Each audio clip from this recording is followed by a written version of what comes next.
more difficult for me." Riggs took this in for a few moments. "Do you know the guy?"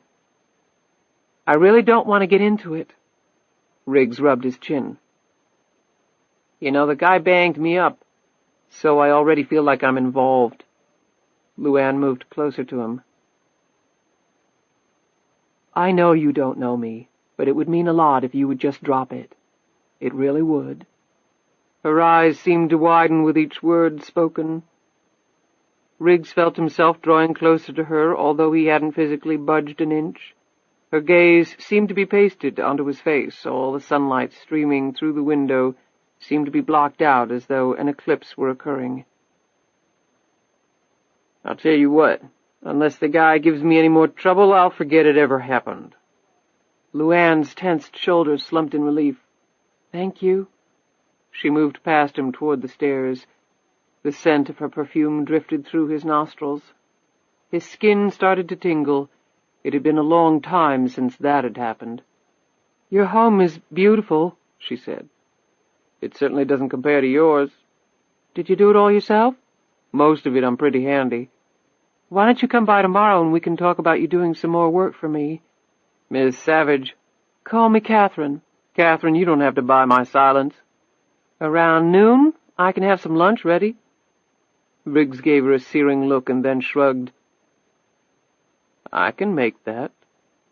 As she started down the stairs, he called after her. "That guy in the Honda? Don't assume he's going to give up." She glanced back at the shotgun for one significant moment before settling her gaze on him. "I never assume anything anymore." "I never assume anything anymore, Matthew." "Well, it's a good cause, John, and she likes to help good causes." Charlie leaned back in his chair and sipped the hot coffee. He was sitting at a window table in the dining room of the Boar's Head Inn off Ivy Road, a little west of the University of Virginia. 2 plates held the remnants of breakfast. The man across from him beamed.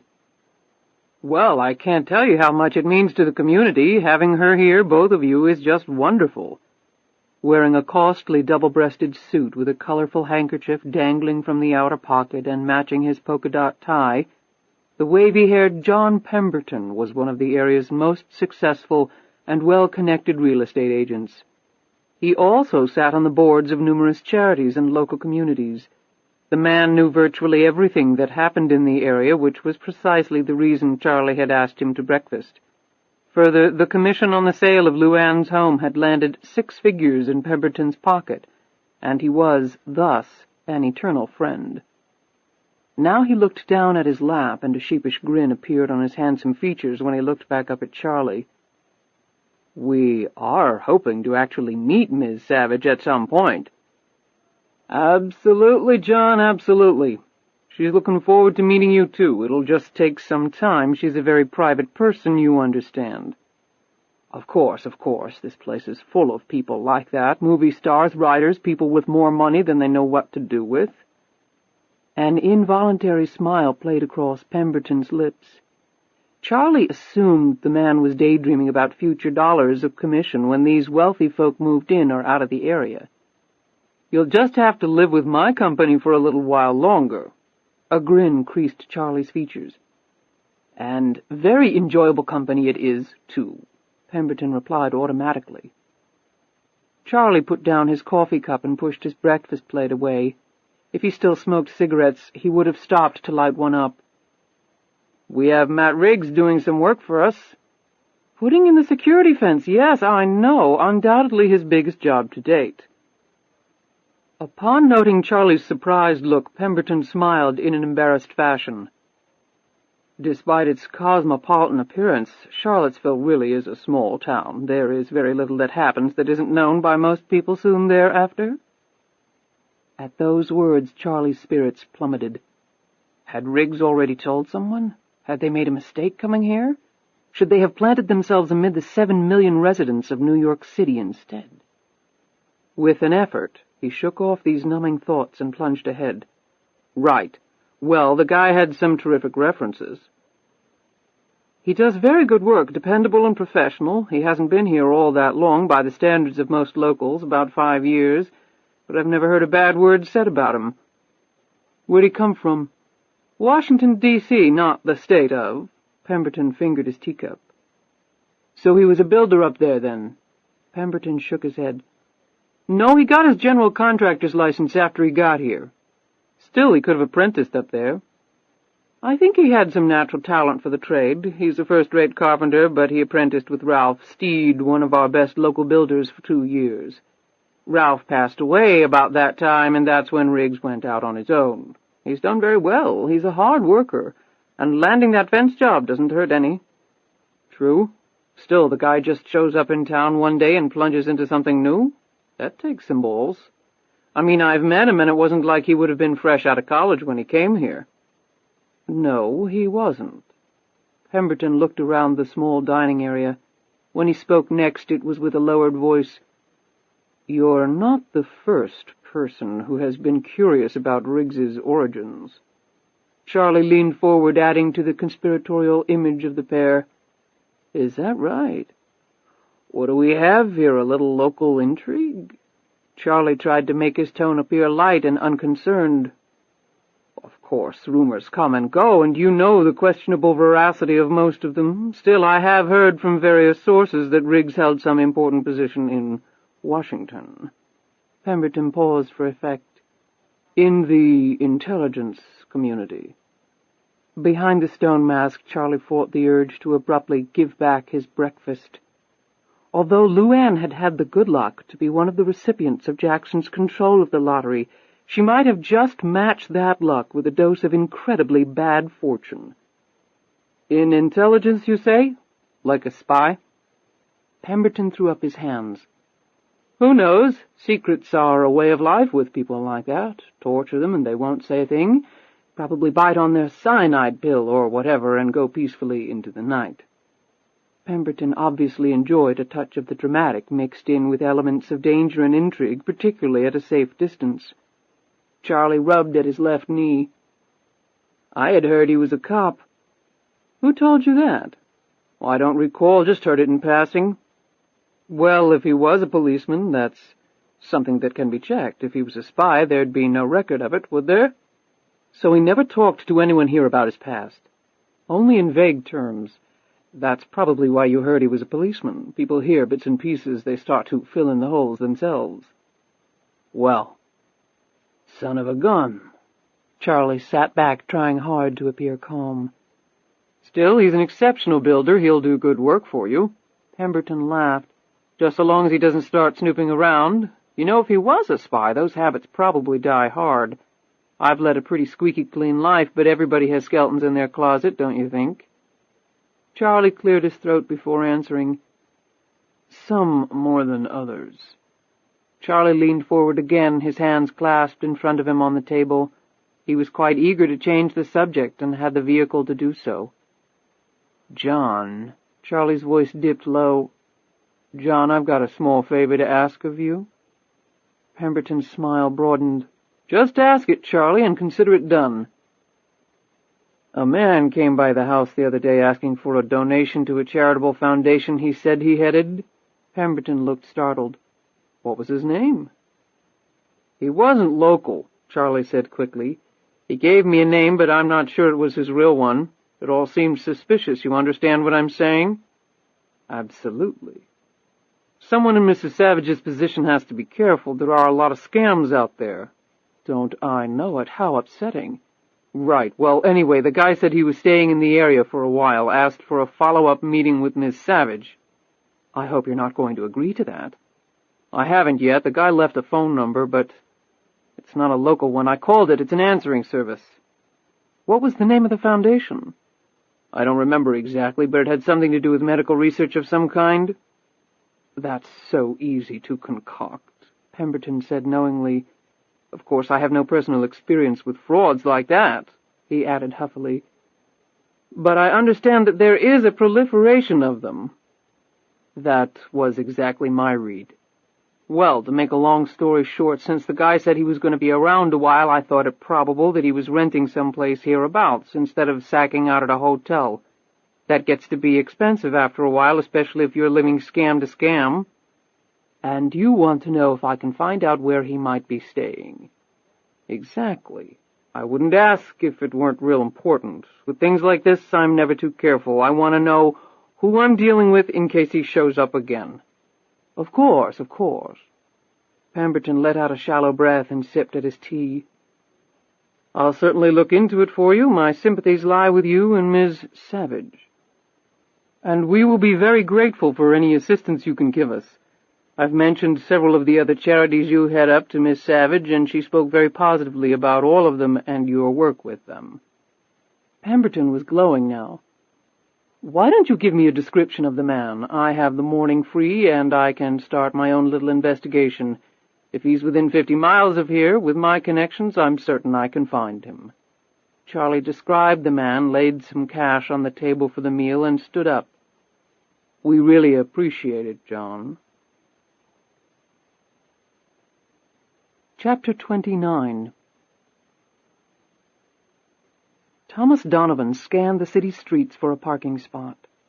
Georgetown was not known for its abundance of places to leave one's vehicle.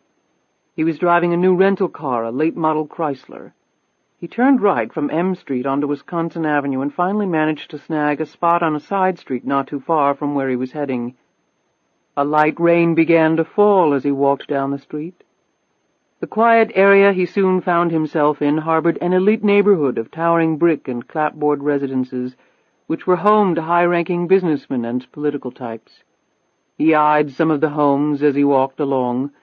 In the lights visible through intricately designed windows, Donovan could make out well-dressed owners settling down in front of warm fires, coddling drinks and exchanging light kisses as they went through their rituals of relaxation after another day of perhaps changing the world, or merely adding to their already hefty investment portfolios. So much wealth and power rested in this area that an energy seemed to wash up from the brick sidewalks and hurtle Donovan along at a furious clip. Money and power had never been overriding ambitions of his. Despite that, his occupation often placed him in close proximity to those who held the attainment of one or both of these prizes above all else.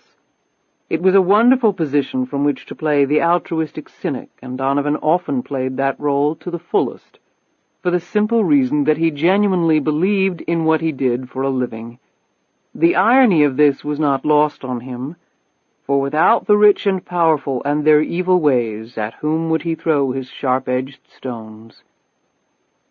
Donovan finally stopped at one formidable residence, a 100-year-old 3-story brick townhouse, sitting behind a high-waist brick wall, topped by black steel wrought-iron fencing of a style found throughout the area.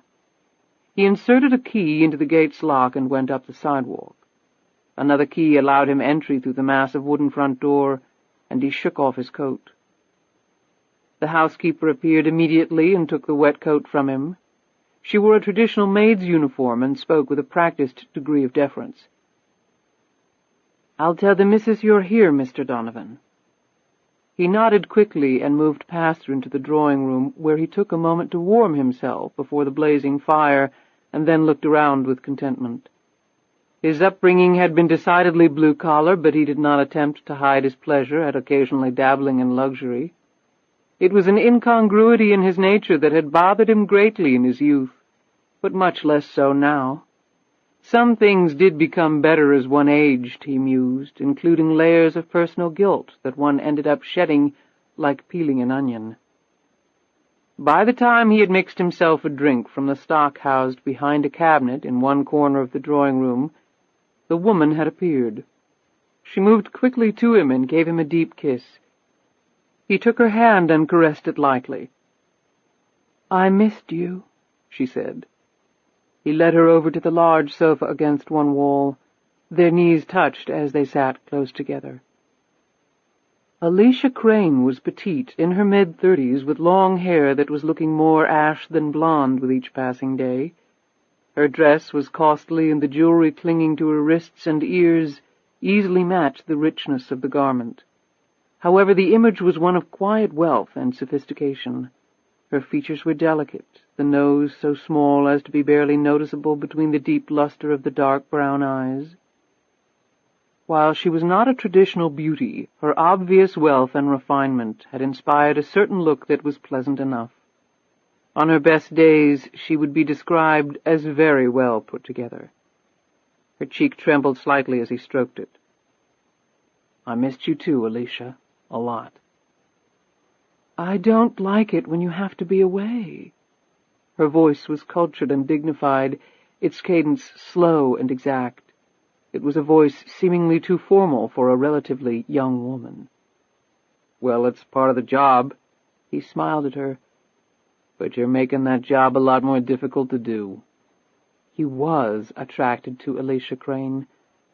While not the brightest star in the universe, she was a good person without the pretenses and airs that her level of wealth usually stamped on its possessors. With a start, she stared.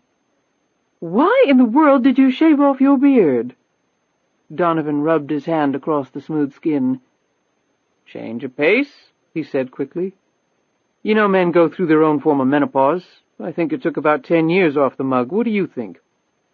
"I think you're just as handsome without it as you were with it. In fact, you remind me a little of Father. When he was a younger man, of course." "Thanks for lying to an old man." He smiled. "But being compared to him, well, that's high praise." "I can have Maggie put on some supper. You must be starved."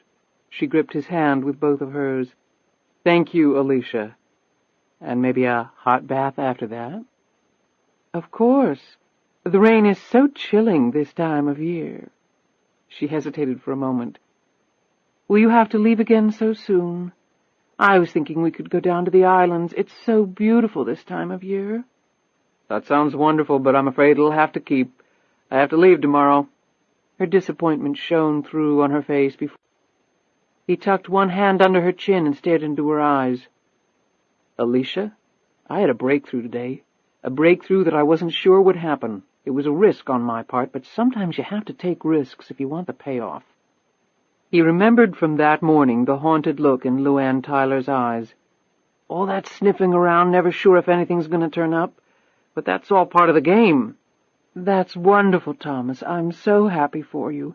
But I hope you didn't place yourself in personal danger. I don't know what I would do if anything happened to you." He sat back as he contemplated his daredevil morning. "I can take care of myself, but I don't take unnecessary risks. I leave that for the kiddies coming up." His voice was calming. He glanced over at her. The look on her face was that of a child listening to her favorite hero recount a past adventure. Donovan finished his drink. A hero. He liked the feeling. Who wouldn't? Who didn't need that kind of unadulterated admiration every now and then? He smiled deeply and gripped Alicia's small hand in his. "I promise you something. After I break this story, we're going to take a long vacation, just you and me, someplace warm with plenty to drink, and I can dust off my talents as a sailor. I haven't done that in a long time, and I can't think of anyone I'd rather do it with. How's that sound?" She laid her head against his shoulder and squeezed his hand tightly. "Wonderful." Chapter 30. "You invited him for lunch?" Charlie stared at LuAnn with a mixture of anger and frustration on his grizzled face. "Would you mind telling me why you did that? And would you mind telling me why the hell you went there in the first place?" They were in Charlie's office. LuAnn stood next to the bulky desk, while Charlie sat in front of it. He had unwrapped a thick cigar and was about to light it when LuAnn had delivered the news of her excursion that morning. Defiance was all over LuAnn's features as she scowled back at him. "I couldn't just sit around and do nothing." "I told you I was going to handle it. What, you don't trust my judgment anymore?" "Of course I do, Charlie. It's not that." LuAnn dropped her defiant stance, perched on the edge of his chair, and ran her fingers through his thinning hair. "I figured if I could get to Riggs before he had a chance to do anything, apologize, and then get him to drop it, we'd be free and clear." Charlie shook his head, wincing as a small pain worked at his left temple. He took a deep breath and put an arm around her waist. "LuAnn, I had a very informative conversation with John Pemberton this morning." "Who?" "Real estate agent. Guy who sold us the house. That's not important. What is relevant is the fact that Pemberton knows everybody and everything that goes on in this town. He's trying to track down the guy in the Honda for us right now." LuAnn jerked back. "You didn't tell him?" "I concocted a cover story and fed it to him. He slurped it up like it was the sweetest ice cream in the world. We both have gotten real good with making up stuff over the years, haven't we?" "Sometimes too good," LuAnn said gloomily. "It's getting harder and harder to remember what's true and what's not." "I also talked to Pemberton about Riggs, trying to get some of the guy's history out to try and get a feel for the guy."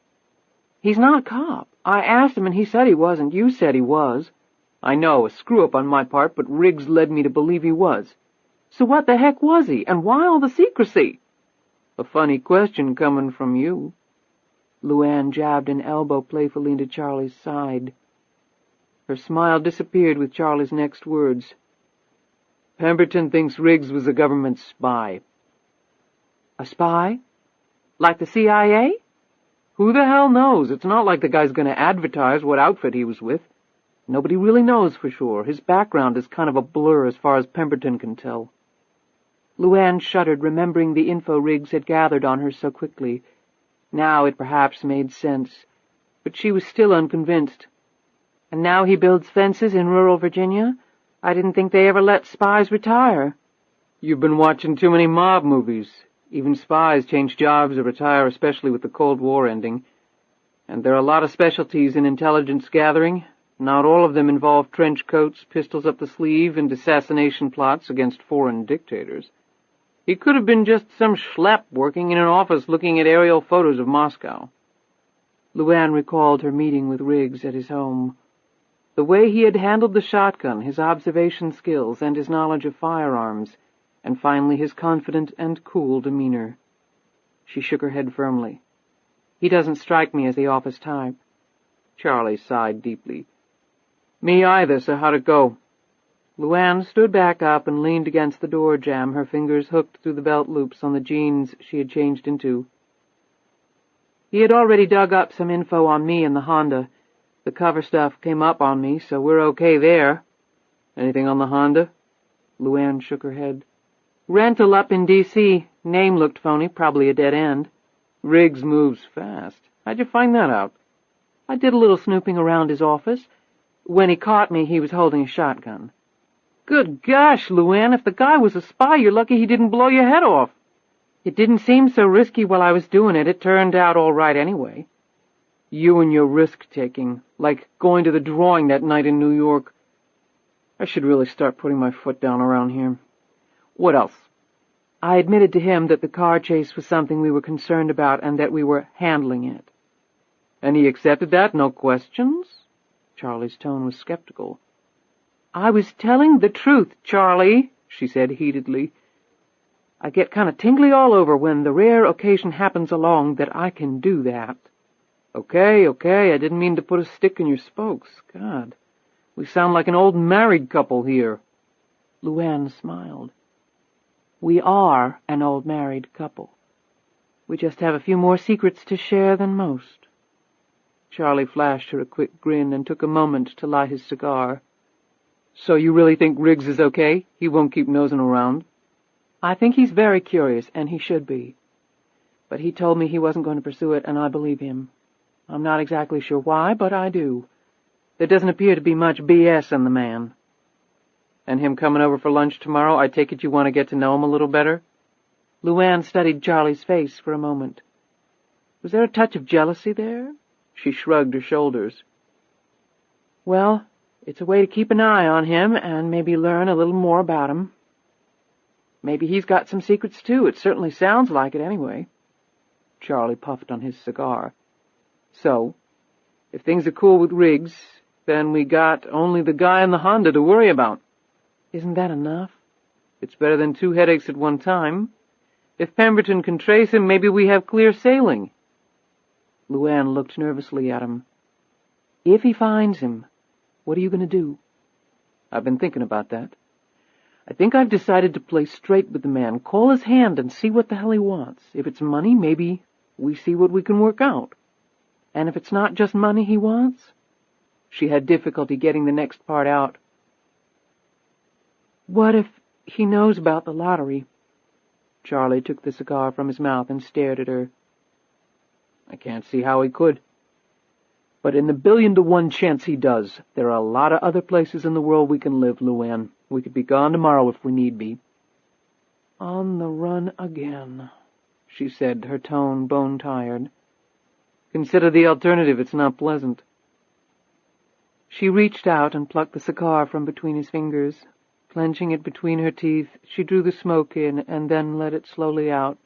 She handed it back to him. When is Pemberton supposed to get back to you? No set time. Could be tonight, could be next week. Let me know when you hear from him. You'll be the first one to know, m'lady. She turned to leave. Oh, am I invited to this lunch tomorrow? He asked. She glanced back. I was kind of counting on it, Charlie. She smiled prettily and left. He stood up and watched her glide gracefully down the hallway. Then he closed the door to his study and sat down at his desk, puffing thoughtfully on his stogie. Riggs had put on a pair of chino pants, and the collar of his button-down shirt peeked out from under his patterned sweater. He had driven over in a Jeep Cherokee he had borrowed while his pickup truck was in the shop having its bumper repaired. The Jeep seemed more fitting to the affluent surroundings than his battered truck anyway. He smoothed down his freshly washed hair before climbing out of the Cherokee and walking up the steps of the mansion. These days he didn't usually dress up except for the occasional social event he attended in town. He had finally decided a jacket and dress slacks was too pretentious. It was only lunch, after all. And who knew, the lady of the house might ask him to do some on-site work. The door was answered by the maid who escorted Riggs to the library. Riggs wondered if he had been watched as he had pulled up in the circle. Maybe there were video cameras trained on that area as well, with Catherine Savage and her sidekick Charlie sitting in some observation room crammed floor-to-ceiling with TV monitors. He looked around the spacious area and noted with due respect the numerous volumes lining the walls. He wondered if they were for show only. He had been in places where that was the case. Somehow he didn't think that was true here. His attention fell upon the photos lining the fireplace mantel. There were ones there of Charlie and a little girl who strongly resembled Catherine Savage, but none of Catherine Savage. That seemed odd, but the woman was odd, so there was some semblance of consistency there. He turned when the double doors to the library opened. His first real encounter with the woman in his reconfigured hayloft had not prepared him for his second. The golden hair tumbled down the stylishly flared shoulders of a black one-piece dress that ended at her bare calves and didn't miss any contour of her long, curvy body along the way. It struck him that on her the garment would have seemed equally appropriate at a state fair or a White House dinner. She wore matching black low-heel shoes. The image of a sleek, muscular panther gliding toward him held fast in his mind. After giving it some thought, Riggs had decided that the woman's beauty was undeniable, but wasn't perfect. After all, whose was? And another remarkable detail now emerged. While there were fine lines beginning to carve themselves around her eyes, Riggs noticed the almost complete absence of lines around her mouth, as though she had never smiled. Curiously, the small scar on her jaw considerably heightened her attraction, he felt.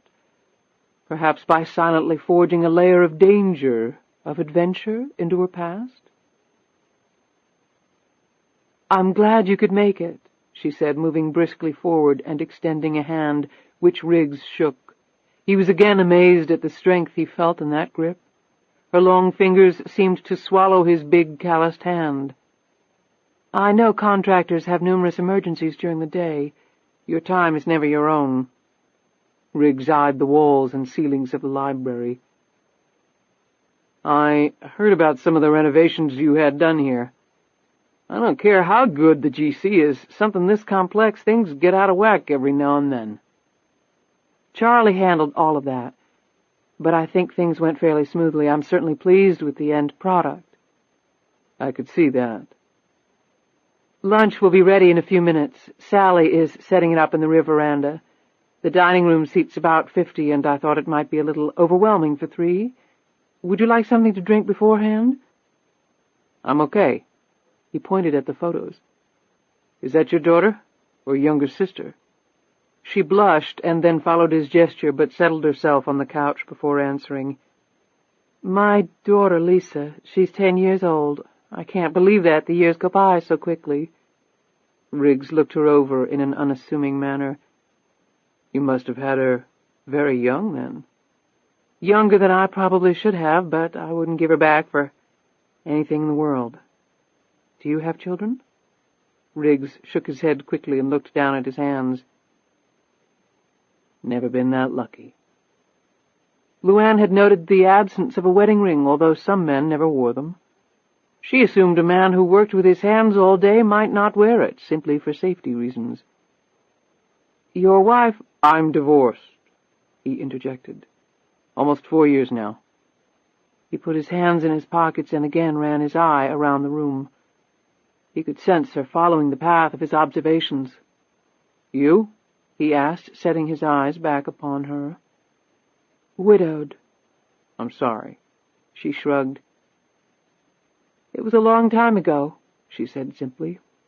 There was a ring in her voice that told Riggs the years had not managed to diminish the impact of the loss.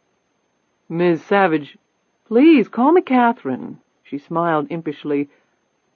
"All my close friends do." He smiled and sat down next to her. "So, where's Charlie?" "He's out running some errands. He'll be joining us for lunch, though." "So he's your uncle?" LuAnn nodded. "His wife passed—" "I take it your late husband did very well for himself. Or maybe you did. I don't want to sound politically incorrect." Riggs grinned suddenly. "Either that, or one of you won the lottery." LuAnn's hand tightened perceptibly on the edge of the couch. "My husband was a brilliant businessman who obviously left me very well off." She managed to say this with a casual air. "He sure did," Riggs agreed. "And you? Have you lived here all your life?" "Gee, after my visit here yesterday, I thought you would have checked out my background thoroughly." "I'm afraid I don't have quite the level of sources you obviously do. I didn't think builders had such an information network." Her eyes remained fixed on his. "I moved here about 5 years ago, apprenticed with the local builder who taught me the trade. He died about 3 years ago, and that's when I set up my own shop." 5 years? So your wife lived here with you for a year?" Riggs shook his head. "The divorce was final 4 years ago, but we had been separated for about 14 months. She's still up in D.C. Probably always will be." "Is she in politics?" "Attorney, big partner at a big firm. She has some politically connected clients. She's very successful." "She must be good, then. That's still very much a man's world, like a lot of other ones." Riggs shrugged. "She's smart, a great business getter. I think that's why we broke up. The marriage thing got in the way." "I see." "Not what you'd call an original story, but it's the only one I have. I moved down here and never looked back." "I take it you like what you do?" "It can be a hassle sometimes, just like any job.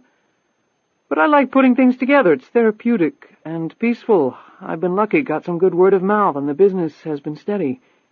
As you probably know, there's a lot of money in this area, even before you came." "So I understand. I'm glad your career change has worked out." He sat back while he digested her words, his lips pursed, his hands balled up into fists, but not in a threatening way. He chuckled.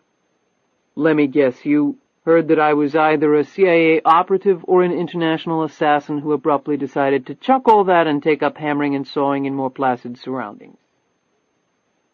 "Actually, I hadn't heard the assassin angle." They exchanged brief smiles. "You know, if you just told people the truth, they'd stop speculating." She couldn't believe she had just made that statement, but there it was. She looked at him with what she hoped was an air of complete innocence. "You're assuming that I care if people speculate about me. I don't." "That's beneath you, I take it?" If I've learned anything in life, it's that you don't worry about what other people think or say. You worry about yourself, and that's good enough. Otherwise, you're setting yourself up to be a basket case. People can be cruel, especially people who supposedly care about you. Believe me, I speak from experience. I take it the divorce wasn't exactly amicable. He didn't look at her when he spoke. I'm not taking anything away from you, but sometimes losing a spouse isn't as traumatic or painful as going through a divorce. They each have their own degrees of hurt, I guess. He looked down at his hands. There was a definite ring of sincerity in his words, and LuAnn felt instant guilt that she, in fact, had not been widowed, at least not by the falsehood of losing a wealthy husband. It was as though he were bearing his wounds in return for LuAnn bearing hers. As usual, it was all lies on her part. Could she even speak the truth any more? In fact, how could she? Speaking the truth would destroy her. All the lies would immediately fall to earth like those old buildings demolished by explosives that caused them to implode. I can understand that, she said. Riggs didn't appear inclined to continue. LuAnn finally looked at her watch. Lunch should be just about ready. I thought after we eat you could look at the site at the rear grounds where I'm thinking of having you build a small studio. She stood up, and Riggs did too. He appeared immeasurably relieved that this particular conversation was over. That sounds good, Catherine, and my business work is always welcome. As they walked to the rear of the house, Charlie joined them. The two men shook hands. Glad to see you again, Matt. I hope you're hungry. Sally usually puts out a good spread. Lunch was devoted to enjoying the food and drink and discussing innocuous subjects of local interest. However, there was an energy between Charlie and Catherine Savage that was unmistakable to Riggs. A strong bond, he concluded. Unbreakable, in fact. They were family, after all. So what are we looking at time-wise on the fence, Matt? Charlie asked. He and Riggs were on the rear terrace overlooking the grounds. Lunch was over, and LuAnn had gone to pick up Lisa.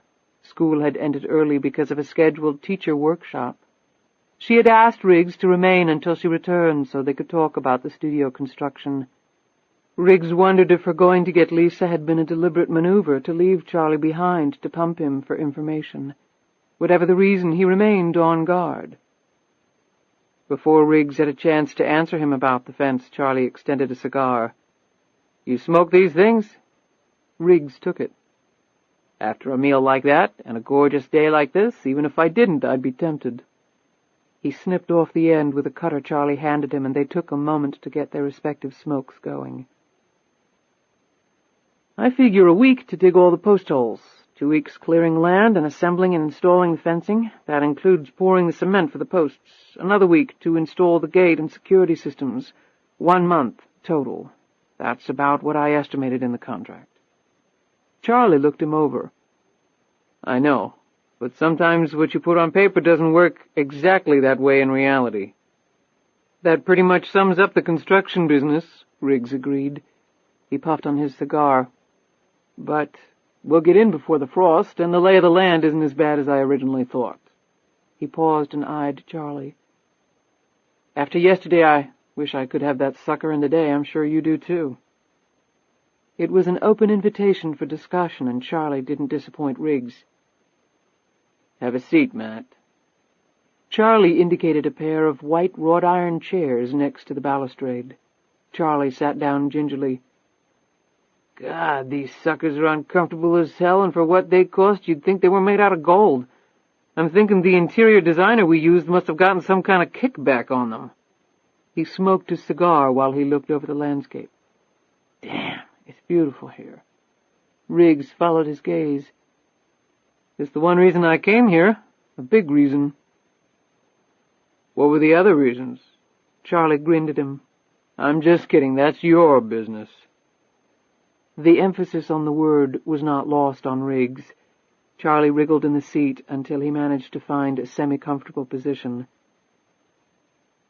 Catherine told me about your little discussion yesterday. I assumed she would. She shouldn't go sneaking around people's houses, though. That's not always a healthy thing to do. That's exactly what I told her. I know it might be hard to see, but she's rather headstrong. The two men exchanged knowing chuckles. I do appreciate your agreeing not to pursue it, Charlie said. I told her so long as the guy didn't bother me, I wouldn't bother him. Fair enough. I'm sure you can see that with all of Catherine's wealth, she's a target for a variety of scams, hustles, or downright threats. We have Lisa to worry about, too. We keep a real close eye on her. You sound like you speak from experience. I do. This isn't the first time, and it won't be the last. But you can't let it get to you. I mean, Catherine could buy a deserted island somewhere and make it impossible for anyone to reach her, but what kind of life would that be, for her or Lisa? And you? It's not like you're tapping on the grave, Charlie. You look like you could suit up for the Redskins on Sunday. Charlie beamed at the compliment. I actually played some semi-pro ball way back when, and I can take care of myself. And Catherine nags me about my diet. I think she lets me smoke these things out of pity. He held up the cigar. Although lately I'm feeling old beyond my years. But yeah, I don't want to live on a deserted island.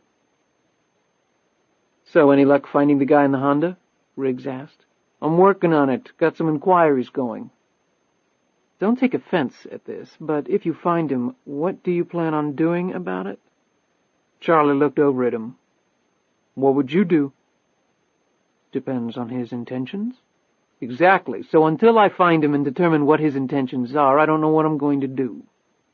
There was a slight trace of hostility in Charlie's tone that Riggs chose to ignore. He looked back over the countryside. Catherine says she wants to put up an outdoor studio. Do you know where? Charlie shook his head. I really haven't discussed it with her. I think it was a recent impulse on her part. Riggs again looked over at him. Had that been a conscious slip on his part? It was as though Charlie were telling him point blank that the potential new piece of business was the payoff for Riggs keeping his mouth shut. Or was there another reason? What would she be using it for, the studio? Charlie glanced at him. Doesn't matter. Actually, it does. If it's an art studio, I'd make sure there was sufficient lighting, maybe put in some skylights, and a ventilation system to carry the paint fumes out. If she just wants to use it to get away, read, or sleep, I'd configure it differently. Charlie nodded thoughtfully. I see. Well, I don't know what she plans to use it for, but she doesn't paint. That I know. The men fell silent until that silence was interrupted by the sounds of LuAnn and Lisa approaching. The door to the terrace opened and the pair came out. In person, Lisa Savage resembled her mother even more than in the photo. They both walked the same way, easy glides, no wasted energy. This is Mr. Riggs, Lisa. Riggs had not been around many children in his life, but he did what came naturally. He put out his hand. Call me Matt, Lisa. Pleased to meet you. She smiled and squeezed his hand in return. Pleased to meet you, Matt. That's quite a grip. He glanced up at LuAnn and then Charlie. That particular attribute must run in the family. If I keep coming over here, I might have to start wearing a steel glove. Lisa smiled. Matthew is going to build a studio for me, Lisa, out there somewhere. She pointed toward the rear grounds. Lisa looked up at the house in undisguised wonderment. Isn't our house big enough? All the adults burst into laughter at that one, and finally Lisa joined in, too. What's the studio for? Lisa asked. Well, maybe it'll be kind of a surprise. In fact, I might let you use it, too, sometimes. Lisa grinned broadly at the news. But only if you keep your grades up, said Charlie. By the way, how'd your test go? Charlie's tone was gruff, but it clearly was all a facade. It was obvious to Riggs that the old guy loved Lisa as much as he did her mother, if not more. Lisa's mouth dropped into a pout. I didn't get an A. That's okay, sweetie, Charlie said kindly. Probably my fault. I'm not all that good with math. Lisa suddenly broke into a big smile. I got an A+. Charlie playfully cuffed her head. You got your mother's sense of humor, that's for sure. LuAnn said, Miss Sally has some lunch ready for you. I know you didn't get a chance to eat at school. Run along, and I'll see you after I finish up with Matthew." LuAnn and Riggs walked through the rear grounds. Charlie had begged off. He had some things to do, he had said. After Riggs had walked the property, he pointed to a clearing that was level, had an unobstructed view of the distant mountains, but still had shade trees on two sides. "That looks like a nice spot. Actually, with this much land, you probably have a number of potential locations. By the way, if I knew what you were going to use the place for, I could make a more informed choice for the site." He looked around. "And you have a number of outbuildings already. Another option would be to convert one of those into a studio." "I'm sorry, I thought I was clear on that. I want it done from scratch. None of the other buildings would really do. I want it set up like yours. 2 stories. The first floor could be set up as a workshop for some of my hobbies.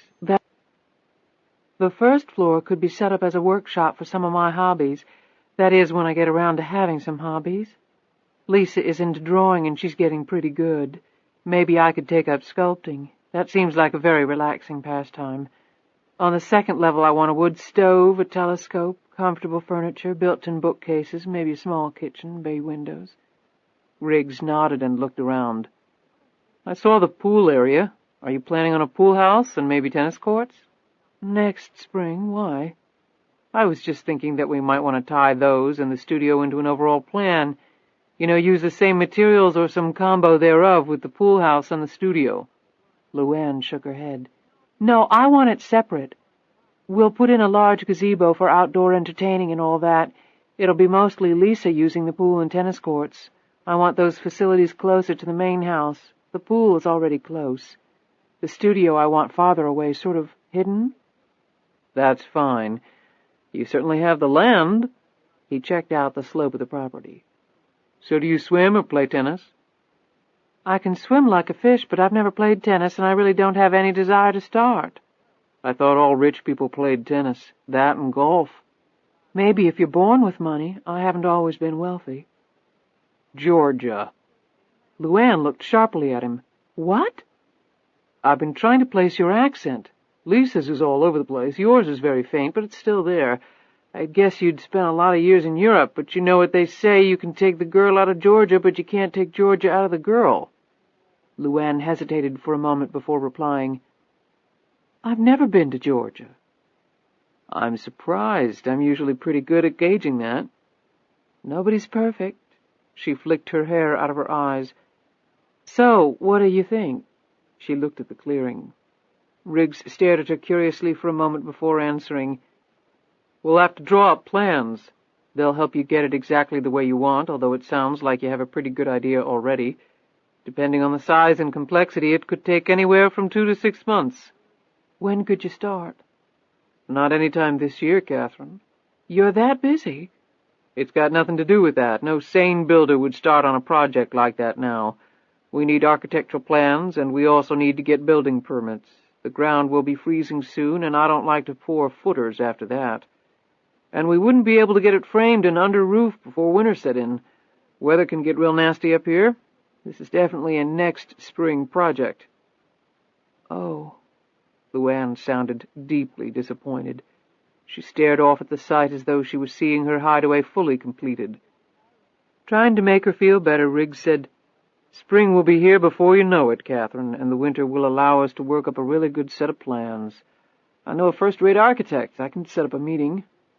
LuAnn was hardly listening. Would they even be here next spring? Riggs's news about the construction schedule had dissipated much of her enthusiasm for the project. "I'll see, thanks." As they walked back to the house, Riggs touched her shoulder.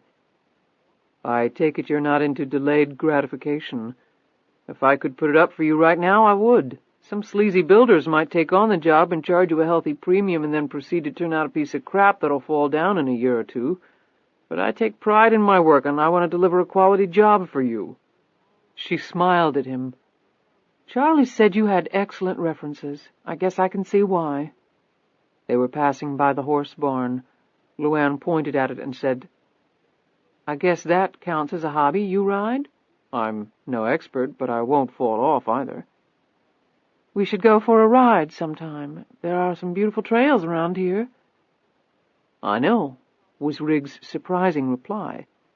"I used to walk them before this property was sold. You made an excellent choice in real estate, by the way." "Charlie found it." "He's a good person to have around." "He makes my life a lot easier. I don't know what I'd do without him." "Nice to have somebody like that in your life." She cast a furtive glance at him as they continued back to the house. Chapter 31. Charlie met them at the rear entrance. There was a suppressed excitement in his manner, and the darting glances he gave LuAnn told of the reason. Pemberton had found where the man in the Honda was staying. While not showing it, Riggs had picked up on the subtle undercurrents. "Thanks for the lunch," he said. "I'm sure you've got things to do, and I've got some appointments to take care of this afternoon." He looked over at LuAnn. "Catherine, let me know about the studio." "I will. Call me about going for a ride." "I'll do that." After he left, Charlie and LuAnn went into Charlie's study and closed the door. "Where is the guy?" she asked. "He's our neighbor." "What?" "A little rental cottage, pretty isolated. It's not more than 4 miles from here up Highway 22. I looked at some land up near there when we were thinking of building. Used to be a big estate up there, but now there's just the caretaker's cottage. Remember we took a drive up there a while back?" "I remember exactly. You could walk or ride it through the back trails. I've done it. The guy could have been spying on us for a while." "I know. That's what worries me. Pemberton gave me exact directions to the place." Charlie laid the paper with the directions down on his desk while he pulled on his coat. LuAnn took the opportunity to scan surreptitiously the directions and commit them to memory. Charlie unlocked a drawer of his desk. LuAnn's eyes widened as she watched him pull out the .38. He proceeded to load it. "What are you going to do?" she said fiercely.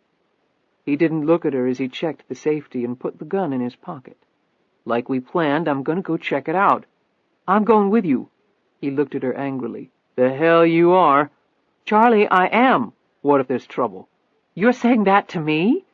"You know what I mean. Let me check it out first, see what the guy's up to. I'm not going to do anything dangerous." "So why the gun?" "I said I'm not going to do anything dangerous. I don't know about him." "I don't like it, Charlie." "You think I do? I'm telling you, it's the only way. Something happens, the last thing I want is you in the middle of it." "I've never expected you to fight my battles for me." He touched her cheek gently.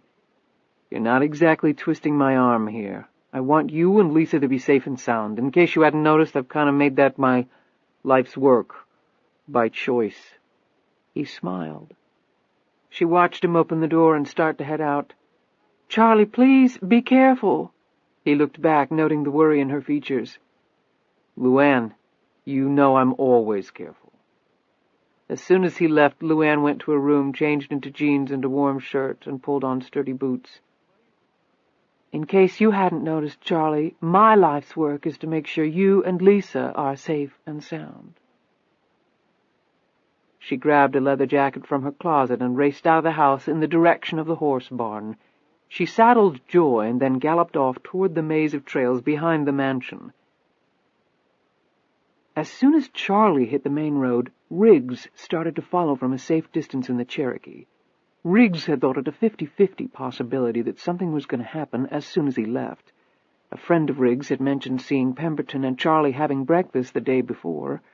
That was smart on Charlie's part, and indeed was probably the path Riggs would have taken to track down the man in the Honda.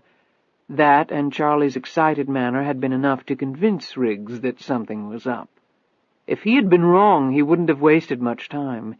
He kept the Range Rover just in sight as it turned north onto Highway 22. It wasn't easy being invisible on the rural road, but Riggs was confident he could manage it. On the seat next to him was a shotgun. This time, he would be prepared. Charlie glanced to the right and left as he pulled the Range Rover underneath the cover of trees and then stopped. He could see the cottage up ahead. He might have wondered who would have built the place in the middle of nowhere, but Pemberton had informed him that the house had been a caretaker's cottage for a vast estate that was no longer in existence. Ironic that the tiny structure had outlived the main house. He gripped the pistol in his pocket and got out. Threading his way through the thick trees behind the cottage, he made his first stop the shed. Rubbing away the dirt and grime on the window, he was able to barely make out the black Honda inside. For this, he and LuAnn owed Pemberton a nice little donation to a charity of his choice. Charlie waited about another 10 minutes, his gaze glued to the small cottage, looking for any movement, any shadows falling across the windows. The place appeared unoccupied, but the car in the shed belied that appearance. Charlie moved forward cautiously. He glanced around, but did not notice Riggs crouched behind a stand of thick holly bushes to the left of the house. Riggs lowered his binoculars and surveyed the area. Like Charlie, he had detected no movement or sound coming from the cottage, but that didn't mean anything.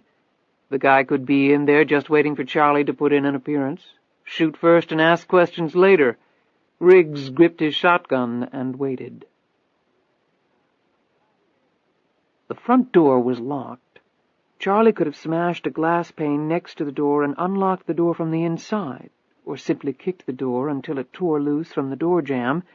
It didn't look all that sturdy. However, if the house was indeed occupied, knocking down the door might prompt a deadly response. And if it wasn't occupied, he didn't want to leave any evidence that he had been to the cottage. Charlie knocked on the door, his pistol half out of his pocket. He waited and knocked again. There was no answer. He slid the gun back in his pocket and looked at the lock, a common pin tumbler to his expert eye. He pulled out 2 items from his inner coat pocket, a straight pick and a tension tool. Fortunately, arthritis had not yet set into his fingers, or he would not have had the dexterity needed to pick the lock. He first slid the pick into the keyhole and then eased the tension tool underneath the pick. Using the pick, Charlie raised the tumbler pins to their open position, and the constant pressure from the tension tool kept the tumbler pins open. Charlie manipulated the pick, sensing the subtle vibrations of the pins until he was rewarded with a click. He turned the doorknob, and the door swung open. He replaced his tools in his coat. His state pen degree had once again worked its magic. All the while he listened intently.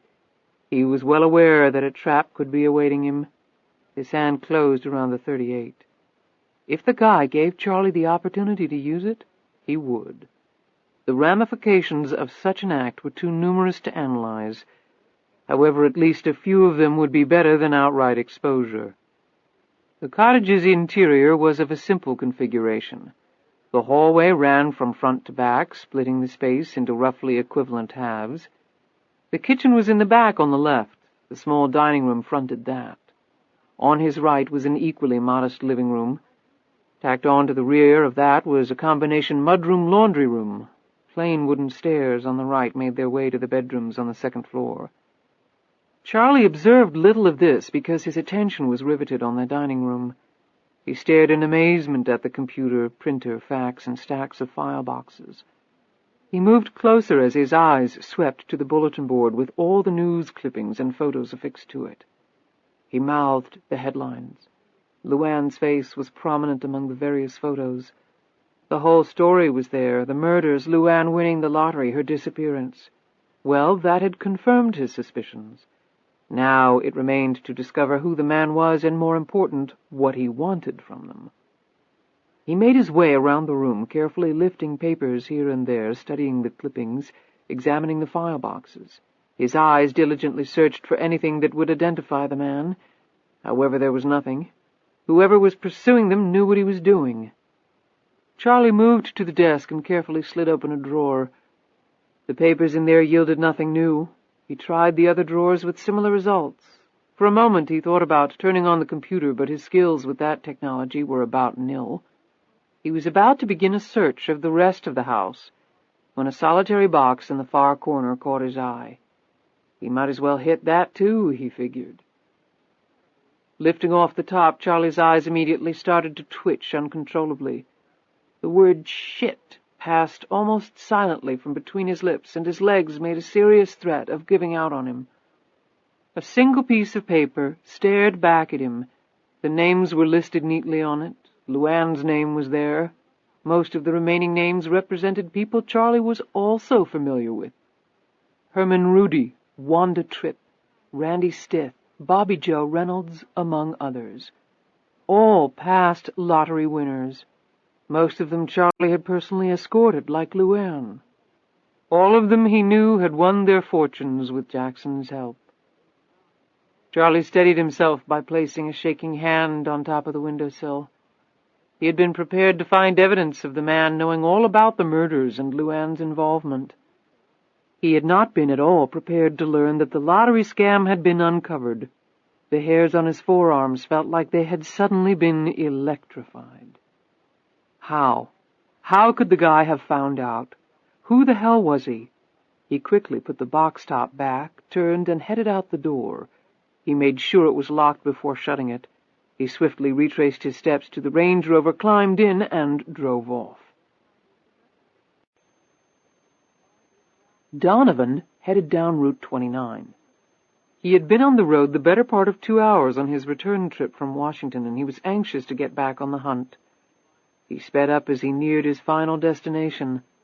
On the drive down, he had thought of the next steps he would employ against LuAnn Tyler, steps designed to make her cave in, and do so quickly. If one approach failed, he would find another.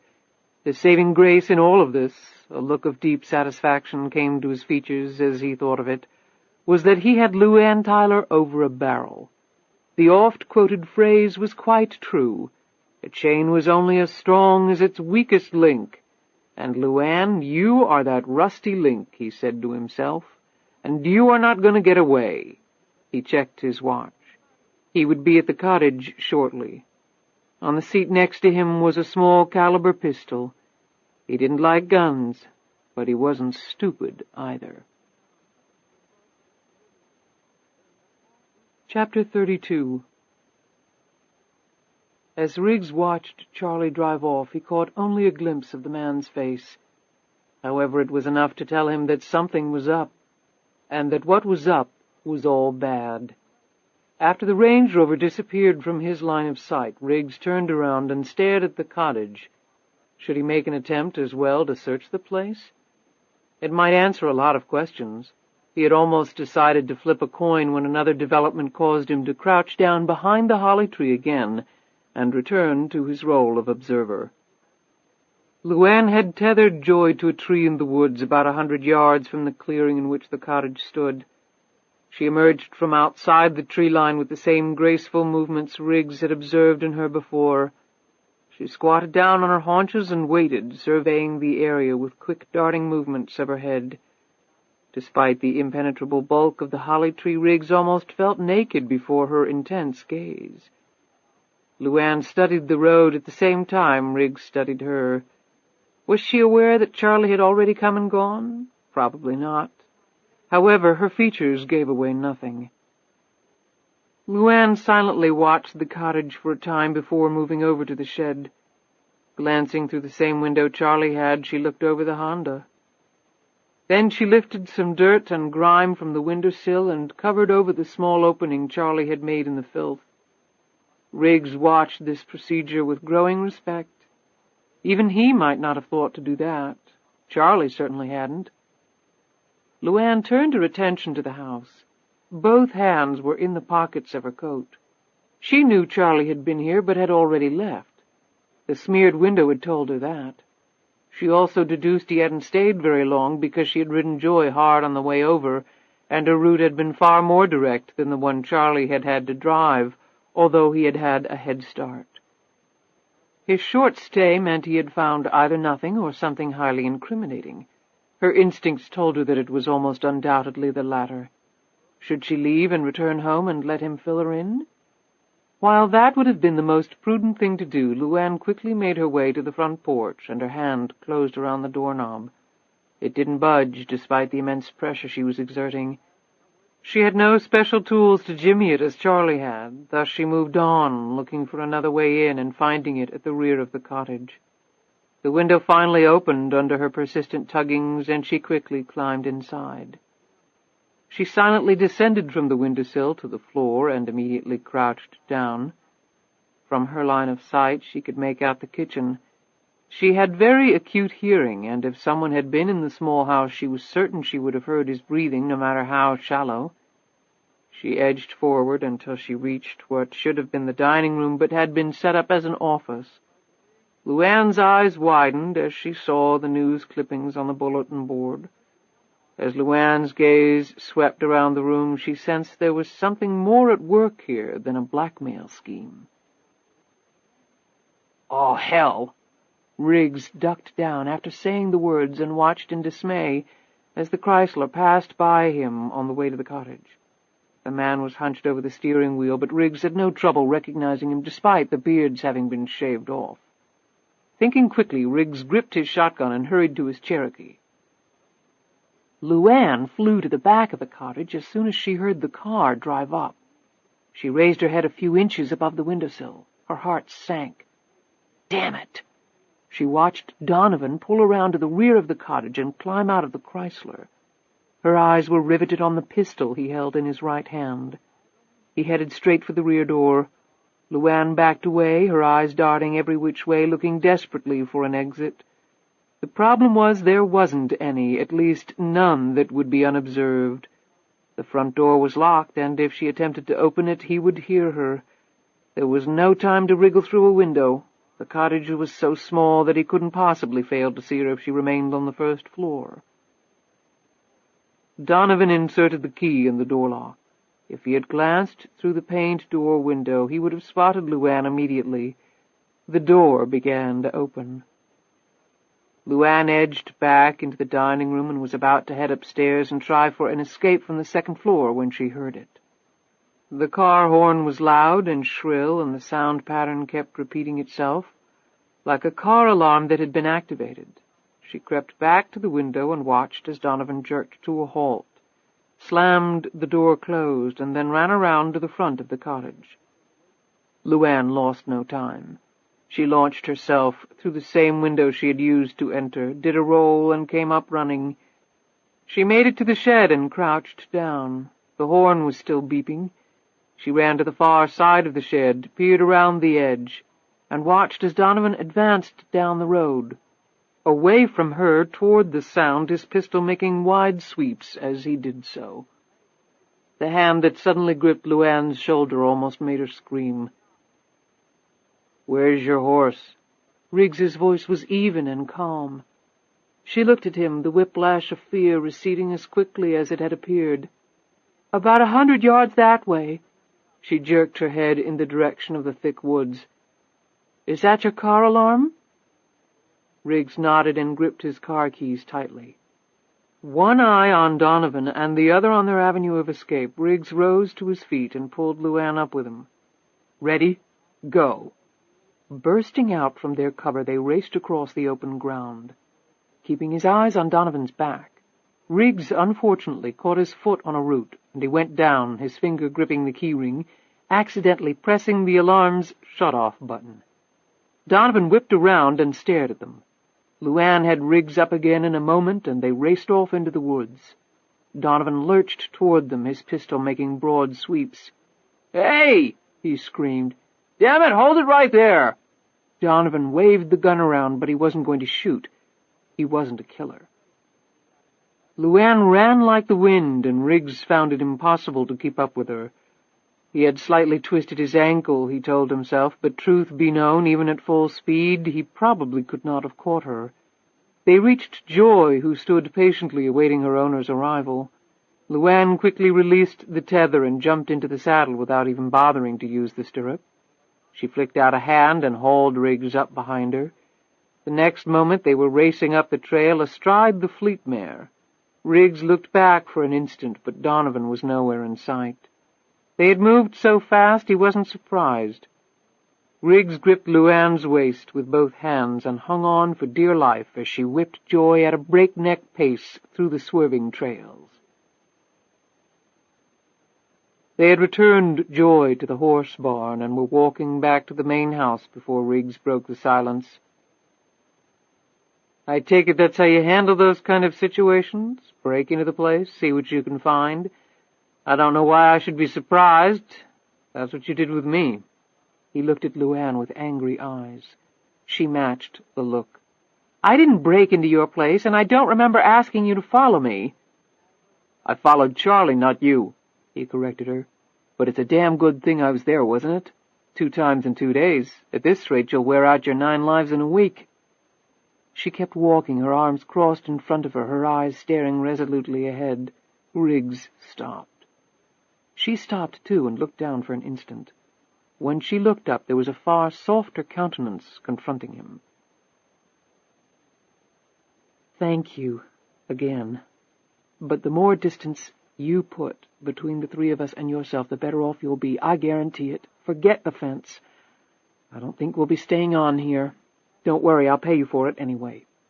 She stared at him for a moment longer, trying to push away feelings that had been strangers to her for so long that they now simply frightened her. "Have a good life, Matthew." She turned and headed for the house. "Catherine?" She kept walking. "Catherine," he said again. She finally stopped. "Would you please tell me what's going on? I might be able to help you."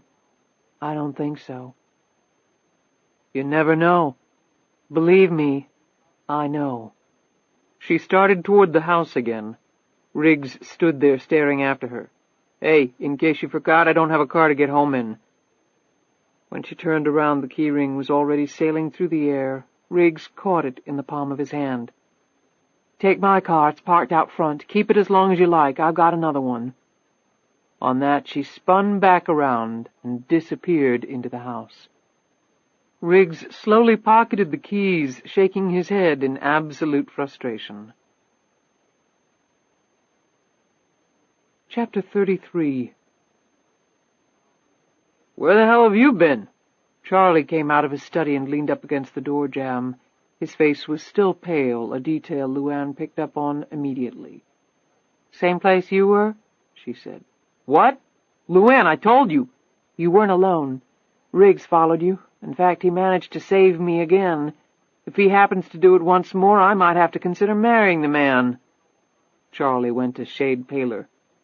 "Did he go inside the house?" "No, but I did." "How much did you see?" Charlie asked nervously. LuAnn swept past him and into the office. "I don't want Lisa to hear." Charlie closed the door behind him. He went straight over to the liquor stand and poured himself a drink. LuAnn watched his movements in silence for a moment before speaking. "Apparently, you saw more than I did."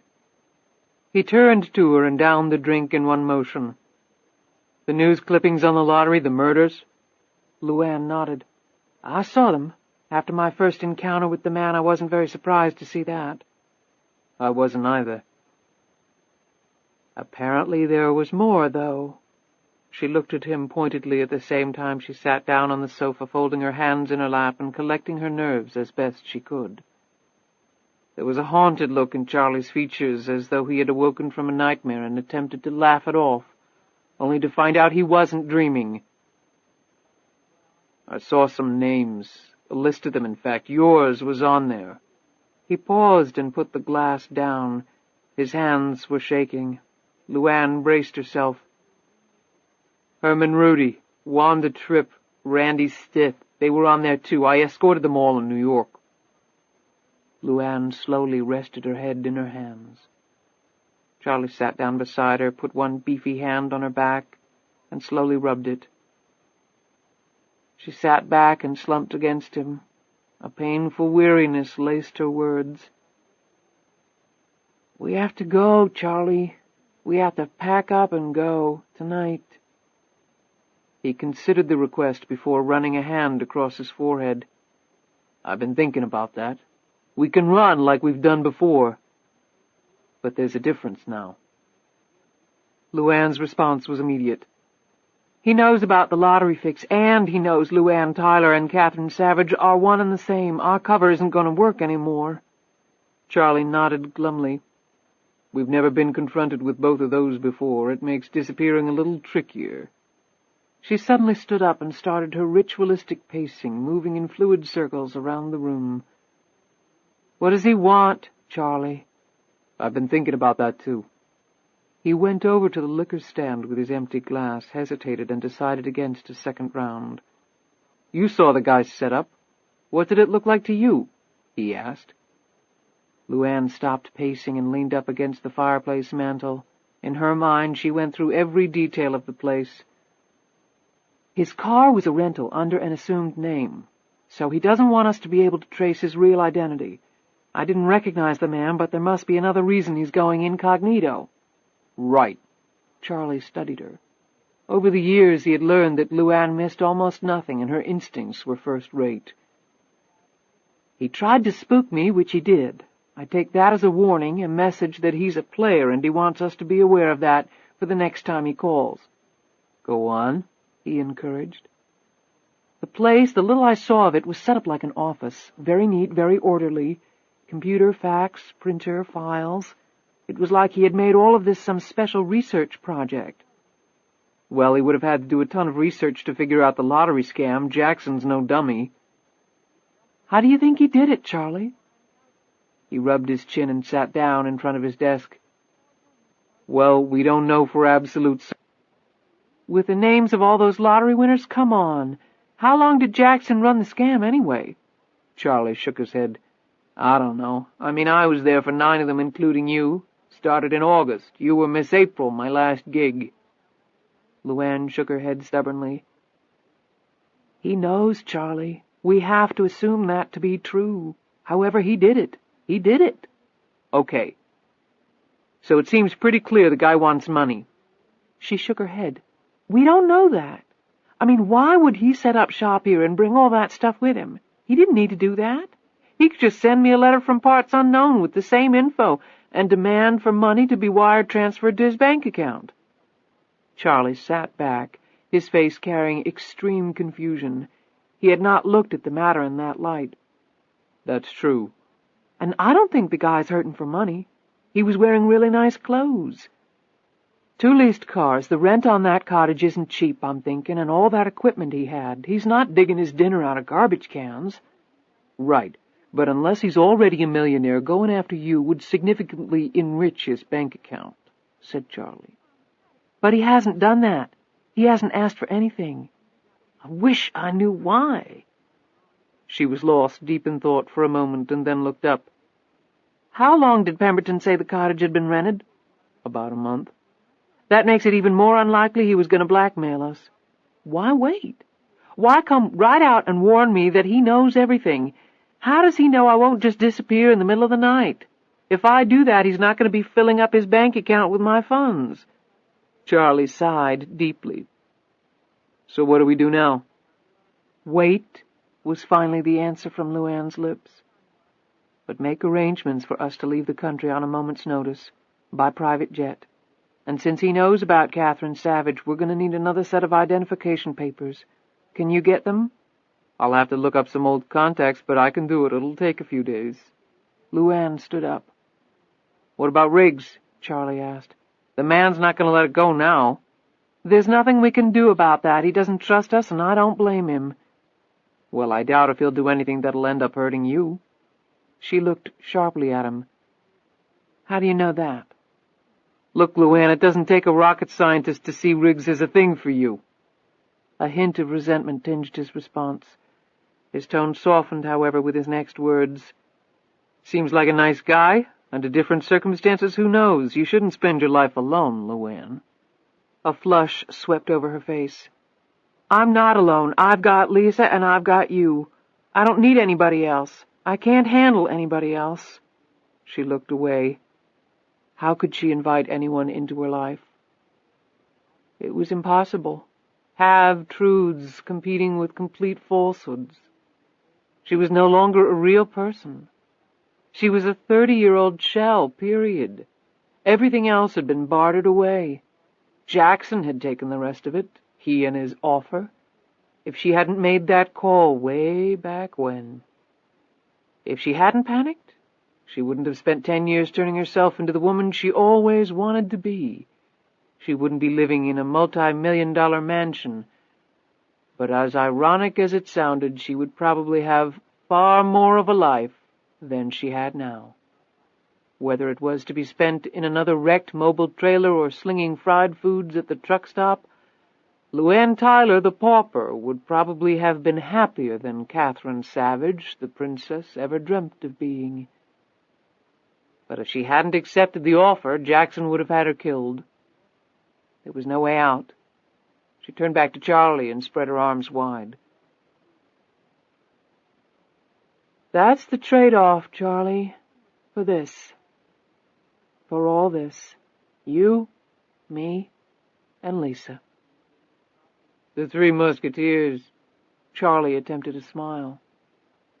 Let's pray for a happy ending. LuAnn opened the door and disappeared down the hallway in search of her daughter. Chapter 34.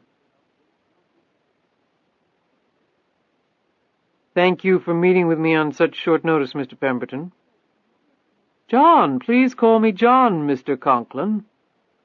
Pemberton shook the other man's hand, and they sat down at the small conference table in Pemberton's real estate office. I go by Harry, the other man said.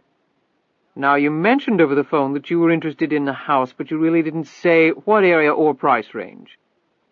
Without seeming to do so, Pemberton looked Harry Conklin over. Probably in his 60s, expensive clothing, air of assurance, undoubtedly liked the good things in life. Pemberton swiftly calculated his potential commission. I got your name on good reference. I understand that you specialize in the upper-end market around here, Conklin said. That's correct. Born and raised here. Know everybody and every property worth knowing about. So, would that be the price range you're interested in, the upper end? Conklin assumed a comfortable look. Let me tell you a little about myself. I make my living on Wall Street, and it's a damn good living if I do say so myself. But it's also a young man's game, and I'm not a young man anymore. I've made my fortune, and it's substantial. I've got a penthouse in Manhattan, a place in Rio, a home on Fisher Island in Florida, and a country estate outside London. But I'm looking to get out of New York and radically simplify my life, and this place is about as beautiful as they come. Absolutely right, Pemberton chimed in. Now, I do a lot of entertaining, so it would have to be a substantial place. But I want privacy as well. Something old and elegant but restored. I like old things, but not old plumbing, you understand me? Perfectly. Now, I'm assuming that there are probably a number of properties around here that fit that bill. There are, most assuredly, Pemberton said excitedly. But see, I've got one in mind. One I heard about from my father, in fact. He was in the stock market, too, back in the 20s, made a bundle and was fortunate to get out before the crash. He used to come here and stay with a good friend of his who was in the market, too. My father, God rest his soul, loved it there, and I thought it would be appropriate for his son to buy it and live in it. What a truly inspiring idea. Certainly makes my job easier.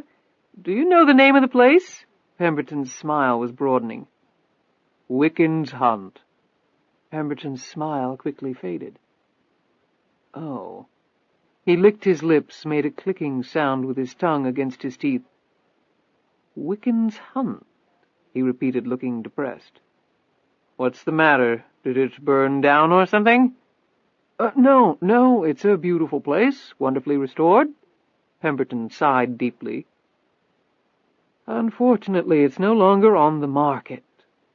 You sure? Conklin sounded skeptical. I'm certain I was the selling agent. Damn, how long ago?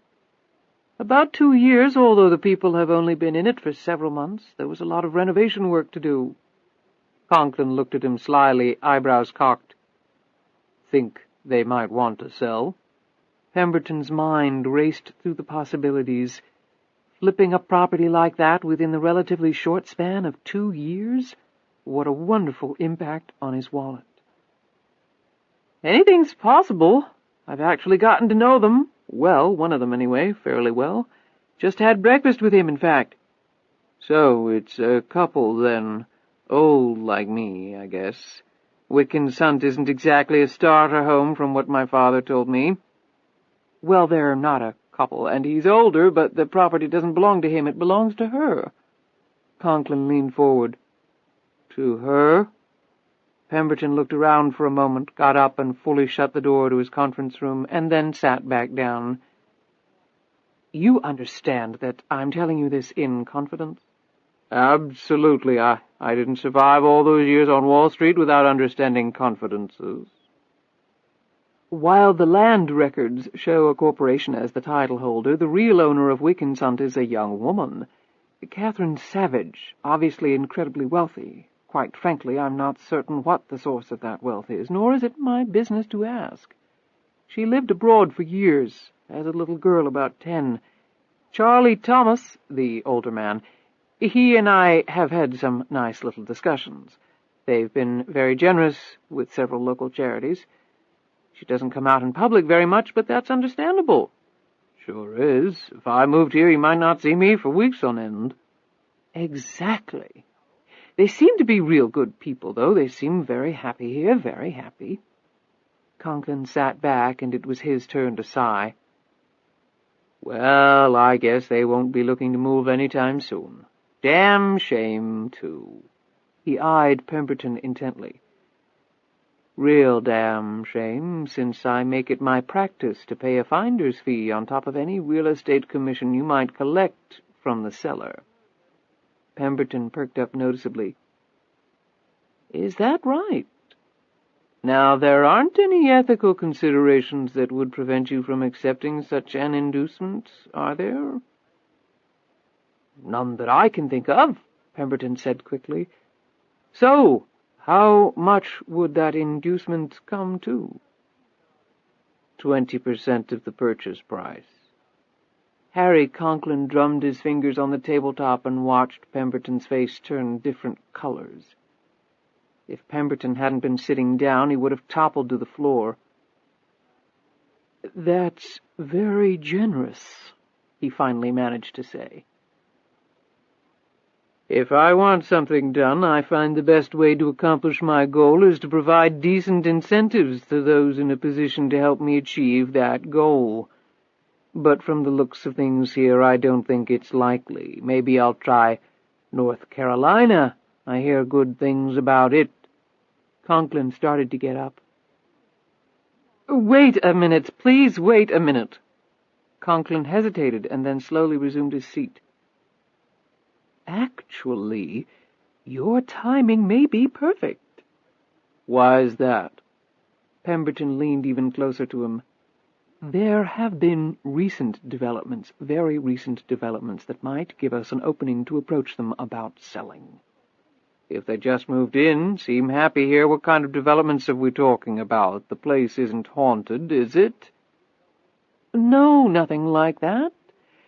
As I said, I had a breakfast meeting with Charlie. He was concerned about a person who had come to visit them, asking for money." "So, that happens to me all the time. You think that'll make them pack up and leave?" "Well, I wouldn't have thought so at first, either, but the more I thought about it, the more unusual it sounded. I mean, you're right, the rich get approached all the time, so why should this man upset them so? But he obviously did." "How do you know that?" Pemberton smiled. "In many ways, in fact, in more ways than people around here care to admit. Charlottesville is a small town. Now, I know for a fact that very recently Matt Riggs was up surveying Ms. Savage's property line when he became engaged in a reckless chase with another car that almost got him killed." Conklin shook his head in confusion. "Who's Matt Riggs?" "A local contractor hired by Ms. Savage to install a security fence around her property." "So he was chasing another car. How does that tie in with Catherine Savage?" "A friend of mine was heading to work that morning. He lives up in that same area and works in town. He was about to turn onto the main road heading into town when a charcoal-gray BMW flew by. He said it must have been doing 80. If he had pulled out a second sooner, that BMW would have torn his car in half. He was so shaken he couldn't budge for a full minute. Good thing, too, because while he's sitting there trying to keep his breakfast down, Matt Riggs's pickup comes barreling by, and another car is locked on his bumper. They were obviously going at it." "Do you know who was in the BMW?" "No, I've never met her, but I know people who have seen her. Catherine Savage is a tall, blonde woman, real good-looking. My friend only got a glimpse of the driver, but he said she was blonde and pretty. I saw a charcoal-gray BMW parked up at Wickens Hunt, and then I went up to do a pre-closing walkthrough with Charlie. So you think somebody was chasing her? And I think Matt Riggs must have run smack into it. I know that his truck's in the shop with a busted bumper. I also know that Sally Beecham, she's the maid up at Wickens, saw Riggs walking off in a huff from the house later that same morning. I also know that Sally Beecham, she's the maid up at Wickens, saw Riggs walking off in a huff from the house later that morning. Conklin stroked his chin. Very interesting. Guess there's no way to find out who was chasing her? Yes, there is. I mean, I did, at least his location. You see, it gets even more interesting. As I said, Charlie invited me to breakfast. That's when he told me about this man who had come by the house wanting money. Charlie wanted my help in finding out if the man was staying in the area. Of course, I agreed to do what I could. At that point, I didn't know about the car chase. I found that out later. You said you were able to find the man, but how could you? Lots of places to hide around here, I would think. Conklin asked this in a nonchalant manner. Pemberton smiled triumphantly. Not much escapes my notice, Harry. Like I said, I was born and raised here. Charlie gave me a description of the man and the car. I used my contacts, and in less than 24 hours I had located him. Probably holed up pretty far away, I'll bet. Pemberton shook his head. Not at all. He was right under their noses, a small cottage. It's barely 10 minutes from Wickens Hunt by car, but very isolated. Help me out here. I don't have my bearings here yet. Is it near Monticello? Well, in the general vicinity, but the area I'm talking about is north of that, north of Interstate 64, in fact. The cottage isn't too far from the Airsley Estate off Highway 22, the Keswick Hunt area, it's called. The man had leased the cottage about a month ago. Good gosh, did you get a name? Tom Jones. Pemberton smiled knowingly. Obviously false. Well, I guess they appreciated your help. So, what happened? I don't know. My business keeps me hopping. I really haven't talked to them about it any more. Well, this Riggs fellow, I bet he's sure sorry he got involved. Well, he can take care of himself. Maybe so, but getting banged around in a car in a high-speed chase, most general contractors don't do that. Well, Riggs wasn't always a GC. Really? Conklin said, his features inscrutable. You really do have the Peyton place here, so what's his story? Pemberton shrugged his shoulders. Your guess is as good as mine. He never talks about his past. He just appeared one day about 5 years ago, started learning the building trade, and he's been here ever since. Pretty mysterious. Charlie thought he was a policeman. Frankly, I think he was with the government in some secret capacity, and they put him out to pasture. Call it my gut. That's real interesting. Old guy, then. No, mid to late 30s, tall, strong, and very capable, excellent reputation. Good for him. Now, about our arrangement. If this man really is dogging them, I can talk to Charlie, see what he has to say. Maybe they will agree to move. It's certainly worth asking. I'll tell you what, you let me think about it for a few days. I can get the process started anyway. Conklin put up one hand. No, I don't want you doing that. When I'm ready to move, we'll move fast. Don't you worry about that. I just thought... Conklin abruptly got up. You'll hear from me very soon, John. I appreciate the insight. I really do. And if they won't move, there are at least a dozen other estates I can show you.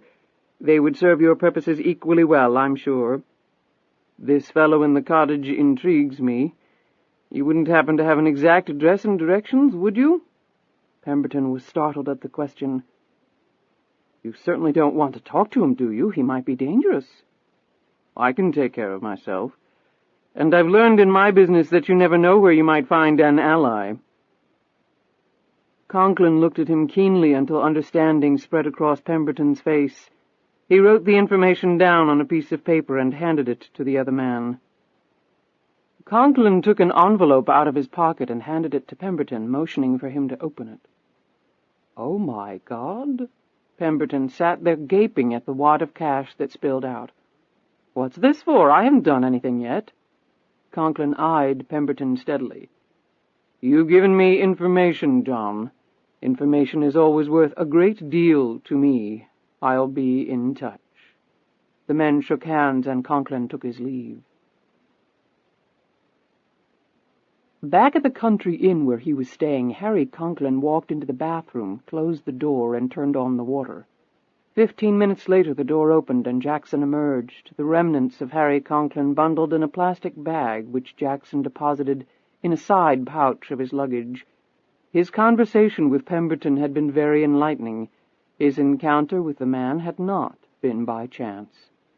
Upon arriving in Charlottesville, Jackson had made discreet inquiries around town that had quickly identified Pemberton as the selling agent for Wickens Hunt. He sat on the bed and opened a large, detailed map of the Charlottesville area, noting and committing to memory the places he and Pemberton had discussed and the written directions to the cottage. Before talking to Pemberton, he had educated himself on some of the history of Wickens Hunt, which had been nicely detailed in a book on local area estates and their original owners at the county library. It had given him enough background information to form his cover story and draw out Pemberton on the subject. Jackson closed his eyes, deep in thought. Right now he was planning how best to begin his campaign against LuAnn Tyler and the man who was pursuing her. Chapter 35. Riggs had given it a day before he had attempted to retrieve his jeep. Just in case the guy was still around, he went armed, and he went at night. The Cherokee looked undamaged. Riggs made a quick check of it before heading toward the cottage. The Chrysler was nowhere to be seen. He shone his flashlight in the window of the shed. The Honda was still there. Riggs went up to the front door and wondered for the 100th time if he should just leave this business alone. Dangerous things seemed to happen around Catherine Savage. He had had his fill of such events, and he had come to Charlottesville in search of other things. Still, he could not stop his hand from carefully turning the doorknob. The door swung open. The flashlight in one hand, his pistol in the other, Riggs moved forward slowly. He was reasonably certain that the place was empty, but assumptions like that could earn you an unwanted trip to the morgue with a tag around your big toe. He could see most of the first floor from where he was standing. He shone his flashlight slowly around the room. There was a light switch on the wall, but he wasn't about to use it. In what had been the dining room, he discerned dust patterns on the floor that showed certain objects had been removed. He ran his fingers over these areas and then moved on. He moved into the kitchen, where he lifted the phone. There was no dial tone. He moved back into the dining room. As Riggs's eyes swept the room, they passed right over the figure dressed all in black, standing just inside the half-opened closet door next to the stairs. Jackson closed his eyes the second before the light moved across his hiding place, so that his pupils would not reflect off it. When the arc of illumination had passed, Jackson reopened his eyes and gripped the handle of the knife tightly. He had heard Riggs before he had ever set foot on the porch. It was not the man who had leased the cottage. He was long gone. Jackson had already searched the place thoroughly. This man had come to reconnoiter the place as well. Riggs, it must be, Jackson concluded. In fact, Jackson found Riggs almost as interesting as the man he had come to kill tonight. 10 years ago, Jackson had predicted that LuAnn would be a problem, and now that prediction was coming true. He had done some preliminary checking on Riggs's background after his discussion with Pemberton. The fact that there was little to find out had intrigued him greatly. When Riggs passed within a few feet of him, Jackson contemplated killing him. It would take just a flick of the razor-sharp blade against his throat. But as quickly as the homicidal impulse flared through his system, it passed. Killing Riggs would further no purpose, at least not at present. Jackson's hand gripping the knife relaxed. Riggs would live another day. If there was a next time, Jackson decided the outcome might be far different. He didn't like people meddling in his business. If nothing else, he would now check into Riggs's background with far greater intensity. Riggs left the cottage and headed toward his Cherokee. He glanced back at the cottage. A sensation had just come over him, as though he had just survived a close call. He shrugged it off. He had once lived by his instincts. However, he assumed they had rusted somewhat since his occupation had changed. It was an empty house, and nothing more. Watching from the window, Jackson picked up on Riggs's slight hesitation, and with it his curiosity grew even more. Riggs would possibly make an interesting project, but he would have to wait. Jackson had something more pressing to take care of. From the floor of the closet, Jackson picked up what looked like a doctor's bag. He moved to the dining room, crouched down, and unpacked the contents of a first-rate fingerprint kit. Jackson then moved over to the light switch and hit it from various angles with a handheld laser carried in his jacket pocket. Several latent prints sprang to life under the beam.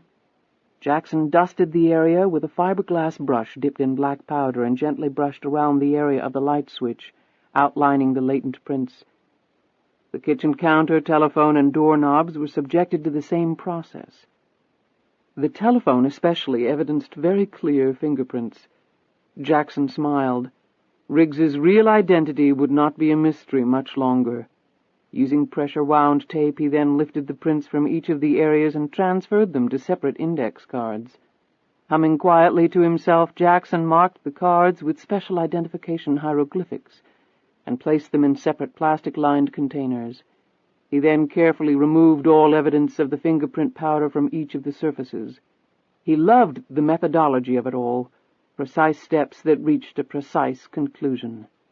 It took him only a few minutes to repack his kit, and then he left the cottage. He took a side trail to his waiting car and drove off. It was not often that one captured two birds with one stone. Tonight's work was beginning to look like precisely that.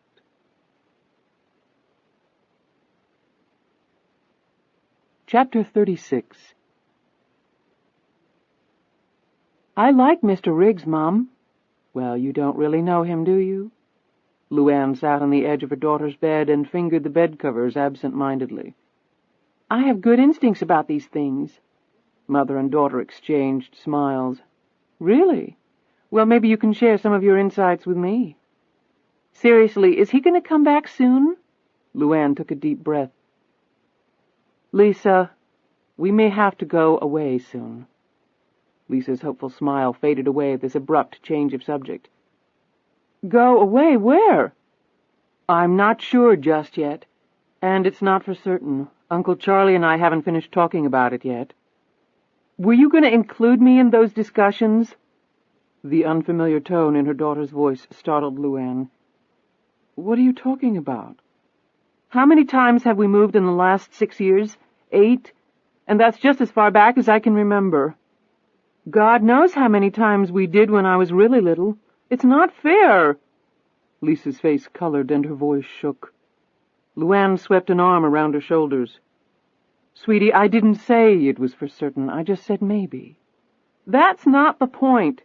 Okay, so it's maybe now, or maybe next month. But then one day it'll be, we're moving and there's nothing I can do about it. LuAnn put her face in Lisa's long hair. I know it's hard on you, baby.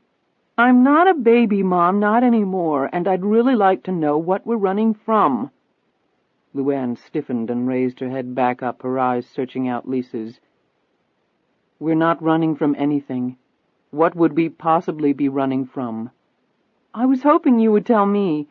I like it here. I don't want to leave, and unless you can give me a really good explanation why we have to, I'm not going.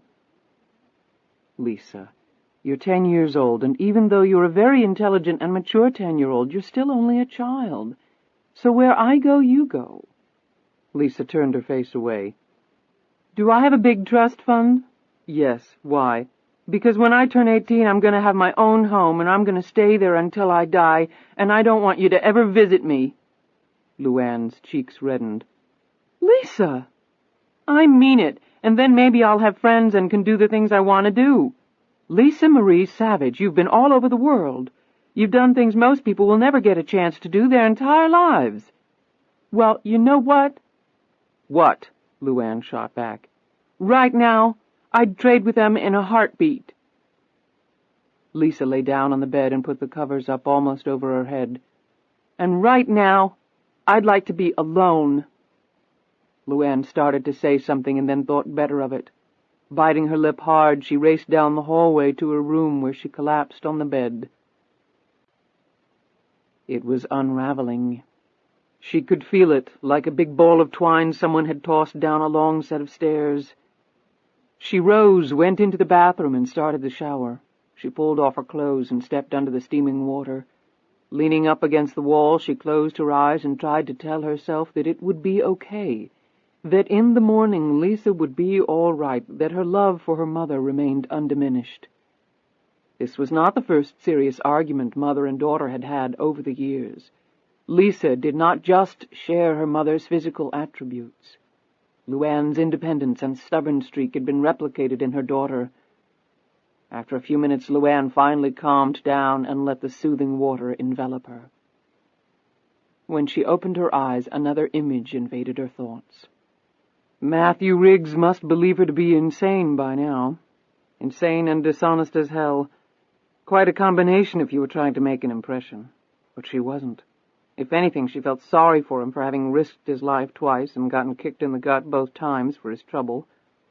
He was a very attractive man, but she wasn't looking for a relationship. How could she even contemplate partnering with someone? She'd be afraid to speak for fear of letting a secret scurry free. With all that, the image of Matt Riggs remained fixed in her head. A very handsome man, strong, honest, courageous. And there was secrecy in his background, too, and hurt. She suddenly cursed out loud that her life wasn't normal, that she couldn't attempt even a friendship with him. She moved her hands fiercely along her limbs as she soaped up and released her frustrations at the same time. The harsh movements against her skin rekindled a disturbing revelation. The last man she had slept with was Dwayne Harvey over 10 years ago. As her fingers moved over her breasts, Riggs's face appeared again in her thoughts. She shook her head angrily, closed her eyes again, and laid her face against the wall of the shower. The costly imported tile was wet and warm. She remained in that position despite the danger signs flashing in her mind. So wet, so warm, so safe. Almost unconsciously her hands dipped to her waist, and then over her buttocks, and all the while Matthew Riggs resided in her thoughts. She kept her eyes scrunched tight. The fingers of her right hand slithered round to her navel. Her breaths became heavier. Under the sounds of the water, a low moan passed over her lips. A large tear made its way down her face before it was washed away. 10 years. 10 damned years. The fingers of her 2 hands were touching now, intermeshed in a way like the gears of a clock. Slow, methodical, reliable, back and forth. She jerked straight up so quickly she almost smashed her skull against the showerhead. "Good Lord, LuAnn!" She exclaimed this to herself. She cut off the water and stepped out of the shower. She sat down on the lid of the toilet and hung her head between her knees. The lightheadedness was already passing. Her wet hair sprawled across her long, bare legs. The floor became sopping wet as the water poured off her body. She glanced over at the shower, a guilty look on her face. The muscles in her back bunched together. The veins in her arms swelled large. It wasn't easy. It just wasn't easy at all. She rose on unsteady legs, toweled off, and went into the bedroom. Among the costly furnishings of her bedroom was a very familiar object. The clock her mother had given her ticked away, and as LuAnn listened, her nerves began to reassemble themselves. Thank God she had stuffed it in her bag right before almost being killed in that trailer so many years ago. Even now she would lie awake at night listening to its clunkiness. It skipped every third beat, and at around 5 o'clock in the afternoon it would make a noise like someone had lightly smacked on a cymbal.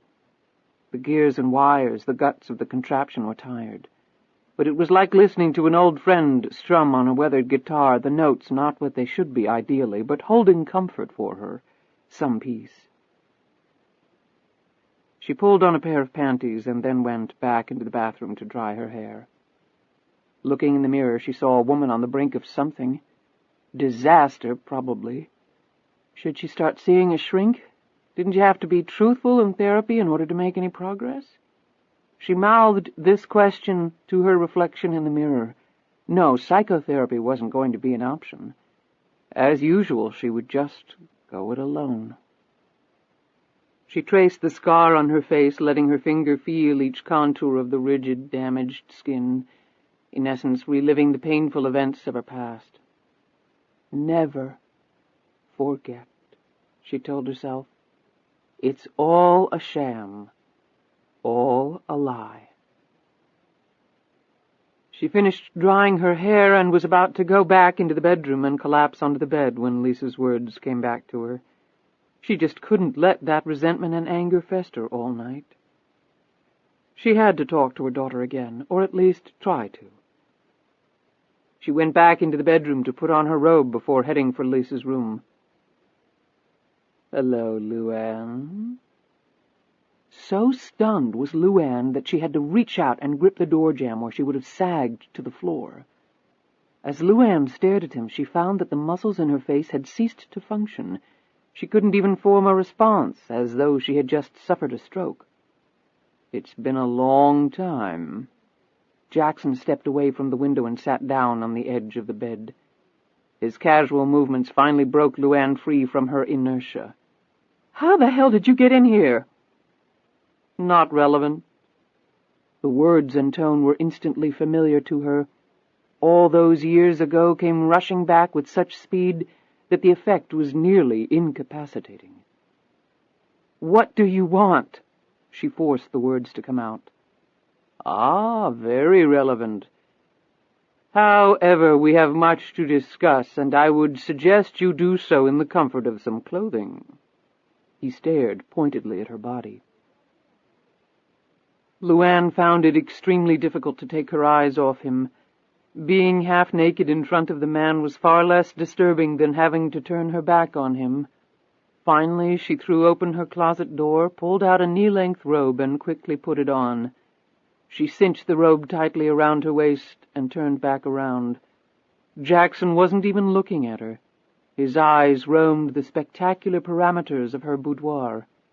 His gaze rested on the clock on the wall briefly and then moved on. Apparently the brief view of her body, a sight many men would have paid hard cash for, had inspired in him nothing more than extreme diffidence.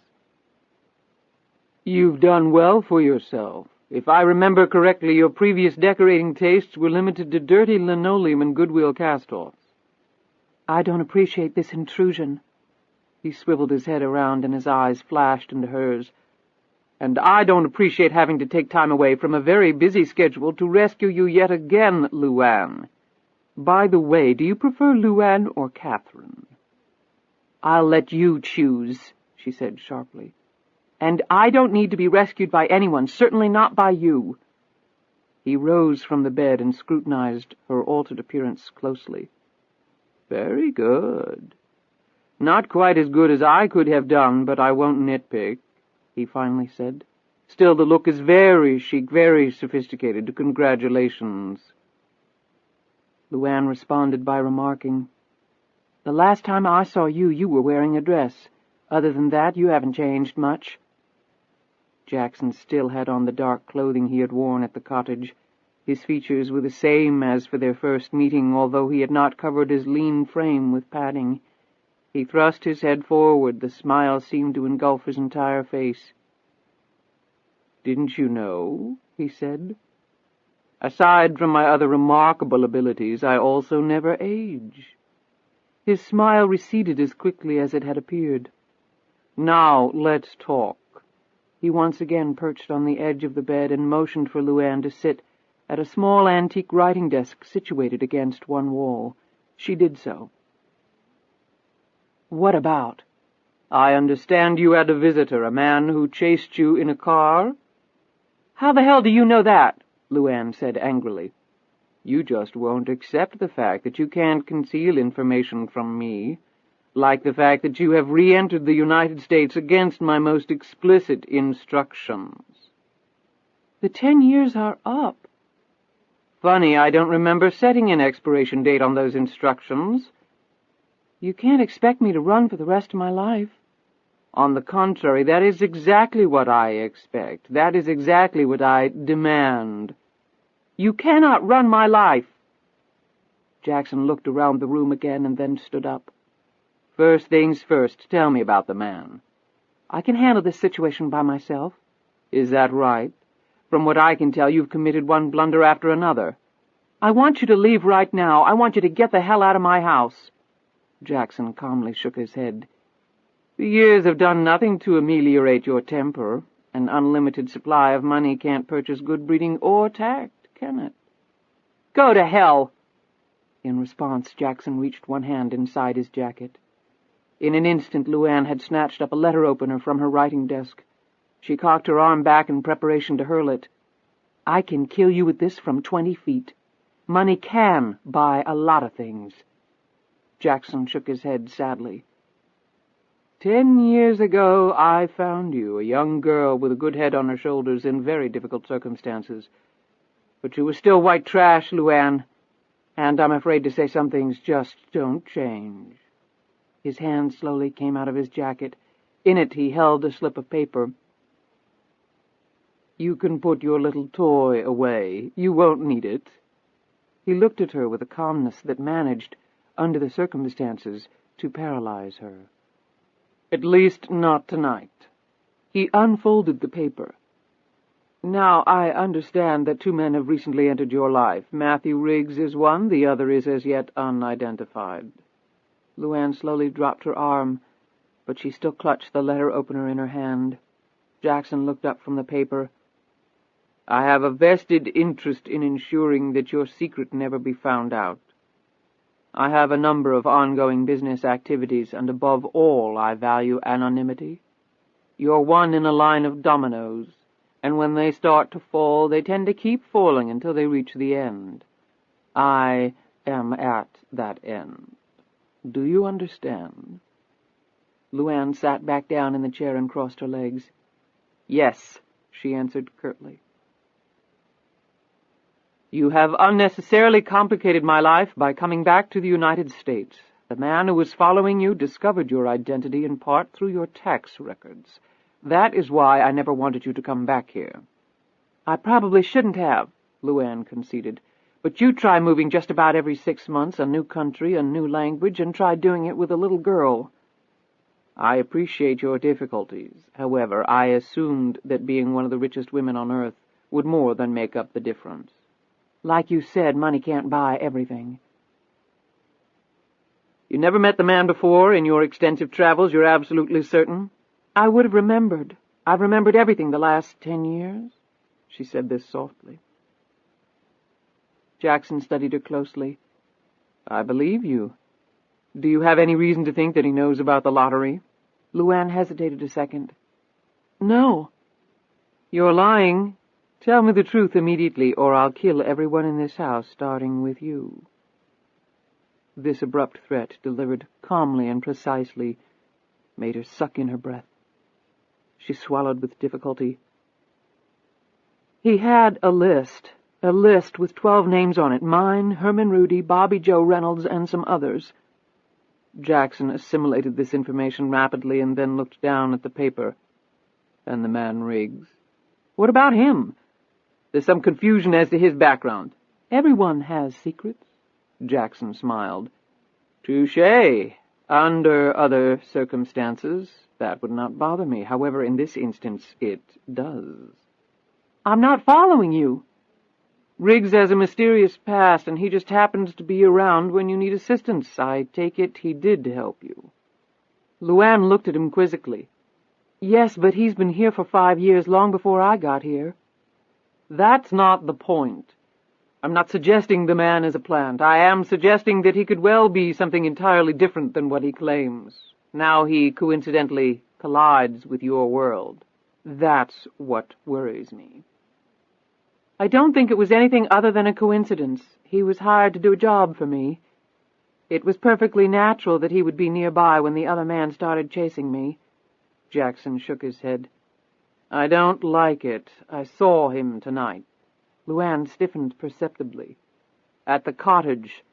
I was this close to him. He spread his hands about 2 feet apart. I contemplated killing him on the spot. It would have been extremely easy.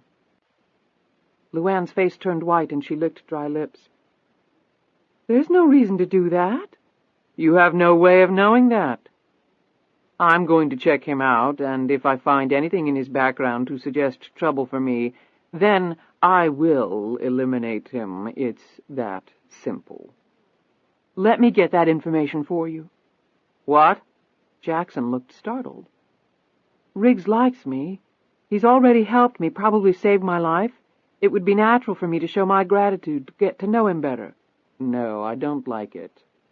Riggs is a nobody, a local builder. Why trouble yourself with him? Like you said, you're busy. Jackson studied her intensely for a moment. All right, LuAnn, you do that. However, any information you obtain better be reported to me in a timely fashion, or with respect to Mr. Riggs, I will take matters into my own very capable hands. Clear? LuAnn let out a deep breath. Clear. The other man, of course, I must find. It shouldn't be too terribly difficult. Don't do that.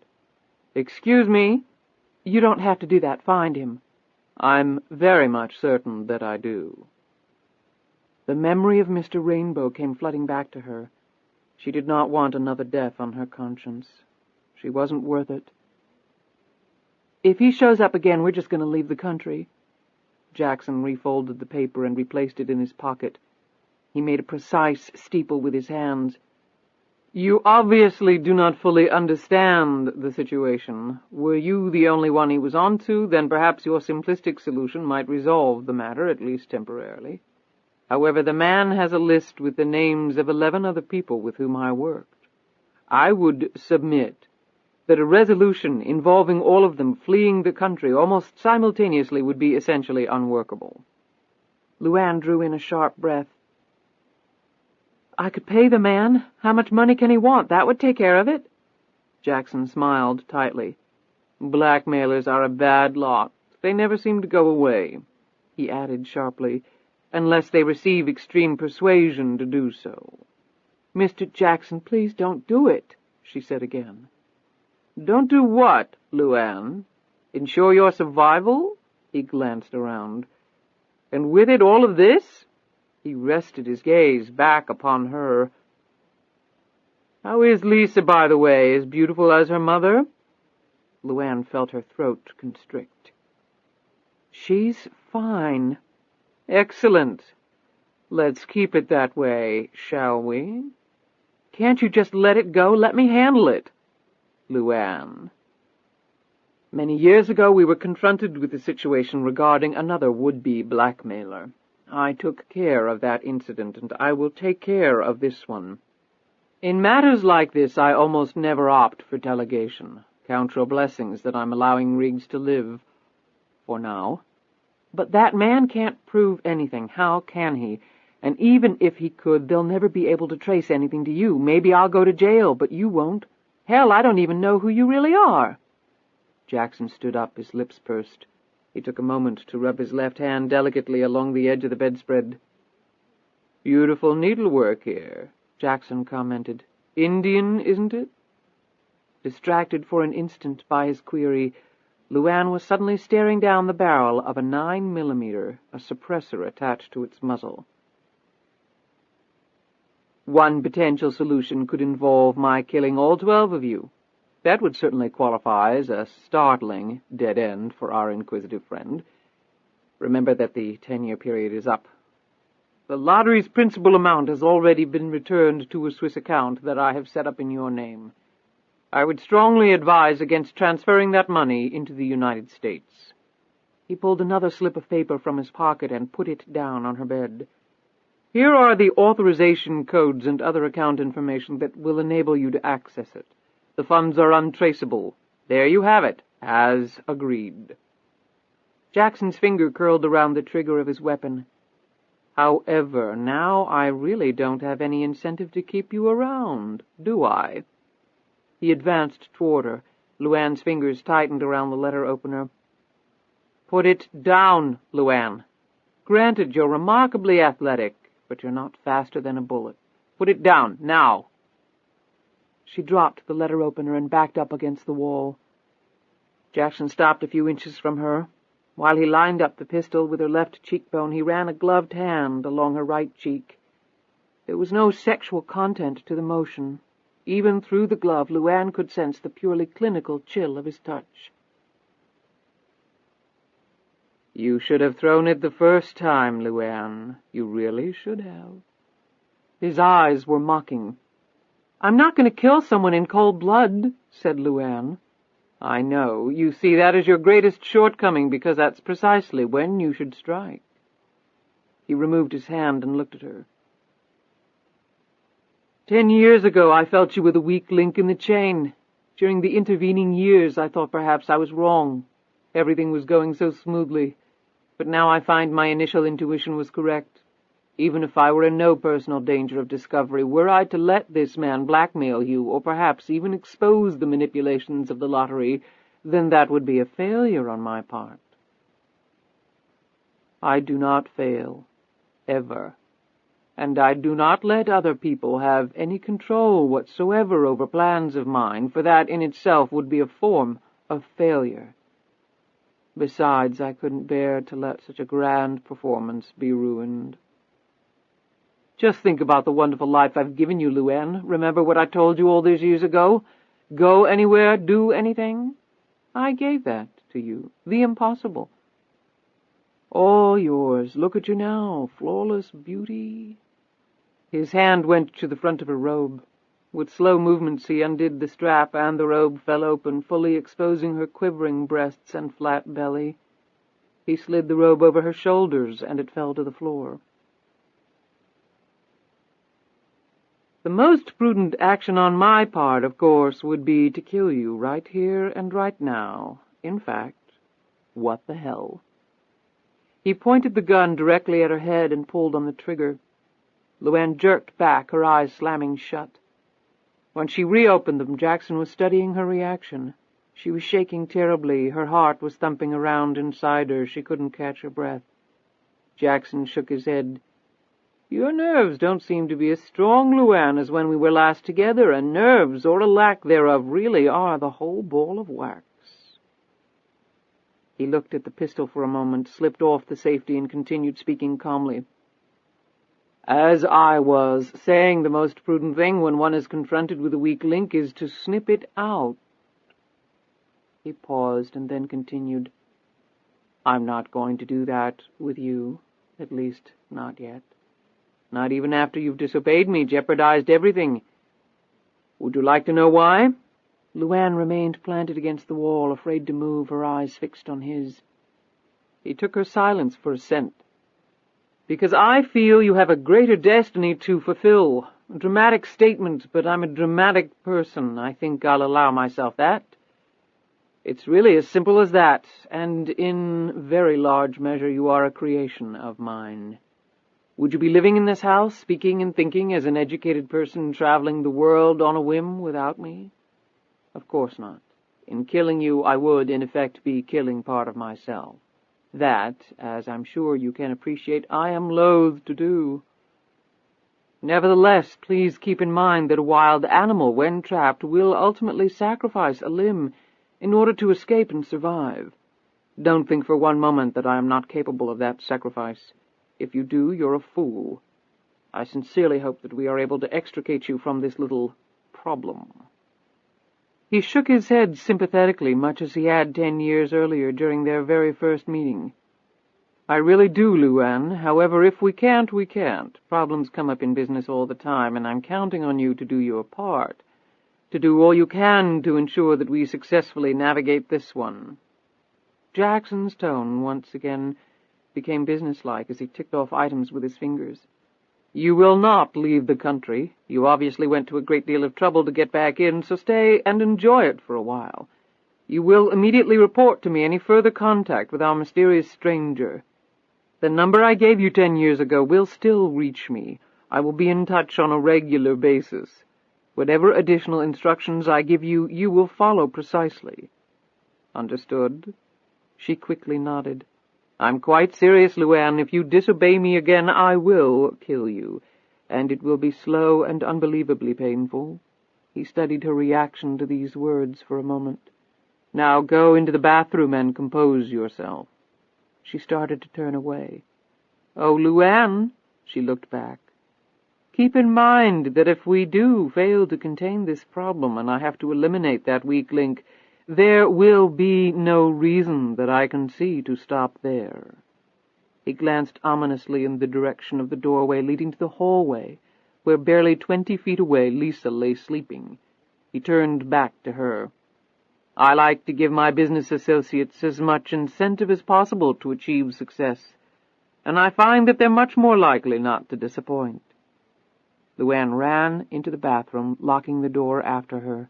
She gripped the cold marble of the vanity, every limb shaking uncontrollably as though she had left her skeleton back there with him.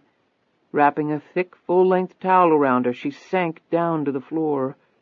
Her natural courage was tempered with a strong dose of common sense, and she understood quite clearly the serious personal jeopardy she was in.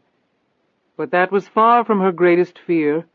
The fact that Jackson might set his murderous sights on Lisa made her nearly delirious with terror. Curiously enough, it was with this thought that LuAnn's features grew deadly still in their own right. Her eyes stared across at the doorway on the other side of which stood a person to whom she was probably more similar than dissimilar. They both had secrets. They both were incredibly rich from ill-gotten gains. They both had mental and physical abilities above and beyond the norm. And perhaps most telling, they both had killed someone. Her act had been spontaneous, survival the only motive. Jackson's had been premeditated, but survival of sorts had also been his motivation. Perhaps not as wide a chasm as it looked on the surface. The results, after all, had been the deaths of 2 human beings. She slowly rose from the floor. If Jackson ever came after Lisa, then either he would die or LuAnn would. There would be no other possibilities. She let the towel fall to the floor. She unlocked the door. There seemed to exist an ethereal connection between Jackson and LuAnn Tyler that defied a logical explanation. It was as though, even after all this time apart, that their synapses had become fused together at a certain, almost psychic level. For she was absolutely certain what she would find when she returned to the bedroom. She threw open the door. Nothing. Jackson was gone. LuAnn pulled on some clothes and hurried down the hallway to check on Lisa. The little girl's steady breathing told her mother that she was asleep. For a while, LuAnn simply hovered over Lisa, afraid to leave her. She didn't want to wake her. She wouldn't be able to hide the terror she was feeling from her daughter. Finally, LuAnn made certain the windows were locked and left the room. Next, she made her way to Charlie's bedroom and gently roused him from sleep. I just had a visitor. What? Who? We should have known he'd find out, she said wearily. When the meaning behind her words worked through his grogginess, Charlie sat up straight in bed, almost knocking over the lamp on the nightstand. Good God, he was here? Jackson was here? When I finished my shower, I found him waiting for me in my bedroom. I don't think I've ever been that scared in my life. Oh, God, LuAnn, baby. Charlie hugged her tightly for several moments. How the hell did he find us? I don't know, but he knows everything. The man who chased me, about Riggs. I told him about the list of lottery winners. I tried to lie, but he knew I was. He threatened everyone in the house if I didn't tell him the truth. What's he going to do? He's going to find the guy, and then he's going to kill him. He's going to find the guy, and then he's going to kill him. Charlie leaned up against the headboard, and LuAnn sat down next to him. Charlie put a big hand across his face and shook his head. He looked over at her. What else did he say? That we weren't to do anything, be careful around Riggs, and to let him know if the other guy showed up again. Riggs? Why'd he mention him? She looked over at him. Jackson seemed very suspicious of him, like maybe he has an ulterior motive for being involved. Son of a bitch. Charlie moaned and abruptly rolled out of bed. He stood up and started getting dressed. What are you doing? I don't know, but I feel like I gotta do something. Warn Riggs. If Jackson's after him... She reached up and gripped his arm. If you tell Riggs about Jackson, then all you're doing is guaranteeing his death. Somehow, someway, Jackson will find out. He always does. I've got Riggs safe, at least for now. How'd you do that? Jackson and I worked out a little arrangement. At least I think he bought it. Who can tell with him? Charlie stopped pulling on his pants and looked over at her. LuAnn continued. For now, anyway, Jackson's going to focus on the other man. He'll find him, and it's not like we can warn him because we don't even know who he is. Charlie sat back down on the bed. So what do we do? LuAnn took his hand in hers. I want you to take Lisa away. I want both of you to go away. There's no way I'm leaving you alone with that guy in the neighborhood. No way in hell. Yes, you will, Charlie, because you know I'm right. By myself, I'm okay, but if he were to get hold of Lisa... She didn't need to finish the thought. Why don't you go with her and let me stay here and handle it? LuAnn shook her head. That won't work. If I leave, Jackson will come looking hard. So long as I'm around, he's not going to stray too far. In the meantime, you two can get away. I don't like it. I don't want to abandon you, LuAnn, not now. She put her arms around his burly shoulders. My God, you're not abandoning me. You're going to be taking care of the most precious thing I have. She broke off here as Jackson's face planted itself squarely in her thoughts. Finally, Charlie took her hand. Okay, when do you want us to leave? Right now. I'll go get Lisa ready while you pack. Jackson just left, so I doubt if he's going to be watching the place. He probably figures I'm too frozen with fear to do anything. Actually, he wouldn't be too far from the truth. Where do we go? You pick the place. I don't want to know. That way nobody can get the information out of me.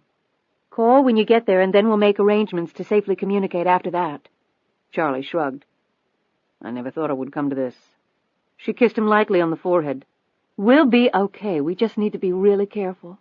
And what about you? What are you going to do? LuAnn took a deep breath. Whatever it takes to make sure we all survive this. And Riggs? She looked squarely at him.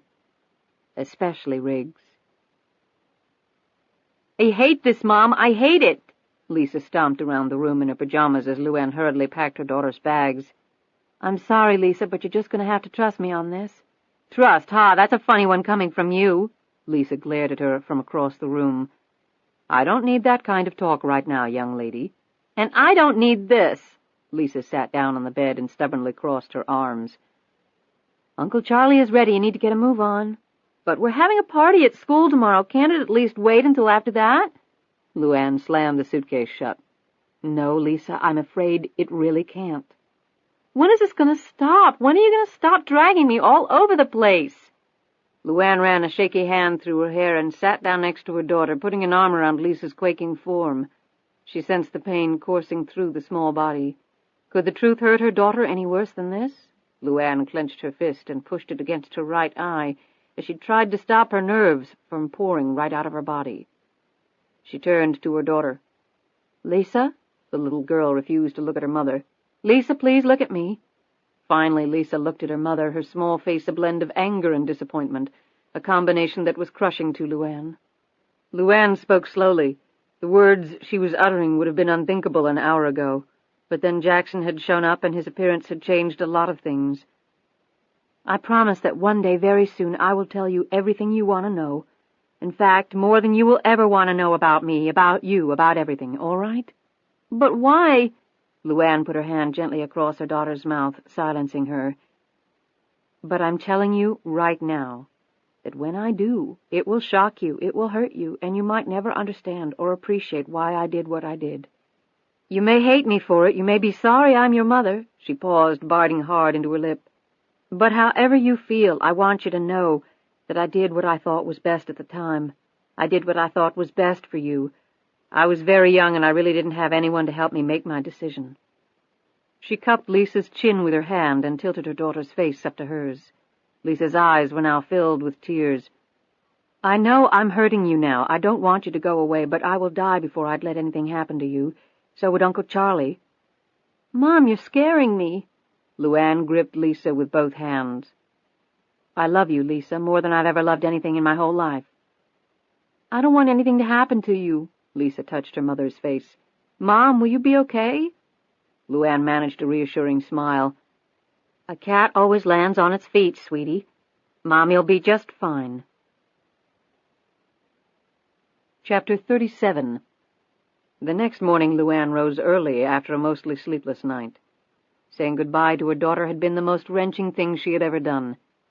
However, she knew that task would seem easy compared to the day she would tell Lisa the truth about her life, about her mother's life. LuAnn hoped she would have the opportunity to do that, and yet a huge wave of relief had swept over her when she had watched the lights of the Range Rover disappear down the road the night before. Now her biggest concern was devising a way to reapproach Riggs without making him even more suspicious. But she didn't have much time.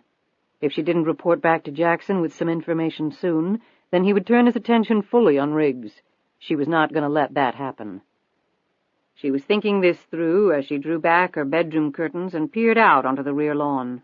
Her bedroom was on the 3rd floor and provided an inspiring view of the surrounding countryside. A balcony opened off the bedroom through a pair of French doors. LuAnn wondered if that was how Jackson had gained access to the room last night. Normally, she activated the burglar alarm right before she went to bed. She might start doing it earlier, although she had little hope that any security system would pose much of a challenge for the man. He seemed to be able to walk right up and then through the walls. She brewed a pot of coffee in the small kitchenette next to her dressing room. Then she put on a silk robe, and, holding a cup of steaming coffee in one hand, she stepped out onto the balcony. A table and 2 chairs were set up there. However, she chose to perch on the marble railing and look out over her property. The sun was on its way up, and the rays of pink and gold formed a backdrop to a sea of equally colorful foliage. The view was almost enough to raise her sagging spirits. What she saw next almost caused her to fall off the balcony. Matthew Riggs was kneeling in the grass near the spot where she had wanted her studio to be built. From her vantage point, LuAnn watched in growing amazement as Riggs unrolled a thick set of blueprints and eyed the lay of the land. LuAnn clambered up on top of the railing, and, one hand clinging to the brick wall of the house for support, she stood on tiptoe for a better look. Now she could make out stakes planted in the ground at various points. While she watched, Riggs unraveled some twine, and tying one end to a stake, he started laying out what looked to be the footprint of a building. She tried calling to him, but her voice couldn't carry far enough.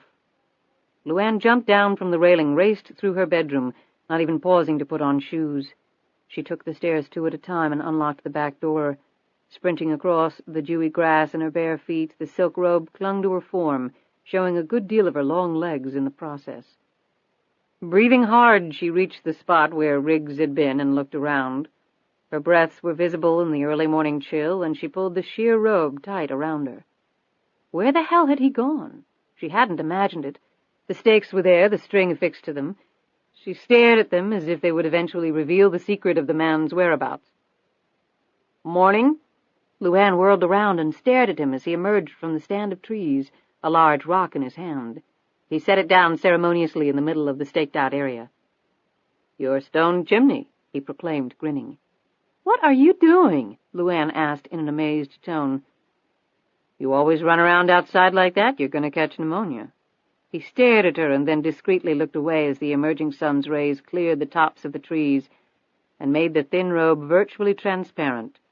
She wasn't wearing anything underneath. "Not to mention what it's doing to me," he muttered to himself. "I don't usually see someone on my property at the crack of dawn putting stakes into the ground." "Just following orders." "What?" "You wanted a studio, I'm building you a studio." "You said there wasn't enough time before winter set in, and you needed plans and permits." "Well, you admired mine so much I had the brilliant idea of using those diagrams for this one. That'll save a lot of time, and I've got contacts at the inspector's office so we can expedite the approval process." He paused and looked at her as she stood there shivering. "Now, don't rush to thank me," he said. She crossed her arms. "It's not that. She shuddered again as a brisk wind sailed down the tree line. Riggs took off his heavy coat and wrapped it around her shoulders. You know, you really shouldn't be outside in your bare feet. You don't have to do this, Matthew. I think I've intruded on your time and patience enough. He shrugged and looked down at the ground, tapping one of the stakes lightly with his foot. I don't really mind, Catherine. He coughed in an embarrassed fashion and looked up at the tree line. There are a lot of worse things than hanging out with a woman like you. He shot her a quick glance and then looked away. LuAnn blushed, biting nervously at her bottom lip while Riggs shoved his hands in his pockets and stared off at nothing. The pair unconsciously emulated two teens nervously feeling each other out for that vital first date. She looked over at the staked-out area. So it'll be just like yours. Riggs nodded. I had the time since you fired me on the fence job. I told you I'd pay you, and I meant it. I'm sure you meant it, but I have a policy of not accepting payment for a job I didn't do. I'm kind of funny that way. Don't worry, I'll charge you plenty for this one. Riggs once again looked at the surrounding country. It doesn't get much prettier than this, I can tell you that. Once I build this thing, you probably won't want to leave it. That sounds very nice, but hardly realistic. He glanced over at her. I guess you travel a lot, a person in your position. It's not that, but I do travel a lot, she added wearily. Too much. Riggs looked around again. It's good to see the world, but it's nice to come home, too. You sound like you speak from experience. She looked at him curiously. He grinned sheepishly. Me? I haven't really been anywhere. But you still like to come home for some peace? She said quietly, her big eyes locked on his. His grin disappeared, and he looked at her with renewed respect. Yes, he finally said. How about some breakfast? I already ate, but thanks. Coffee? She was balancing on one bare foot and then the other as the cold ate at her skin. Riggs watched her movements and then said, I'll take you up on that one. Riggs tugged off his work gloves and stuffed them in his pants pocket. He turned around and bent down. Climb on. Excuse me? Climb on. He patted his back. I know I'm not as bulky as your horse, but just pretend. LuAnn didn't budge. I don't think so. Riggs turned and looked at her. Will you come on? I'm not kidding about the pneumonia. Besides, I do this with billionaires all the time, I'm telling you. LuAnn laughed, pulled his coat on all the way, and hoisted herself up piggyback style, wrapping her arms around his neck. He locked his arms around her bare thighs. Are you sure you're up to it? It's a pretty long way, and I'm not exactly petite. I think I can manage, just don't shoot me if I collapse. They started off. Halfway there, she jabbed him playfully in the sides with her knees. What the hell was that for? I'm pretending, just like you said. So giddy up. Don't push it, he groused back and then smiled. In the woods near the horse barn, Jackson repacked his sound wand and made his way through the woods to his car parked on a side road. He had watched in some amusement as Riggs carried LuAnn back to the house. He had also noted the rough footprint for the structure Riggs was apparently building for her. Considering how she was dressed, Jackson thought it likely that LuAnn and the handsome Riggs would probably be enjoying an intimate moment very shortly. That was good, since it would give her an opportunity to pump him for information. Using the sound wand, he had also recorded Riggs's voice, an asset that might prove valuable later. He reached his car and drove off. Riggs sipped on a cup of coffee in the kitchen while LuAnn munched on a piece of buttered toast. She rose and fixed herself another cup of coffee and freshened his. Riggs couldn't help but stare when her back was turned. She hadn't changed her clothes, and the clingy robe was making him think about things he probably shouldn't be. He finally looked away, his face hot. If I get another horse, I think I'll name it after you, LuAnn said. Thanks bunches. He looked around. Everybody else still sleeping? She put the coffee pot back down and took a moment to sponge up a bit of spillage on the counter. Sally has the day off. Charlie and Lisa went on a little vacation. Without you? She sat back down, her eyes roaming the room before she looked back at him and spoke casually. I had some things to take care of. I might have to leave for Europe soon. If I do, I'll meet up with them, and then we'll all go together. Italy is beautiful this time of year. Have you ever been? The only Rome I've been to is in New York. In your past life? She looked at him over the top of her coffee cup. There we go with that past life thing again. It's really not all that exciting. So why not tell me about it then? So what's the quid pro quo? Ah, I assume you learned that phrase from your attorney ex-wife? Assumptions are dangerous things. I like facts a lot better. So do I. So shower me with them. Why are you so interested in what I did before I came to Charlottesville? Because I'm doing my best to keep you alive, and it sickens me every time I think how close you came to being dead because of me. LuAnn struggled to keep her tone at an even level despite that painful reality. I'm just a naturally curious person. Well, so am I, and I have a hunch your secrets are a lot more interesting than mine. She tried her best to look surprised. I don't have any secrets. He put down his coffee cup. I can't believe you can actually say that with a straight face. I have a lot of money. Some people would like to take it away from me any way they can. That doesn't exactly qualify for shocker status. So you've concluded the guy in the Honda was a potential kidnapper? Maybe. Funny kidnapper. What do you mean? I've been thinking a lot about it. The guy looked like a college professor. He rented a place in the area and furnished it. When he attempted to kidnap you, he wasn't even wearing a mask. And when I showed up on the scene, instead of hightailing it off, he tried to drive right through me, even though he had no chance of catching you. And in my experience, most kidnappers don't work solo. Logistically, it's difficult to go it alone. In your experience? See, I'm showering you with secrets. Maybe he was trying to frighten me before he actually made the kidnap attempt? Don't think so. Why put you on your guard? Kidnappers kind of like the element of surprise. If he's not a kidnapper, what then? I was hoping you could tell me. Charlie went into the cottage, and so did you. What'd you find? Nothing. That's bullshit, and you know it. LuAnn stood up and glared at him. I don't appreciate being called a liar. Then stop lying. Her lips trembled, and she abruptly turned away from him. Catherine, I'm trying to help you here. Okay, in my past life, I did deal with the criminal class quite a bit. I've got some insights and some skills that might prove useful if you'd just tell me the truth. He rose and put a hand on her shoulder. He turned her around to face him. I know you're scared, and I also know you've got stronger nerves and more spirit than just about anybody I've ever run across, so I'm assuming whatever you're facing is pretty bad. And I want to help you. I will help you if you'll just let me. He cupped her chin with his hand. I'm playing straight with you, Catherine. I really am.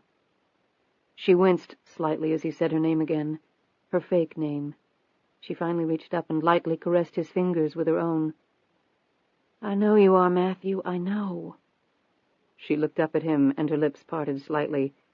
Their eyes did not budge from each other as their fingers exchanged touches that were suddenly electrifying both of their bodies. The spontaneity of the sensation absolutely immobilized them, but not for long. Riggs swallowed hard, dropped his hands to her bottom, and abruptly pulled LuAnn against him. The warmth and softness of her breasts burned invisible holes through his thick flannel shirt. Their mouths erupted against each other as he yanked the robe free and it fell to the floor. LuAnn moaned and closed her eyes, her head swaying drunkenly from side to side as Riggs attacked her neck. She pulled at his hair and then wrapped her arms around his head as he hoisted her up in the air, his face buried in her chest. She wrapped her legs around his torso. Following her frantic, whispered directions, Riggs lunged blindly along the hallway to the small first-floor guest bedroom. Riggs pushed open the door. LuAnn jerked away from him and sprawled flat on her back on the bed, the muscles in her long legs tensing in anticipation. She reached up and pulled at him. "Damn it, Matthew, hurry!" At his subconscious level, Riggs noticed the abrupt return of the Georgia drawl, but he was far too intoxicated with the passion of the moment to do anything about it. Riggs's heavy work boots hit the hardwood floor with a loud thump, and his pants followed immediately. She jerked his shirt off, popping several buttons in the process, then slid his boxers down. They didn't bother with the bed covers, although Riggs did manage to back-kick the door closed before he plunged on top of her.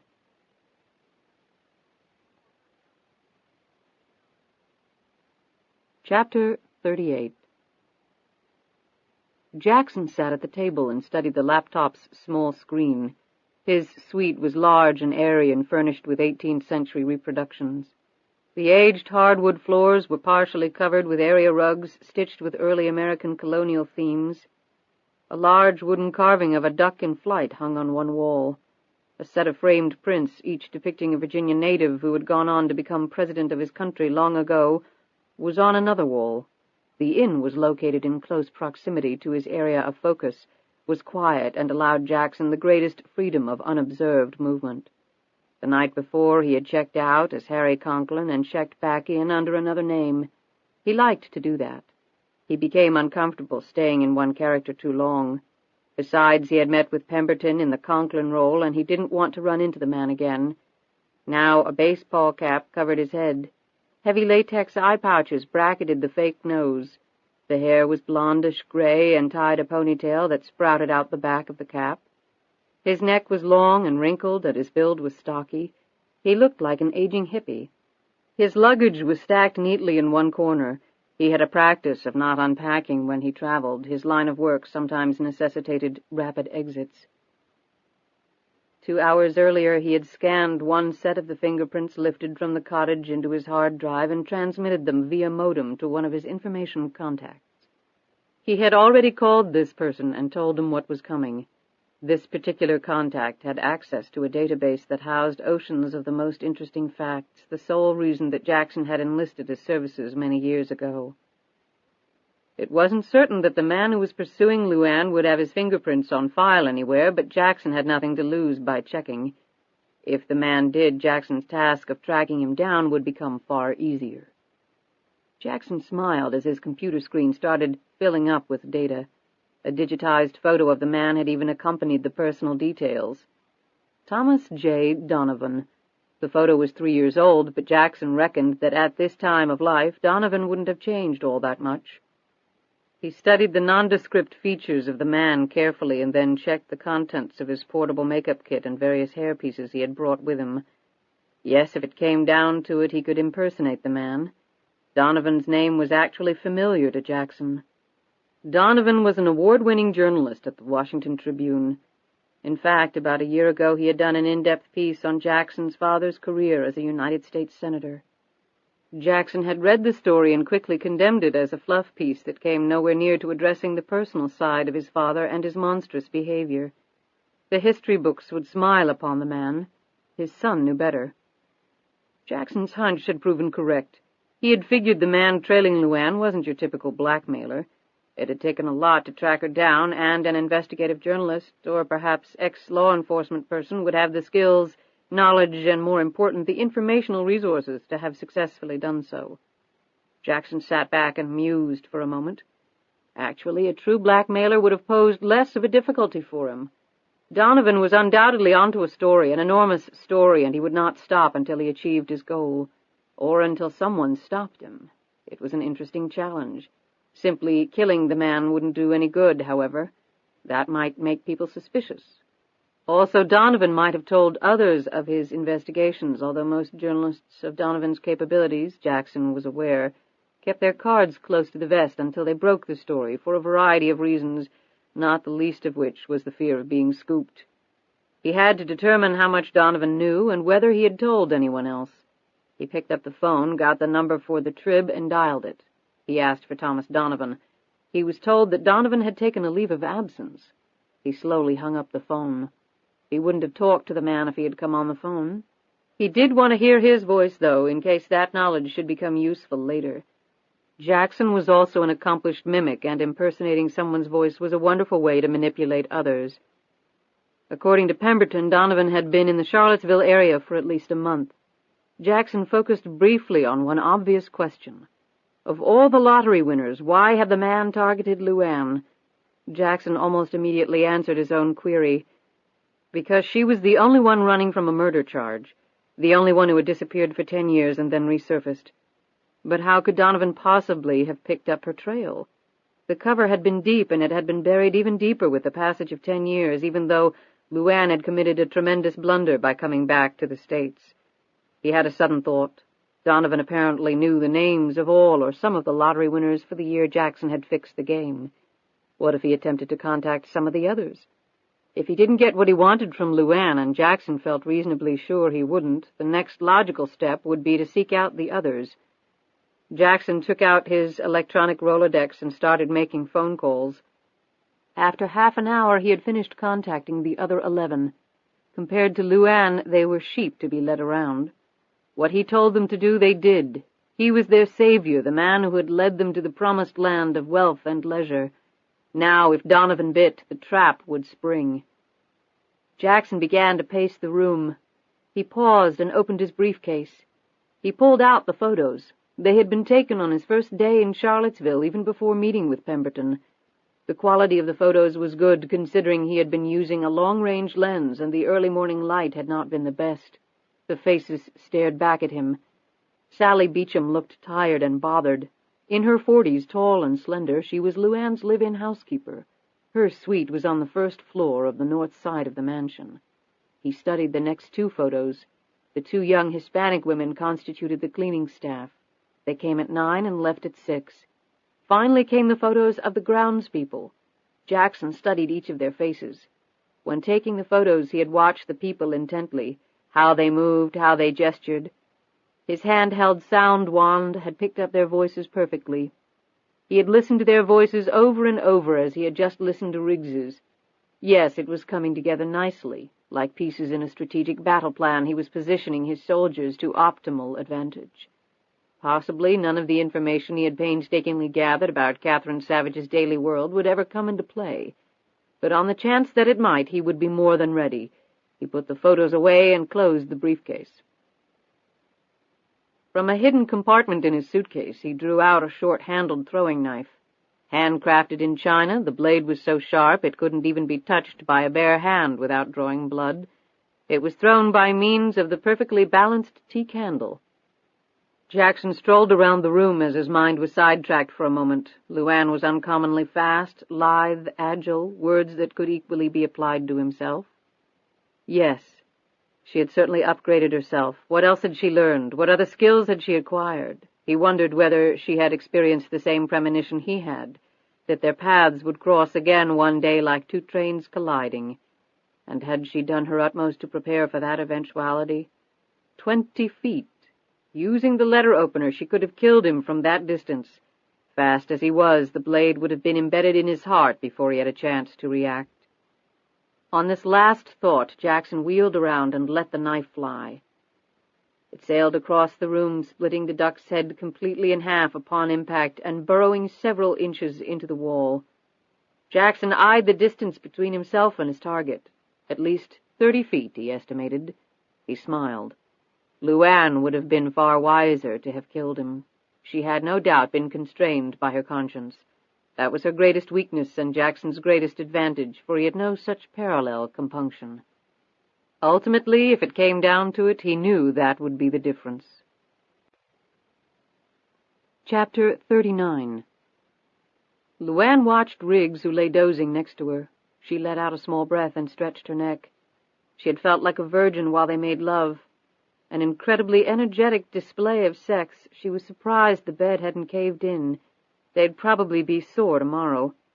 A grin spread over her face. She stroked his shoulder and huddled next to him, putting one of her bare legs across both of his. With this movement he finally stirred and looked over at her. A boyish smile cracked his face. "What?" she asked, her eyes impish.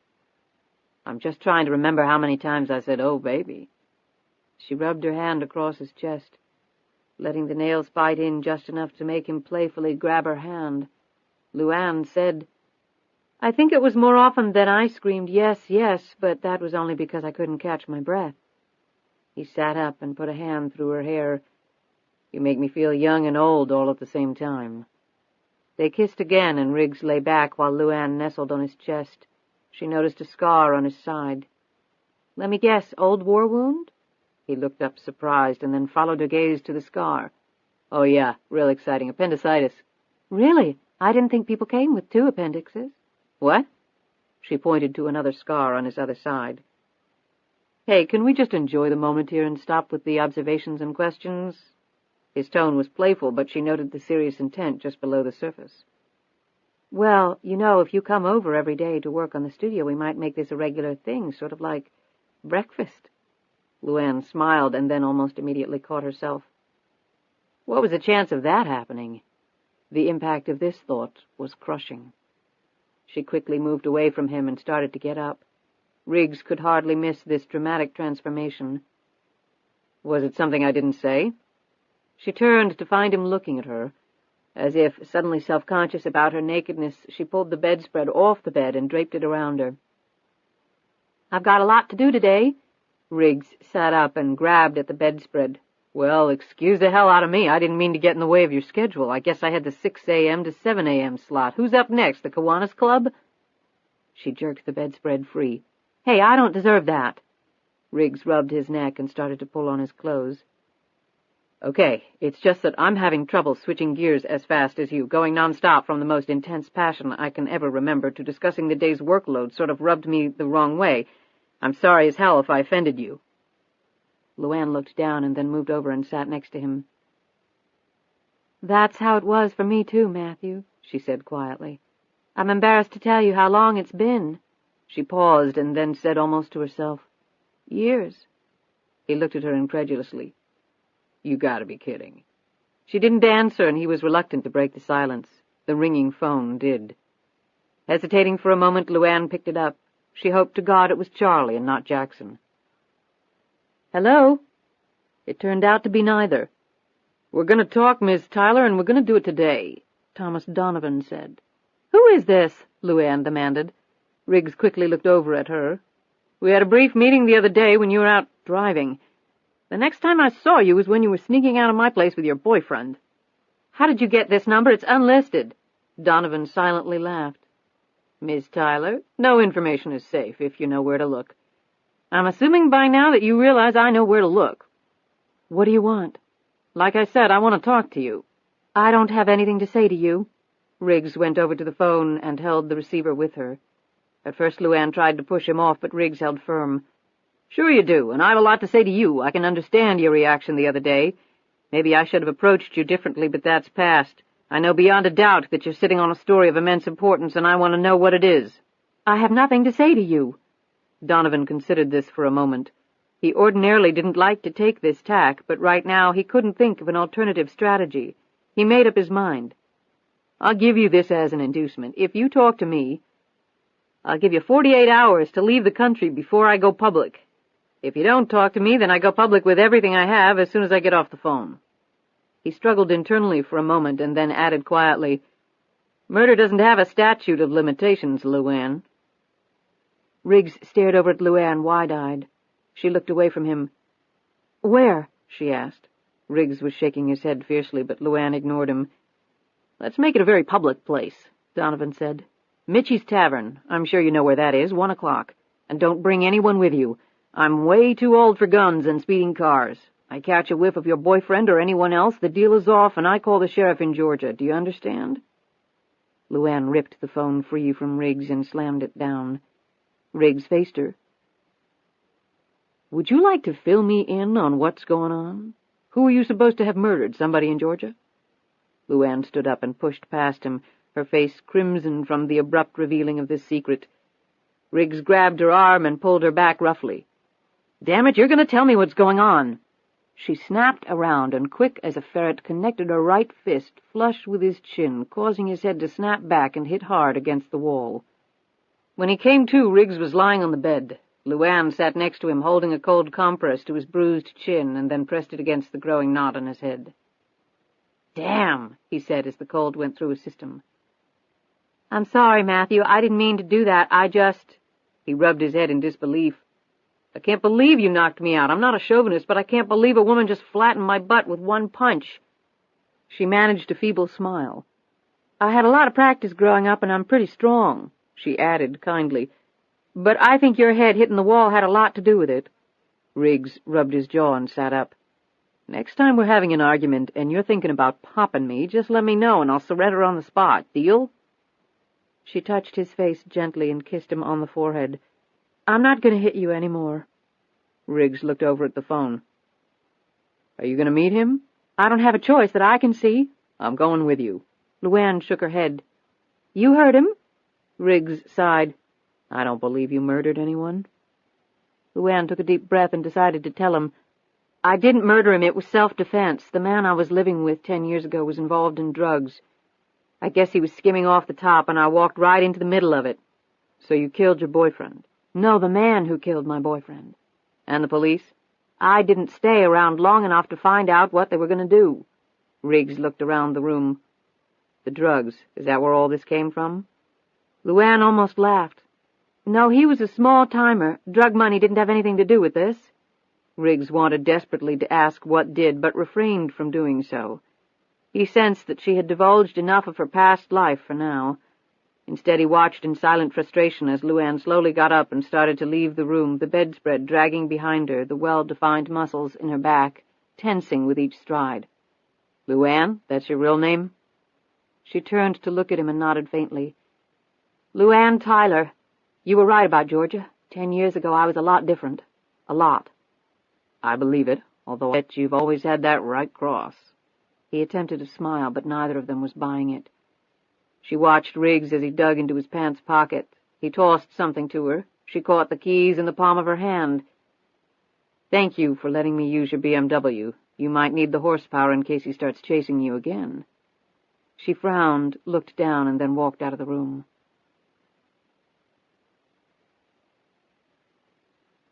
Chapter 40. Wearing a long black leather coat and a matching hat, her eyes hidden behind a pair of Ray-Bans, LuAnn stood outside the Ordinary, an aged wooden building that was part of Mitchie's Tavern, a historic structure originally built in the late 1700s and later moved to its current location down the road from Monticello in the late 1920s. It was lunchtime, and the place was starting to fill up with tourists, either lining their stomachs with the fried chicken buffet offered there after touring Jefferson's home and its neighbor Ash Lawn, or fueling up before setting out on the tour. Inside, a fire blazed in the hearth, and LuAnn, who had arrived early to check things out, had soaked in the warmth from the flames before deciding to wait for him outside. She looked up when the man walked toward her. Even without his beard, she recognized him. "Let's go," Donovan said. LuAnn looked at him. "Go where?" "You follow me in your car. I'll be checking my rearview mirror. If I see anyone who remotely looks like they're following us, then I pick up my cell phone and you go to prison." "I'm not following you anywhere." He leaned into her face and said quietly, "I think you might want to reconsider." "I don't know who you are or what you want. You said you wanted to meet me. Well, I'm here." Donovan looked around at the line of people making their way into the tavern. "I had in mind a little more privacy than this." "You picked the place." "That I did." Donovan jammed his hands in his pocket and stared at her in obvious discomfort. LuAnn broke the silence. "I'll tell you what, we'll go for a drive in my car." She stared at him ominously and spoke in low tones. "But don't try anything, because if you do, I will hurt you." Donovan snorted for a moment and then just as quickly stopped as he stared into her eyes. An involuntary shiver swept over him. He followed her long strides to her car. LuAnn got on Interstate 64 and put the big sedan on cruise control. Donovan turned to her. "You know, you threatened me back there with bodily injury. Maybe you did kill that guy in the trailer." "I didn't murder anyone. I didn't do anything wrong in that trailer." Donovan studied her features and then looked away. When he spoke next, his tone was softer, calmer.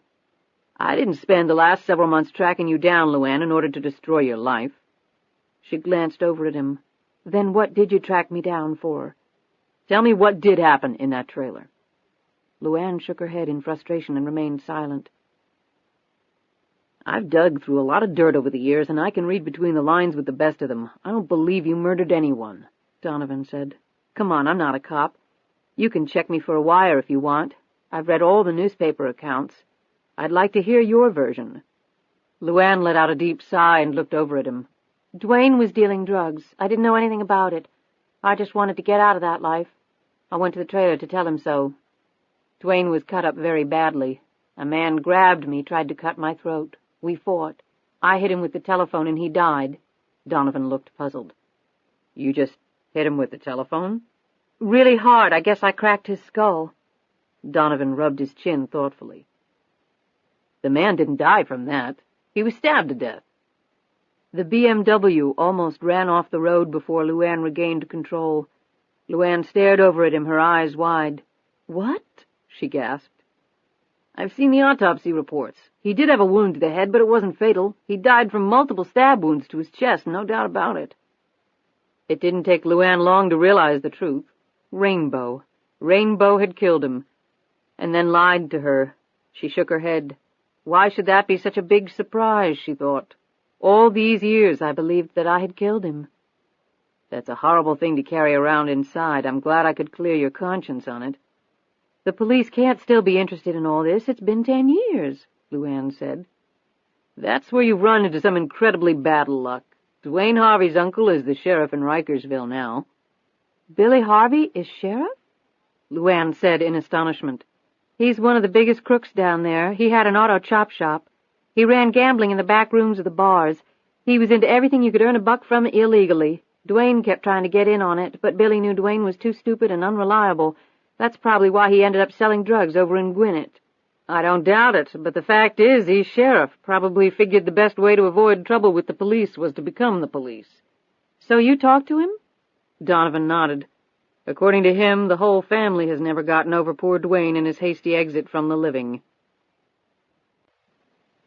According to him, the whole family has never gotten over poor Dwayne and his hasty exit from the living. He said that the drug dealing sort of besmirched the whole family, and the money you sent, instead of salving over those wounds, they took it as pouring salt on them like you were trying to buy them off somehow. I mean, they spent it and all, but they still didn't like it, at least according to the illustrious Billy Harvey. Bottom line is, he told me that the investigation is still active, and he's not going to rest until LuAnn Tyler is brought in for trial. From what I can tell, his theory is that you're the one who was involved in the drug dealing because you wanted to escape Dwayne and the boring life. Dwayne died trying to protect you, and then you murdered the other guy who allegedly was your partner. That's a bunch of lies. Donovan shrugged. You know it is, I know it is, but the people deciding that will be a jury of your peers down in Rikersville, Georgia. He took a moment to appraise her expensive clothing. Or a jury of whom your peers used to be. I wouldn't recommend that you wear that outfit to the trial. It might rub the people the wrong way. Dwayne being flower food in all these last 10 years while you were living the high life and doing a pretty good impersonation of Jackie O, it just wouldn't sit well with the good folks down there. Tell me something I don't know. She paused for a moment. So, is that your deal? If I don't talk, you're going to throw me to Billy Harvey? Donovan patted the dashboard. It may surprise you to know that I don't give a damn about all that stuff. If you hit that man, you did it in self-defense. That I believe. LuAnn lifted her sunglasses and stared across at him. Then what do you care about? He leaned toward her. The lottery. His eyebrows arched. LuAnn spoke evenly. What about it? You won it 10 years ago, $100 million. So? So how'd you do it? I bought a ticket that turned out to be the winning number. How else do you do it? I don't mean that. Let me fill you in on something. Without getting too technical, I went back through years' worth of lottery winners. There's a constant rate of bankruptcy declared by all those winners. 9 out of 12 every year. Bang, bang, you can set your clock by it. Then I ran across 12 consecutive winners who somehow managed to avoid the big B, and you were smack in the middle of that unique group. Now, how is that possible? She glanced over at him. How should I know? I've got good money managers. Maybe they do, too. You haven't paid your taxes on your income 9 out of the last 10 years. I guess that helps. How do you know that? Again, all sorts of information is available. You just have to know where to look. I know where to look. You'd have to talk to my financial people about that. I was in other parts of the world during that time. Maybe the income wasn't taxable in the U.S. I doubt that. I've written enough financial stories to know that there's almost nothing Uncle Sam won't tax, if he can find it, that is. So call up the IRS and report me. That's not the story I'm looking for. Story? That's right. I forgot to fill you in on the reason I came to visit you. My name's Thomas Donovan. You probably haven't heard of me, but I'm a journalist for the Washington Trib going on 30 years now, and a damn good one, even if I am blowing my own horn. A while back, I decided to do a story on the national lottery. Personally, I think the whole thing is a travesty. Our own government doing that to the poorest among us. Dangling carrots like that, all the catchy ads, enticing people to cash in their Social Security checks to play something with odds at millions to 1. Excuse the soapbox, but I only write about things I feel passionate about. Anyway, my original angle was the rich sucking it back out of the poor after they hit the jackpot. You know, investment shysters, people peddling one scheme after another, and the government just letting them go right ahead and do it, and then when the winners' finances are so screwed up they haven't paid enough tax or whatnot, the IRS comes in and takes every last dime, leaving them poorer than before they won. A good story, and one I feel needs to be told. Well, while I'm researching the story, I find out this interesting coincidence about all the lottery winners from your year. They didn't lose a dime of their money. In fact, using their tax returns as a gauge, they're all richer now. A lot richer. So I track you down and here I am. What I want is simple, the truth.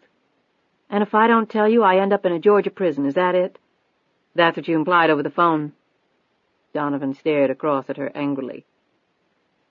I won 2 Pulitzers before I was 35. I've covered Vietnam, Korea, China, Bosnia, South Africa.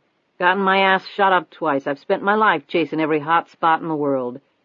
I'm as legit as they come. I'm not going to blackmail you, because I don't operate that way. I told you that over the phone just to get you to meet with me. If Sheriff Billy catches up to you, it's not going to be with my help. Personally, I hope he never does. Thank you.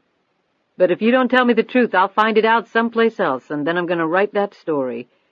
And if you don't tell me your side of things, I can't guarantee how flatteringly I can portray you. I report the facts. Guilt will fall where it may. If you're willing to talk to me, I can guarantee only one thing, that your side of the story will be heard. But if you've broken the law somehow, there's nothing I can do about that. I'm not a cop and I'm not a judge. He paused and looked at her. So, what's it going to be? She didn't speak for several minutes, her eyes staring down the road. He could see the conflict going on inside her. Finally, she looked over at him. I want to tell you the truth. God, I want to tell somebody the truth. She took a deep breath that almost turned into a shudder. But I can't. Why not? You're already in a great deal of danger. If I were to talk to you, that danger would turn into an absolute certainty that you're going to die. Come on, LuAnn, I've been in dangerous spots before. It comes with the territory. What is it and who's behind it? I want you to leave the country. Excuse me? I'll pay. You pick a place, I'll make all the arrangements. I'll set up an account for you. Is that your way of dealing with problems? Send them off to Europe? Sorry, but I got a life right here. That's just it. If you stay, you're not going to have a life.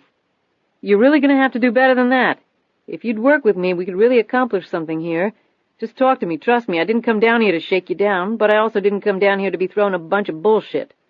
I'm telling you the truth. You are in serious danger. Donovan wasn't listening now. He rubbed his chin as he thought out loud. Similar backgrounds, all poor, desperate. It made for great stories, really picked up the numbers of players. He looked at her, clutched her arm. Come on, LuAnn, you had help leaving the country 10 years ago. You've gotten a whole lot richer.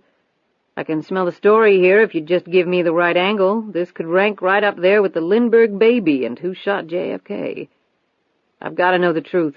Is the government behind this, whatever this is? They're making billions off this thing every month, sucking it out of the rest of us, taxation without representation. Donovan rubbed eager hands together. Are we talking all the way to the White House? Please tell me we are. I'm not telling you anything, and I'm doing it to keep you as safe as I can. If you work with me, we both win. I don't consider being murdered winning, do you? Last chance. Will you please believe me? Believe what? You haven't told me anything, he bellowed. If I tell you what I know, it's like putting a pistol against your head and pulling the trigger myself. Donovan sighed. Then why don't you take me back to my car? I don't know, LuAnn, I guess I expected more from you. You grew up dirt poor, raised a kid by yourself, and then got this incredible break. I thought you might give a crap. LuAnn put the car in gear, and they started off again. She glanced once or twice at him and then started speaking in a very low voice, as though she were afraid of being overheard. Mr. Donovan, the person who is looking for you right this very minute is not someone you want to mess around with. He told me he's going to kill you because you might know too much. And he will. Unless you leave right now, he'll find you for sure. And when he does, it won't be pretty. This person can do anything, anything. Donovan snorted, and then his face froze. He slowly turned and looked at her as the answer finally hit him. Including making a poor woman from Georgia rich? Donovan saw LuAnn jerk slightly as he said the words. His eyes widened. Jesus, that's it, isn't it? You said this man can do anything. He made you the lottery winner, didn't he? A woman barely out of her teens running from the police after believing she committed a murder. Mr. Donovan, please. She stops to buy a lottery ticket and then just happens to travel to New York where the lottery drawing is being held. And what do you know? She wins $100 million. Donovan slapped the dashboard with the palm of his hand. Good God, the national lottery was fixed. Mr. Donovan, you have got to let it drop. Donovan's face flushed crimson. No way, LuAnn, no way am I letting this drop. Like I said, you couldn't have eluded the NYPD and the FBI all by yourself. You had help, a lot of help. This elaborate cover story you had in Europe. You're perfect money managers. This guy set all of it up. All of it, didn't he? Didn't he?" LuAnn didn't answer. "God, I can't believe I didn't see it all before. Sitting here talking to you, it just all fell into place. I've been drifting in circles for months now, and—" He turned sideways in his seat. "You're not the only one either, are you? The other 11 non-bankrupts, maybe more, am I right?" LuAnn was shaking her head hard. "Please, stop." "He didn't do it for free. He must have gotten some of your winnings, but Christ, how did he fix it? Why? What's he doing with all that money? It can't be just one guy." Donovan fired questions left and right. "Who, what, when, why, how?" He gripped her shoulder. "Okay, I'll accept your statement that whoever is behind this is one very dangerous individual, but don't discount the power of the press, LuAnn. It's toppled crooks bigger than this guy. We can do it if we work together." When LuAnn didn't respond, Donovan let go of her shoulder. "All I'm asking is that you think about it, LuAnn, but we don't have a lot of time." When they returned to his car, Donovan got out and then poked his head back in the door.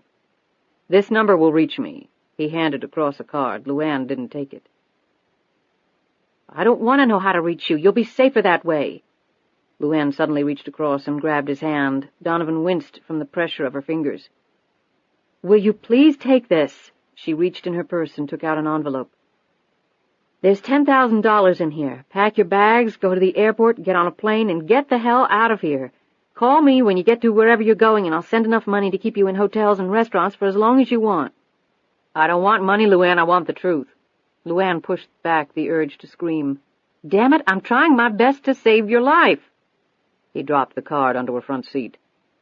"You warned me, and I appreciate that. But if you won't help me, I'll get it from somewhere else. One way or another, this story is being told." He looked at her ominously. "If this person is half as dangerous as you say he is, you might want to think about getting the hell out of here. My butt may be in the crosshairs now, but it's only my butt. You've got a kid." He paused again, and right before he turned to leave, he said, "I hope we both make it through this, LuAnn. I mean that." He walked across the parking lot to his car, got in, and drove off. LuAnn watched him go. She took a deep breath, trying to calm her shaken nerves. Jackson was going to kill the man unless she did something, but what could she do? For one thing, she wasn't going to tell Jackson about her meeting with Donovan. She looked around the parking lot for any sign of him. But what was the use? He could be anyone. Her heart took another jolt. He could have tapped her phone lines. If so, he would know about Donovan's phone call, that they had planned to meet. If he knew that, it was highly likely that he had followed her. Then Jackson would already be tracking Donovan. She looked down the road. Donovan's car was already out of sight. She slammed her fists into the steering wheel. Although LuAnn didn't know it, Jackson had not tapped her phone line. However, as she drove off, she also had no inkling that directly beneath her seat a small transmitter had been affixed to the floorboard. Her entire conversation with Donovan had just been heard by someone else. Chapter 41.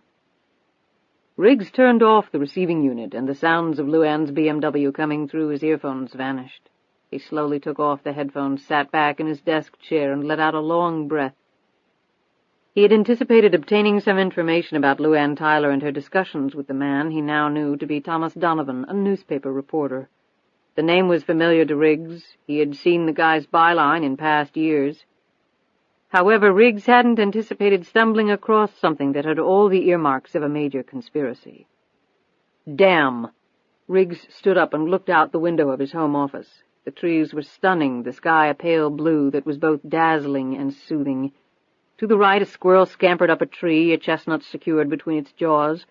Farther back, through the thickness of the trees, Riggs could make out a slender procession of deer headed by a 6-point buck as they made their way cautiously toward the small spring-fed pond situated on Riggs's property.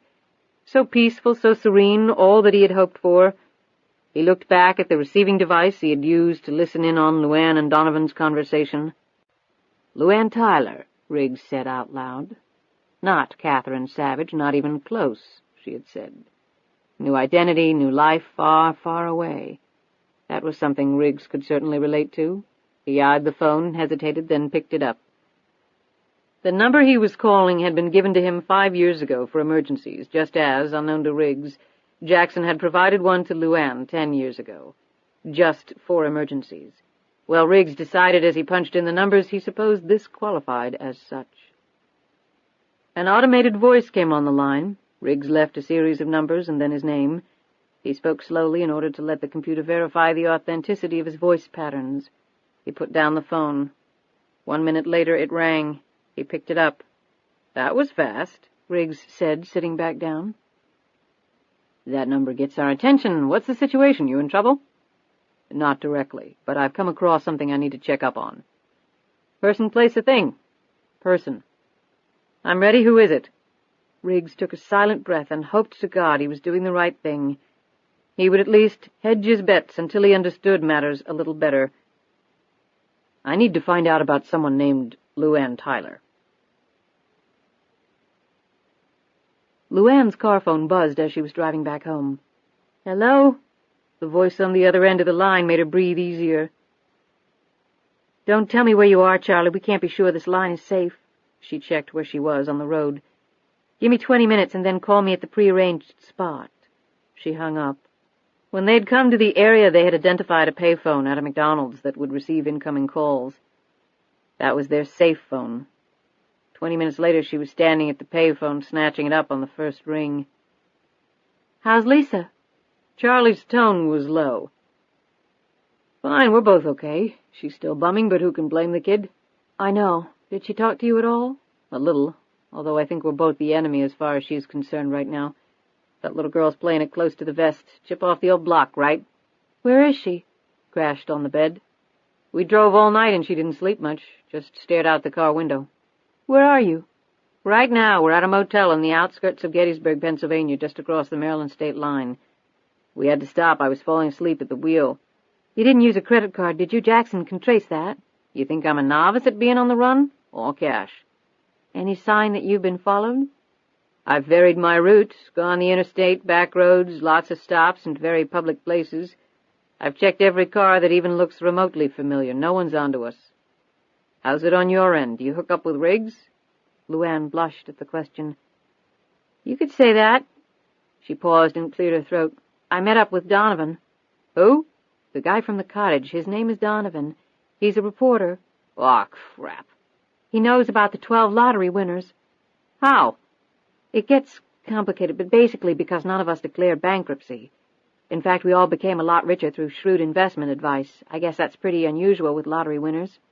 "Damn, I guess Jackson isn't infallible." "That's a comforting thought. I've got to go. Give me the number there." Charlie did so. "I brought the portable cell phone too, LuAnn. You've got the number, right?" "Memorized." "I don't like it that you're all alone in this. I really don't." "I'm holding my own. I've just got to think things through a little. When Jackson shows up again, I want to be ready." "I'm not sure that's possible. The guy's not human." LuAnn hung up the phone and walked back to her car. As unobtrusively as she could, she scanned the parking lot for anyone looking remotely suspicious. But that was the problem. Jackson never looked suspicious. Charlie hung up the phone, checked on Lisa, and then went to the window of the ground-floor motel room. The building was constructed in the shape of a horseshoe, so that Charlie was looking out not only at the parking lot but also at the motel units on the other side of the parking lot. He had a habit of checking the parking lots every 30 minutes to see who had pulled in after them. He had selected fairly isolated places that would make it easier to flush out someone who was following them. Despite his sharp scrutiny, he could not have seen the pair of binoculars focused on him from the dark recesses of the motel room directly across from his. This person's car was not in the parking lot because he was not a paying guest of the motel. He had broken into the room when Charlie and Lisa had gone out to eat. The man put down the binoculars and jotted some words down in a notebook before taking up his sentry once again. Chapter 42. The BMW pulled into the front drive. LuAnn sat in the car and stared up at the house. She'd not gone home. After driving around for a while, she had decided to come here. The Jeep was there, so he must be as well. She got out of the sedan and walked up the wide steps of the Victorian. Riggs heard her coming. He was just finishing up his phone call, the paper in front of him covered with notes, more information than he had ever wanted to know. His gut was cramping up just thinking about it all. He opened the door to her knock, and she passed through the doorway without looking at him. "How'd it go?" he asked. LuAnn drifted around the room before settling down on the couch and looking up at him with a shrug.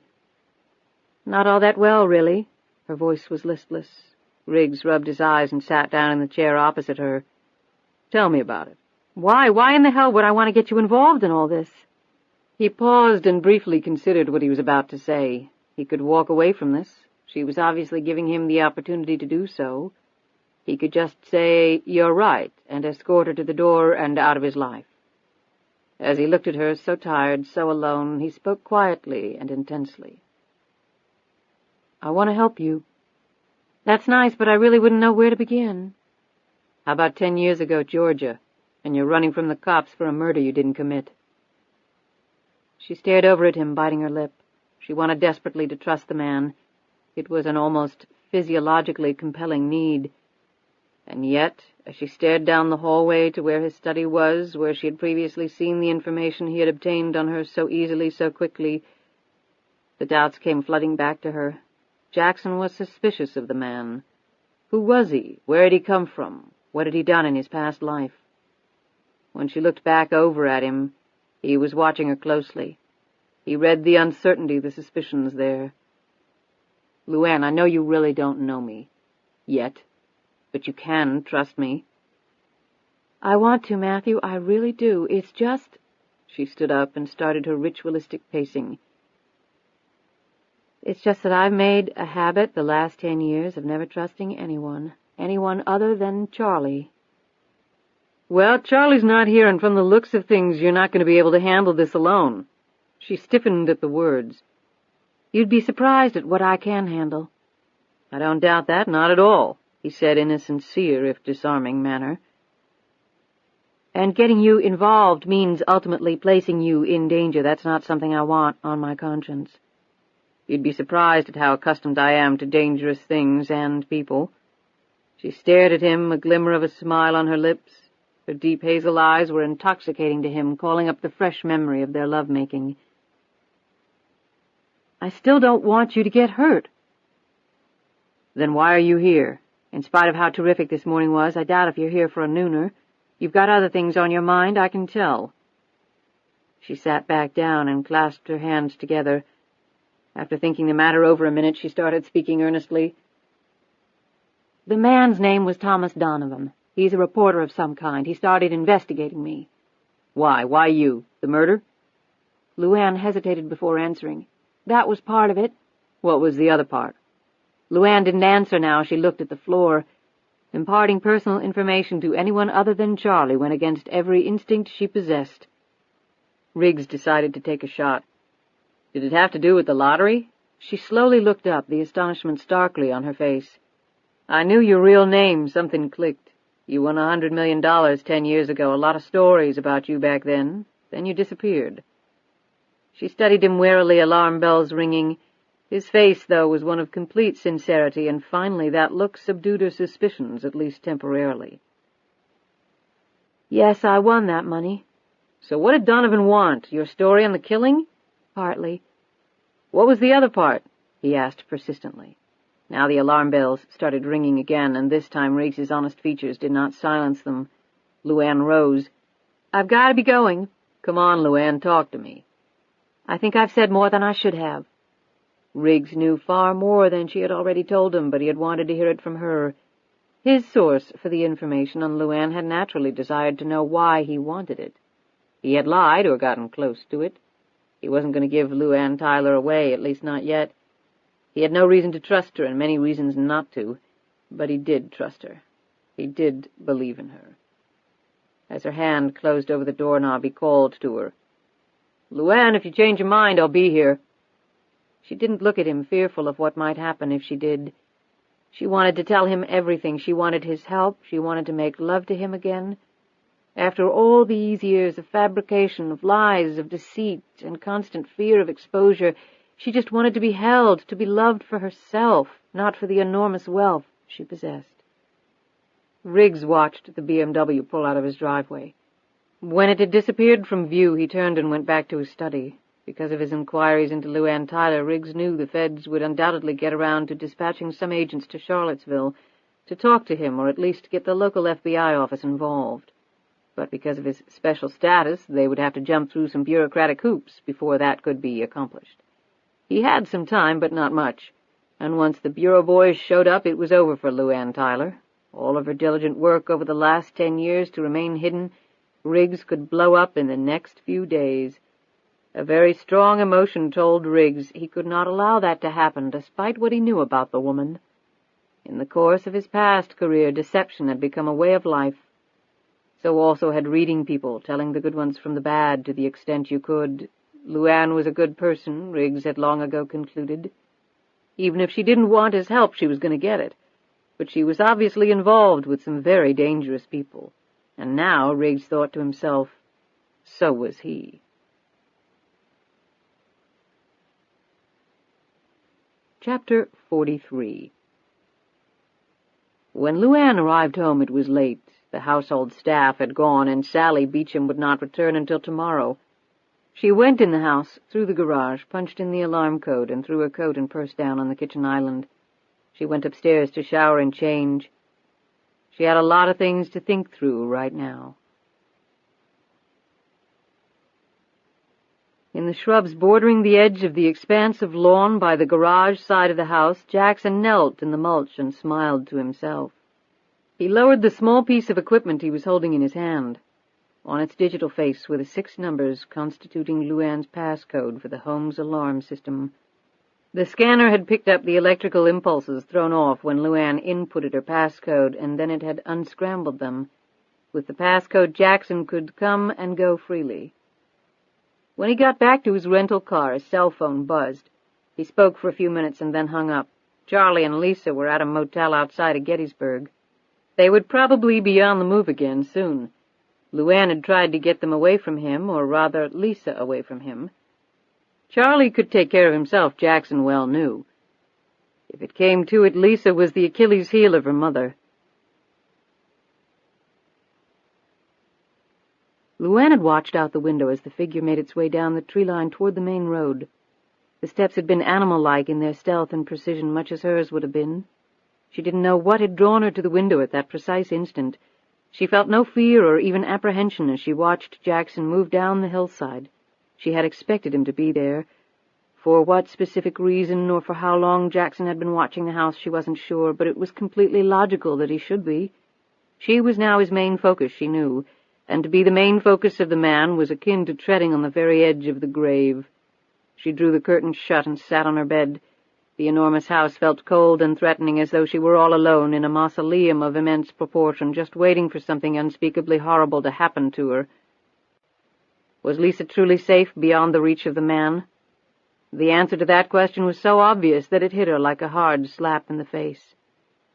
"I can do anything, LuAnn."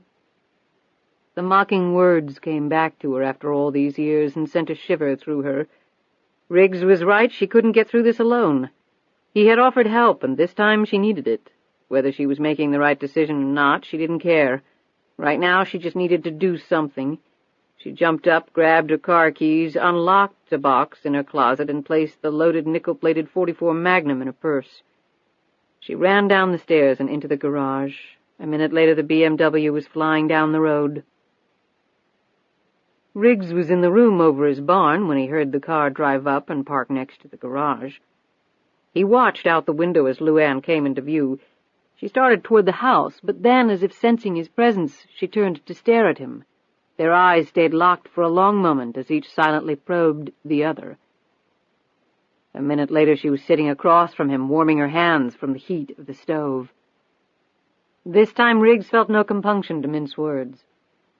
"The lottery was fixed, wasn't it? You knew you were going to win, didn't you?" LuAnn jolted upright for an instant, but then let out an almost simultaneous breath of relief. "Yes." With that one word she felt as though the last 10 years of her life had suddenly evaporated. It was a cleansing feeling. "How'd you figure it out?" "I had some help." LuAnn tensed and slowly rose. Had she just made the biggest mistake of her life? Riggs sensed her sudden change and put up a hand. As calmly as he could, he said, "Nobody else knows right now. I pulled some pieces of information from different sources and then took a wild stab." He hesitated and then added, "I also bugged your car. I heard your entire conversation with Donovan." "Who the hell are you?"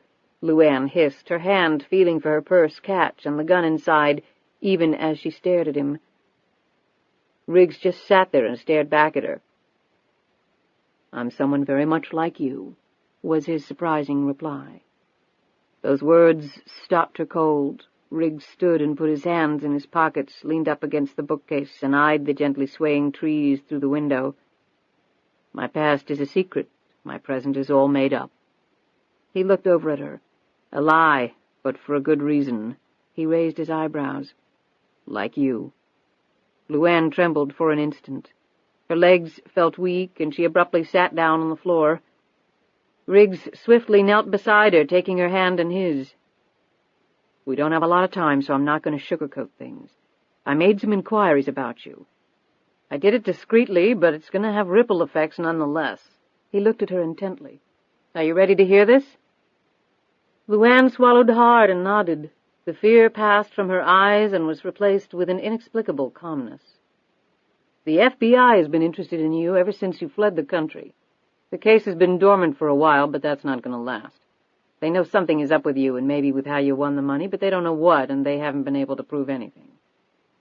"If you bugged the car, you know how Donovan got onto it." Riggs nodded and helped her up. They both sat on the couch. "Bankruptcy. Pretty clever. I know the feds haven't latched onto that angle yet. Do you know how it was rigged?" LuAnn shook her head. "Is it a group, an organization behind it? Donovan thought it was the government. Please don't tell me it is. That gets way too complicated." "It's not." LuAnn was speaking clearly now, although traces of fear, the effect of the sudden exposure of long-held secrets, flitted over her features. "It's one person, as far as I know." Riggs sat back with an amazed look. "One person? That isn't possible." "He had some people working for him, at least 2 that I know of, but I'm pretty sure he was the boss." That was an understatement. LuAnn could not imagine Jackson taking orders from anyone. "Was Charlie one of those people?" LuAnn started again. "What makes you say that?" Riggs shrugged. "The uncle story was a little lame, and you two seem to be sharing a secret. There wasn't any mention in all my research about you of any uncle, so I assumed he came into the picture after the lottery scam." "I'm not going to answer that." The last thing she was going to do was incriminate Charlie. "Fair enough. What about this person behind it? What can you tell me about him?" "He calls himself Jackson." LuAnn stopped suddenly, astonished that she was telling anyone this. As the name passed over her lips, she closed her eyes and imagined for an instant what Jackson would do to her, to all of them, if he had any idea what she was revealing. She instinctively looked over her shoulder. Riggs gripped her arm. "LuAnn, you're not alone anymore. He can't hurt you now." She almost laughed out loud. "Matthew, if we're the luckiest people in the world, he'll kill us quick instead of making us suffer." Riggs felt her arms shaking. As strong and resourceful as he knew her to be, she was clearly afraid. "If it makes you feel any better," he said, "I've dealt with some pretty bad people in my time, and I'm still here. Everyone has weaknesses." "Sure. Right." LuAnn's voice was hushed, her words lifeless. Riggs's tone was harsh. "Well, if you want to roll over for him and play dead, go ahead. I don't see how that's going to help Lisa, though.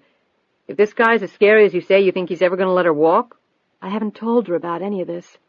"Jackson's not going to assume that. He's going to assume that she knows everything, that she's going to have to be eliminated if things turn against him." "I know," she finally said. She rubbed her face and glanced wearily at him. "I don't understand. Why do you want to help me? You don't even know me. And I just told you I did something illegal." "Like I said, I checked you out. I know your background. Jackson took advantage of you. Hell, if it had been me in your same position, I would have jumped at the chance to be rich, too." "That's just it. I didn't. I had decided not too long ago. But then I walked into Dwayne's drug deal, and the next thing I know, 2 men are dead, and I'm running as fast as I can with a baby in my arms. I didn't think I had any choice left. I just wanted to get away." "I can understand that, LuAnn. I really can. I've been running ever since, scared of my shadow, afraid somebody would find everything out. It's been 10 years, but it's felt like 100. She shook her head and gripped her hands together. "So I take it Jackson's in the area." "He was in my garden about 45 minutes ago." "What?" "I'm not sure what he was up to, but I'm assuming he's laying the groundwork for whatever plan he's about to implement." "What sort of plan?" "He's going to kill Donovan for starters." "So I heard you tell Donovan." "And then Jackson will probably come after us." LuAnn put her face in her hands. "Well, you won't be seeing him again." You're wrong there, Matthew. I have to meet with him, and very soon. He looked at her in absolute shock. Are you crazy? Jackson suddenly appeared in my bedroom last night. We had quite a lengthy discussion. I told him I was going to get to know you better. I don't think he had sex in mind. It just worked out that way. LuAnn, you don't... He was going to kill you in the cottage last night. I guess you went back for your truck. He said he was 2 feet from you. You're lucky to be alive, very lucky. Riggs sat back. His instincts had been right. That was a little heartening, despite the close call he had unwittingly experienced. He was going to check you out. He was concerned about your background. It was fuzzy. He was going to look into your background, and if he found anything worrisome, he was going to kill you. But I told him I'd check you out instead. You took a risk there. Not as many as you've taken for me. I owed you. And I didn't want anything to happen to you, not because of me. Riggs spread his hands wide. So why? Why the lottery fix? Did you give him some of your winnings? All of it. Riggs looked blankly at her. LuAnn said, He had control of the money for 10 years. That period just ended. He invested the money and paid me some of the income from those investments. He had $100 million to invest. How much did you earn each year? Around $40 million on the initial principal. He also invested any amounts I didn't spend. I earned tens of millions more on that each year. Riggs gaped at her. That's a 40% return on your lottery money alone. I know, and Jackson made a lot more than that, I'm certain. He wasn't in this out of the goodness of his heart. It was a business transaction, plain and simple. So if you made 40%, he probably made at least that and maybe more. That's a minimum of 80% return on your money. He could only have done that through illegal channels. I don't know about that. And at the end of 10 years, I got the $100 million back. Riggs rubbed at his brow. And if there were 12 of you at, say, an average of $70 million each, this guy had almost $1 billion to invest. He's got a lot more than that now, I'm sure. She looked at him, saw the worry lines. What are you thinking? He looked at her steadily. Another thing that's had the FBI's dander up. She looked puzzled. Riggs started to explain. I know for a fact that for years now the FBI, Interpol, and a few other foreign law enforcement agencies have been aware of something. Tremendous amounts of money have been funneled into lots of activities across the globe, some legit, others not. At first the feds thought it was drug cartel money, either from South America or Asia, partly to launder it. That didn't turn out to be the case. They picked up threads here and there, but the leads always fizzled. Someone with that much money can cover himself really well. Maybe that someone is Jackson. Riggs fell silent. You're sure the feds don't know about the lottery? Riggs looked uneasy. I can tell you if they do, they didn't learn it from me. But they do know of my inquiries about you, and there was no getting around that. And if they've figured it out for themselves? Then we have Jackson and the federal government coming for us, right? Riggs looked away for a moment and then stared her directly in the eye. Right. And to tell you the truth, I'm not sure which one frightens me more. They looked at each other, similar thoughts running through their minds, 2 people against all of this. I need to go now, LuAnn said. Go where? I'm pretty certain that Jackson's been following my movements closely. He'll know we've seen each other several times. He may know I've met with Donovan. If I don't report back to him right away, here she took a painful swallow, well, it won't be pretty. Riggs gripped her shoulders tightly. LuAnn, this guy is a psycho, but he must be brilliant as well. That makes him even more dangerous. You walk in there, the guy gets the least bit suspicious. She gently rubbed his arms with her hands. Well, I just have to make sure he doesn't get suspicious. How in the hell are you going to do that? You already must be. I say we bring in the troops, set the guy up and take him. And me, what about me? Riggs stared at her. I'm sure you could probably work a deal with the authorities, he said lamely. And the folks down in Georgia? You heard Donovan, they want to lynch me. The feds could talk to them, Riggs broke off as he realized absolutely none of what he was saying could be guaranteed. And maybe I work a deal with all of them. I give back the money. It might surprise you, but I really don't care about that. And then maybe I get a sympathetic judge or judges, and they give me a break. Cumulatively, what could I be looking at? 20 years? Maybe not that much. How much, then?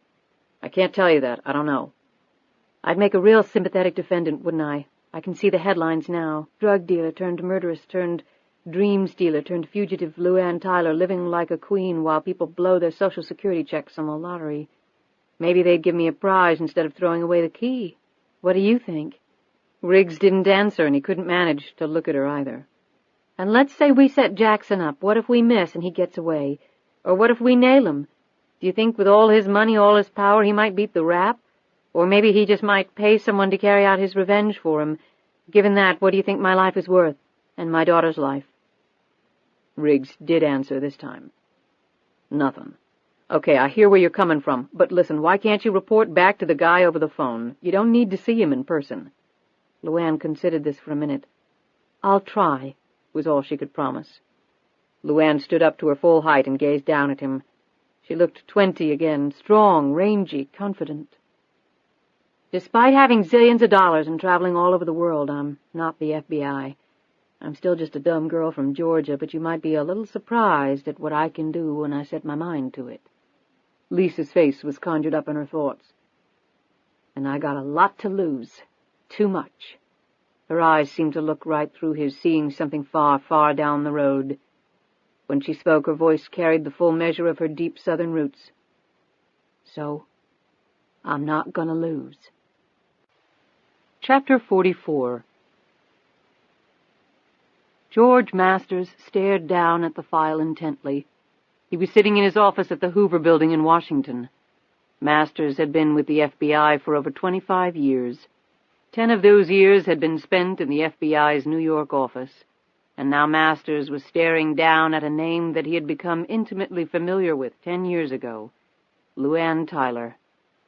Masters had been part of the federal investigation of Tyler's flight from the United States, and although the investigation had been officially closed years ago due to basic inertia, Masters had never lost interest, mainly because none of it made sense.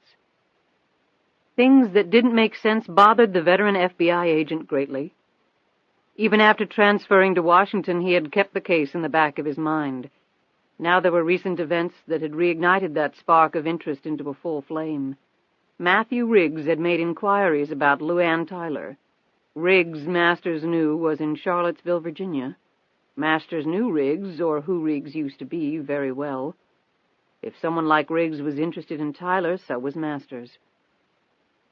After failing to prevent LuAnn Tyler's escape from New York, Masters and his team had spent considerable time trying to reconstruct the last several days leading up to her disappearance.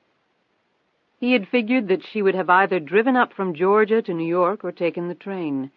She didn't have a driver's license or a car. The big convertible she had been spotted in had been found in front of the trailer, so she hadn't used that vehicle. Masters had then focused on the trains. At the station in Atlanta, Masters had hit the jackpot. LuAnn Tyler had taken the Amtrak Crescent to New York City on the day the authorities believed the murders were committed. But that wasn't all she had done. LuAnn had made a phone call from Otis Burns's car phone. Burns was the other dead man in the trailer. The FBI had traced the phone call. The number was an 800 number, but it had already been disconnected. Investigations into who had leased the phone number had run into a complete dead end. That had gotten Masters' curiosity up even more. Now that he was once again focused on LuAnn Tyler, Masters had instructed his men to go over NYPD records looking for any unusual events occurring around the time of LuAnn's disappearance. One item his men had just discovered had interested Masters greatly. A man named Anthony Romanello had been found dead in his New York apartment the night before the press conference announcing LuAnn as the lottery winner. The discovery of a dead body in New York City was hardly news. However, the police had been suspicious of Romanello's death because he had a long arrest record and was suspected of hiring himself out as an assassin. The police had probed into the details of what he had done on his last day among the living. Romanello and a woman had been seen at a restaurant shortly before Romanello had died. They had been observed having a serious argument. Barely 2 hours later, Romanello was dead. The official cause of death had been ruled cardiac arrest. However, the autopsy had revealed no sign of heart trouble in the youthful and strongly built man. None of those details had gotten Masters excited. What had gotten his adrenaline going was the description of the woman. It matched LuAnn Tyler precisely. Masters shifted uncomfortably in his chair and lit up a cigarette. And then came the kicker. Found on Romanello's person was a receipt for a train ticket. Romanello had been in Georgia and returned to New York on the very same train with LuAnn, although they had been seated in separate compartments. Was there a connection? Drawing on information that had been long buried in his mind, the veteran FBI agent was beginning to piece things together from a clearer perspective. Maybe being away from the case all these years had been a good thing. He had finished poring over the files he had accumulated on LuAnn Tyler, including records from the lottery. The winning ticket had been purchased at a 7-Eleven in Rikersville, Georgia, on the day of the trailer murders, presumably by LuAnn Tyler. Pretty nervy for her to stop and buy a ticket after a double homicide, Masters thought. The winning ticket had been announced on the following Wednesday at the drawing in New York. The woman fitting LuAnn's description had been seen with Romanello on Friday evening, and the press conference announcing LuAnn as the winner had been held on Saturday. But the thing was, according to Amtrak records and the ticket found on Romanello, both Tyler and Romanello had taken the Crescent train on the previous Sunday, getting them into New York on Monday. If so, that meant LuAnn had left for New York City before she had known she had even won the lottery. Was she just running from a possible murder charge and coincidentally chose New York in which to hide and then just happened to win $100 million? If so, she must be the luckiest person in the world. George Masters did not believe that anyone could be that lucky. He ticked off the points on his hand. Murders, telephone call, purchase of lottery ticket, train to New York before winning ticket announced. LuAnn Tyler wins the lottery. Romanello and Tyler argue. Romanello dies. LuAnn Tyler, a 20-year-old with a 7th-grade education and a baby, walks right through a massive police net and successfully disappears. She could not, Masters decided, have done that alone. All of this had been planned well in advance, and that meant one thing. Masters suddenly gripped the arms of his chair tightly as the conclusion hit him. LuAnn Tyler knew that she was going to win the lottery. The implications of that last thought sent a deep shudder through the grim-faced agent. He couldn't believe he hadn't seen that possibility 10 years ago, but he had to admit it had never even occurred to him. He was looking for a potential murderer and nothing else. He drew solace from the fact that 10 years ago he didn't have the Romanello angle to chew on. Masters obviously wasn't old enough to remember all the lottery corruption from the last century, but he certainly remembered the game show scandals in the 1950s. Those would seem laughable by comparison to what the country might now be facing. 10 years ago, someone may have corrupted the United States lottery. At least once, possibly more. The ramifications were truly terrifying to think about. The federal government depended on the revenue from that lottery to fund a myriad of programs that were now so entrenched politically that it would be impossible to repeal them. But if the source of those funds was contaminated, if the American people ever discovered that fact? Masters's mouth went dry with the thought. He swallowed some water from a carafe on his desk and downed a couple of aspirin to combat the beginnings of what would still become a torturous headache. He composed himself and picked up his phone. "Get me the director," he instructed. While he waited for the call to go through, Masters sat back in his chair.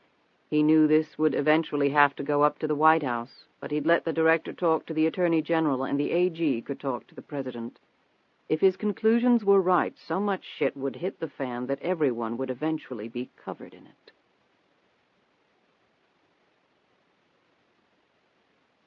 Chapter 45. Jackson was again in his suite and was again staring at his laptop. LuAnn had met with Riggs several times now. Jackson would give her another few hours to call. He was disappointed in her nonetheless. He had not tapped LuAnn's phone line, an oversight that he had decided was not worth remedying at this point. She had caught him a little off guard by sending Lisa away so quickly. The associate he had retained to track LuAnn's movements had been compelled to follow Charlie and Lisa, thereby depriving Jackson of a valuable pair of eyes. Thus he did not know that LuAnn and Donovan had already met. He had contemplated sending for more people so that all bases would be covered, but too many strangers looking around town would probably raise suspicion. He wanted to avoid that if possible, particularly because there was a wild card out there he was unsure of, Matt Riggs. He had transmitted Riggs's fingerprints to the same information source and was awaiting a reply. Jackson's mouth sagged as the information spread over the screen. The name that appeared as the owner of the fingerprints was not Matthew Riggs. For a moment, Jackson wondered if he could have lifted someone else's prints in the cottage by mistake. But that was impossible. He had seen the exact area the man calling himself Matt Riggs had touched. There could have been no mistake there. He quickly decided to check the other source of a possible mistake. He dialed the number and spoke at length to the person on the other end. "This one was tricky," the voice said. "We went through normal channels initially to avoid any suspicions. We believe the request was kicked to senior level, and we received back a no fingerprint found reply." "But a person was identified," Jackson said. "Right, but only after we went back through other channels." Jackson knew that meant hacking into a database. "That's when we pulled up the information we transmitted to you." "But it's a different name than the one he's using now, and it lists him as being deceased." "Right, but the thing is, when a criminal dies, the standard procedure is to fingerprint the corpse and transmit the prints to the FBI for verification. When that's completed, the pointer, the linkage used to retrieve the print from the database, is deleted. The result is that there are technically no prints of deceased criminals on the database." "So how do you explain what you just sent me? Why would they want to have this person listed as deceased, but under another name?" "Well, that tells me that the name listed on the database is his real one, and the one he's using now is phony. The fact that he's listed as dead tells me that the feds want people to believe he's dead, including anyone who might try to get access to their database to check. I've seen the feds do that before." "Why?" The answer the man gave him caused Jackson to slowly hang up the phone. Now it all made sense. He stared at the screen. Daniel Buckman, deceased. It was less than 3 minutes after LuAnn left that Riggs received a telephone call. The message was terse, but still managed to chill Riggs to the bone. "Someone just made an unauthorized access of your fingerprint file through the automated fingerprint identification system, and it was somebody who knew what he was doing because we didn't realize it happened until after the fact. Exercise extreme care. We're checking it out right now." Riggs slammed down the phone and grabbed his receiving unit. He took a moment to unlock a drawer of his desk. He pulled out 2 pistols, 2 ammo clips, and an ankle holster. The larger pistol he put in his pocket, and the smaller one he inserted in the holster he belted around his ankle. Then he ran for his jeep. He hoped to God LuAnn hadn't found and removed the transmitter from her car. Chapter 46. From the car phone, LuAnn called the number Jackson had given her. He buzzed her back less than a minute later. "I'm on the move, too," he said. "We need to talk." "I'm reporting back to you like you said." "I'm sure you are. I trust you have a good deal to tell me." "I don't think we have a serious problem on our hands." "Oh, really? I'm so very glad to hear it." LuAnn responded testily. "Do you want to hear it or not?" "Yes, but in person." "Why?" "Why not?" he fired back. "And I have some information that might be of interest to you." "About what?" "No, about whom? Matt Riggs, like his real name, his real background, and why you should take every caution in dealing with him." "You can tell me all that over the phone." "LuAnn, perhaps you didn't hear me. I said you're going to meet me in person." "Why should I?" "I'll give you a wonderful reason.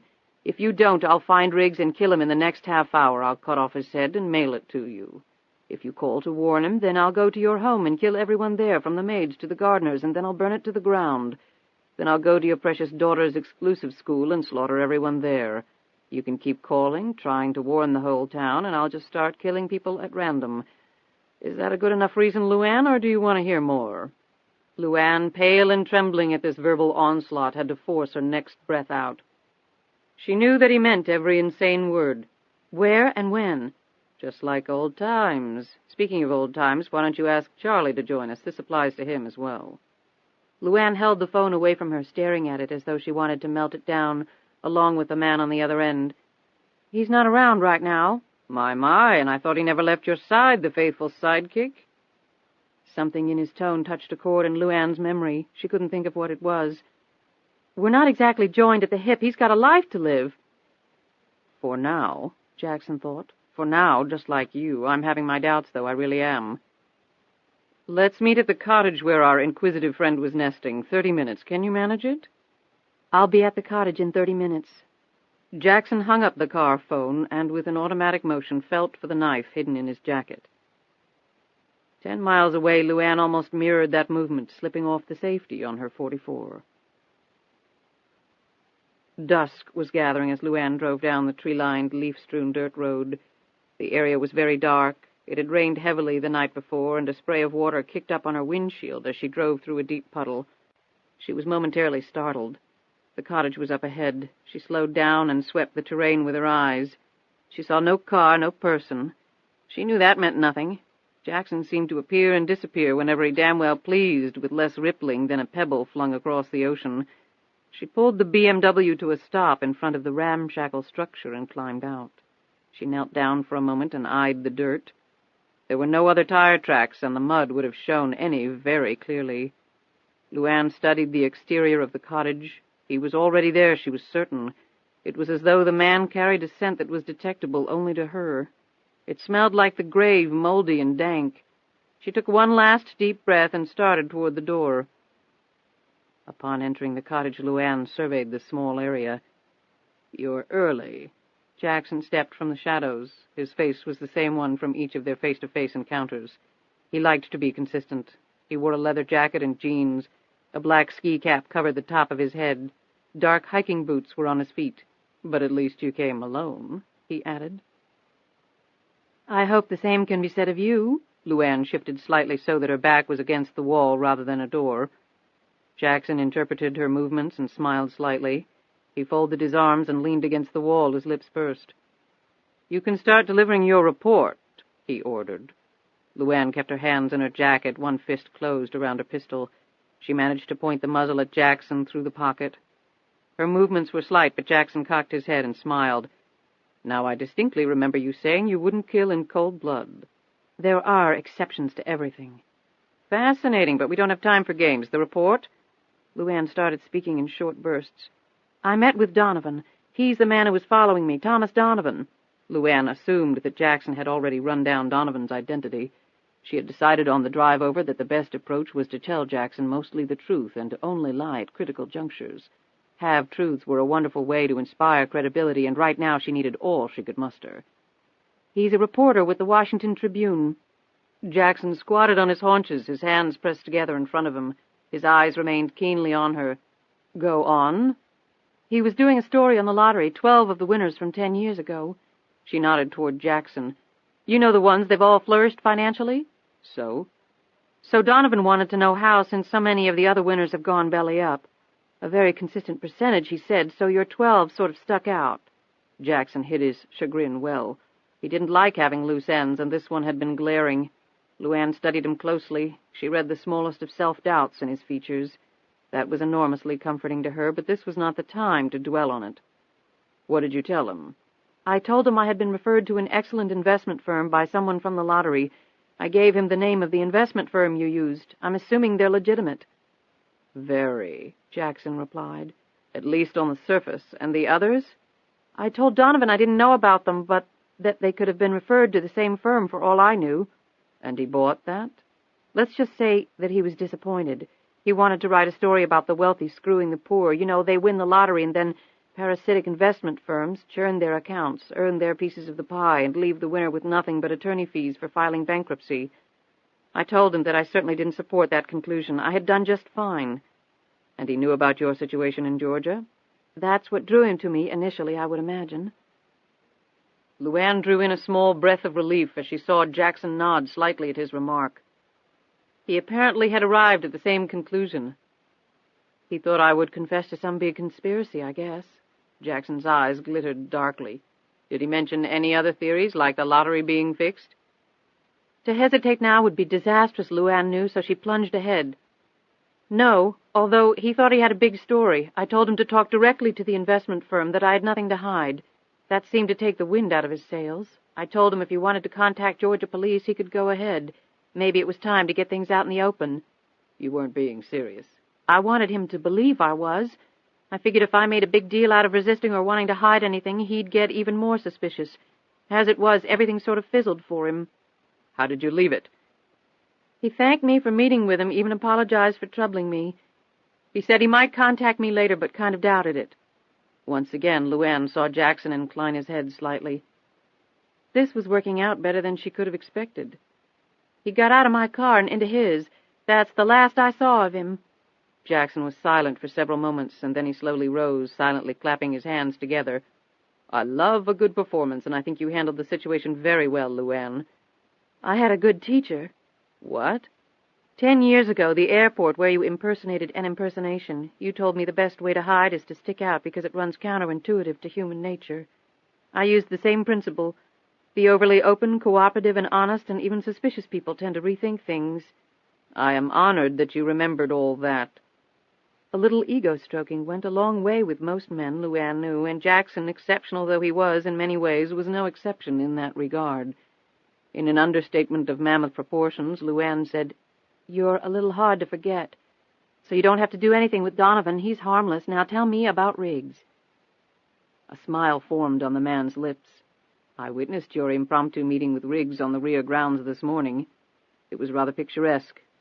From your state of undress, I imagine he had quite a pleasant morning." LuAnn hid her anger at this barb. Right now she needed information. She replied, "All the more reason why I should know all about him." "Well, let's start with his real name, Daniel Buckman." "Buckman? Why would he have a different name?" "Funny question coming from you. Why do people change their names, LuAnn?" Perspiration sprouted on her forehead. "Because they have something to hide?" "Precisely." "Was he a spy?" Jackson laughed. "Not quite. Actually, he's not anything." "What do you mean by that?" "I mean that dead men technically can't be anything other than dead, correct?" "Dead?" LuAnn's entire body froze. Had Jackson killed Matthew? It couldn't be. She fought with all her might not to plunge to the floor. Luckily, Jackson continued. "I obtained his fingerprints, had them run through a database, and the computer told me that he's dead." "The computer's wrong." "The computer only relays what it's been told. Someone wanted it to appear that Riggs was dead in case anyone came looking." "Came looking like who?" "His enemies." When LuAnn didn't respond, Jackson said, "Have you ever heard of the Witness Protection and Relocation Program?" "No, should I?" "You've lived abroad for so long, I suppose not. It's run by the federal government, more particularly by the United States Marshal Service.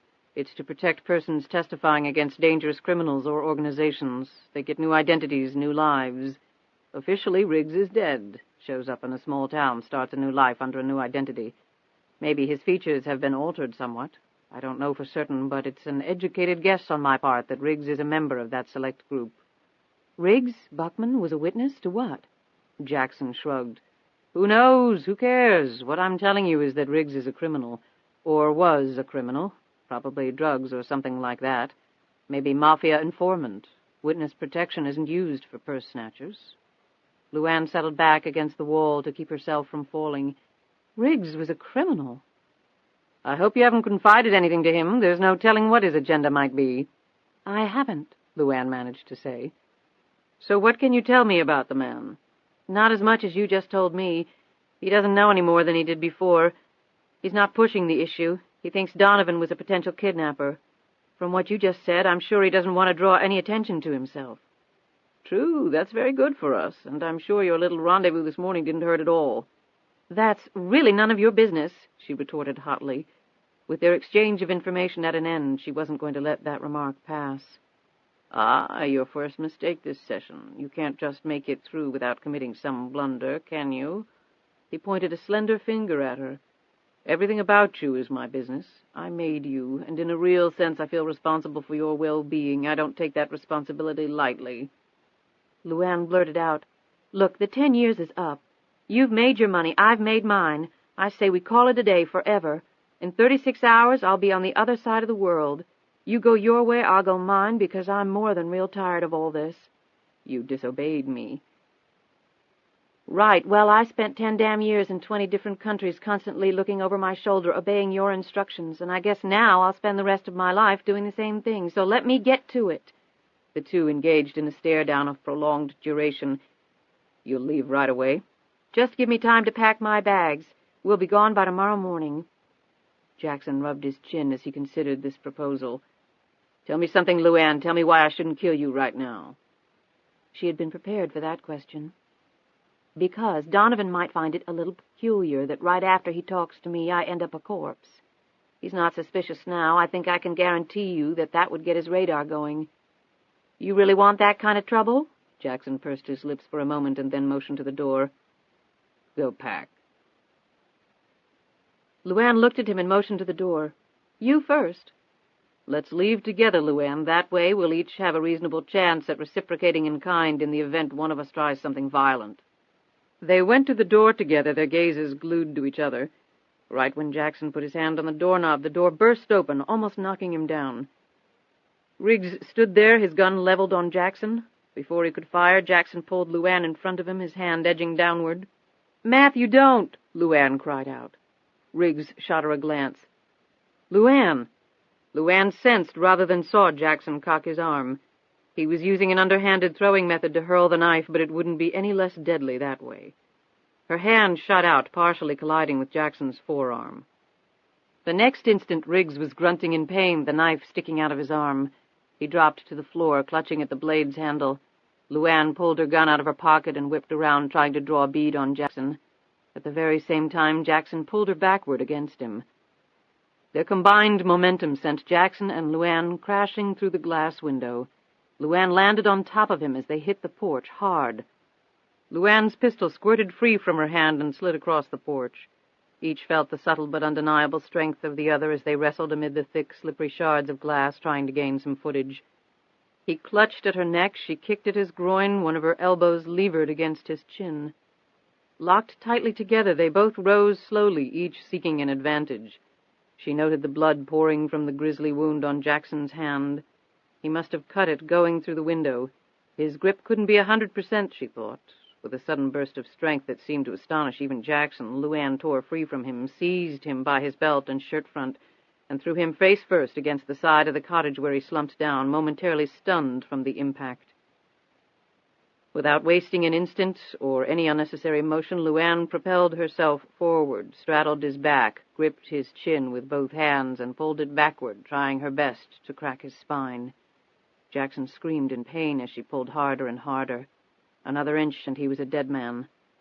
Her hands, however, suddenly slipped, and she fell backward, landing in the glass. She exploded up and then froze as she looked down. In her hands was Jackson's face. Jackson staggered up. For one terrible instant their eyes locked on each other, and for the first time LuAnn was staring at Jackson's real face. Jackson looked down at her hands. He touched his face, felt his own skin, his own hair, his breath coming in great gasps. Now she could identify him. Now she had to die. The same thought occurred to LuAnn. She dove for the gun at the same time Jackson pounced on her. They slid together along the porch, both straining for the gun. "Get off her, you bastard!" Riggs screamed. LuAnn turned to see the man, deathly pale, standing at the window, his shirt entirely red, the gun in his shaky hands. With an enviable bit of speed, Jackson leapt over the porch railing. Riggs fired an instant too late, the bullets striking the porch instead of flesh. "Shit!" Riggs groaned and dropped to his knees, disappearing from LuAnn's line of sight. "Matthew!" LuAnn sprung to the window. Meanwhile, Jackson had disappeared into the woods. LuAnn raced through the door, pulling off her jacket as she did so. She was next to Riggs in an instant. "Wait, don't pull it out, Matthew." Using her teeth, she tore her jacket sleeve apart and into strips. Next, she ripped open his shirt sleeve and exposed the wound. At first she tried to staunch the bleeding with the cloths, but she couldn't. She searched under Riggs's armpit and applied pressure with her finger at a certain spot.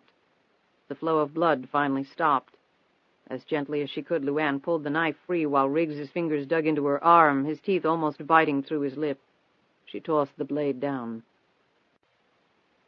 "Matthew, hold your finger right there. Don't push too hard. You need to allow a little blood to flow through." She guided his finger to the pressure point under his arm that she had been pressing against. "I've got a first aid kit in my car. I'll dress it as best I can. Then we need to get you to a doctor." LuAnn retrieved her gun from the porch, and they hustled out to the BMW where LuAnn cleaned and dressed the wound using the first aid kit from her glove compartment.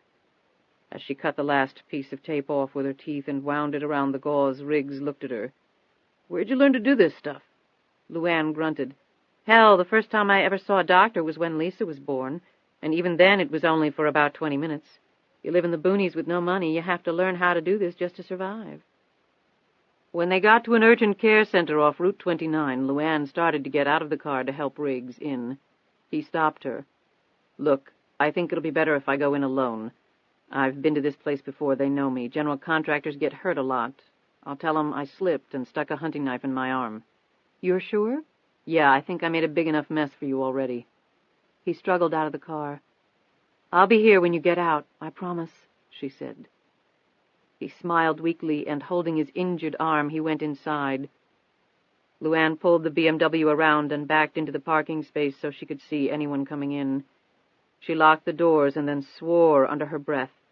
Riggs had come to her rescue. For that she could hardly fault him. But right before that she had Jackson convinced that everything was okay. Another minute and they would have been home free. God, the timing. She slumped against the seat. It was possible that she could explain Riggs's sudden and armed presence away. Riggs had been concerned for her safety, followed her, thinking maybe that the man she was meeting was Donovan. But Riggs had done something else, something that she couldn't explain away. She let out a loud groan as she watched the traffic pass by on Route 29. In front of Jackson, Riggs had called her LuAnn. That one word had destroyed everything. There was no way he would have missed that.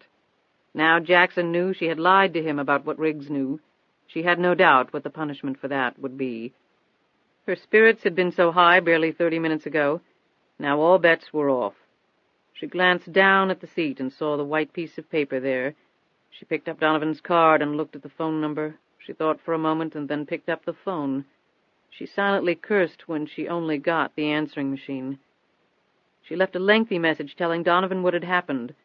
She implored him once again to go underground, that she would pay for everything. He was a good man, looking for the truth. She didn't want him to die. She didn't want anyone else to die because of her. She hoped to God he would live to get the message. Jackson pressed the cloth against his palm. He had indeed badly cut his hand going through the glass. Damn the woman. Riggs would have been dead if she hadn't hit Jackson's arm a millisecond before he released the knife. He gingerly touched his real skin. A small lump had appeared thanks to one of her blows. He had finally felt her raw strength, and he had to admit it exceeded his own. Who would have thought it? The big, muscle-bound types never possessed genuine God-given strength like that. The kind you couldn't manufacture in a health spa. It was a combination of both inner and outer phenomena working in precise, albeit spontaneous bursts when called upon. One couldn't measure it or quantify it because it came and went upon demand by its owner and varied in its intensity depending on the situation, rising to the occasion and mustering just enough reserve so that failure was never a possibility. You either had that type of power or you didn't. LuAnn Tyler clearly did. He would not forget that. He would not seek to conquer her that way, but as always he would adapt around it. And the stakes were as high as they were ever likely to climb for one specific reason. The irony was he had believed her. He had been prepared to let her walk away. LuAnn had confided in Riggs, that was clear. Riggs knew her real name. There were few factions that angered Jackson more than prevarication by his own people. Disloyalty could not and would not be tolerated. If she had lied about Riggs, it was more than probable that she had lied about Donovan. Jackson had to assume that the Trib reporter was closing in on the truth. Thus, he had to be stopped as well. As these thoughts were going around in Jackson's mind, his portable phone rang. He picked it up. He listened, asked a few questions, conveyed some clear instructions, and when he hung up, a deep look of satisfaction graced his true features. The timing couldn't have been better. His trap had just been sprung. Chapter 47. The Bell-Ranger helicopter landed in a grassy field where 3 black sedans bearing government license plates were waiting. George Masters alighted from the chopper, another agent, Lou Berman, right at his elbow. They climbed in one of the cars and started off. Riggs had seriously underestimated the quickness of the response time from Washington. 20 minutes later, the procession made its way down the gravel road and stopped in front of Riggs's home. Car doors swung open, and serious-looking men, weapons out and ready, swarmed the front and back of the house and barn. Masters strode up to the front door. When his knocks were not answered, he motioned to one of his men. The burly agent planted one foot directly against the lock, and the door flew open, crashing against the interior wall. After they searched the house thoroughly, they finally converged in Riggs's office. Masters sat down at the desk and quickly rustled through the papers, his eyes alighting on one set of notes. Masters leaned back in the chair and intently studied Riggs's scribbles on LuAnn Tyler and someone named Catherine Savage. He looked up at Berman. Tyler disappears and Catherine Savage reappears. That's the cover. We can check the airport, see if Catherine Savage flew out 10 years ago, Berman said. Masters shook his head. We don't need to do that. They're one and the same. Tyler's here. Find out Savage's address pronto. Call up some of the high-end real estate agents around here. I don't think Her Highness will be living in another trailer. Berman nodded, pulled out a portable phone, and went to confer with the local FBI agents who had accompanied them here. Masters ran his eyes around Riggs's office. He was wondering how Riggs fit into all this. He had it nice here, new life, new career, peaceful, lots of good years left to live. But now? Masters had been at the White House meeting with the President, the Attorney General, and the Director of the FBI. As Masters had outlined his theory, he had watched each of their faces go sickly pale. A scandal of horrific proportions. The government lottery fixed. The American people would believe that their own government had done it to them. How could they not? The President had publicly announced his support for the lottery, even appeared in a TV commercial touting it. So long as the billions flowed in and a few lucky people were elevated to millionaire status, who cared?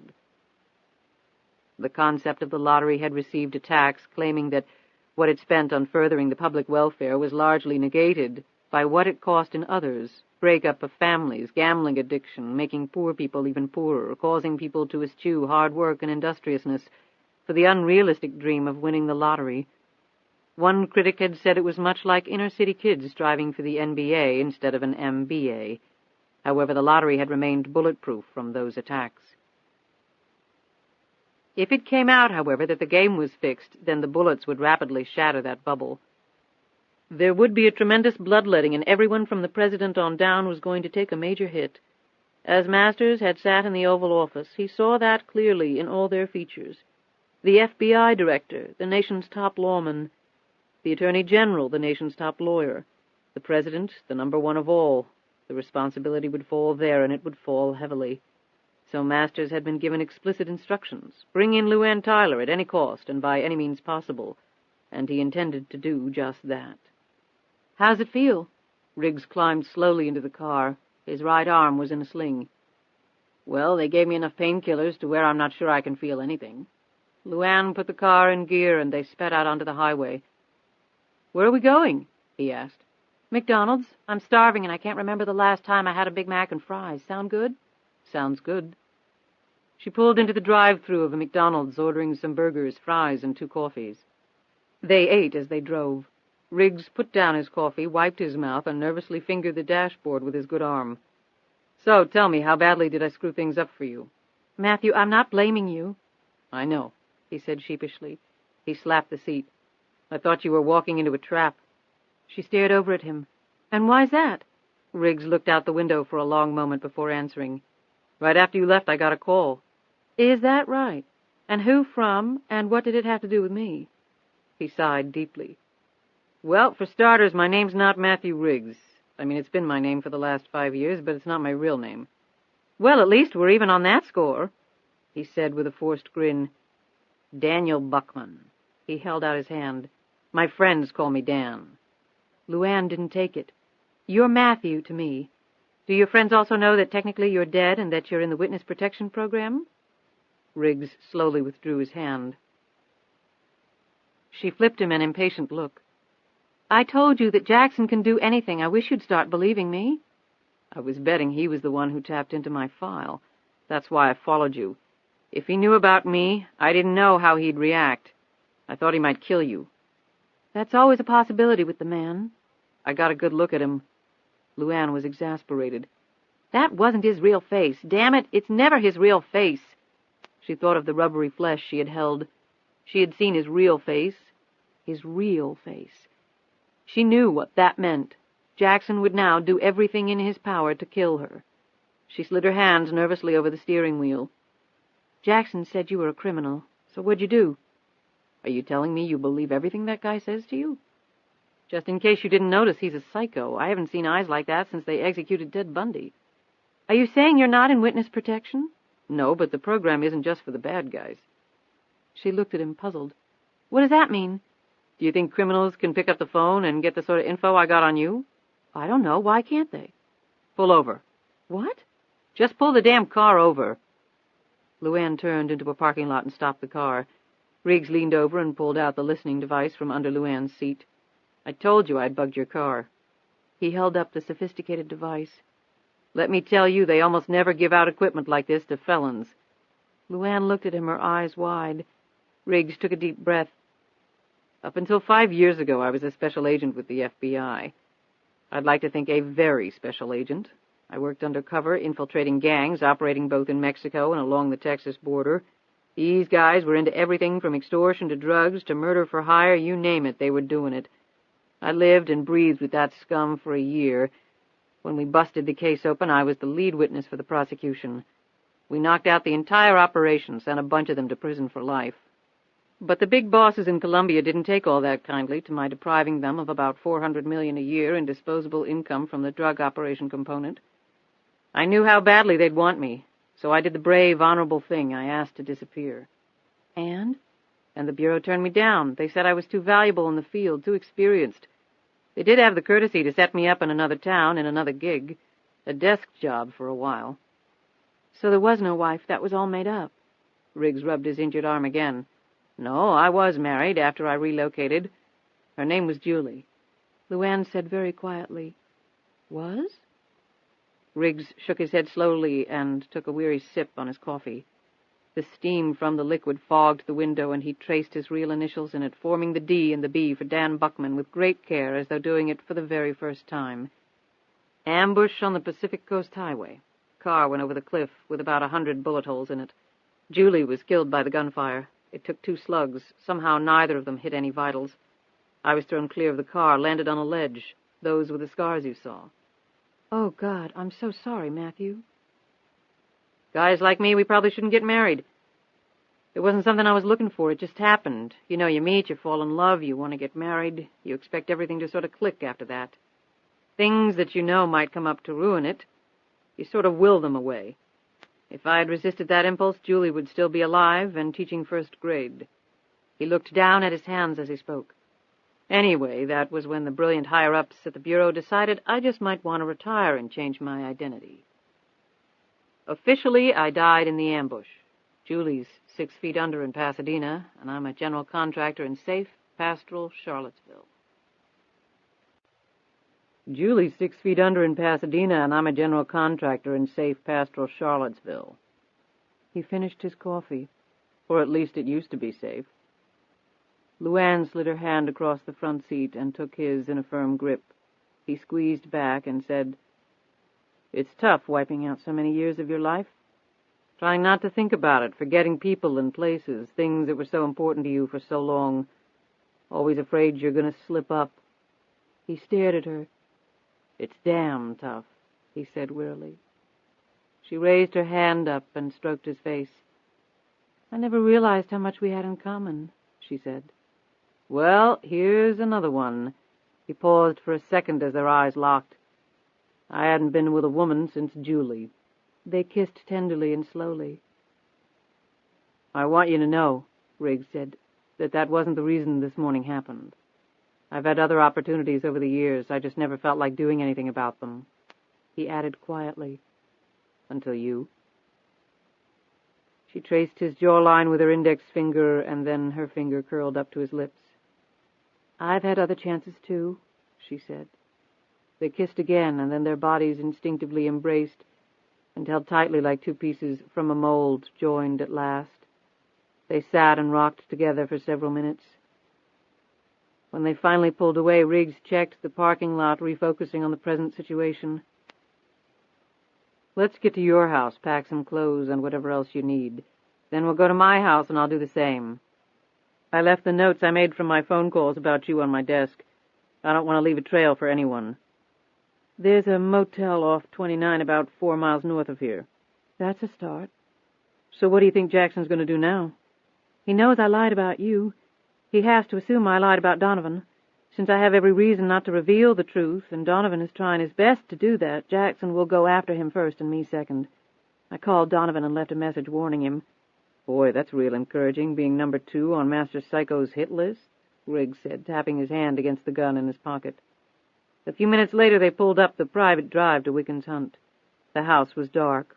LuAnn parked in front, and she and Riggs got out. LuAnn punched in the home's security code, and they went inside. Riggs sat alertly on the bed while LuAnn stuffed some things in a small travel bag. "You're sure Lisa and Charlie are okay?" "As sure as I can be. They're far away from here, and him. That can only be a good thing." Riggs went over to the window that overlooked the front drive. What he saw coming up the driveway made his knees buckle for an instant. Then he snatched LuAnn by the hand, and they were racing down the stairs and out the rear entrance. The black sedans stopped in front of the house, and the men quickly scrambled out. George Masters laid a hand on the BMW's hood and immediately scanned the area. "It's warm. She's here somewhere. Find her." The men fanned out and surrounded the house. LuAnn and Riggs were racing past the horse barn and were headed into the deep woods when LuAnn pulled up. Riggs stopped, too, clutching at his arm, sucking in air. They were both trembling. "What are you doing?" he gasped. She motioned toward the horse barn. "You can't run with that arm, and we can't just go floundering around in the woods." They entered the horse barn. Joy immediately started to make some noise, and LuAnn quickly darted over and soothed the animal. While LuAnn readied their mount, Riggs pulled a pair of binoculars off the wall and went outside. Setting up in some thick bushes that hid the horse barn from the house, Riggs focused the binoculars.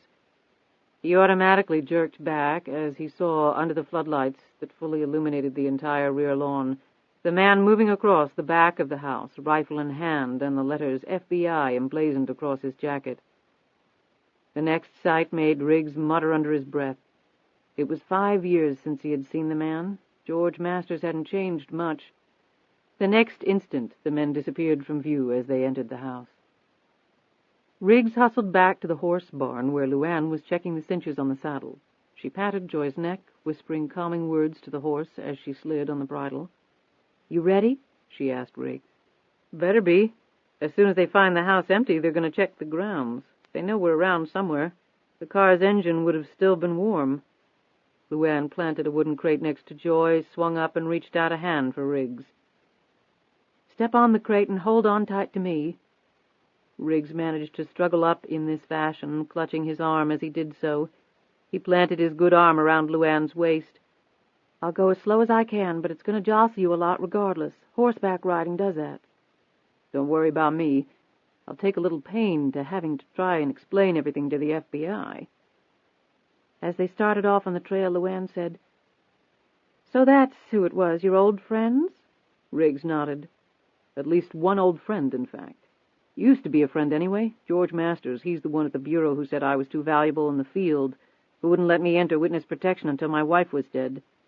Matthew, it's not worth it. There's no reason you should be running from them. You haven't done anything wrong." "Look, LuAnn, it's not like I owe those guys anything." "But if I'm caught and you're with me?" "Well, we just won't get caught." He grinned. "What's so funny?" "I was just thinking how bored I'd been the last few years. I guess I'm not really happy unless I'm doing something where I have a reasonable shot at getting my head blown off. I might as well own up to it." "Well, you picked the right person to hang with, then." She looked up ahead. "The motel's probably out of the question." "Yep, they'll cover every place like that. Besides, riding up on a horse might make the motel manager suspicious." "I've got another car back at the house. Fat lot of good that'll do us." "Wait a minute, we do have a car." "Where?" "We've got to get to the cottage, pronto." When they arrived at the cottage, Riggs said, "Keep a sharp eye out in case you know who decided to come back." He opened up the doors to the rear shed and went inside. In the darkness, LuAnn couldn't see what he was doing. Then she heard a motor turn over and then die. Then it kicked over again, and this time it kept running. A moment later, Donovan's black Honda, torn up front bumper and all, appeared in the doorway. Riggs pulled it to a stop outside the shed doors and climbed out. "What do you want to do with the horse?" LuAnn looked around. "I could send her back up the trail. She'd probably go back to the horse barn on her own, but in the dark like this she might miss the trail or wander off and fall in a hole or maybe the creek." "How about we put her in the shed and then you can call somebody to come get her?" he offered. "Good idea." She swung down and led Joy inside the shed. She looked around and noted the watering trough, tack wall, and 2 small bales of hay stored in the back of the shed. "It's perfect. The tenant before Donovan must have kept a horse and used this as a stable." Lifting off the saddle and slipping off the horse's bridle, LuAnn tethered Joy to a hook on the wall with a piece of rope she found. LuAnn scrounged up a bucket, and using water from the outside tap, she filled the watering trough and laid out the hay in front of Joy. The horse immediately dipped her head to the trough and then started to munch on the hay. LuAnn shut the doors and climbed in the driver's seat of the Honda while Riggs eased in the other side. There was no key in the ignition. LuAnn glanced under the steering column and saw a bundle of exposed wires hanging down. "They teach hot wiring at the FBI? You learn a lot of things going through life." She put the car in gear. "Tell me about it." They were silent and still for a moment, and then Riggs stirred. "We may only have one shot at getting out of this relatively intact." "And what's that?" "The FBI can be accommodating to people who cooperate." "But Matthew," he broke in, "but they can be absolutely forgiving to people who give them what they really want." "Are you suggesting what I think you are?" "All we need to do is deliver Jackson to them." "That's good to hear. For a minute there I thought it might be something difficult." They drove off in the Honda. Chapter 48. It was 10 o'clock in the morning. Donovan stared through a pair of binoculars at the large southern colonial home set amid mature trees. He was in McLean, Virginia, one of the most affluent locales in the United States.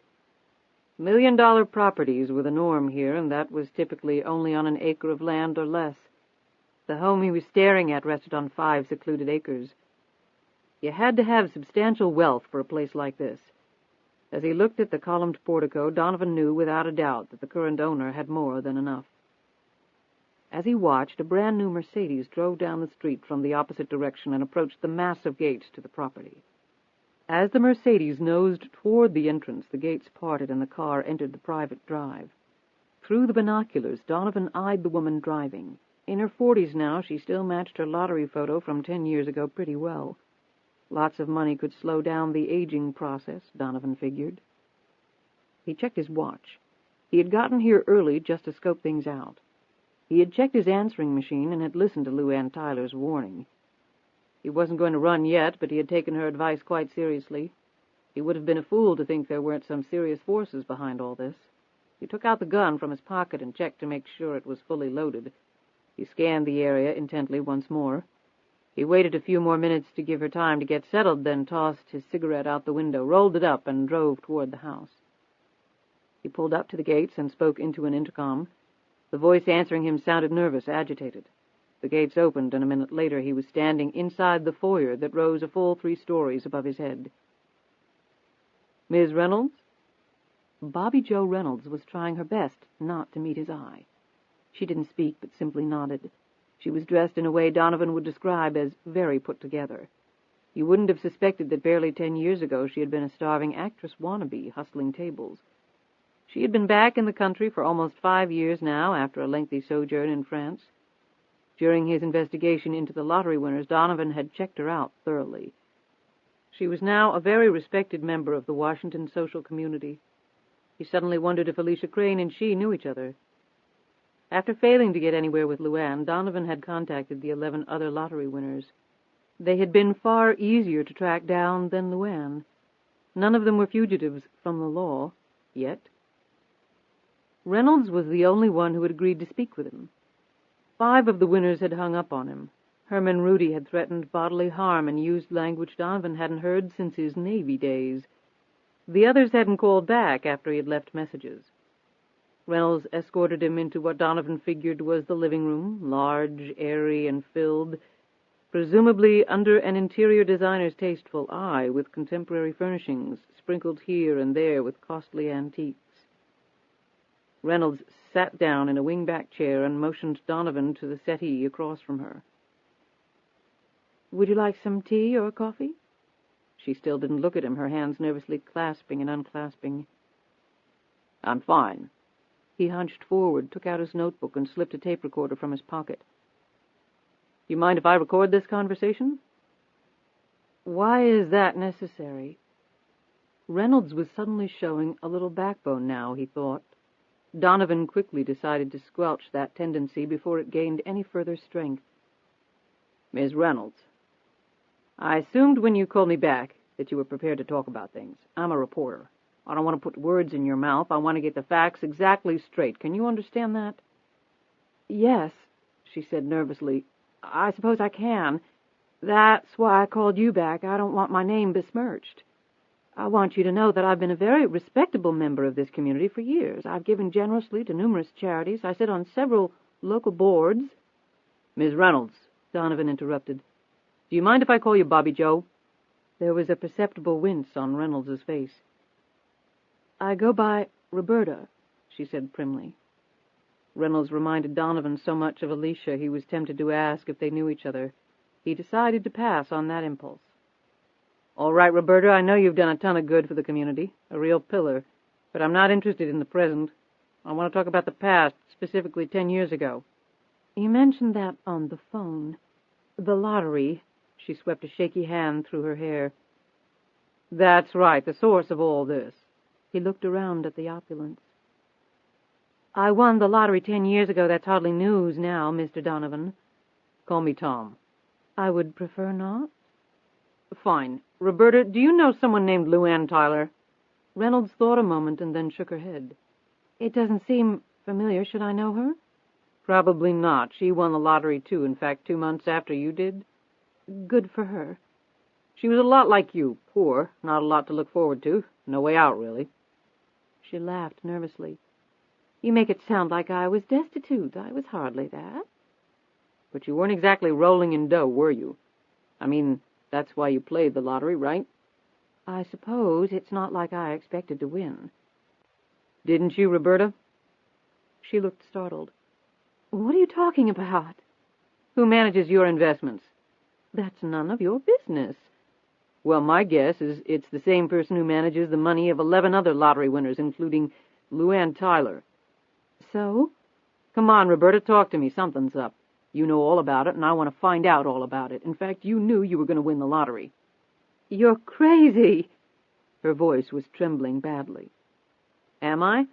I don't think so. I've interviewed lots of liars, Roberta, some very accomplished. You're not one of them." Reynolds stood up. "I don't have to listen to this." Donovan persisted. "The story's going to come out, Roberta. I'm close to breaking through on a variety of fronts.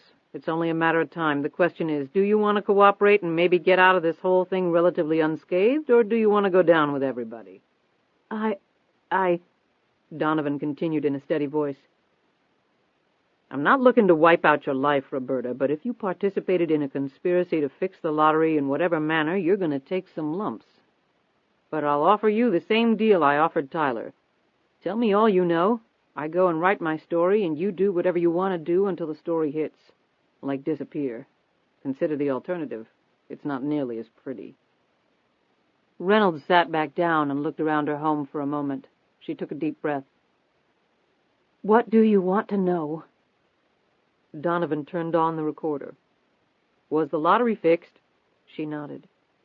"I need an audible response, Roberta." He nodded toward the recorder. "Yes." "How?" Donovan was almost shaking as he waited for the answer. "Would you mind pouring me a glass of water from that carafe over there?" Donovan jumped up, poured the water, and set the glass down in front of her. She sat back down. "How?" he repeated. "It had to do with chemicals." Donovan cocked his head. "Chemicals?" Reynolds pulled a handkerchief from her pocket and wiped at a sudden cluster of tears in her eyes. As Donovan watched her, he figured she was near the breaking point. Ironic that the one to call him back would be the nervous Nellie type. "I'm no scientist, Roberta. Give it to me as simply as you can." Reynolds gripped the handkerchief tightly. "All but one ball, the one with the winning number, was sprayed with some chemical, and the passageway through which the ball traveled was sprayed with something. I can't explain it exactly, but it made certain that the only ball that wasn't sprayed with anything went through. It was the same for all the other ball bins." "Damn." Donovan stared at her in amazement. "Okay, Roberta, I got a million questions. Do the other winners know about this? How was it done, and by whom?" He thought back to LuAnn Tyler. She knew, that was for damn sure. No, none of the winners knew how it was done. Only the people who did it knew. She pointed to his tape recorder. Your recorder's stopped? She added bitterly, I'm sure you don't want to miss one word of this. Donovan picked up the recorder and studied it as he reflected on her words. But that's not exactly right, because you knew how the lottery was fixed, Roberta. You just told me. Come on, give me the whole truth. The crunching blow to his upper torso sent Donovan over the top of the settee. He landed hard on the oak floor, his breath painfully gone. He could feel shattered ribs floating inside him. Reynolds hovered over him. No, the truth is only the person who came up with the whole scheme knew how it was done. The feminine hair and face came off, and Jackson stared down at the injured man. Donovan tried desperately to get up. Christ! Jackson's foot slammed into his chest, knocking him back against the wall. Jackson stood erect. Kickboxing is a particularly deadly art form. You can literally kill someone without using your hands. Donovan's hand slipped down to his pocket, fumbling for his gun. His limbs would barely respond. His broken ribs were prodding internal organs they weren't meant to touch. He couldn't seem to catch his breath. Really, you're obviously not feeling well. Let me help you. Jackson knelt down and, using the handkerchief, pulled the gun out of Donovan's pocket. This actually is perfect, thank you. He kicked Donovan viciously in the head, and the reporter's eyes finally closed. Jackson pulled plastic locking binds from his pocket, and within a minute had Donovan secured. He pulled off the rest of the disguise, packed it carefully in his bag, pulled from under the couch, and went up the stairs 2 at a time. He raced down the hallway and opened the bedroom door at the far end. Bobby Jo Reynolds lay spread-eagled on the bed, her arms and legs tied to the bedposts, tape over her mouth. She looked wildly up at Jackson, her body twitching in uncontrollable fear. Jackson sat down next to her. I want to thank you for following my directions so precisely. You gave the staff the day off and made the appointment with Mr. Donovan just as I requested. He patted her hand. I knew that I could count on you, the most faithful of my little flock. He looked at her with soft, comforting eyes until her trembling subsided. He unloosened her straps and gently removed the tape. He stood up. I have to attend Mr. Donovan downstairs. We'll be gone very soon and won't trouble you any more. You will stay here until we're gone, do you understand? She nodded in a jerky motion, rubbing her wrists. Jackson stood up, pointed Donovan's gun at her, and squeezed the trigger until the firing pin had no bullets left to ignite. He watched for a moment as blood spread over the sheets. Jackson shook his head sadly. He did not enjoy killing lambs. But that was how the world worked. Lambs were made for sacrifice. They never put up a fight. He went back downstairs, pulled out his makeup kit and mirror, and spent the next 30 minutes hovering over Donovan.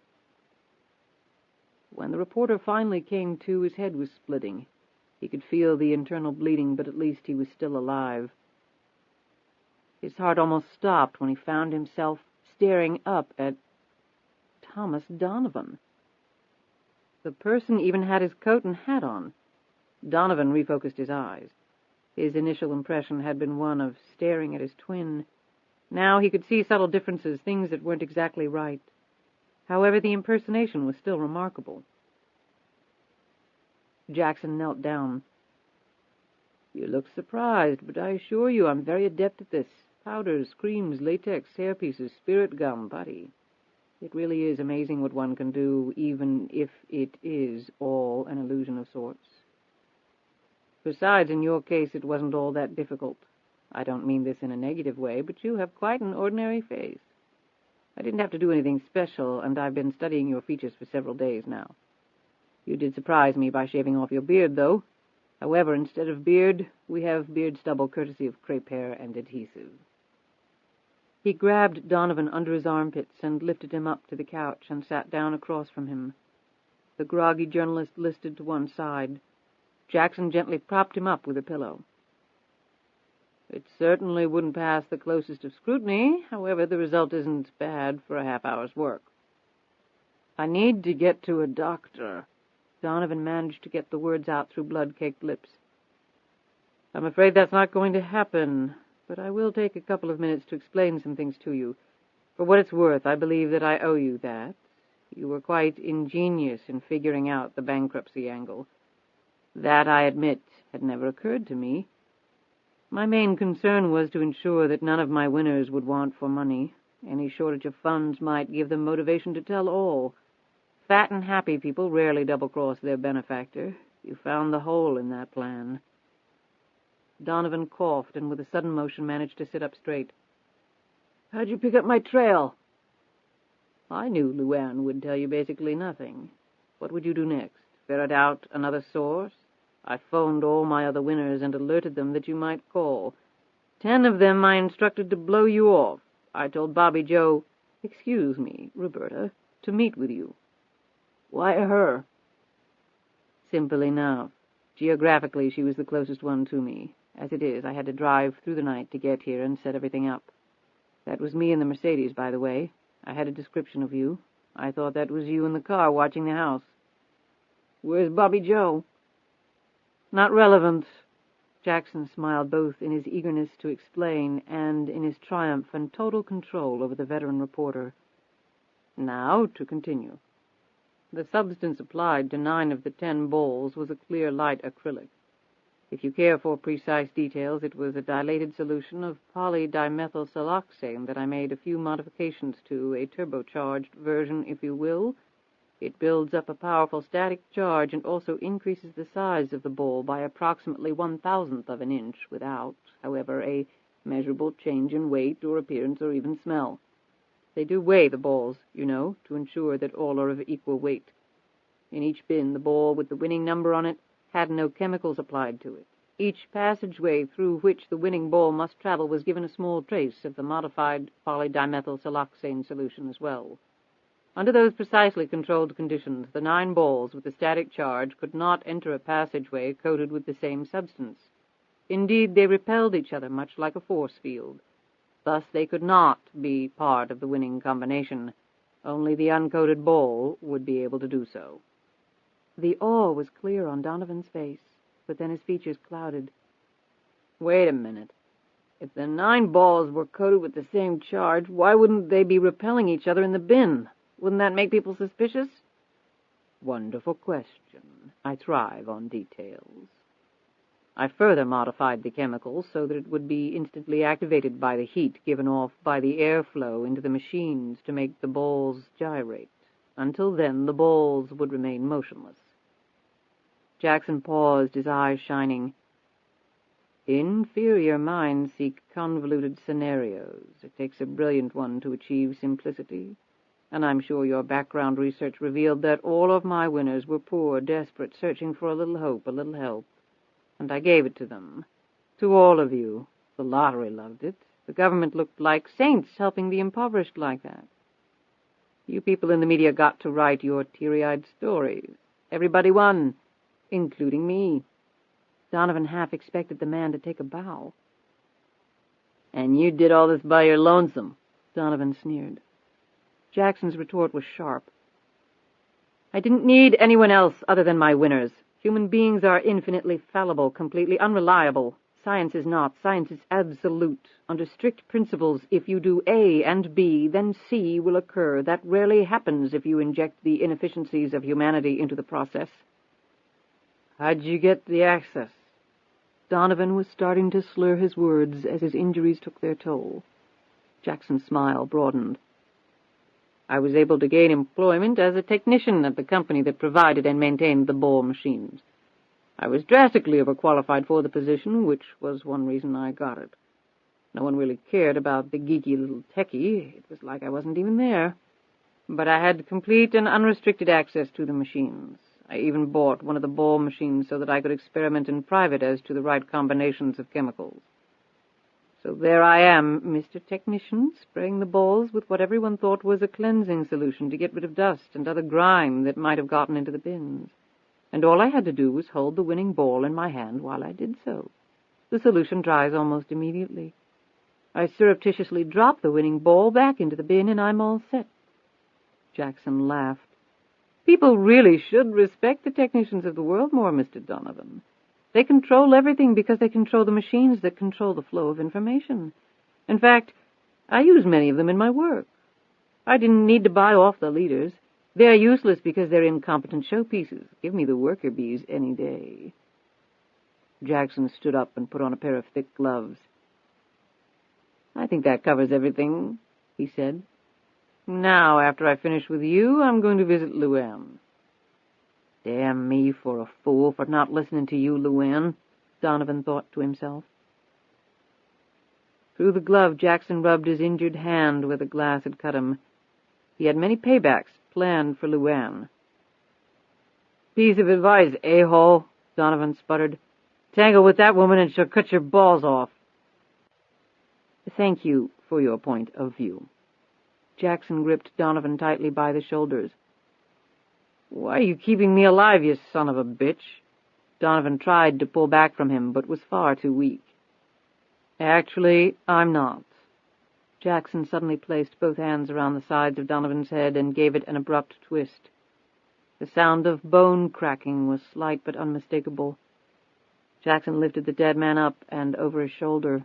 Carrying him down to the garage, Jackson opened the front door of the Mercedes and pressed Donovan's fingers against the steering wheel, dash, clock, and several other surfaces that would leave good prints. Finally, Jackson clinched the dead man's hand around the gun he had used to kill Bobby Joe Reynolds. Wrapping the body in a blanket, Jackson loaded it in the trunk of the Mercedes. He raced back into the house, retrieved his bag and Donovan's recorder, then returned to the garage and climbed behind the wheel of the Mercedes. In a few minutes the car had left the very quiet neighborhood behind. Jackson stopped by the side of the road, rolled down the window, and hurled the gun into the woods before pulling off again. Jackson would wait until nightfall, and then a certain local incinerator he had found on an earlier reconnaissance would prove to be Thomas Donovan's final resting place. As he drove on, Jackson thought briefly of how he would deal with LuAnn Tyler and her new ally, Riggs. Her disloyalty was now firmly established, and there would be no more reprieves. He would focus his undivided attention on that matter shortly, but first he had something else to take care of. Jackson entered Donovan's apartment, closed the door, and took a moment to survey the premises. He was still wearing the dead man's face. Thus, even if he had been spotted, it was of no concern to him. Donovan's body had been incinerated, but Jackson had a limited amount of time to complete his search of the late reporter's apartment. A journalist kept records, and those records were what Jackson had come for. Very soon the housekeeper would discover Bobby Joe Reynolds' body and would call the police. Their search would very quickly, largely through Jackson's efforts, lead to Thomas Donovan. He searched the apartment rapidly but methodically and soon found what he was looking for. He stacked the record boxes in the middle of the small foyer. They were the same ones Donovan had kept at the cottage in Charlottesville, filled with the results of his investigation into the lottery. Next, he logged on to Donovan's computer and did a search of the hard drive. Thankfully, Donovan had not bothered to employ any passwords. The hard drive was clear. He probably kept everything on disk for portability. He looked at the back of the computer and then behind the desk. No phone modem. Just to be sure, Jackson again checked the icon screen. No computer services like America Online were present. Thus, there was no email to search. How old-fashioned of Donovan, he thought. Next, he checked a stack of floppies in the desk drawer and piled them all in one of the boxes. He would look at them later. He was preparing to leave when he noted the phone answering machine in the living room. The red light was blinking. He went over to the phone and hit the playback button. The first 3 messages were innocuous. The voice on the 4th message made Jackson jerk around and bend his head low to catch every single word. Alicia Crane sounded nervous and scared. "Where were you, Thomas?" she implored. "You haven't called. What you were working on was too dangerous. Please, please call me," the message said. Jackson rewound the tape and listened to Alicia's voice again. He hit another button on the machine. Finally, he picked up the boxes and left the apartment.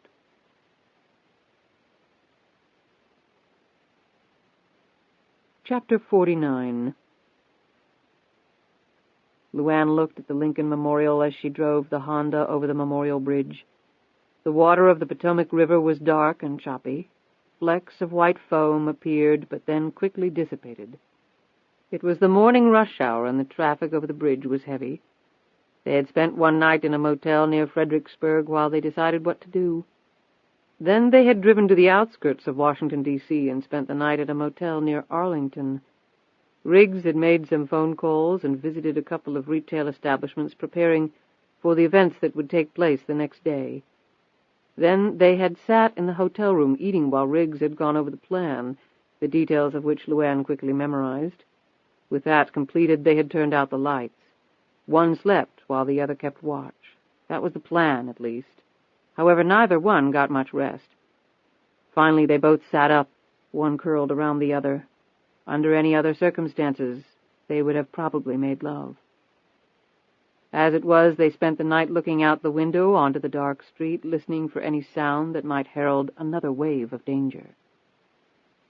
"I can't believe I'm doing this," LuAnn said as they drove along. "Hey, you said you trusted me." I do trust you." "LuAnn, I know what I'm doing. There are two things I know, how to build things and how the Bureau works. This is the way to do it, the only way that makes sense. You run, they'll eventually find you." "I got away before," she said confidently. "You had some help and a better head start. You'd never get out of the country now, so if you can't run, you do the reverse. You go right at them, take the offensive." LuAnn focused on the traffic at the same time she was thinking intently about what they were about to do. What she was about to do. The only man she had ever absolutely trusted was Charlie, and that complete trust had not come quickly. It had been built and then cemented over a 10-year period. She had only known Riggs for a very short time, and yet he had earned her trust even in a matter of days. His actions reached her far more deeply than any words he could try to tempt her with. "Aren't you nervous?" she asked. "I mean, you don't really know what you're going to be walking into." He grinned at her. "That's the really great part, isn't it?" "You're a crazy man, Matthew Riggs. You really are." "All I want in my life is a little predictability, a semblance of tranquility, of normalcy even, and you're salivating over walking along the edge of a cliff." "It's all in how you look at it." He looked out the window. "Here we are." He pointed to an open spot on the curb, and she pulled over and parked. Riggs got out and then poked his head back in. "You remember the plan?" LuAnn nodded. "Going over everything last night helped. I can find it with no trouble." "Good. See you soon." As Riggs walked down the street to the payphone, LuAnn looked up at the large, ugly building. The J. Edgar Hoover building was stenciled on its facade, home of the Federal Bureau of Investigation. These people were looking for her everywhere, and here she was, parked 10 feet from their damned headquarters. She shivered and put on her sunglasses. Putting the car in gear, she tried to keep her nerves in check. She hoped to hell the man really knew what he was doing. Riggs made the phone call. The man on the other end was understandably excited. Within a few minutes, Riggs was inside the Hoover building and being escorted by an armed guard to his destination. The conference room he was deposited in was large but sparsely furnished. He passed by the chairs gathered around the small table and remained standing, waiting for them to arrive. He took a deep breath and almost cracked a smile. He had come home, in a manner of speaking. He scanned the room for any hidden cameras and saw nothing obvious, which meant the room was probably under both audio and video surveillance. He swung around when the door opened, and the two men, dressed in white shirts and similar ties, entered. George Masters extended his hand. He was large, nearly bald, but his figure was trim. Lou Berman sported a severe crew cut and a grim demeanor. "Been a long time, Dan." Riggs shook his hand. "It's Matt now. Dan's dead, remember, George?" George Masters cleared his throat, looked nervously around, and motioned Riggs to sit down at the nicked-up table. After they were all seated, George Masters inclined his head toward the other man. Lou Berman. He's heading up the investigation we discussed over the phone. Berman nodded curtly at Riggs. Masters looked at Berman. Dan, Masters paused, correcting himself. Matt was one of the best damned undercover agents we ever had. Sacrificed a lot in the name of justice, didn't I, George? You want a cigarette? Masters asked. If I remember correctly, you were a smoker. Gave it up, too dangerous. He looked over at Berman. George here will tell you I stayed in the ballgame one inning too many. Right, George? Sort of against my will, though. That was all a long time ago. Funny, it still seems like yesterday to me. Goes with the territory, Matt. That's easy to say when you haven't watched your wife get her brains blown out because of what her husband did for a living. How's your wife, by the way, George? 3 kids, too, right? Having kids and a wife must be nice. All right, Matt. I get your point. I'm sorry. Riggs swallowed hard. He was feeling far more emotion than he had expected, but it did feel like yesterday, and he had waited half a decade to say this. It would have meant a lot more if you had said it 5 years ago, George. Riggs's stare was so intense that Masters finally had to look down.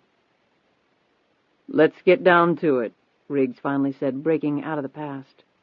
Masters put his elbows up on the table and glanced over at him. FYI, I was in Charlottesville 2 nights ago. Beautiful little college town. Visited a couple of places. Thought I might see you. I'm a working man. Gotta keep busy. Masters eyed the sling. Accident? The construction business can be very hazardous. I'm here to strike a deal, George. A mutually satisfactory deal. Do you know where LuAnn Tyler is? Berman leaned forward, his eyes darting all over Riggs's face. Riggs cocked his head at the other man. I've got her down in the car, Lou. You want to go check? Here. Riggs reached in his pocket, pulled out a set of keys, and dangled them in front of the FBI agent. They were the keys to his house, but Riggs figured Berman wouldn't take him up on the offer. I'm not here to play games, Berman snarled. Riggs put the keys away and leaned forward. Neither am I. Like I said, I'm here to make a deal. You want to hear it? Why should we deal? How do we know you're not working with Tyler? What do you care if I am? Berman's face turned red. She's a criminal. I worked with criminals most of my career, Lou. And who says she's a criminal? The state of Georgia. Have you really looked at that case? I mean, really looked at it. My sources say it's bullshit. Your sources? Berman almost laughed. Masters intervened. I've looked at it, Matt. It probably is bullshit. He glowered over at Berman. And even if it isn't, it's George's problem, not ours. Right. And your interests should lie elsewhere. Berman refused to give it up. She's also a tax evader. She won $100 million and then disappeared for 10 years and hasn't paid Uncle Sam a dime. I thought you were an FBI agent, not an accountant, Riggs shot back. Let's settle down, guys, Masters said. Riggs leaned forward. I thought you'd be a lot more interested in the person behind LuAnn Tyler, the person behind a lot of people. The invisible guy with billions of dollars running around the planet playing games, causing havoc, making your lives miserable. Now, do you want to get to him, or do you want to talk to LuAnn Tyler about her itemized deductions? What are you suggesting? Riggs sat back. Just like old times, George. We reel in the big fish and let the little one go. I don't like it, Berman grumbled. Riggs's eyes played over the man's features. Based upon my experience at the Bureau, catching the big fish gets you promoted, and, more important, gets you pay raises. Delivering the small fry doesn't. Don't lecture me on the FBI, Riggs. I've been around the block a few times. Don't lecture me on the FBI, Riggs. I've been around the block a few times. Good, Lou. Then I shouldn't have to waste time on this crap. We deliver you the man, and LuAnn Tyler walks. And I mean from everything, federal, taxes, and the state of Georgia. We can't guarantee that, Matt. The boys at the IRS go their own way. Well, maybe she pays some money. Maybe she pays a lot of money. But no jail. Unless we can agree on that, it's a no-go. You have to make the murder charge go away. How about we arrest you right now and hold you until you tell us where she is? Berman was inching forward, crowding Riggs. Then how about you never break the biggest case of your career, because LuAnn Tyler will disappear again, and you'll be stuck at point A again. And on what charge would you be holding me, by the way? Accessory, Berman fired back. Accessory to what? Berman thought for a moment. Aiding and abetting a fugitive. What proof do you have of that? What actual proof do you have that I even know where she is or have ever even met her? You've been investigating her. We saw the notes in your house. Oh, so you came by my house on your visit to Charlottesville. You should have called ahead. I would have fixed up something nice for dinner. And we found lots of interesting stuff, Berman snapped. Good for you. Can I see the search warrant you used to enter my premises without permission? Berman started to say something and then clamped his mouth shut. A thin smile broke across Riggs's face. Great. No search warrant. All inadmissible. And since when is it a crime to make a phone call and get some public information on someone? Consider that I got that information from the feds. You're WPP handler, not us, Berman said threateningly. I guess I treat all you guys as one big happy family. Masters started speaking slowly. Supposing we do go along, you haven't given us the connection between Tyler and this other person. Riggs had been expecting this question and was surprised it hadn't come up before. He had to get the money from somewhere. Masters considered this statement for a moment, and then his eyes flickered. Listen, Matt, this is a little bigger than you probably know. He looked over at Berman briefly before continuing. We know, or rather we think, the lottery was... Masters paused, searching for the right words. We believe the lottery may have been compromised. Was it? Riggs sat back in his chair and tapped his fingers on the table. Maybe. Masters again chose his words carefully. Let me make this real clear to you. The President, the AG, the Director of the FBI, they've all been apprised of this possibility. I can tell you that their collective reaction was one of absolute shock. Bully for them. Masters ignored Riggs's sarcastic tone. If the lottery was fixed, then this situation has to be handled very delicately. Riggs chuckled. Translation, if it ever gets out to the public, half the guys in Washington, including the President, the AG, the Director, and you two guys, will probably be looking through the want ads. So what you're suggesting is a major cover-up. Hey, this all probably happened 10 years ago. It didn't occur on our watch, Berman said. Gee, Lou, that'll go over real big with John Q. Public. All of your butts are on the line here, and you know it. Masters banged his fist down on the table. Do you realize what would happen if it becomes public that the lottery was fixed? Masters said hotly. Can you imagine the lawsuits, the investigations, the scandals, the blow it would give the old US of A right in the gut? It would almost be like the country defaulting on its debt. It cannot be allowed to happen. It will not be allowed to happen. So what's your suggestion, George? Masters rapidly calmed down and ticked off the points with his fingers. You bring in Tyler, we question her, we get her cooperation. With that information in hand, we bring in the people... Person, George, Riggs interrupted. There's just one of him, but let me tell you, he's a very special one. Okay, so with Tyler's help, we nail him. And what happens to LuAnn Tyler? Masters spread his hands helplessly. Come on, Matt. She's got a state murder warrant out. She hasn't paid taxes for almost a decade. I have to assume she was in on the lottery scam. That all adds up to a few lifetimes in prison, but I'll settle for just one. Maybe half of one if she's real cooperative, but I can't guarantee it. Riggs stood up. Well, guys, it was nice talking to you. Berman was up in an instant, and he slid over to the door, blocking Riggs's exit. Lou, I've still got one good arm, and the fist attached to it is just itching like hell to plant one right across your face. Riggs started to advance menacingly toward the door. Wait a minute, just hold it. Both of you sit down, Masters bellowed. Riggs and Berman engaged in a suitably lengthy stare-down and then slowly returned to their seats. Riggs stared over at Masters. If you think the woman's going to waltz in here so she can risk her life in order to bring this guy down and then be rewarded by spending the rest of her life in prison, then you've hung around the Bureau too long, George. Your brains are gone. Riggs pointed a finger at him. Let me fill you in on something. It's the game of life, and it's called Who's Got the Leverage? You call up the state of Georgia and tell them that LuAnn Tyler is no longer wanted for murder there or for anything else. If she's got a friggin' parking ticket outstanding, then it's wiped out. You understand me? Squeaky clean. Then you call up the IRS and you tell them that she'll pay what she owes, but they can forget jail time.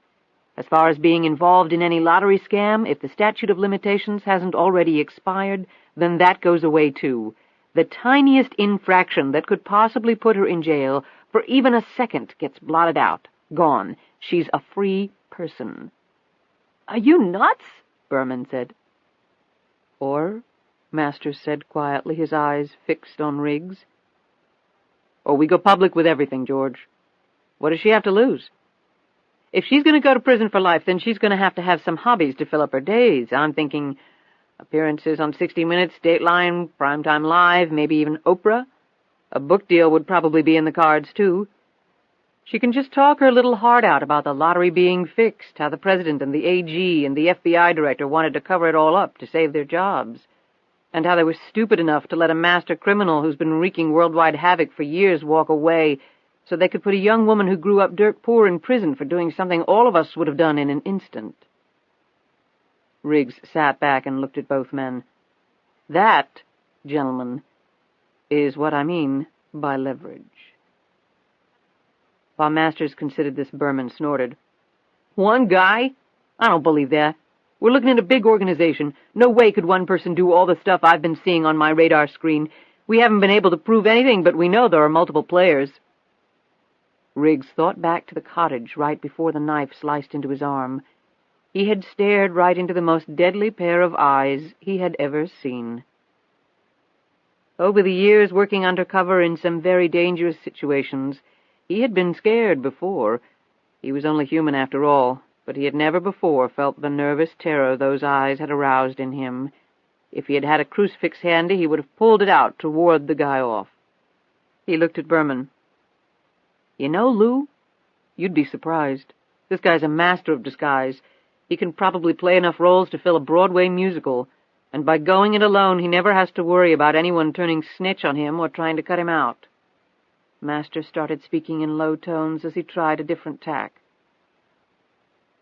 Remember, Matt, not so long ago you were one of us. You might want to think about that. You've obviously gained Tyler's confidence. You bring her in, well, let's just say your government would be very grateful. No more sawing and hammering to make a living. Let me think about that for a second, George. Riggs closed his eyes, reopened them almost instantaneously, and said, Go to hell. He and Masters locked eyes. What do you say, George? Is it a deal?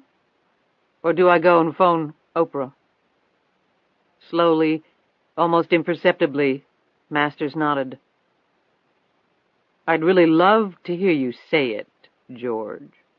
Berman started to cut in, but Masters stared him into silence. Yes, it's a deal, Masters said. No jail. Georgia, too? Georgia, too. You sure you can do that? I know your authority is limited there. Riggs's tone was taunting. Mine is, but I don't think the President of the United States has that same problem. My instructions are to avoid public exposure at all costs. I guarantee that either he or the AG will make that phone call. Good. Now get the Director and the Attorney General in here because I want to hear the same things from them. By the way, is the President busy today? There's no way in hell the President is meeting with you. Then get the Director and the AG in here, George, right now. You don't trust my word? Let's just say your track record hasn't inspired my confidence all that much, and I take comfort in numbers. He nodded at the phone. Make the call. Masters and Riggs stared across at each other for at least a minute. Then Masters slowly picked up the phone and spoke into it at length. It took some schedule juggling, but within 30 minutes the Director of the FBI and the Attorney General of the United States were sitting across from Riggs. Riggs presented the same deal to them he had presented to Masters, and he extracted the same promises. Riggs rose. Thank you for your cooperation. Berman got up, too. All right, if we're working together now, bring Tyler in, we can wire her, get a team together, and go get this one-man crime wave. Lou, the deal was I'd bring him in, not the FBI. Berman looked ready to explode. Listen, you... "Shut up, Lou." The FBI director's eyes bored into him, and then he turned to look at Riggs. "You really think you can pull this off?" Riggs smiled. "Have I ever let you guys down before?" He glanced over at Masters. Masters didn't return the smile, but just continued to study Riggs's face. "If you don't, all bets are off, for Tyler." He paused and then added ominously, "And you? Your cover's blown, and I'm not sure how much incentive we'd have to reestablish it, and your enemies are still plenty active." Riggs walked across the room to the door, but then turned back. "Well, George, I never really expected anything less from you guys. Oh, and don't try to have me followed. That'll just piss me off and waste a lot of time, okay?" Masters nodded quickly. "Sure, don't sweat it." The big-voiced Attorney General asked a final question. "Was the lottery fixed, Mr. Riggs?" Riggs looked back at her. "You bet it was. And you want to know the kicker? It looks like the United States lottery was used to finance the plans of one of the most dangerous psychopaths I've personally ever seen.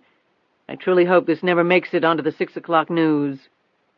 His eyes swept the room, taking in the steadily rising panic in each of their faces. "Have a good day." Riggs closed the door behind him. The rest of the group looked around at each other. "Holy shit," was all the director could say, his head swinging from side to side. Masters picked up the phone and spoke into it. "He's leaving the building now. He'll know he's being followed. Make it a short leash, but give him some room. He's an expert at this stuff, so he'll take you for a waltz around the city and then try to lose you. Be alert. When he hooks up with Tyler, communicate with me immediately. Keep them under surveillance, but don't approach them." He looked over at the AG, who nodded her assent. Masters hung up the phone and took a deep breath. "Do you believe Riggs's story, that it's only one man behind all this?" the director asked, looking nervously at Masters. "It sounds incredible, but I hope to God it's true," said Masters. "I'd rather be dealing with one guy than some worldwide crime syndicate." The AG and director both nodded in agreement. Berman looked around with questioning eyes. "So, what's the plan here?" The director cleared his throat heavily and said, "We can't ever let this come out. You all know that. No matter what happens. No matter who gets hurt. Even if Riggs is successful and we are able to apprehend this person and any others involved in the scheme, then we still face a major problem."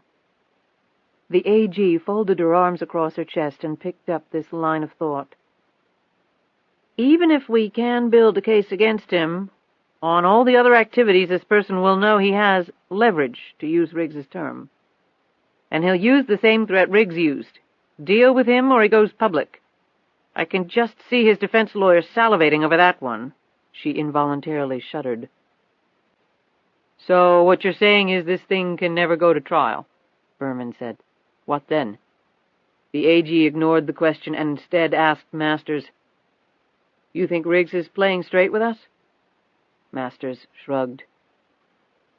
"He was one of the best at undercover operations. To do that, you have to lie on a regular basis and appear not to be. Truth takes a back seat. Sometimes reality becomes blurred, and old habits die hard." "Meaning we can't completely trust him," the AG said. Masters looked thoughtful for a moment. "No more than he can trust us." "Well," the director said, "there's the strong possibility that we won't bring this guy in alive." He looked around the room. "Right?" They all nodded. Masters ventured, "If he's half as dangerous as Riggs says he is, I'd shoot first and ask no questions later. Then maybe our problem goes away." "And what about Riggs and Tyler?" the AG asked. Berman answered, "Well, if we're going to go that route, you never know who might get caught in the crossfire. I mean, none of us wants that to happen, of course," he quickly added. "But like Riggs's wife, innocent people sometimes die." "Tyler is hardly innocent," the director said angrily. "That's right," Masters said. "And if Riggs is tying his allegiances to her instead of us, well, then he has to accept the consequences, whatever they may be." All of them looked at each other uneasily. Under normal circumstances, none of them would have been remotely contemplating any of this. They had dedicated their lives to apprehending criminals and then seeing them receive a fair trial before a court of law for their offenses. They're now silently praying that justice wouldn't happen this time, that instead several human beings would die before a judge or jury ever heard their case, was not sitting well with any of them. However, in this present case, they were all confronted with something much larger than merely hunting down a criminal. Here, the truth was far more dangerous. "Whatever the consequences may be," the director quietly repeated. Chapter 50. Walking down the street, Riggs looked at his watch. The clock housing was actually a sophisticated recording device. The tiny perforations in the leather strap were the speaker component. The day before, he had spent some time in a well-known spy shop 4 blocks from the FBI building. The technology had certainly gotten better over the years. At least his deal with the government was recorded somewhere other than in his memory. With operations like this, he shouldn't put too much faith in anyone, no matter which side he was on. Riggs knew that the government could never allow the truth to come out. In this case, capturing the criminal alive was just as bad as not capturing him, maybe worse. And anyone who knew the truth was in serious jeopardy, not just from Jackson. Riggs knew that the FBI would never intentionally gun down an innocent person, but he knew the FBI hardly regarded LuAnn as innocent. And since Riggs had thrown his support her way, he was automatically lumped with her as the enemy. If it got dicey toward the end, which Riggs knew it would, and if LuAnn were anywhere near Jackson, well, the FBI might not be real careful about who they were firing at. Riggs didn't expect Jackson to go down quietly. He would take out as many agents as he could. Riggs had seen that in his eyes at the cottage. The man had no respect for human life. To him, a person was merely a factor to be manipulated and eliminated if circumstances called for it. As an undercover agent, Riggs had dealt with people like that for years, people almost as dangerous as Jackson. Given those elements, the FBI would err on the side of killing the man rather than taking him alive. They wouldn't risk the life of an agent in order to ensure that the man would stand trial. Riggs was well aware that the government had no incentive to bring Jackson to trial and every incentive not to. So Riggs's job was to flush out Jackson, and then the feds could do what they wanted. If that was pumping the man full of lead, Riggs would be glad to help them do so. But he was going to keep LuAnn as far away from the man as humanly possible. She was not going to be caught in the crossfire. He had been through that once. History was not going to repeat itself.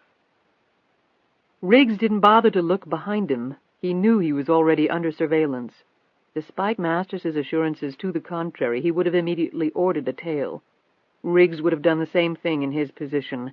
Now he had to beat the tail before meeting up with LuAnn. He smiled. Just like old times. While Riggs had been dealing with the FBI, LuAnn had driven to another payphone and dialed a certain phone number. It rang several times, and LuAnn thought she would probably get the standard automated message. Then a voice answered. She could barely recognize it. The connection was so bad. "Charlie?" "LuAnn?" "Where are you?" "On the road. I can barely hear you. Hold on, I'm passing some power lines." In a moment the connection was much clearer. "That's better," said LuAnn. "Hang on, there's someone who wants to talk to you." "Mom? Hello, baby. Are you okay?" "I'm fine, sweetie. I told you Mommy would be fine." "Uncle Charlie said you and Mr. Riggs saw each other."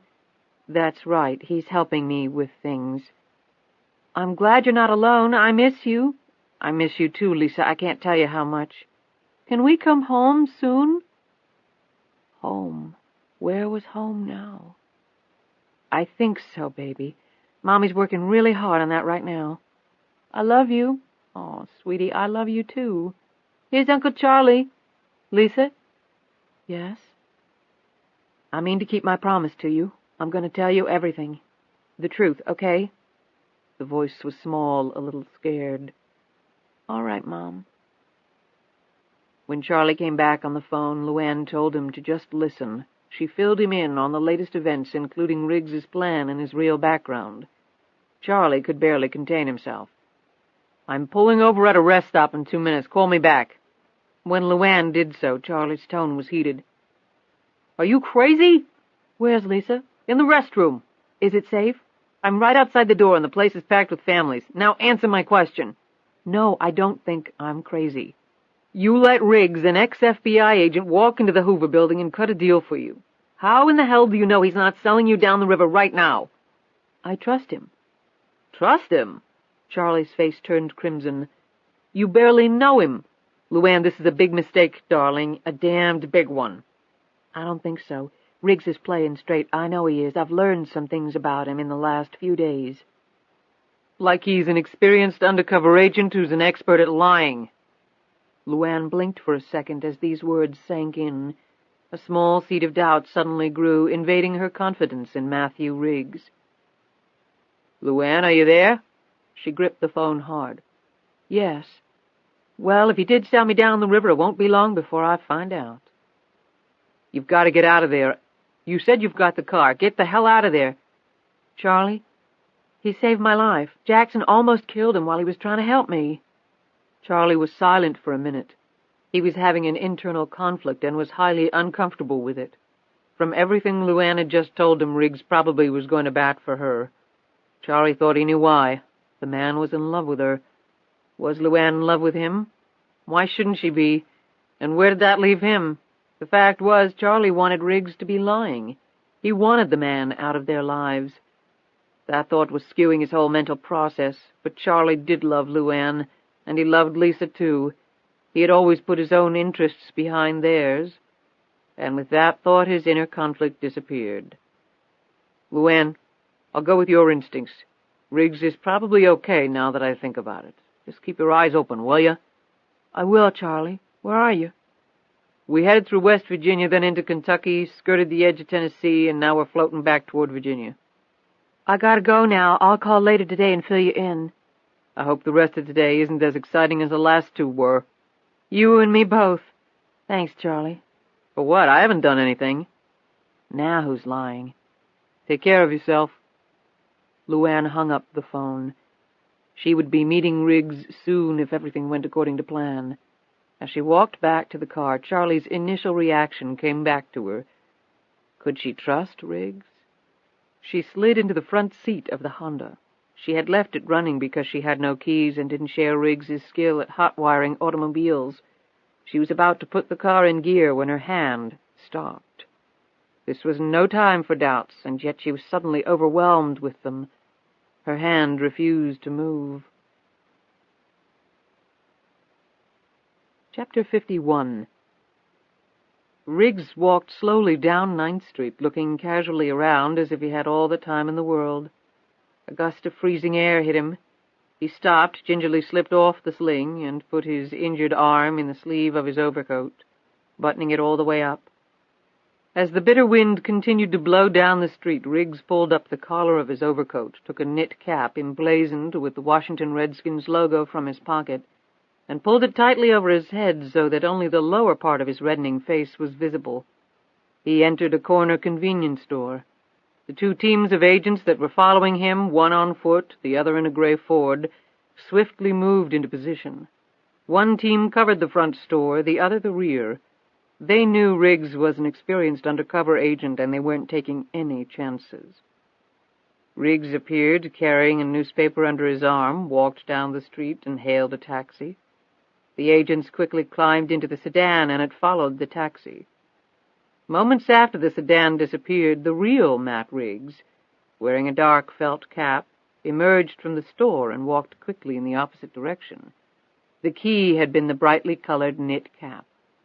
His pursuers would have focused on the burgundy and gold colors like a ship's beacon to pinpoint their man, and would not notice the subtle differences in the overcoats, pants, and shoes. He had called in a favor last night from an old friend who had thought Riggs long dead. The FBI was now tailing that old friend to his job at a law firm near the White House. The man lived near the FBI building, so his being in the vicinity would not be difficult to explain, and a lot of Washingtonians wore Redskins knit caps this time of year. Finally, the FBI couldn't possibly know of the long-ago connection between the two men. The agents would question him briefly, realize their mistake, report back to Masters and the director, and get their heads handed to them for their morning troubles. Riggs climbed in a cab and gave an address. The car sped off. He ran a hand through his hair. He was glad to get that one under his belt. He and LuAnn were a long way from being home free, but it felt good to know he still had it, at least in small doses. As the cab stopped at a red light, Riggs opened the newspaper he had purchased at the store. Staring back at him from the front page were two photos. One person he knew, the other was a stranger to him. He quickly read the story and then looked at the pictures again. With a press badge dangling around his neck and a small notepad and pen peeking out from his shirt pocket, a sleepy-eyed Thomas Donovan looked like he had just climbed off a plane from covering some major news event on the other side of the world. The woman in the photo next to his could not have struck a greater contrast to the reporter's disheveled image. The dress was elegant, the hair and makeup obviously professionally done and thus impeccable, the background almost surreal in its abundant luxury, a charity event where the rich and famous caucused to raise money for the less fortunate. Roberta Reynolds had been a long-time participant in such events, and the story said her brutal murder had robbed the Washington area's charitable community of a great benefactor. Only one line of the story recounted the source of Reynolds' wealth, a $65 million lottery win 10 years earlier. She was apparently worth far more than that now, or at least now her estate was. She had been murdered, allegedly, the story reported, by one Thomas Donovan. He had been seen around the woman's home. A message from Donovan requesting an interview was on the dead woman's answering machine. Donovan's prints had been found on a carafe of water and a glass in Reynolds's home, which indicated the two had indeed met. And, finally, the pistol apparently used to slaughter Roberta Reynolds had been found in a wooded area about a mile from her home, along with her Mercedes, with Donovan's prints all over both of them. The murdered woman had been discovered lying on her bed. Evidence indicated she had been bound and held for some period of time, so that the crime was obviously premeditated, the paper said. There was an APB out on Donovan, and the police were confident they would soon apprehend him. Riggs finished reading the story and slowly folded up the newspaper. He knew the police were completely wrong. Donovan hadn't killed Reynolds, and it was highly likely that Donovan was dead as well. Riggs took a deep breath and thought about how he would break the news to LuAnn.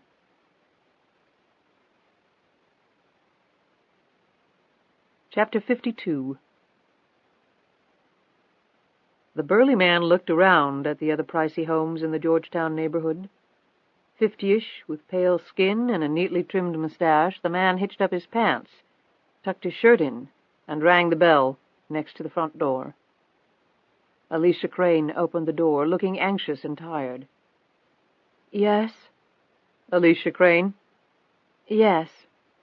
The man flashed his identification. "Hank Rollins, homicide detective, Fairfax County, Virginia." Alicia stared at the man's photo and the badge affixed to it. "I'm not sure." "Are you an acquaintance of Thomas Donovan?" Alicia closed her eyes and bit her lip on the inside. When she reopened her eyes, she said, "Yes." Rollins rubbed his hands together. "Ma'am, I've got some questions to ask you. We can either do it down at the station, or you can ask me in before I freeze to death. It's your call." Alicia immediately opened the door. "Of course, I'm sorry." She led him down the hallway to the living room. After settling him down on the sofa, she asked him if he wanted coffee. "That'd be great, yes, ma'am." As soon as she left the room, Rollins lurched to his feet and looked around the room. One item commanded his immediate attention. The photo of Donovan, his arm around Alicia Crane. It looked to be of recent vintage. They both looked extremely happy. Rollins was holding the photo in his hands when Alicia walked back in, carrying a tray with 2 cups of coffee and some creamer and 2 blue packets of Equal.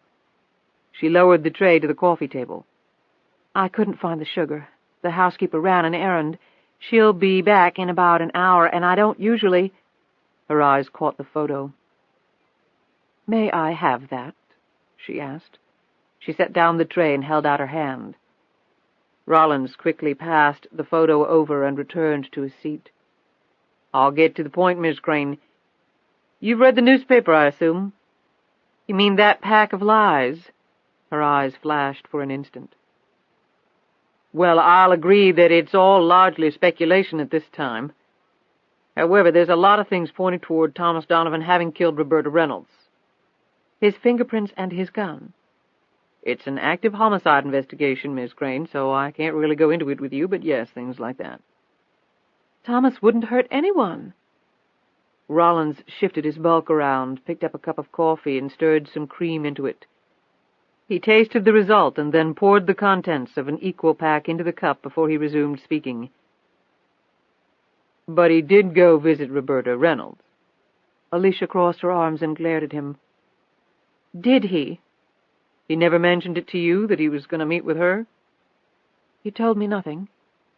Rollins pondered this for a moment. Ma'am, we got your name off Donovan's answering machine at his apartment. You sounded upset, said what he was working on was dangerous. Alicia didn't take the bait. Also, his place had been ransacked, all his records, files, everything gone. Alicia started to shake, finally steadying herself by grasping the arm of the chair she was sitting in. Miss Crane, you might want to have some of that coffee. You don't look too good. I'm all right. However, she did raise the cup and take several nervous sips. Well, if, as you say, someone went through Thomas's apartment, there must be someone else involved. You should focus your efforts on apprehending that person. I'm not arguing with you on that point, but I have to have something to go on. I guess I don't have to tell you that Miss Reynolds was a very prominent member of the community, and we're getting a lot of heat to find her killer pronto. Now, I've already talked to someone at the Trib. He told me Donovan was working on a story having to do with lottery winners, and Roberta Reynolds was one of those winners. Now, I'm not a reporter, but when you're talking that kind of money, maybe somebody would have a motive for murder. Alicia smiled for an instant. Something you want to tell me? Alicia returned to her prim manner and shook her head. Miss Crane, I've been working homicide since my youngest was born, and now he's got his own kids. Don't take this the wrong way, but you're holding out on me, and I'd like to know why. Murder isn't something you want to screw around with. He looked at the elegant room. Murderers and those who assist murderers don't end up in places nearly as nice as this one. Alicia's eyes bulged at him. What are you implying? I'm not implying a damn thing. I came here looking for facts. I listened to your voice on Donovan's answering machine. That voice told me two things. First, you were scared for him. Second, you knew exactly why you were scared for him. Alicia kneaded and kneaded her lap with her fisted hands. She closed and opened her eyes several times. Rollins waited patiently while she went through her decision-making process. When she started speaking, it was in quick bursts. Rollins whipped out his notebook and scribbled. Thomas had initially started investigating the lottery because he was convinced that several top money management firms were taking the winners' money and either losing it or charging such huge commissions, churning, he called it, that the winners were left with nothing. He also hated the government for, in essence, leaving these poor people exposed to all of that. And then so many of them not understanding how to handle their taxes, and then the IRS coming in and taking everything back. And more, leaving them with nothing. How did he arrive at that conclusion? Bankruptcies, she said simply. All these people were winning all this money, and then they were declaring bankruptcy. Rollins scratched his head. Well, I've read about that from time to time. I always chalked it up to the winners not being money-savvy. You know, spend everything they get, forget to pay taxes, that kind of stuff, like you said. Pretty soon you can work your way right through all those winnings. Hell, I'd probably do the same thing, just go nuts. Well, Thomas didn't think that was all there was to it, but then he discovered something else. She took another sip of coffee, her face coloring prettily as she recalled Thomas Donovan's cleverness. Which was? Rollins prodded. Which was the fact that 12 lottery winners in a row didn't declare bankruptcy. So? So Thomas's research went back many years. In all that time, the ratio of winners to bankrupt was completely consistent.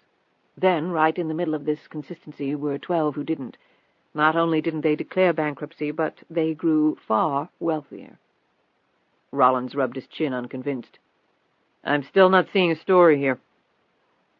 Thomas wasn't clear in his mind about that yet, but he was getting closer. He called me regularly from the road to let me know how things were going, what he had found out. That's why I was so worried when I hadn't heard from him. Rollins looked at his notebook. Right. You mentioned danger in your phone message. Thomas tracked down one of the 12 lottery winners. Alicia paused and struggled to remember the name. LuAnn somebody. Tyler, that's right, LuAnn Tyler. He said she was charged with murdering somebody right before she won the lottery, and then she disappeared. He tracked her down, partly through her tax records. He went to visit her. Now, where was this? Rollins was again scribbling in his notebook. Charlottesville. Lovely country, some of the most beautiful estates. Have you ever been? On my salary, I'm not really into estate shopping. What next? He confronted the woman. And she cracked, or almost did. Thomas said you can always tell by the eyes. Uh-huh. Rollins rolled his own eyes. So what was Donovan's angle? Excuse me? His angle. What story was he going to write that you thought put him in danger? Oh, well, the woman was a murderer. She had killed once. She could kill again. Rollins smiled lightly. I see. I don't think you're taking this seriously. I take my work very seriously. I just don't see the connection. Are you suggesting that this LuAnn person killed Roberta Reynolds? Why would she do that? We don't even know if they knew each other. Are you suggesting that she may have threatened Donovan?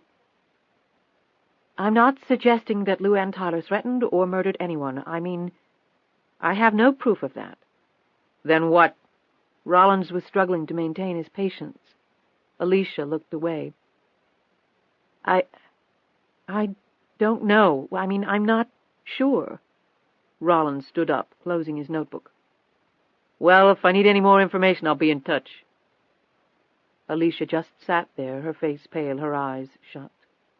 Rollins was almost at the door when she spoke. The lottery was fixed. Rollins slowly turned and walked back into the living room. Fixed? He called 2 days ago and told me that. Thomas made me promise not to breathe a word to anyone. She clutched at the hem of her skirt in her anxiety. That LuAnn Tyler person practically admitted that the lottery was fixed. Thomas sounded a little frightened, and now I'm just so worried about him. He was supposed to call again, but never did. Rollins parked his bulk on the sofa once more. What else did he tell you? That he had contacted the other 11 winners, but that only one had called him back. Her lips trembled. Roberta Reynolds. So Donovan did meet with her. His tone was accusatory. Alicia rubbed a tear from her eye. She didn't speak, but merely shook her head. Finally, she said, he had been working on this story for a long time, but he only recently confided in me. He was scared, I could tell in his voice. She cleared her throat. He had at least arranged to meet with Roberta Reynolds. The meeting was to take place yesterday morning.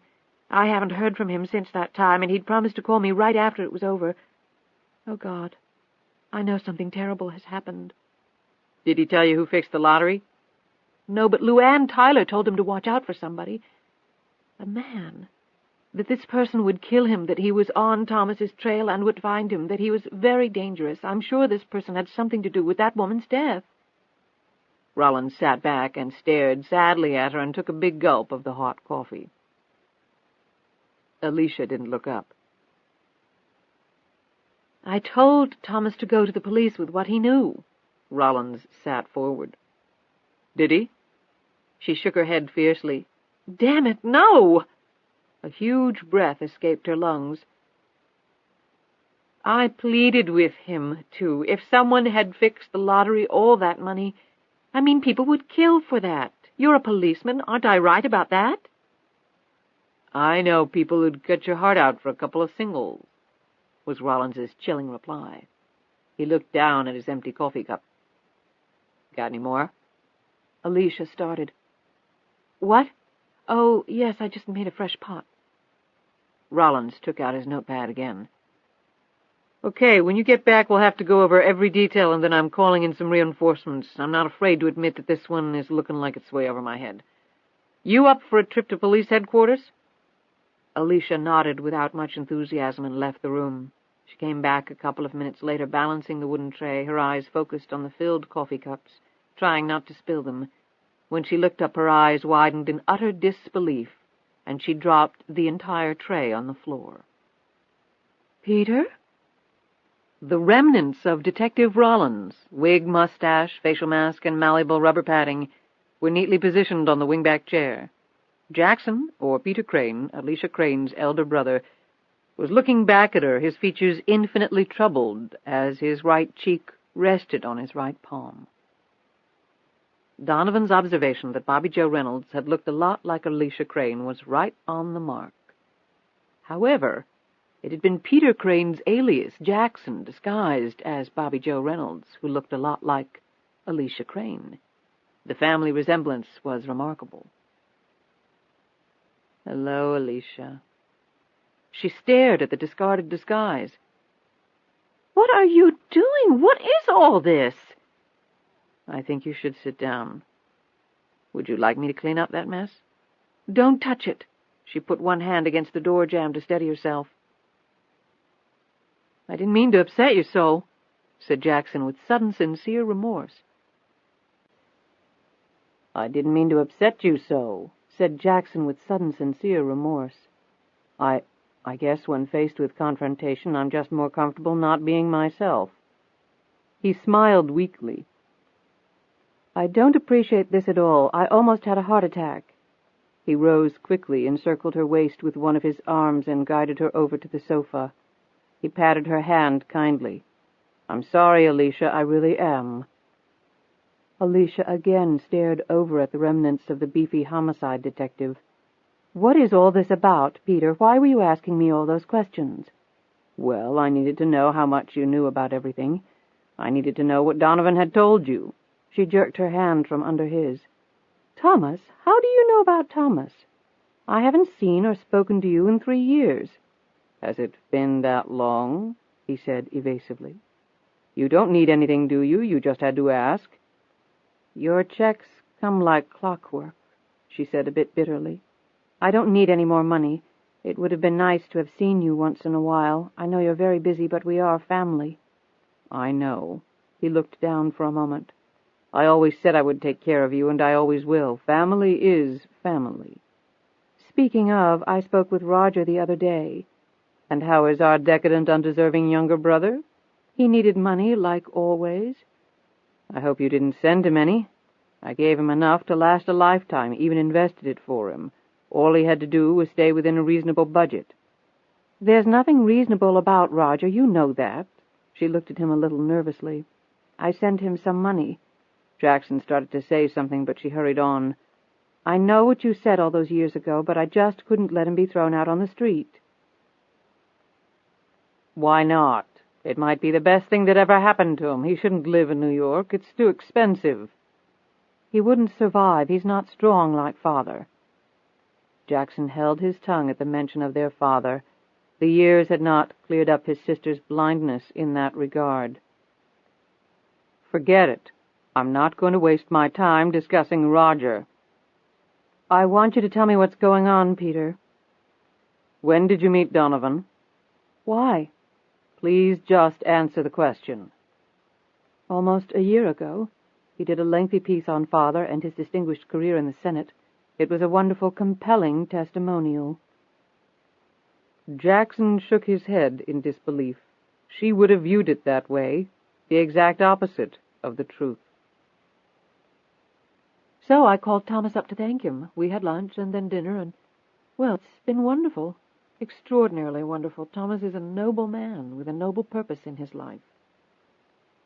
Like Father? Jackson's mouth curled into a smirk. Very much like him, she said indignantly. It's truly a small world. He shook his head at the irony. Why do you say that? Jackson stood up and spread his arms to show the entire sweep of the room. Alicia, where exactly do you think all of this came from? Why, from the family money, of course. The family money? That was gone. All of it has been for years. What are you talking about? I know that Father ran into some financial difficulties along the way, but he recovered. He always did. Jackson looked at her with contempt.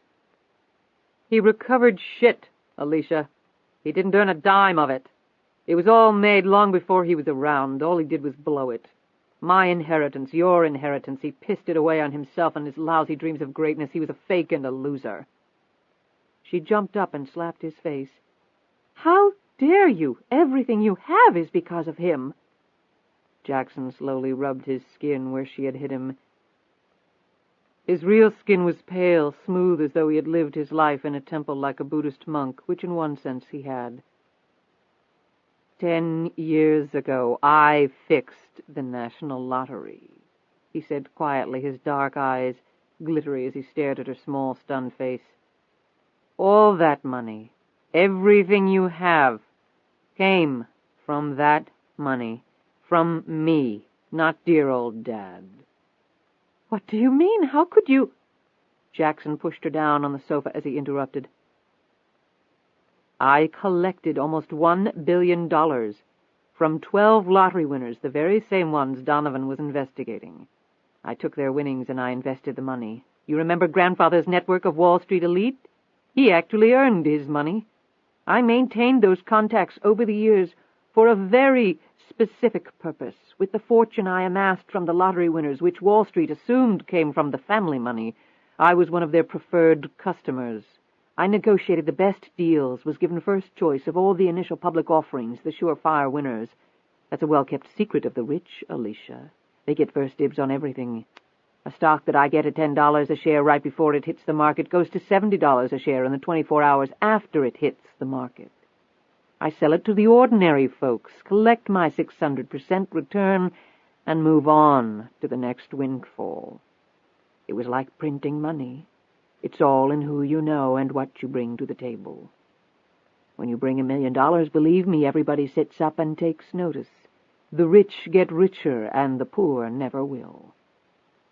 Alicia's lips had begun trembling halfway through her brother's explanation, as his speech and mannerisms grew more and more intense, more and more feverish.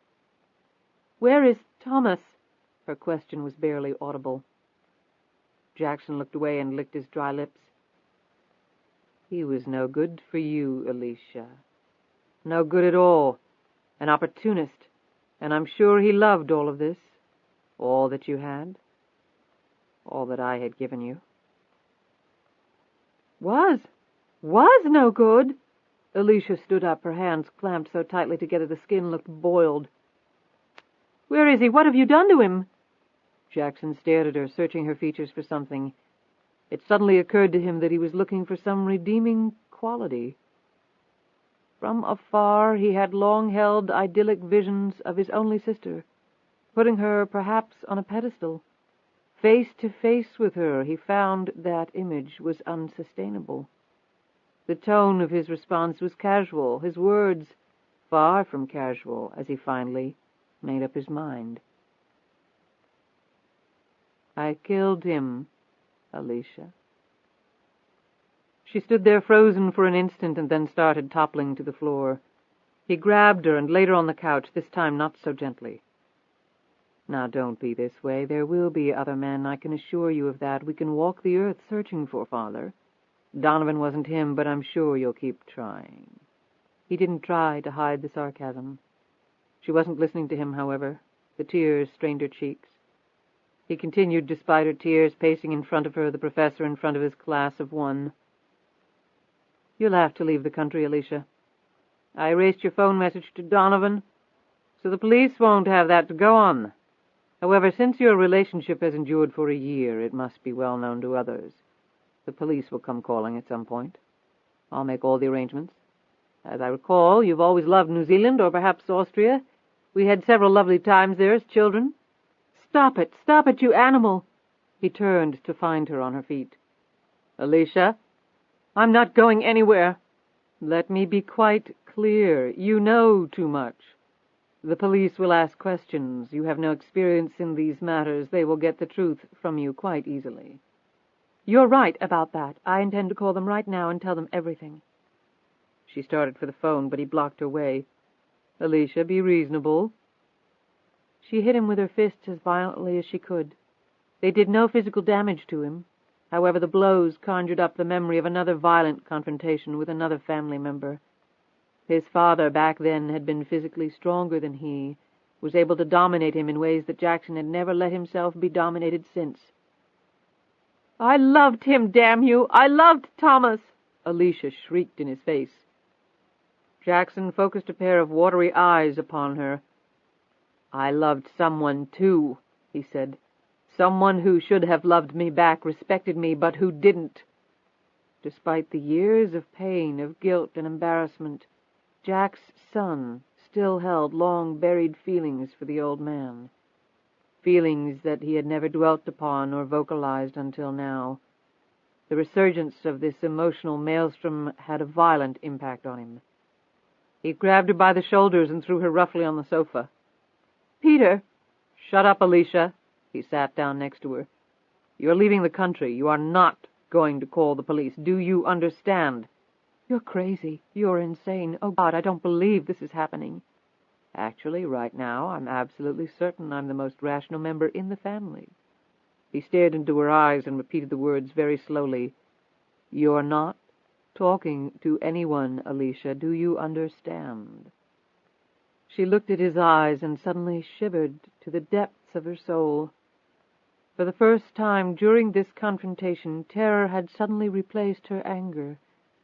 It had been a long time since she had seen her brother, the boy she had happily romped with, and whose maturity and intelligence she had been fascinated by, was now unrecognizable to her.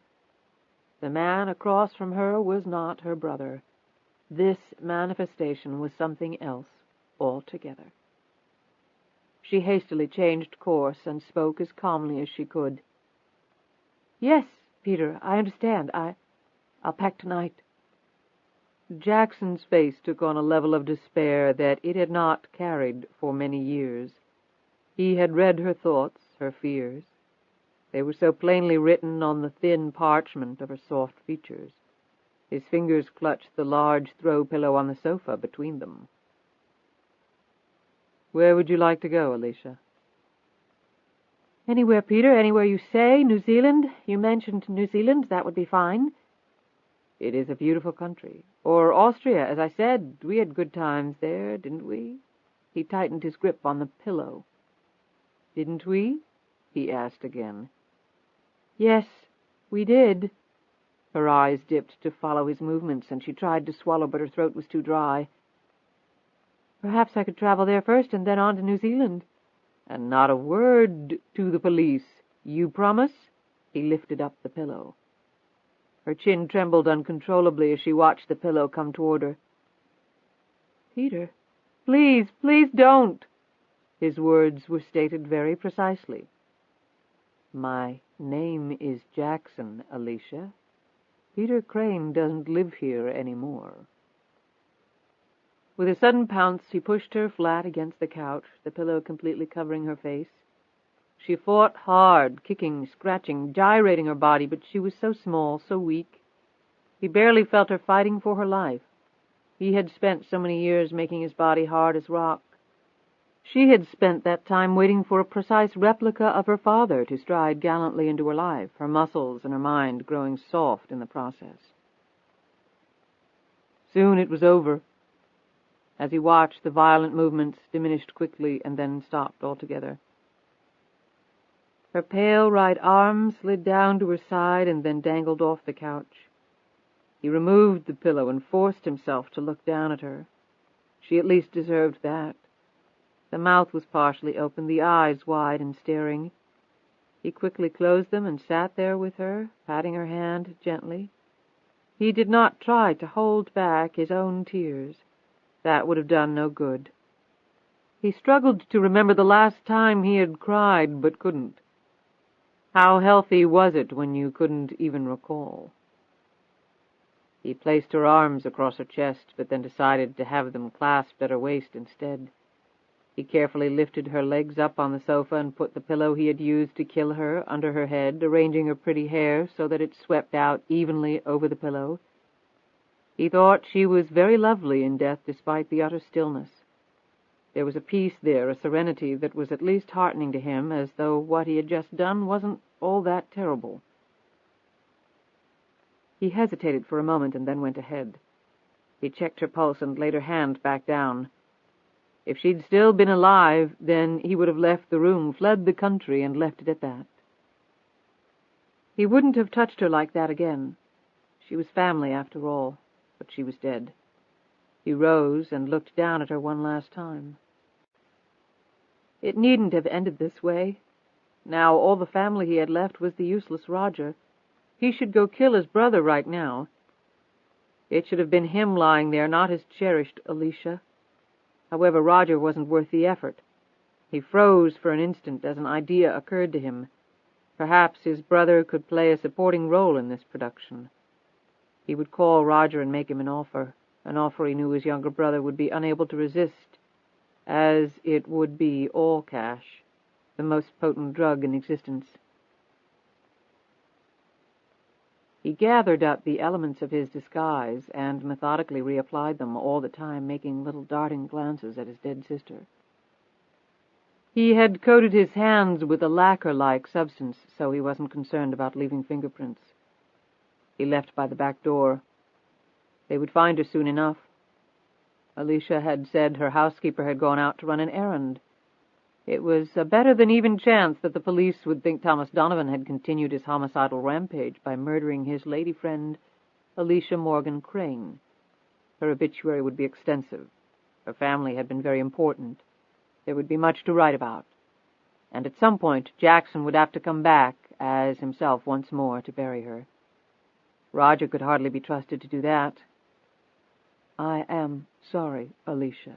It shouldn't have come to this." This unexpected turn of events had come closer than anything he could remember to completely immobilizing him. Above all else, he cherished complete control, and it suddenly had been stripped from him. He looked down at his hands, the instruments of his sister's death. His sister. Even now his legs felt rubbery, his body not in sync with his mind. As he walked down the street, still reeling from what he had just done, Jackson's mental energies finally were able to focus on the one person he clearly saw as responsible for all of it. LuAnn Tyler would experience the brunt of everything he was now feeling. The pain that slashed so viciously through him would be multiplied 100-fold upon her until she would beg him to just finish her, make her stop breathing, because every breath would be hell, would be beyond what any person could endure, even her. And the grand part of it all was that he would not have to go looking for her. She would come to him. She would run to him with all the speed and strength her extraordinary physical specimen of a body could inspire. For he would have something that LuAnn would go anywhere, do anything for. He would hold something that LuAnn Tyler would die for. And so you will, LuAnn Tyler / Catherine Savage. As he disappeared down the street, he swore this over the mental image of a still warm body whose dear face strongly resembled his own.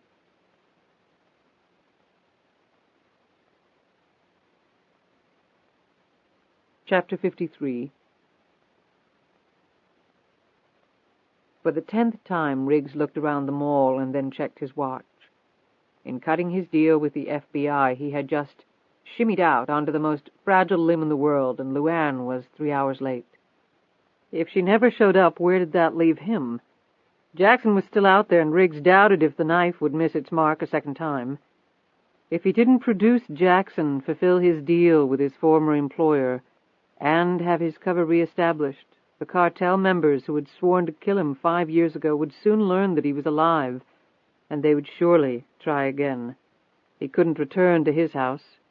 His business was probably already going to hell, and to top it off, he had $5 in his pocket and no car. If he could have screwed up his life to any greater degree, he was at a loss as to how. He slumped on a bench and stared up at the Washington Monument while the cold wind whipped up and down the flat open space that stretched from the Lincoln Memorial to the United States Capitol. The sky was overcast. It would be raining again soon. You could smell it in the air. Just wonderful.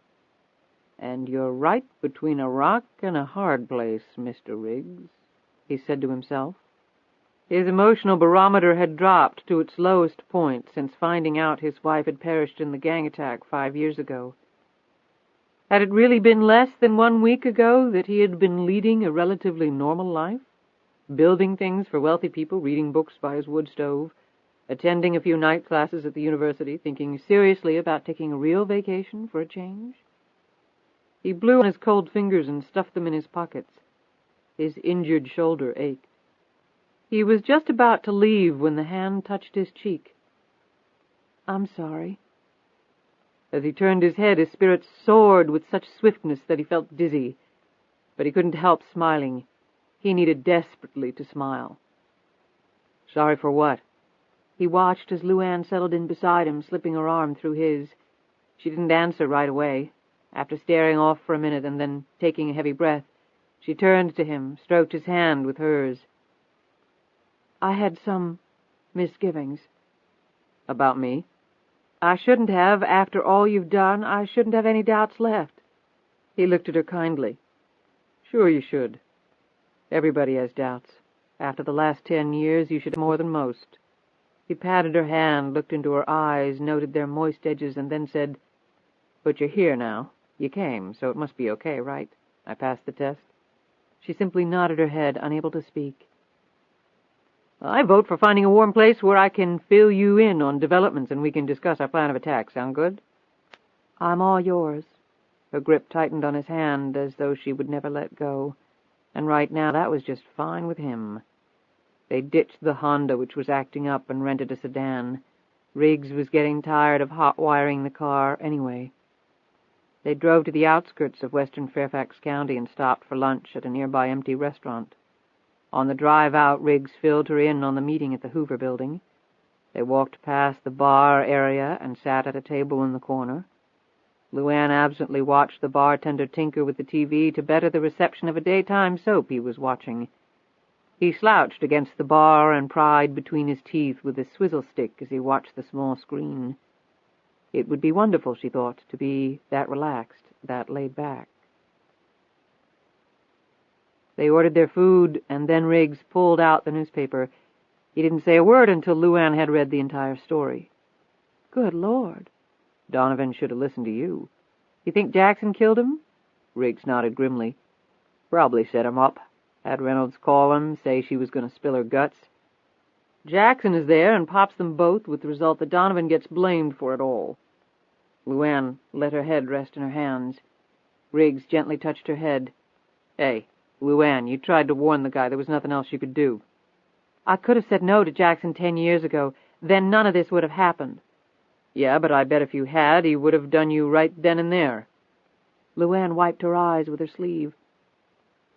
"So now I've got this great deal with the FBI you negotiated for me, and in order to finalize it, all we need to do is drop a net over Lucifer."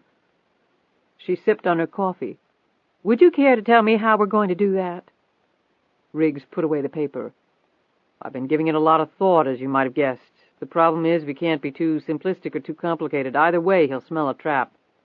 "I don't think he'll take another meeting with me." "No, I wasn't going to suggest that. He wouldn't show, but he'd send somebody to kill you. That's way too dangerous." "Didn't you know? I like danger, Matthew. If I wasn't constantly smothered in the stuff, I wouldn't know what to do with myself. Okay, no meeting. What else?" "Like I said before, if we can find out who he really is, track him down, then we might be in business." Riggs paused as their food came. After the waitress left, he picked up his sandwich and started talking in between bites. "You don't remember anything about the guy? I mean, anything that could start us in the right direction to finding out who he really is?" "He was always disguised." "The financial documents he sent you?" "They were from a firm in Switzerland. I've got some back at the house, which I guess I can't get to." "Even with our deal?" She raised an eyebrow. "I wouldn't advise that, LuAnn. The feds run across you now. They might forget all about our little deal." "I've got some other documents at my bank in New York." "Still too risky." I could write the firm in Switzerland, but I don't think they're going to know anything. And if they do, I don't think they're going to talk. I mean, that's why people bank in Switzerland, right? Okay. Anything else? There's got to be something you remember about the guy. The way he dressed, smelled, talked, walked. Any particular interests? How about Charlie? Would he have any ideas? LuAnn hesitated. We could ask him, she said, wiping her hands on a napkin, but I wouldn't bet on it. Charlie told me he never even met Jackson face to face. It was always over the phone. Riggs slumped back and touched his injured arm. I just don't see any way to get to him, Matthew. There is a way, LuAnn. In fact, I had already concluded it was the only way. I was just going through the motions with all those questions. How? You have a phone number where you can reach him? Yes, so? We set up a meeting. But you just said the meeting will be with me, not you. LuAnn half stood up in her anger. No way, Matthew. There is no way in hell I'm going to let you near that guy. Look at what he did to you. She pointed at his arm. The next time will be worse, a lot worse. It would have been a lot worse if you hadn't messed up his aim. He smiled tenderly at her. Look, I'll call him. I'll tell him that you're leaving the country and all these problems behind. You know Donovan is dead, so Jackson doesn't have that issue anymore. Everybody's home free. LuAnn was vigorously shaking her head as she sat back down. Then I'll tell him, Riggs continued, that I'm not such a happy camper. I've got it all figured out. I'm a little tired of construction work, and I want my payoff. No, Matthew, no! Jackson figures I'm a criminal anyway. Trying to extort him wouldn't seem out of line at all. I'll tell him I bugged your bedroom, that I've got a recording of a conversation he had with you that night at your house where you both talked a lot about things. Are you nuts? I'll want money, lots of it, then he gets the tape. He will kill you. Now Riggs's face darkened. He'll do that anyway. I don't like sitting around waiting for the other shoe to drop. I'd rather go on the offensive, make him sweat for a change. And I may not be the killing machine he is, but I'm no slouch either. I'm a veteran FBI agent. I've killed before in the line of duty, and if you think I'd hesitate 1 second before blowing his brains out, then you really don't know me. Riggs looked down for a moment, trying to make himself calm down. His plan was risky, but what plan wouldn't be? When he looked back up at LuAnn, he was about to say something else, but the look on her face froze the words in his mouth. LuAnn? Oh, no. Her voice was filled with panic. What is it? What's the matter? Riggs grabbed her shoulder, which was quivering. She didn't answer him. She was looking at something over his shoulder. He whirled around, expecting to see Jackson coming for them, foot-long knives in either hand. He scanned the nearly empty restaurant, and then his eyes settled on the TV, where a special news report was being broadcast. A woman's face spread across the screen. 2 hours ago, Alicia Crane, prominent Washingtonian, had been found dead in her home by her housekeeper. The evidence collected so far suggested that she had been murdered. Riggs's eyes widened as he listened to the broadcaster mention that Thomas Donovan, prime suspect in the Roberta Reynolds murder, apparently had been dating Alicia Crane. LuAnn could not pull her eyes away from that face. She had seen those features, those eyes staring at her from the front porch of the cottage. Jackson's eyes bored into her. His real face. She had shuddered when she had actually seen it or realized what she was seeing. She had hoped never to lay eyes on those features again. Now she was staring at them. They were planted on the TV. When Riggs looked back at her, she raised a shaky finger toward the screen. "That's Jackson," she said, her voice breaking. "Dressed up like a woman." Riggs looked back at the screen. That couldn't be Jackson, he thought. He turned back to LuAnn. "How do you know? You said he was always in disguise." LuAnn could barely take her eyes away from the face on the screen. "At the cottage, when he and I went through the window, we fought, and his face, plastic, rubber, whatever came off, I saw his real face. That face!" She pointed to the screen. Riggs's first thought was the correct one. Family? God, could be. The connection to Donovan couldn't be a coincidence, could it? He raced to the phone. "Sorry I lost your boys, George. Hope that didn't cost you any brownie points with the top brass." "Where the hell are you?" Masters demanded. "Just listen." Riggs recounted the news story he had just heard. "You think he's related to Alicia Crane?" Masters asked, the excitement echoing in his voice, his anger at Riggs completely gone for now. "Could be. Ages are about right. Older or younger brother, maybe, I don't know. Thank God for strong genes. What's your game plan?"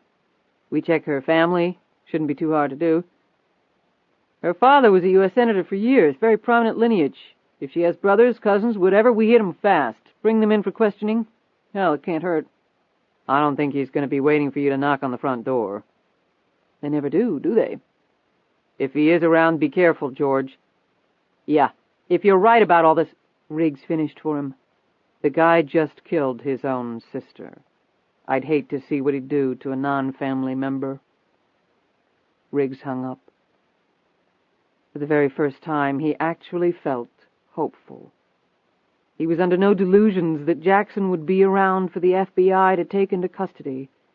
He would be flushed out, cut off from his home base. He'd be pissed, full of revenge. Well, let him be. He'd have to cut Riggs's heart out before he'd get to LuAnn, and they wouldn't be sitting targets. Now was the time to keep on the move. 10 minutes later they were in the car, heading for points unknown. Chapter 54.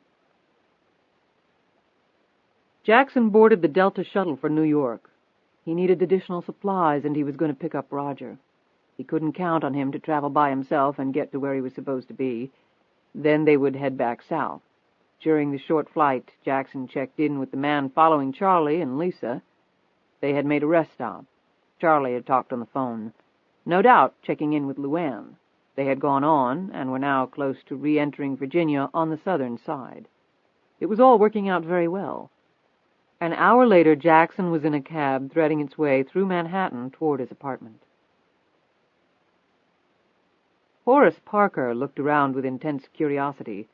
A doorman for over 50 years at a building where average apartments covered 4,000 square feet, and went for $5 million, and the penthouse that covered triple that space and went for $20 million. He had never seen anything like this before. He watched as the small army of men in FBI windbreakers swept through the lobby and into the private elevator that went only to the penthouse. They looked deadly serious and had the weaponry to prove it. He went back outside and looked up and down the street. A cab pulled up and out stepped Jackson. Parker immediately went over to him. The doorman had known him for most of his life. Years ago he had skipped pennies in the lobby's massive fountain with Jackson and his younger brother Roger. To earn extra money he had babysat them and taken them to Central Park on the weekends. He had bought them their first beers when they were barely into puberty. Finally he had watched them grow up and then leave the nest. The Cranes, he had heard, had fallen on hard times, and they had left New York. Peter Crane, though, had come back and bought the penthouse. Apparently he had done awfully well for himself. "Good evening, Horace," Jackson said cordially. "Evening, Mr. Crane," Parker said, and tipped his cap. Jackson stared past him. "Mr. Crane, sir?" Jackson turned to him. "What is it? I'm in a bit of a hurry, Horace." Parker looked upward. "There's some men come to the building, Mr. Crane. They went right up to your apartment. A bunch of them. FBI, guns and everything. Never seen nothing like it. They're up there right now. I think they're waiting for you to get home, sir." Jackson's reply was calm and immediate.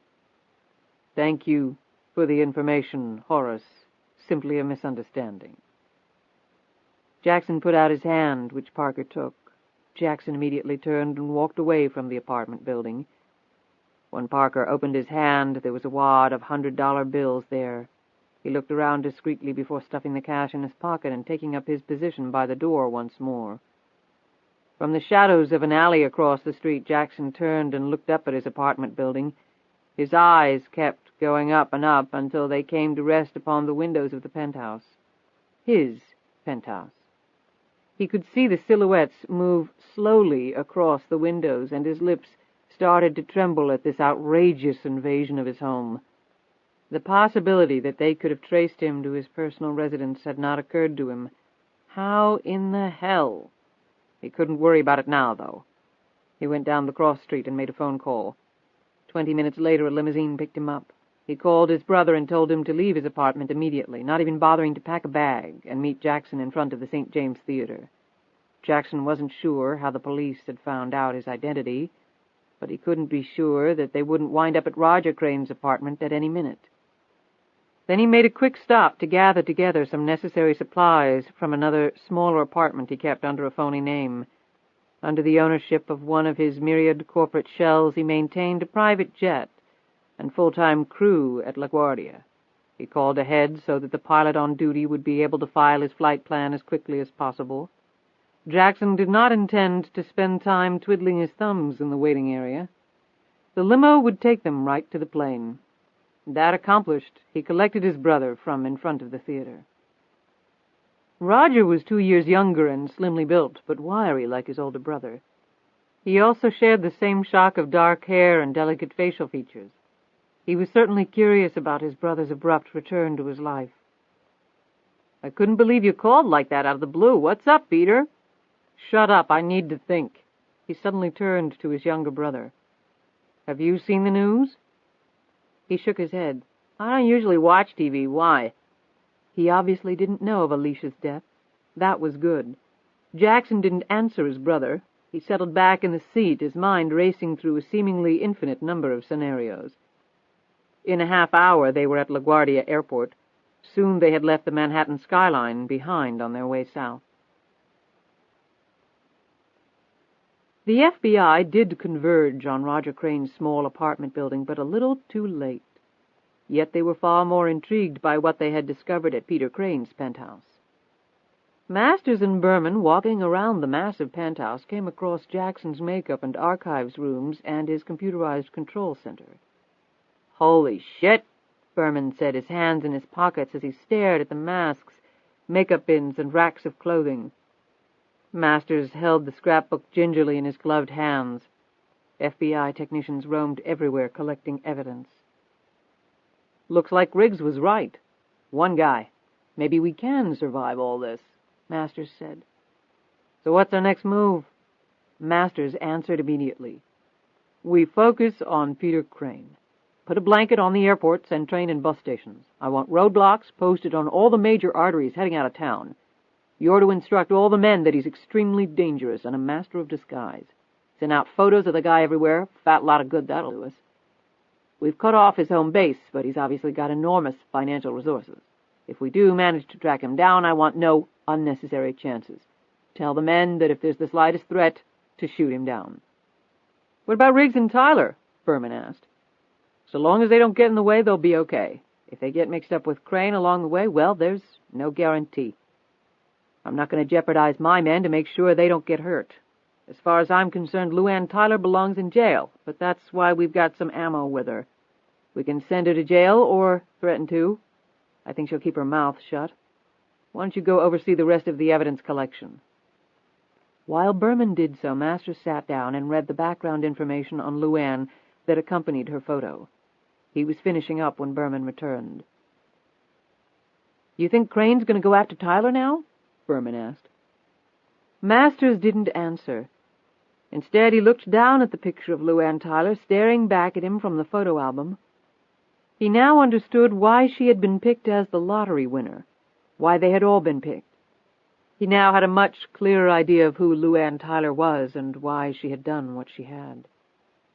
She had been destitute, stuck in a cycle of poverty, with an infant daughter, no hope. All of the chosen winners had shared this common denominator, no hope. They were ripe for this man's scheme. Masters' features betrayed the emotions he was feeling. Right at this very moment, and for a number of reasons, George Masters was starting to feel immense guilt. It was nearing midnight when Riggs and LuAnn stopped at a motel. After checking in, Riggs phoned George Masters. The FBI agent had just returned from New York, and he detailed to Riggs what had happened since they had last spoken. After receiving this briefing, Riggs hung up the phone and looked over at a very anxious LuAnn. "What happened? What did they say?" Riggs shook his head. "As expected. Jackson wasn't there, but they found enough evidence to keep him in prison for the rest of his life, and then some. including a scrapbook on all the lottery winners. So he was related to Alicia Crane. Riggs nodded grimly. Her older brother, Peter. Peter Crane is Jackson, or at least everything points that way. LuAnn was wide-eyed. Then he murdered his own sister. Looks that way. Because she knew too much? Because of Donovan? Right. Jackson couldn't take a chance on that. Maybe he shows up disguised, or maybe as his true self. He gets what he wants out of her. Maybe he tells her he killed Donovan. Who knows? She apparently was dating the guy. She might have gone nuts, threatened to go to the police. At some point, he murdered her. I feel sure of that. LuAnn shuddered. Where do you think he is? Riggs shrugged. The feds got to his house, but from the look of the place, the man has money to burn. 1 million different places he could go. 12 faces and identities he could go there under. It's not going to be easy to catch him. To finish our deal? LuAnn's tone was slightly sarcastic. We handed the feds his friggin' identity. They're at his world headquarters right now. When I said we'd deliver him, I didn't necessarily mean in a box with a ribbon on it, laid on the doorstep of the Hoover building.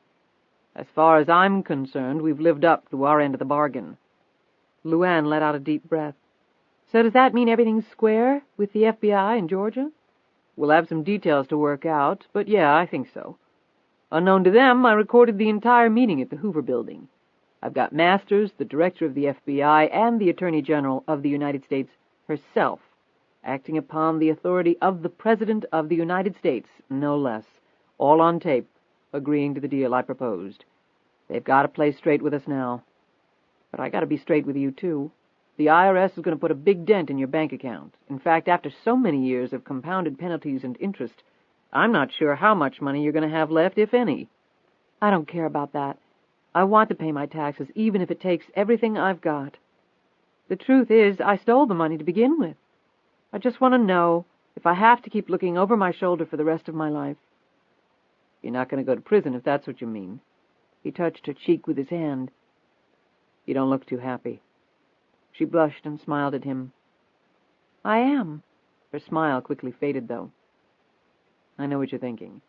She blurted out, Until they catch Jackson, my life's not worth spit. Or yours. Or Charlie's. Her lips trembled. Or Lisa's. She suddenly jumped up and grabbed the phone. What are you doing? Riggs asked. I need to see my daughter. I need to know that she's safe. Wait a minute. What are you going to tell them? That we can meet up somewhere. I want her near me. Nothing's going to happen to her without it happening to me first. LuAnn, look. This subject isn't open for discussion. Her tone was ferocious. All right, I hear you. But where are we going to meet them? LuAnn passed a hand over her forehead. I don't know. Does it matter? Riggs said, Where are they now? The last I heard, they were heading back into Southern Virginia. He rubbed his chin. What's Charlie driving? The Range Rover? Terrific. It'll hold all of us. We'll meet them wherever they are right now. We'll leave the rental and head out. Go somewhere and wait for the FBI to do its thing. So call them, and I'll run up to that all-night burger place we saw on the way in and get us some food. Good enough. When Riggs got back with 2 bags of food, LuAnn was no longer on the phone. You reached them? They're at a motel on the outskirts of Danville, Virginia. But I need to call them back and let them know when we're going to be there. She looked around. Where the hell are we? We're in Edgewood, Maryland, north of Baltimore. Danville is a little over 100 miles south of Charlottesville, which means we're about 5 or 6 hours from Danville. Okay, if we start right now. LuAnn, it's after midnight. They're probably in bed, right? So? So we can catch some sleep, which we both really need. Get up early and meet them tomorrow around noon. I don't want to wait. I want Lisa safe with me. LuAnn, driving when you're exhausted isn't real safe. Even if we start right now, we won't make it until 5 or 6 in the morning. Nothing's going to happen between now and then. Come on, I think we've had enough excitement for one day. And if Lisa knows you're coming tonight, she won't get a wink of sleep. I don't care. I'd rather she be sleepy and safe. Riggs shook his head slowly. LuAnn, there's another reason we might not want to hook up with them right now, and it has to do with keeping Lisa safe. What are you talking about? Riggs put his hands in his pockets and leaned up against the wall. Jackson is somewhere out there, that we know. Now, the last time we saw him, he was running off into the woods. He could have easily come back and followed us. But what about Donovan and Bobby Joe Reynolds and Alicia Crane? He killed them. We believe he killed them, or had someone kill them, or he could have killed all of them personally and hired someone to follow us. The man has a deep pocketbook. There isn't much he can't buy. LuAnn reflected briefly on Anthony Romanello. Jackson had hired him to kill her. So Jackson would know about your meeting with the FBI? He could know where we are right now? And if we go running off to see Lisa, then we lead him right to her as well. LuAnn slumped down on the bed. "We can't do that, Matthew," she said wearily. He rubbed her shoulders. "I know." "But I want to see my little girl. Can't I do that?" Riggs thought for a few minutes and then sat on the bed beside her and held her hands with his. "Okay, we'll stay here for the night. It would be a lot easier for someone to follow us at night and remain unseen. Tomorrow we'll get an early start and head down to Danville. I'll keep an eagle eye out for anyone remotely suspicious. As an undercover agent, I got pretty good at that. We'll take secondary roads, make frequent stops, and occasionally take the interstate. It'll be impossible for anyone to tail us. We'll meet Charlie and Lisa at the motel, and then we'll have Charlie take her directly to the local FBI office in Charlottesville. We'll follow in our car, but we won't go in. I don't want them getting hold of you just yet. But since we struck a deal with the feds, we might as well avail ourselves of some of their protection resources. How's that sound?" She smiled. "So, I'll see Lisa tomorrow?" He cupped her chin in his hand. "Tomorrow."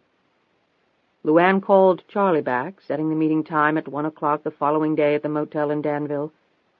With Charlie, Riggs, and herself around her little girl, Jackson could just come on and try something because she liked their odds of survival under those circumstances. They slid into bed and Riggs wrapped his good arm around her slim waist and snuggled against her. His 9mm was under his pillow, a chair wedged tightly under the door lock.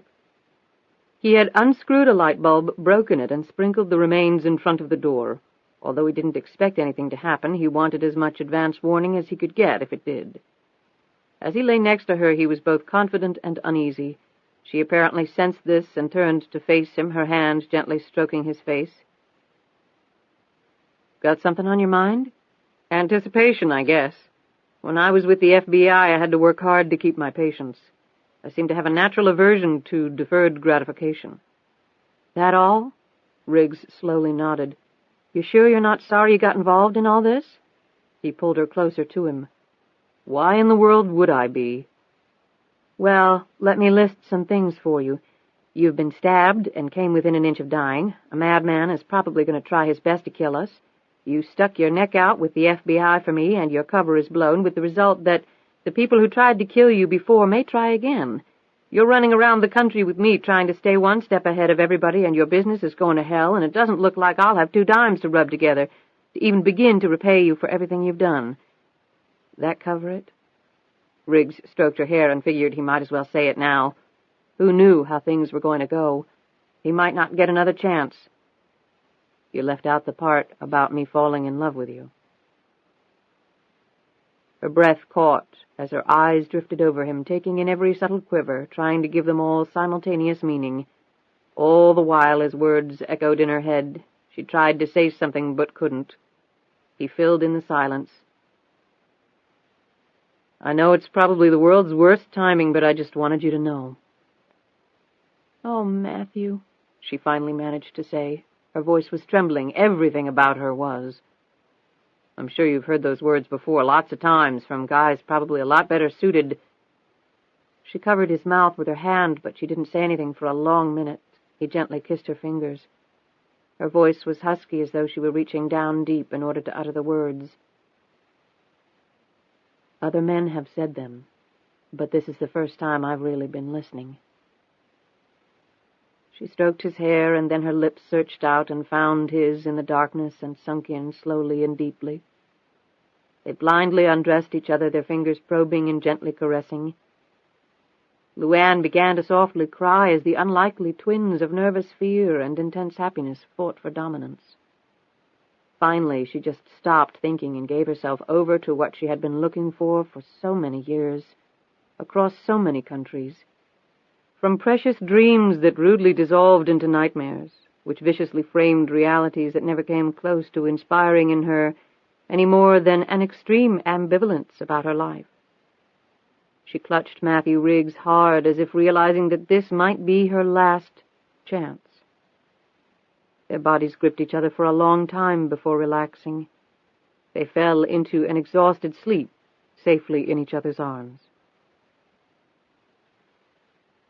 Chapter 55.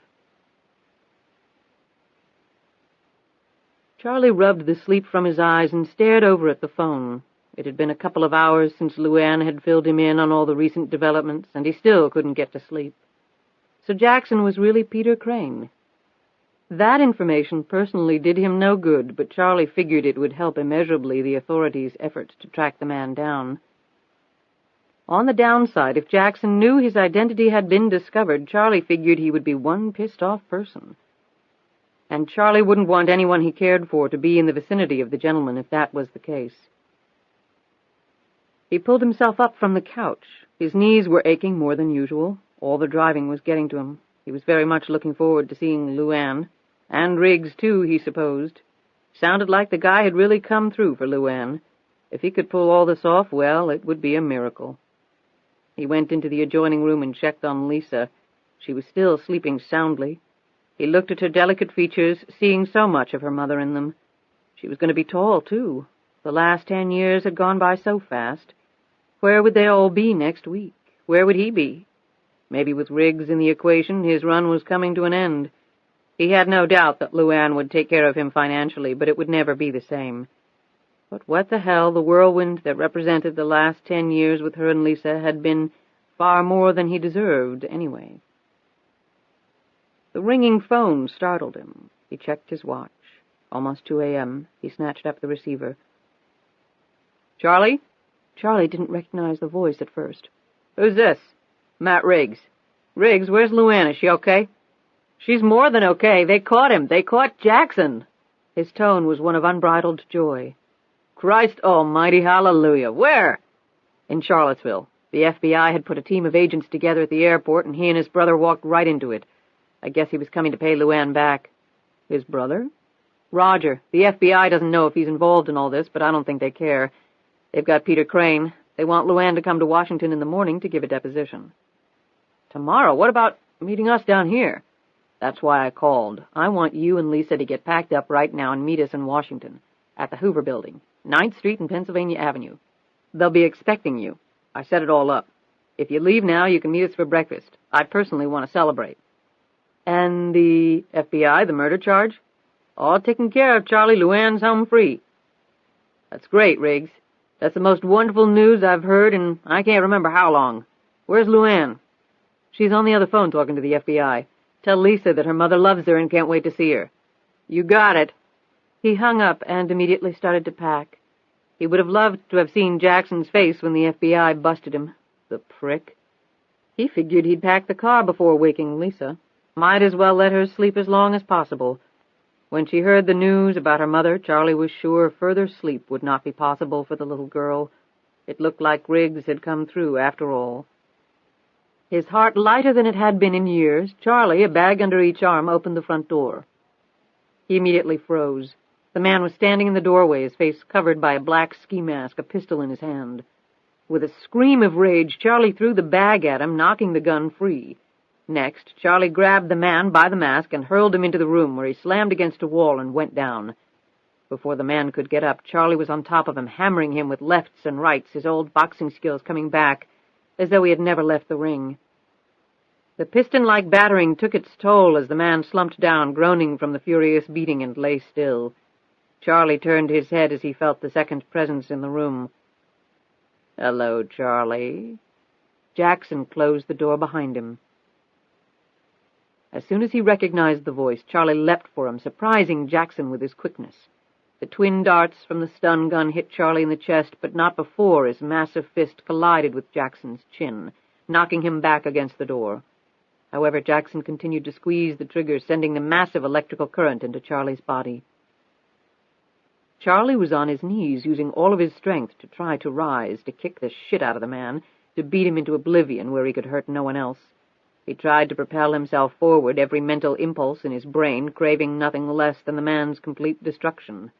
But his body refused to follow his orders. As he slowly sank to the floor, he stared at a terrified Lisa standing in the doorway leading to the bedroom.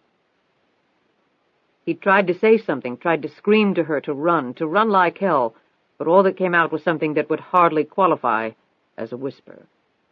He watched in horror as Jackson staggered up, flew over to Lisa, and pressed something against her mouth. The girl struggled valiantly, but it was no use. As her nostrils sucked in the chloroform, she was soon on the floor next to Charlie. Jackson wiped the blood from his face and roughly pulled his associate up. "Take her to the car and don't let anyone see you." The man nodded dully, his entire body one large hurt from Charlie's fists. Charlie watched helplessly as the man carried the unconscious Lisa out. Then his eyes slid over to Jackson, who knelt down next to him, rubbing his chin gingerly. Then, speaking in a voice that exactly impersonated Riggs, he said, "They caught Jackson! They caught him! I feel like celebrating!" Then Jackson laughed out loud. Charlie didn't say anything. He just lay there watching, waiting.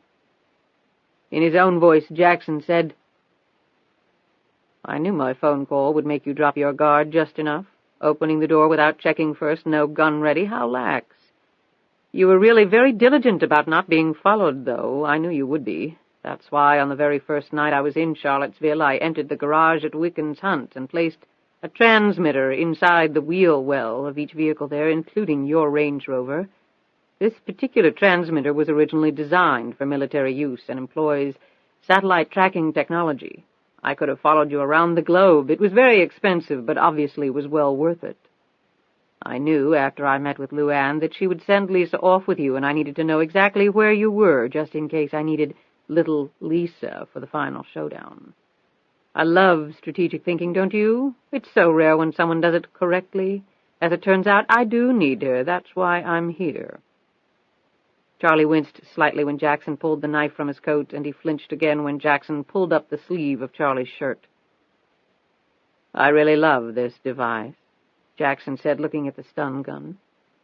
"It's one of the few instruments I'm aware of that allows one to have full control over another without seriously injuring them and still leaving them fully conscious." Jackson packed the stun gun away in his coat. He left the darts in Charlie. He wasn't worried about leaving any evidence behind this time. "You sided with the wrong person." As Jackson said this, he ripped open the shirt sleeve up to Charlie's shoulder to give himself a clear space in which to work. "You were loyal to LuAnn, and look where it got you." Jackson shook his head sadly, but the smile on his face betrayed his true feelings of glee. As slowly as he could, Charlie tried to flex his legs. He grimaced a little, but he could feel something down there. It hurt, but at least he could feel it. What Jackson didn't know was that one of the darts had hit Charlie's thick crucifix, embedding completely in it. The other dart had partially hit the medallion before entering his chest, with the result that the voltage that had rocked his body was far less than Jackson had counted on it to be. "Now the stun charge will last approximately 15 minutes, Jackson lectured him. "Unfortunately, the cut I'm about to inflict upon you will only take about 10 minutes to cause you to bleed to death. However, you won't feel anything physically. Mentally, well, it might be rather unnerving watching yourself bleed to death and being absolutely powerless to do anything about it. It could kill you quick, but this way seems far more gratifying to me personally." As he spoke, Jackson made a precise and deep gash in Charlie's upper arm. Charlie bit the inside of his jaw as he felt the sharp blade slice through his skin. As Charlie's blood started to pour out in a steady flow, Jackson rose. "Goodbye, Charlie. I'll tell LuAnn you said hello. Right before I kill her." Jackson snapped this last sentence out, his face a twisted mass of hatred. Then he smiled and closed the door. Inch by agonizing inch, Charlie managed to roll over onto his back. Then, after an equally hard struggle, he brought his massive hands up until they closed around the darts. He was already dizzy from the blood loss. The sweat pouring off his brow, he pulled with all his strength, and little by little the darts came loose, and he tossed them aside. That didn't lessen the numbness of his body, but it felt good nonetheless. With what little control he had over his limbs, he slid over to the wall backward and inched his torso up to a sitting position by levering himself against this solid surface. His legs were on fire, the equivalent of 1,000,000 burning needles stuck in them. His body was covered in blood, but he managed to thrust himself upward as though he were squatting weights, and his legs held, his knees locked in place. Ironically, the stun gun's impact had made his knees feel better than they had in years. Keeping himself pressed against the wall for support, he made it to the closet, which he managed to throw open. He pushed himself into the closet and gripped a wooden suit hanger with his teeth. All his limbs were on fire now, which was exhilarating because the slow return of his motor functions was becoming evident all over his body. He managed to grip the suit hanger in one hand and rip off the slender stem that normally kept trousers neatly in place. Dropping the rest of the hanger, he pushed off from the wall, propelling himself to the bed. Using his teeth and one of his hands, he shredded the bed sheet into strips. He worked more quickly now as his limbs returned to a semblance of normalcy. He was starting to feel nauseated. The blood loss was taking its toll. He was running out of time. As quickly as he could, he wound a long strip directly above the cut and then used the thin piece of wood to torque down on it. The rude tourniquet worked its life-saving magic, and the flow of blood finally halted. Charlie knocked the phone receiver off and punched 911. After giving his location, he sat back on the bed, sweat pouring off him, his entire body crimson from his own blood. He was still uncertain whether he was going to live or not, and yet all he could think about was the fact that Jackson had Lisa. He knew exactly what Jackson was going to do with her. The girl was bait to lure the mother, and when LuAnn went for that bait, Charlie knew exactly what would happen. Jackson would slaughter them both.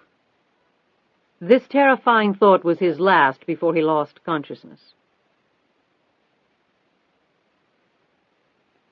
As the van moved down the highway, Jackson looked over at the unconscious Lisa, finally shining a penlight on her features so he could see them more clearly. The spitting image of her mother, he said to himself. She has her fighting spirit, too, he added. Jackson reached over and touched the young girl's face. You were just an infant when I last saw you. He paused for a moment and looked out into the darkness before returning his gaze to her. I'm very sorry it had to come to this. He rubbed her cheek lightly before slowly withdrawing his hand. Roberta, Donovan, his sister Alicia, and now the little girl. How many more people was he going to have to kill? After this was all over, he told himself he would go to the most remote location he possibly could find and do nothing for the next 5 years. When he had cleansed his mind of the events of this past week, he could go on with his life. But first he had to take care of LuAnn. That was one death he was not going to lose much sleep over. I'm coming, LuAnn, he said to the darkness. LuAnn sat bolt upright in bed, feeling as if every nerve were on fire. Her breath came in big chunks, her heart pounding out of control. Sweetie, what is it? Riggs sat up and wrapped an arm around her quivering shoulders. Oh, God, Matthew. What? What is it? Something's happened to Lisa. What? LuAnn, you were dreaming. You had a bad dream, that's all. He's got her. He's got my baby. Oh, God, he was touching her. I saw it. Riggs pulled her around to face him. Her eyes were careening all over the room. LuAnn, there's nothing wrong with Lisa. You had a nightmare, perfectly natural under the circumstances. He tried to sound as calm as possible, although being awakened out of a dead sleep by this hysterical outburst had certainly unnerved him. She pushed him off, jumped up, and started tossing things off the table next to the bed. Where's the phone? What? Where's the damned phone? She screamed. As soon as she said it, she uncovered the phone. Who are you calling? She didn't answer. Her fingers flew across the face of the receiver as she punched in the cell phone number. She was almost vibrating off the ground as she waited for an answer. They're not answering! So? Charlie probably turned off the phone. Do you know what time it is? He wouldn't turn off the phone. He never turns off the damned phone. She redialed with the same result. Well, if that's the case, maybe the battery's dead. If he didn't plug it in when they got to the motel. LuAnn was shaking her head. Something's happened. Something's wrong. Riggs got up and went over to her. LuAnn, listen to me. He shook her to the extent his wound would allow him. Will you listen for a minute? She finally calmed down a bit and managed to look at him. Lisa is fine. Charlie is fine. You had a nightmare and that's all. He put his arm around her, squeezed her tightly to him. We're going to see them tomorrow, and everything's going to be fine, okay? If we go tonight and we're being followed, we'll never know it. Don't let a nightmare make you do something that could end up really putting Lisa in danger. She stared at him, terror still in her eyes. He continued to murmur in her ear, and his soothing tones finally reached her. She let him draw her back over to the bed, and they climbed in. As he settled back to sleep, however, LuAnn stared at the ceiling, silently praying that it really had only been a nightmare. Something deep within her kept telling her it wasn't. In the darkness, she could see what looked to be a hand reaching out for her. Whether in a friendly gesture or not, she couldn't tell, because it never fully formed, and then it was gone. She put an arm around the sleeping Riggs, holding him protectively. She would have given anything to be doing the same for her daughter. Chapter 56. The two FBI agents sipped hot coffee and enjoyed the late-morning calm and the beauty of the area. The winds were whipping up, however, as a storm system approached, with the promise of even higher winds and lots of rain that night and into the next day. Stationed at the road leading up to LuAnn's home, the veteran agents had seen little activity, but they kept alert despite the tedium. At 11 o'clock, a car approached their checkpoint and stopped. The window came down on the driver's side. Sally Beecham, LuAnn's housekeeper, looked expectantly at one of the agents, and he quickly waved her through. She had gone out for 2 hours before to run some errands. When she had passed the checkpoint earlier, she'd been very nervous. The FBI hadn't explained much to her, but they had made it clear that she wasn't in trouble.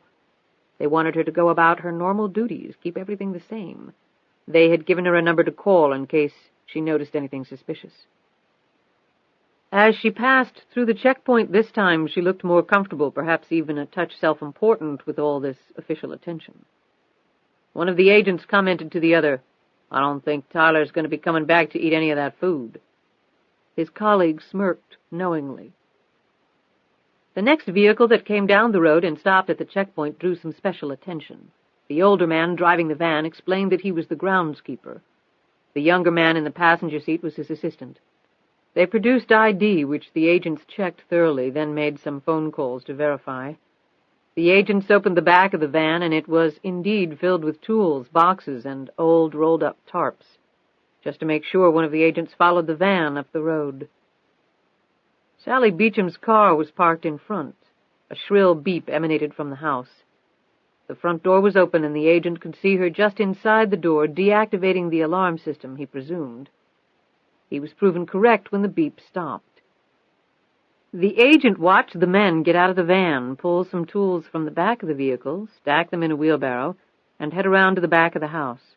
Then the agent got in his car and drove back to the checkpoint.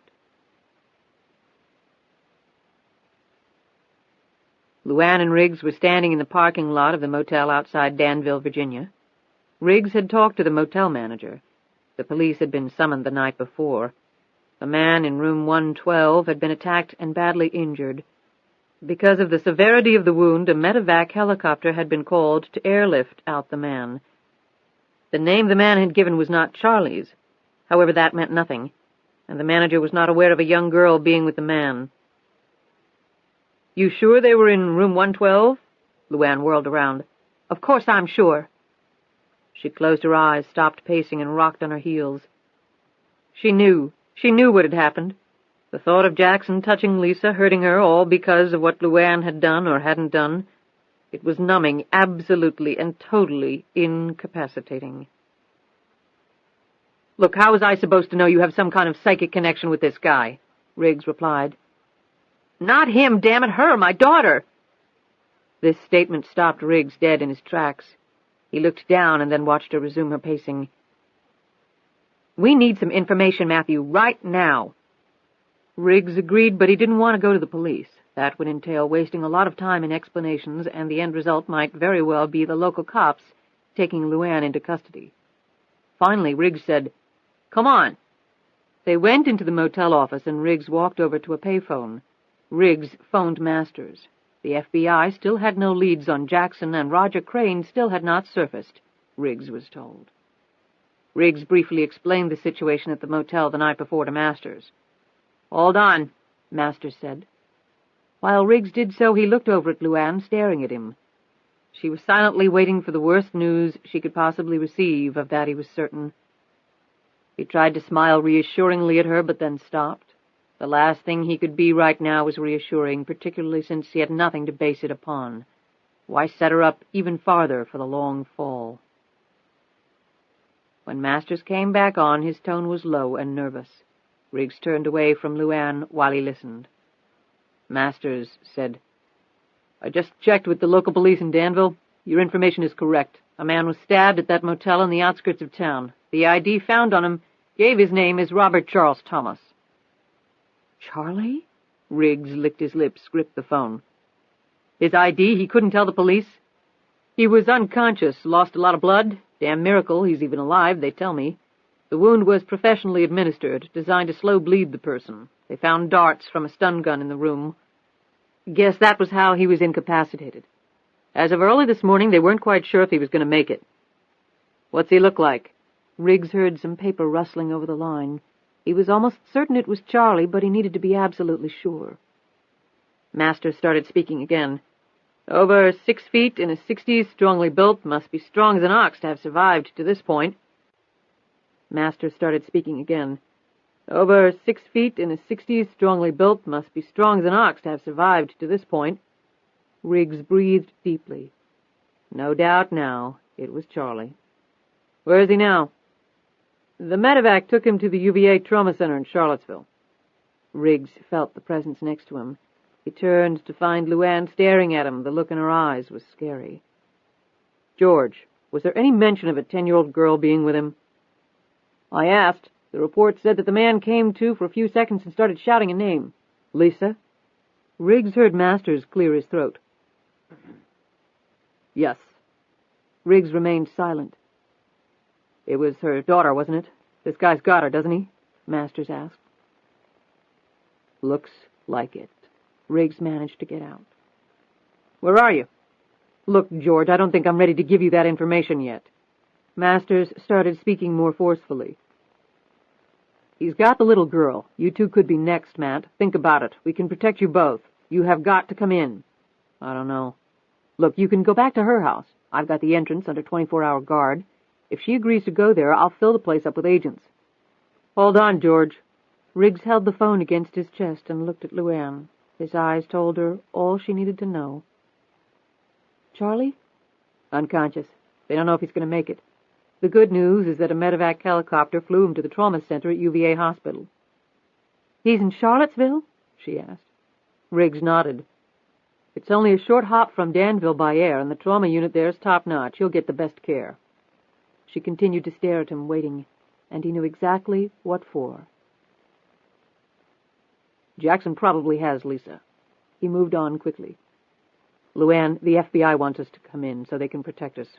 We can go to Wiccan's Hunt if you want. Agents are already guarding the entrance. They think—" She snatched the phone out of his hand. She screamed into it.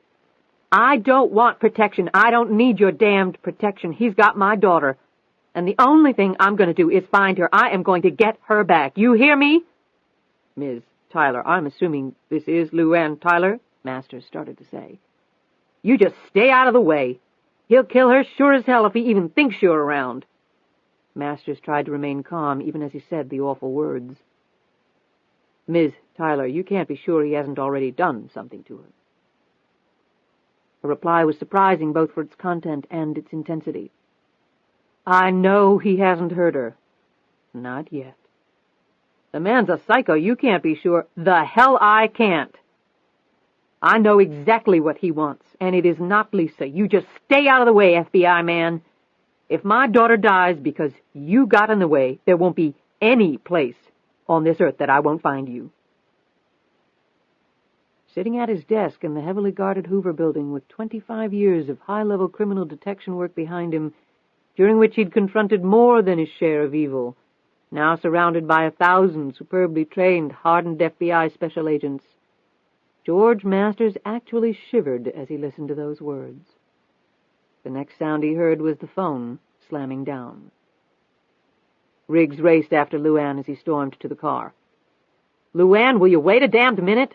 She whirled around, waiting for him to speak. "Look, what George said makes a lot of sense." LuAnn threw up her hands and started to get in the car. "LuAnn, you go into the FBI. Let them protect you from this guy. Let me stay on the outside. Let me track him down." Lisa is my daughter. I'm the reason she's in this danger, and I'm the one who's going to get her out. Just me. Nobody else. Charlie's almost dead. You were almost killed. 3 other people have been slaughtered. I am not involving anybody else in my screwed-up, miserable, son-of-a-bitchin' excuse for a life." She screamed the words at him. When she stopped, both their chests were heaving. "LuAnn, I'm not letting you go after him alone. If you don't want to go to the FBI, fine, I won't go either, but you're not, repeat not, going after him alone. That way you both die." "Matthew, did you hear me? Just get out of this. Go to your buddies at the FBI and let them get you a new life somewhere. The hell away from all this. The hell away from me. Do you want to die? Because if you hang around me, you're going to, sure as I'm looking at you." The polished facade had fallen away, shed like a snake's skin in autumn. She was one long, raw muscle standing alone. "He'll come after me regardless, LuAnn," Riggs said quietly. "He'll find me, and he'll kill me, whether I go to the FBI or not." She didn't respond, so he continued. "And to tell you the truth, I'm too old. Too tired of running and hiding to start it up again. I'd rather go down the cobra's hole and meet him head on. I'll take my chances with you next to me. I'd rather have you than every agent at the Bureau, than every cop in the country.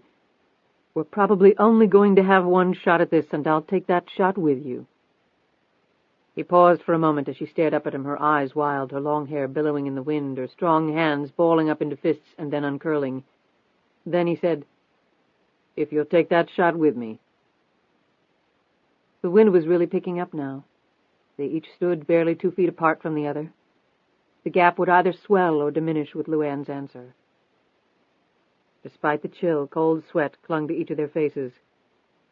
She finally broke the silence. "Get in." The room was completely dark. Outside, the rain was pouring down and had been for most of the day. Sitting in the very center of the space, her body bound tightly to a chair, Lisa was trying, without much success, to use her nose to inch up the mask that covered her eyes. The intense darkness, being totally and completely blind, was unnerving to her.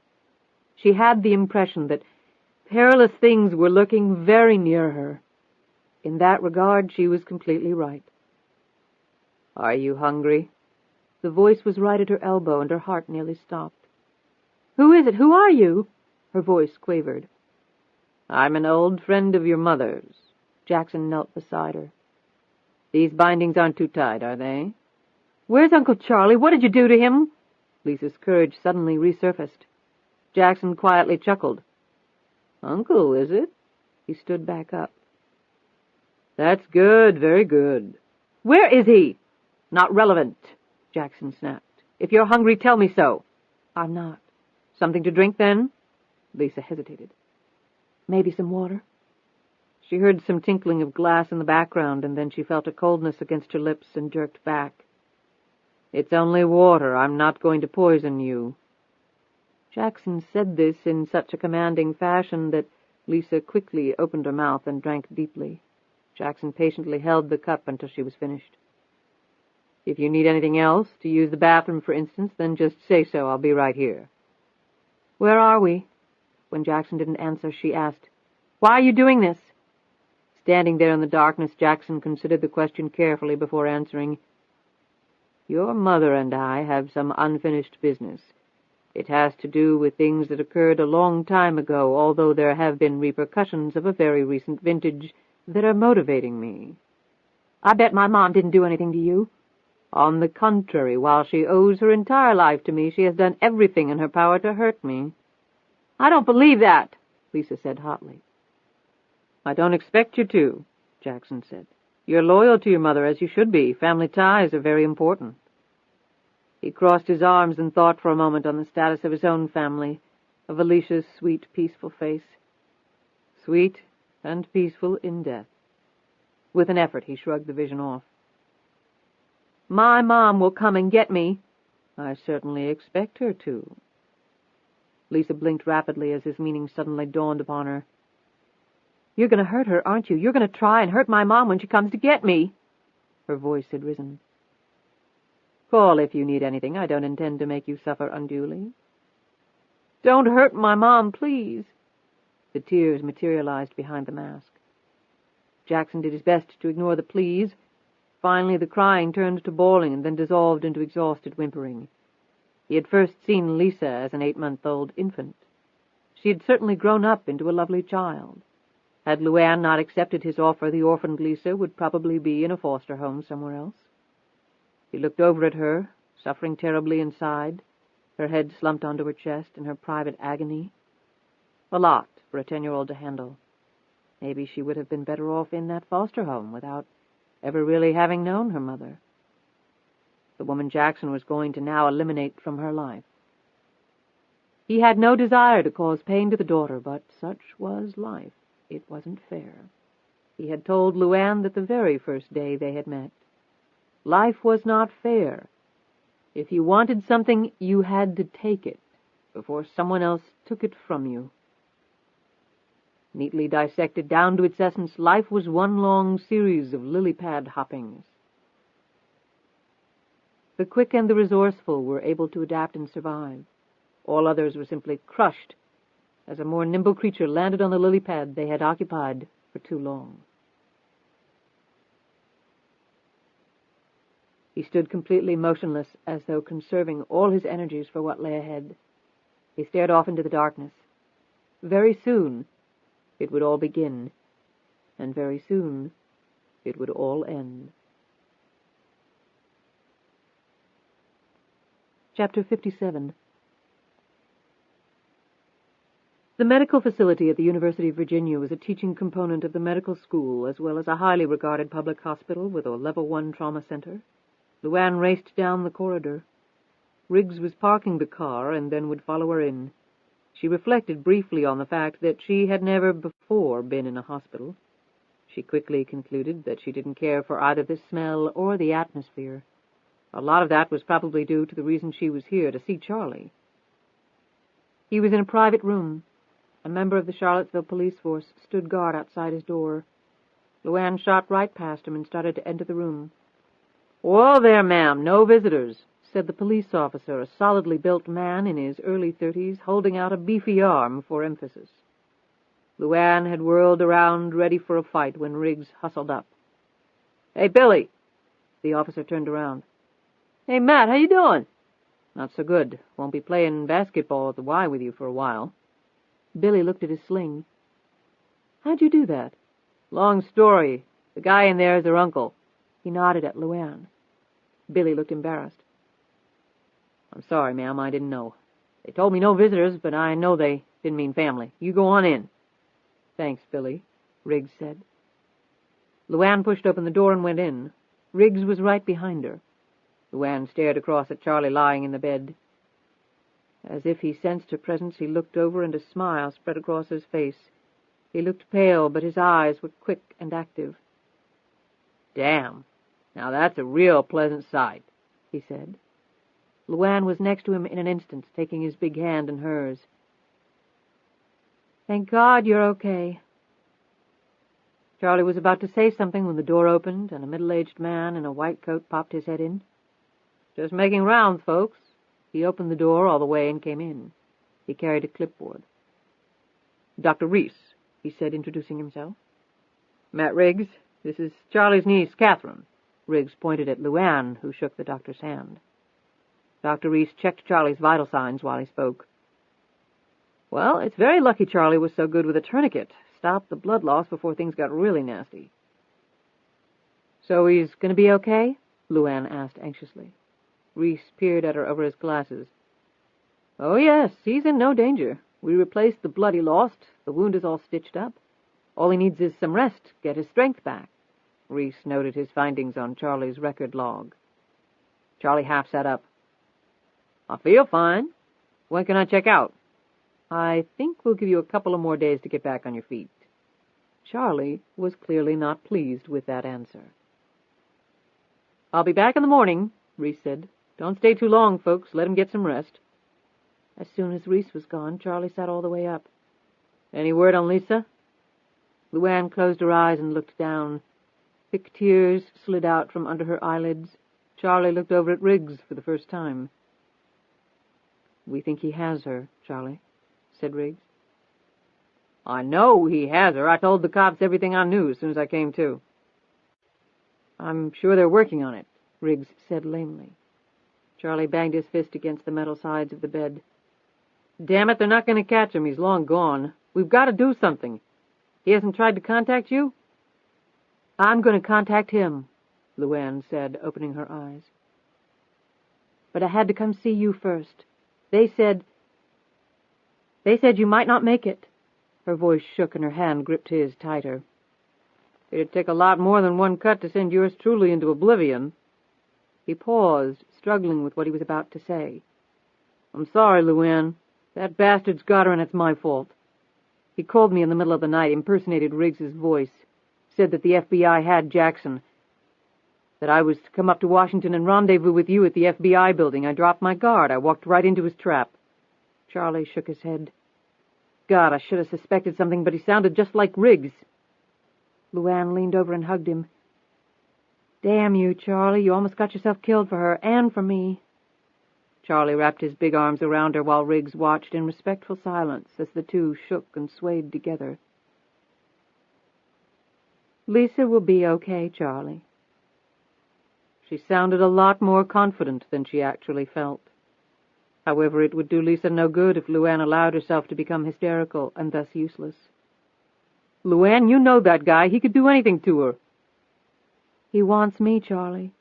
His whole world is falling apart. The feds are onto him. He killed Donovan and Bobby Joe Reynolds, and probably his own sister as well, and I know he thinks I'm the cause for all of it.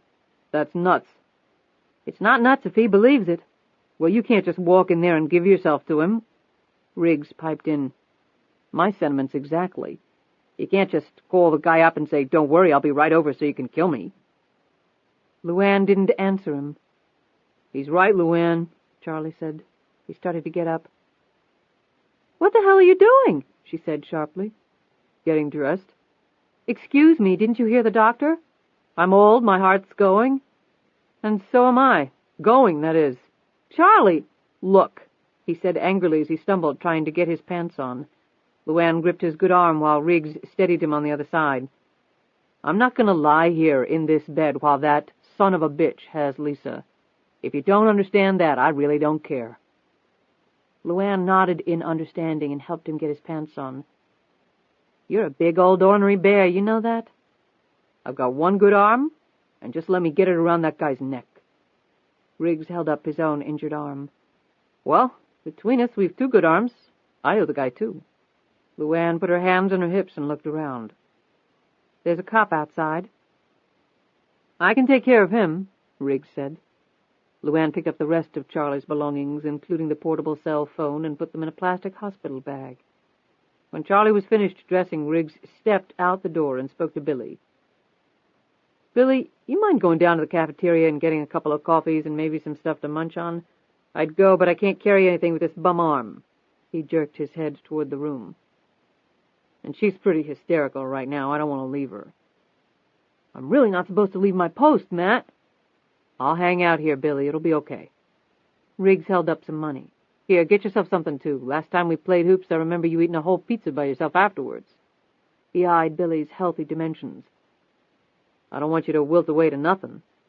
Billy took the money and laughed. You sure know the way to a fella's heart. As soon as Billy got into the elevator and the doors closed, Charlie, LuAnn, and Riggs left the room and made their way out by the back stairs.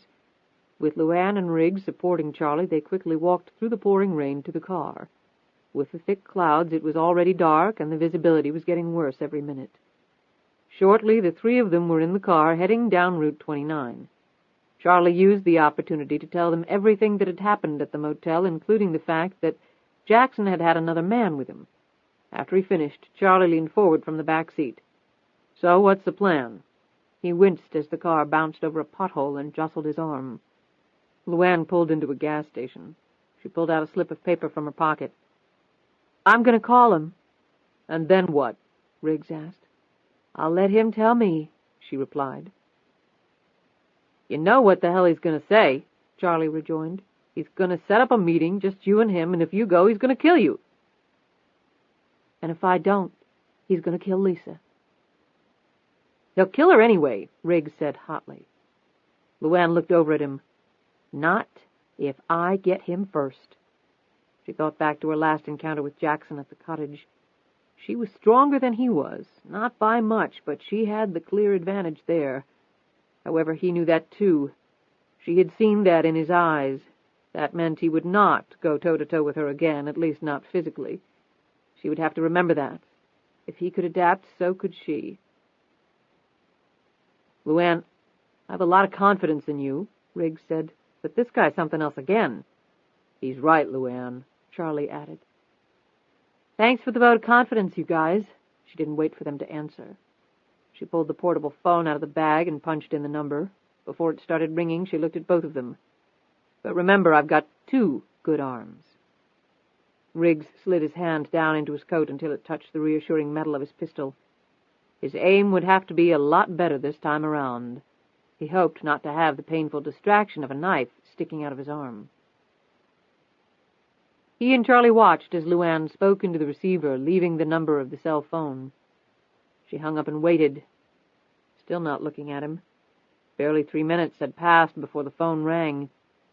Before LuAnn could say anything, Jackson said, "Please know that I have a device attached to my phone that will indicate whether this call is being traced, just in case you happen to be sitting at police headquarters. It will tell me in about 5 seconds if that is occurring. If you are, I will immediately hang up and slit your daughter's throat." "I'm not at the police, and I'm not tracing your call." He didn't say anything for 5 seconds. She could envision him eyeing his device, perhaps hoping she was lying to him. "I applaud you for avoiding the obvious," he finally said quite pleasantly. "When and where?" LuAnn said. "No greeting, no small talk. Where are your manners? Has the expensively constructed princess deteriorated that suddenly, like a flower without water, without sunshine?" "I want to talk to Lisa right now." "Sorry about Uncle Charlie," Jackson said. He was sitting on the floor almost in total darkness. He held the phone close to his mouth, speaking slowly and in as casual a tone as he could muster. He wanted her panic level to rise steadily. He wanted her to feel his absolute control of the situation. When the time came, he wanted her to come obediently forward to receive her punishment. He wanted her to come meekly to confront her executioner. She wasn't about to tell Jackson that Charlie was sitting right behind her, wanting nothing more than to wring the life out of him. "I want to talk to Lisa." "How can you be sure I haven't killed her already?" "What?" she gasped. "You can talk to her, but how will you know it's not me mimicking her voice?" "Mommy, Mommy," I could say. "Come help me." I could say all those things. So if you want to talk to her, you can, but it will prove nothing. "You son of a bitch!" "Would you still like to talk to her?" "Yes," LuAnn said pleadingly. "Manners now." "Yes, what?" She hesitated for an instant, taking a deep breath, trying to keep her wits and her nerves together. "Yes, please," she said. "Just a minute. Now, where have I put that child?" Riggs was doing his best to listen in. Exasperated, LuAnn finally opened the door and got out of the car. She strained to hear any sound in the background. "Mom? Mom, is that you?" "Honey, baby, it's Mom." "Oh, God, sweetie, I'm so sorry." "Oh, excuse me, LuAnn, that's still me," Jackson said. "Oh, Mom? Mommy, are you there?" he said again, mimicking Lisa's voice precisely. LuAnn was too stunned to say anything. The next voice she heard was Jackson's real one. His tone almost bit into her ear. It was said with such forcefulness. "I'll let you talk to her, really talk to her. You can have your mother-daughter emotional exchange. But when you're done, I will tell you exactly what you will do if you deviate in any way from my instructions." He didn't finish. He didn't have to. They both sat there on the phone, not saying anything, simply listening to each other's breathing. Two trains careening out of control, about to slam into each other across the wireless void. LuAnn tried with all her might to hold back the thick gush of air that was ramming against her throat. She knew what he was doing to her mind. She was equally aware that she could do nothing about it, at least not right now. Do you understand? Yes. As soon as she said the word, she heard it. She heard the sound in the background that made her both smile and grimace simultaneously. She looked at her watch. 5 o'clock. The smile increased at the same time her eyes took on a gleam of hope. The next minute she was talking to Lisa, quickly asking her questions that only her little girl would know the answer to. They both desperately wanted to reach through the darkness that separated them. And then Jackson came back on the line and gave her the instructions, the where and the when. None of it surprised her as she focused again on the sounds occurring in the background on his end. He ended the call by saying, with daunting finality, "See you soon." She clicked off the phone and got back in the car. She spoke with a calmness that astonished the two men, particularly under the circumstances. "I'm to call him tomorrow at 10 a.m. He'll give me the meeting place then. He'll let Lisa go if I come alone. If he even thinks anyone else is around, he'll kill her." "So it's you for Lisa," Riggs said. She looked at both of them. "That's the way it's going to be." "LuAnn, that's the way it's going to be," she said more forcefully. "How do you know he'll let her go? You can't trust him," Charlie implored. "On this I can. He just wants me." "There's got to be another way," Riggs exclaimed. "There's only one way, Matthew, and you know it." She looked at him sadly before putting the car in gear and driving off. She had one more card to play. But Charlie and Riggs weren't going to be invited to the game. They had already sacrificed too much for her. Jackson had nearly killed both men, and she wasn't about to give the man another try on either. If Jackson were given an extra shot, she knew what the outcome would be. It was now up to her. It was up to her to save her daughter, and that, she felt, was the way it should be. She had been self-reliant for most of her life, and, truth be known, that was the way she liked it. That knowledge was reassuring. And she knew something else. She knew where Jackson and Lisa were. Chapter 58. The rain had finally slackened off, but the spring showers were far from over. LuAnn had tacked up a blanket over the shadowed window of the cottage. Riggs had turned the heat fully on, and it was comfortable enough. The remnants of a meal rested on the kitchen sink. Riggs eyed the stains on the dining room floor. His blood. Charlie and Riggs had pulled mattresses down from the upstairs bedroom and laid them out on the floor. They had decided the cottage was the best place to spend the night. Charlie and Riggs had argued with LuAnn for hours trying to change her mind.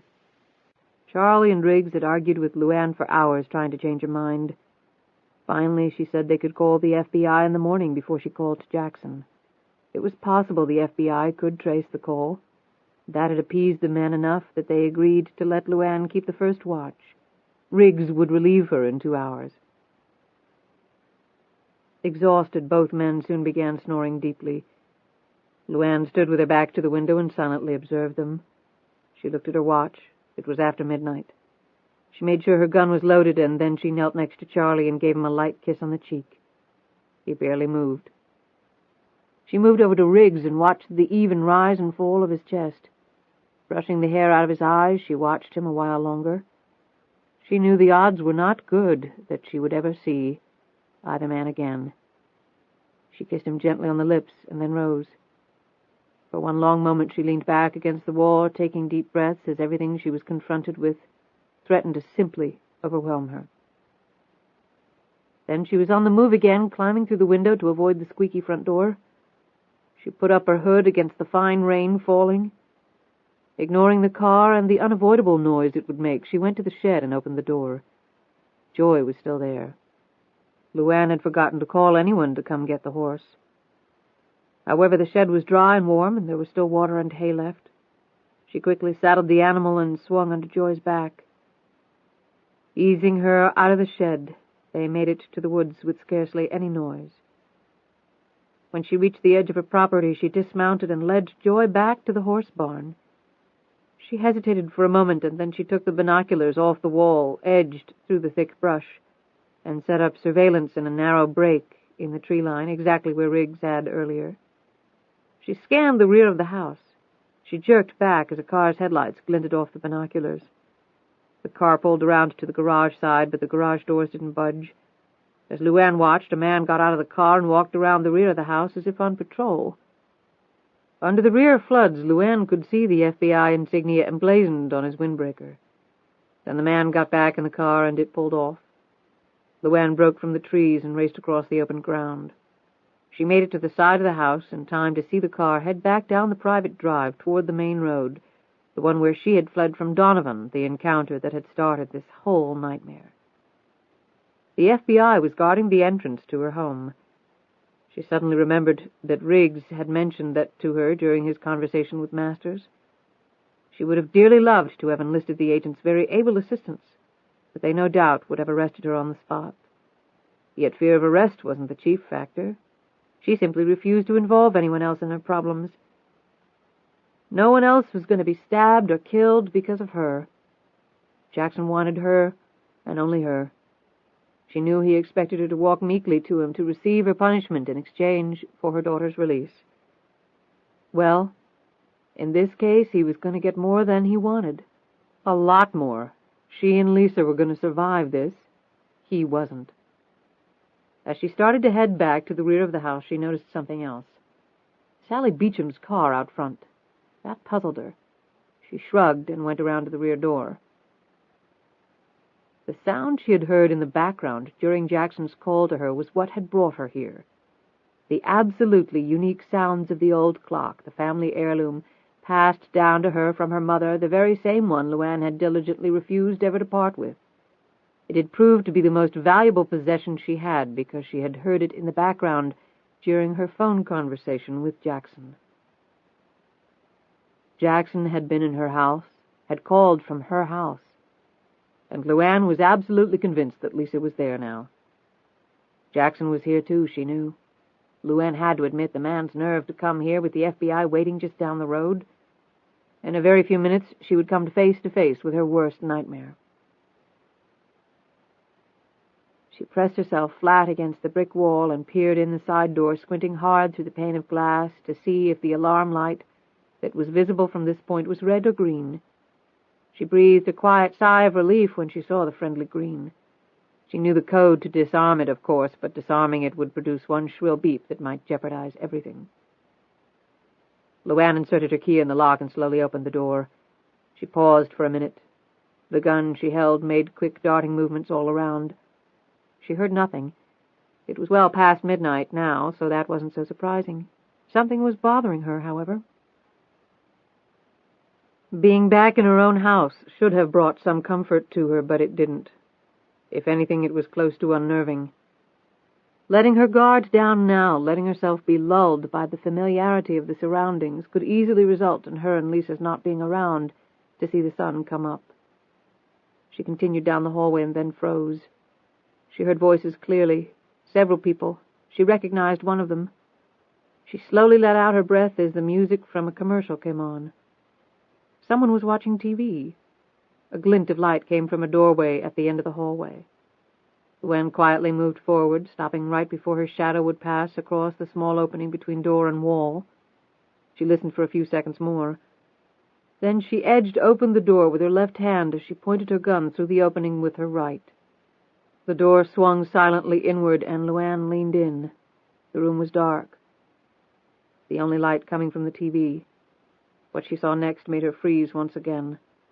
The dark hair, cut short around the neck and built high up in the form of a modified beehive, was directly in front of her. Sally Beecham was in her bedroom watching TV. Or was she? She was sitting so still that LuAnn couldn't tell if she was alive or not. For an instant, the image of LuAnn threading her way through that trailer 10 years ago, spotting Dwayne on the couch, going toward him, walking right up to him, and seeing him turn so slowly toward her, the blood all over his chest, his face as gray as a Navy ship. and watching him fall off that couch, dying, and then the hand clamping over her mouth from behind. From behind! She whirled, but there was no one there. However, her abrupt movements had made some noise. When she looked back, Sally Beecham was staring at her with horror in her eyes. When she recognized LuAnn, she seemed to catch her breath. A hand fluttered up to her chest, which was heaving. She started to say something, but LuAnn put a finger up to her lips and whispered, "Shh." "There's someone here," LuAnn said. Sally looked confused. "Have you seen anyone here?" Sally shook her head and pointed to herself, the worry lines sprouting all over her ghastly pale face. And that's when it hit LuAnn, and her own face went pale. Sally Beecham never parked in front of the house. She always parked in the garage, which led directly into the kitchen. LuAnn's hand tightened on the gun. She looked at the face again. It was hard to tell in the dark light, but she wasn't taking any chances. "I'll tell you what, Sally. I want you to get in the kitchen pantry, and I'm going to lock you in just to be safe." LuAnn watched as the eyes darted over her face. Then one of the hands started to move behind the woman's back. LuAnn thrust the gun forward. "And we're going to do it right now, or I'll shoot you right here, and pull out the gun, butt first."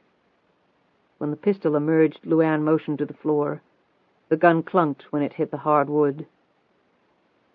When the person moved in front of LuAnn, LuAnn quickly reached out and jerked off the wig, revealing the man. He had short, dark hair. He jerked around for an instant, but LuAnn shoved the gun in his ear. "Move, Mr. Jackson, or should I say Mr. Crane?" She had no false hopes as to the fate of Sally Beecham, but with everything else confronting her, LuAnn did not have the opportunity to dwell on it. She hoped she would have the chance to grieve for the woman. When they reached the kitchen, LuAnn shoved him inside the pantry and locked the door from the outside. The door was an original from the house, solid oak, 3 inches thick with a deadbolt. It would hold him, at least for a while. She didn't need long. She raced to the end of the hallway and flew up the carpeted stairs. LuAnn made her way from door to door. She was fairly certain that Lisa was in her mother's bedroom, but she couldn't take any chances. Her eyes had adjusted well to the darkness, and she quickly surveyed room after room. All empty. She went on. There was only one more bedroom left, hers. LuAnn willed her hearing to the highest possible acuity. All she wanted to hear was Lisa, sighing, mumbling, breathing, anything to let her mother know she was okay. She couldn't call out. That was too dangerous. She recalled that Jackson now had someone with him. Where was that person? She reached the door, slid her hand around the doorknob, took a deep breath, and turned it. A long bolt of lightning cut across the sky, followed by a deafening clap of thunder. At the same instant, the blanket was blown off the window, and rain started coming in. The combination of these events finally woke Riggs. He sat up, disoriented for a moment, and then looked around. He saw the open window, the wind and rain coming through. He glanced over at Charlie, who was still sleeping. Then it hit him. He staggered up. "LuAnn? LuAnn!" His cries roused Charlie. "What the hell?" he said. In a minute they had searched the small cottage. "She's not here!" he screamed to Charlie. They both raced outside. The car was still there. Riggs looked around, bewildered. "LuAnn!" Charlie screamed over the sounds of the storm. Riggs looked over at the shed. The doors were open. It hit him. He raced over and looked in the empty shed. He looked down at the mud in front of the shed. Even in the darkness he could make out the hoofprints. He followed the tracks to the edge of the woods. Charlie ran up beside him. "Joy was in the shed," he told Charlie. "It looks like she's gone back to the house." "Why would she do that?" Riggs thought hard for a minute. "Were you surprised she agreed to finally calling the FBI tomorrow?"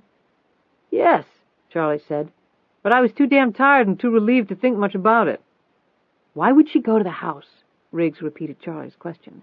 "The FBI is guarding the place. What would be there that she'd take that sort of risk?" Charlie went pale, and he staggered slightly.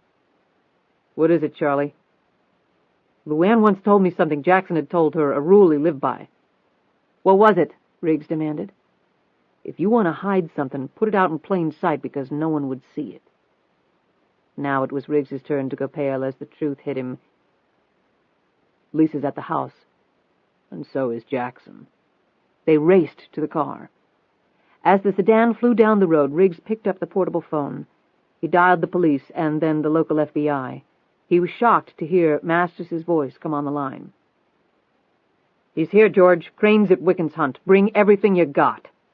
Riggs heard the phone drop to the desk and footsteps running off. Then he clicked off the phone and floored the car.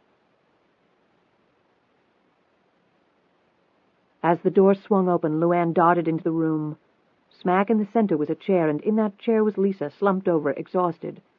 The next sound LuAnn heard was the labored ticking of that clock, that wonderful, beautiful clock. She closed the door behind her and ran to her daughter, hugged her. Her face dissolved into a big smile when her daughter's eyes met her mother's.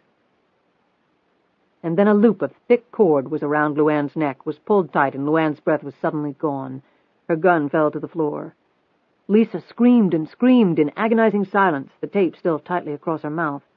She kicked at her chair, trying to topple it over, trying to reach her mother, to help her in some way before this man killed her. Jackson was fully behind LuAnn now. He had watched from the darkness next to the dresser as LuAnn had sailed toward Lisa, oblivious to his presence in the room. Then he had struck. The cord had a piece of wood attached to it, and Jackson was winding it tighter and tighter. LuAnn's face was turning blue, her senses were slipping away as the cord dug deeply into the skin of her neck. She tried to punch him, but it was too awkward. Her fists flailed helplessly, sapping away what remaining strength she had. She kicked at him, but he was too quick and dodged those blows as well. She dug at the rope with her strong fingers, but it was so embedded in her skin that there was no space left to get a grip. He whispered into her ear, "Tick-tock, LuAnn. Tick-tock of the little clock. Like a magnet, it led you right to me. I held the phone right next to it so you couldn't help but hear it. I told you I'd find out everything about someone I do business with. I visited your trailer in good old Rikersville. I listened to the rather unique sounds of that timepiece several times, and then seeing it on the wall of the bedroom the night I first visited you, your little cheap family heirloom." He laughed. "I would have loved to have seen your face when you thought you had outsmarted me. Was it a happy face, LuAnn? Was it?" Jackson's smile deepened as he felt her giving way, her vaunted strength almost gone. "Now, don't forget your daughter. There she is." He hit a light switch and swung her around violently so that she could see Lisa reaching for her.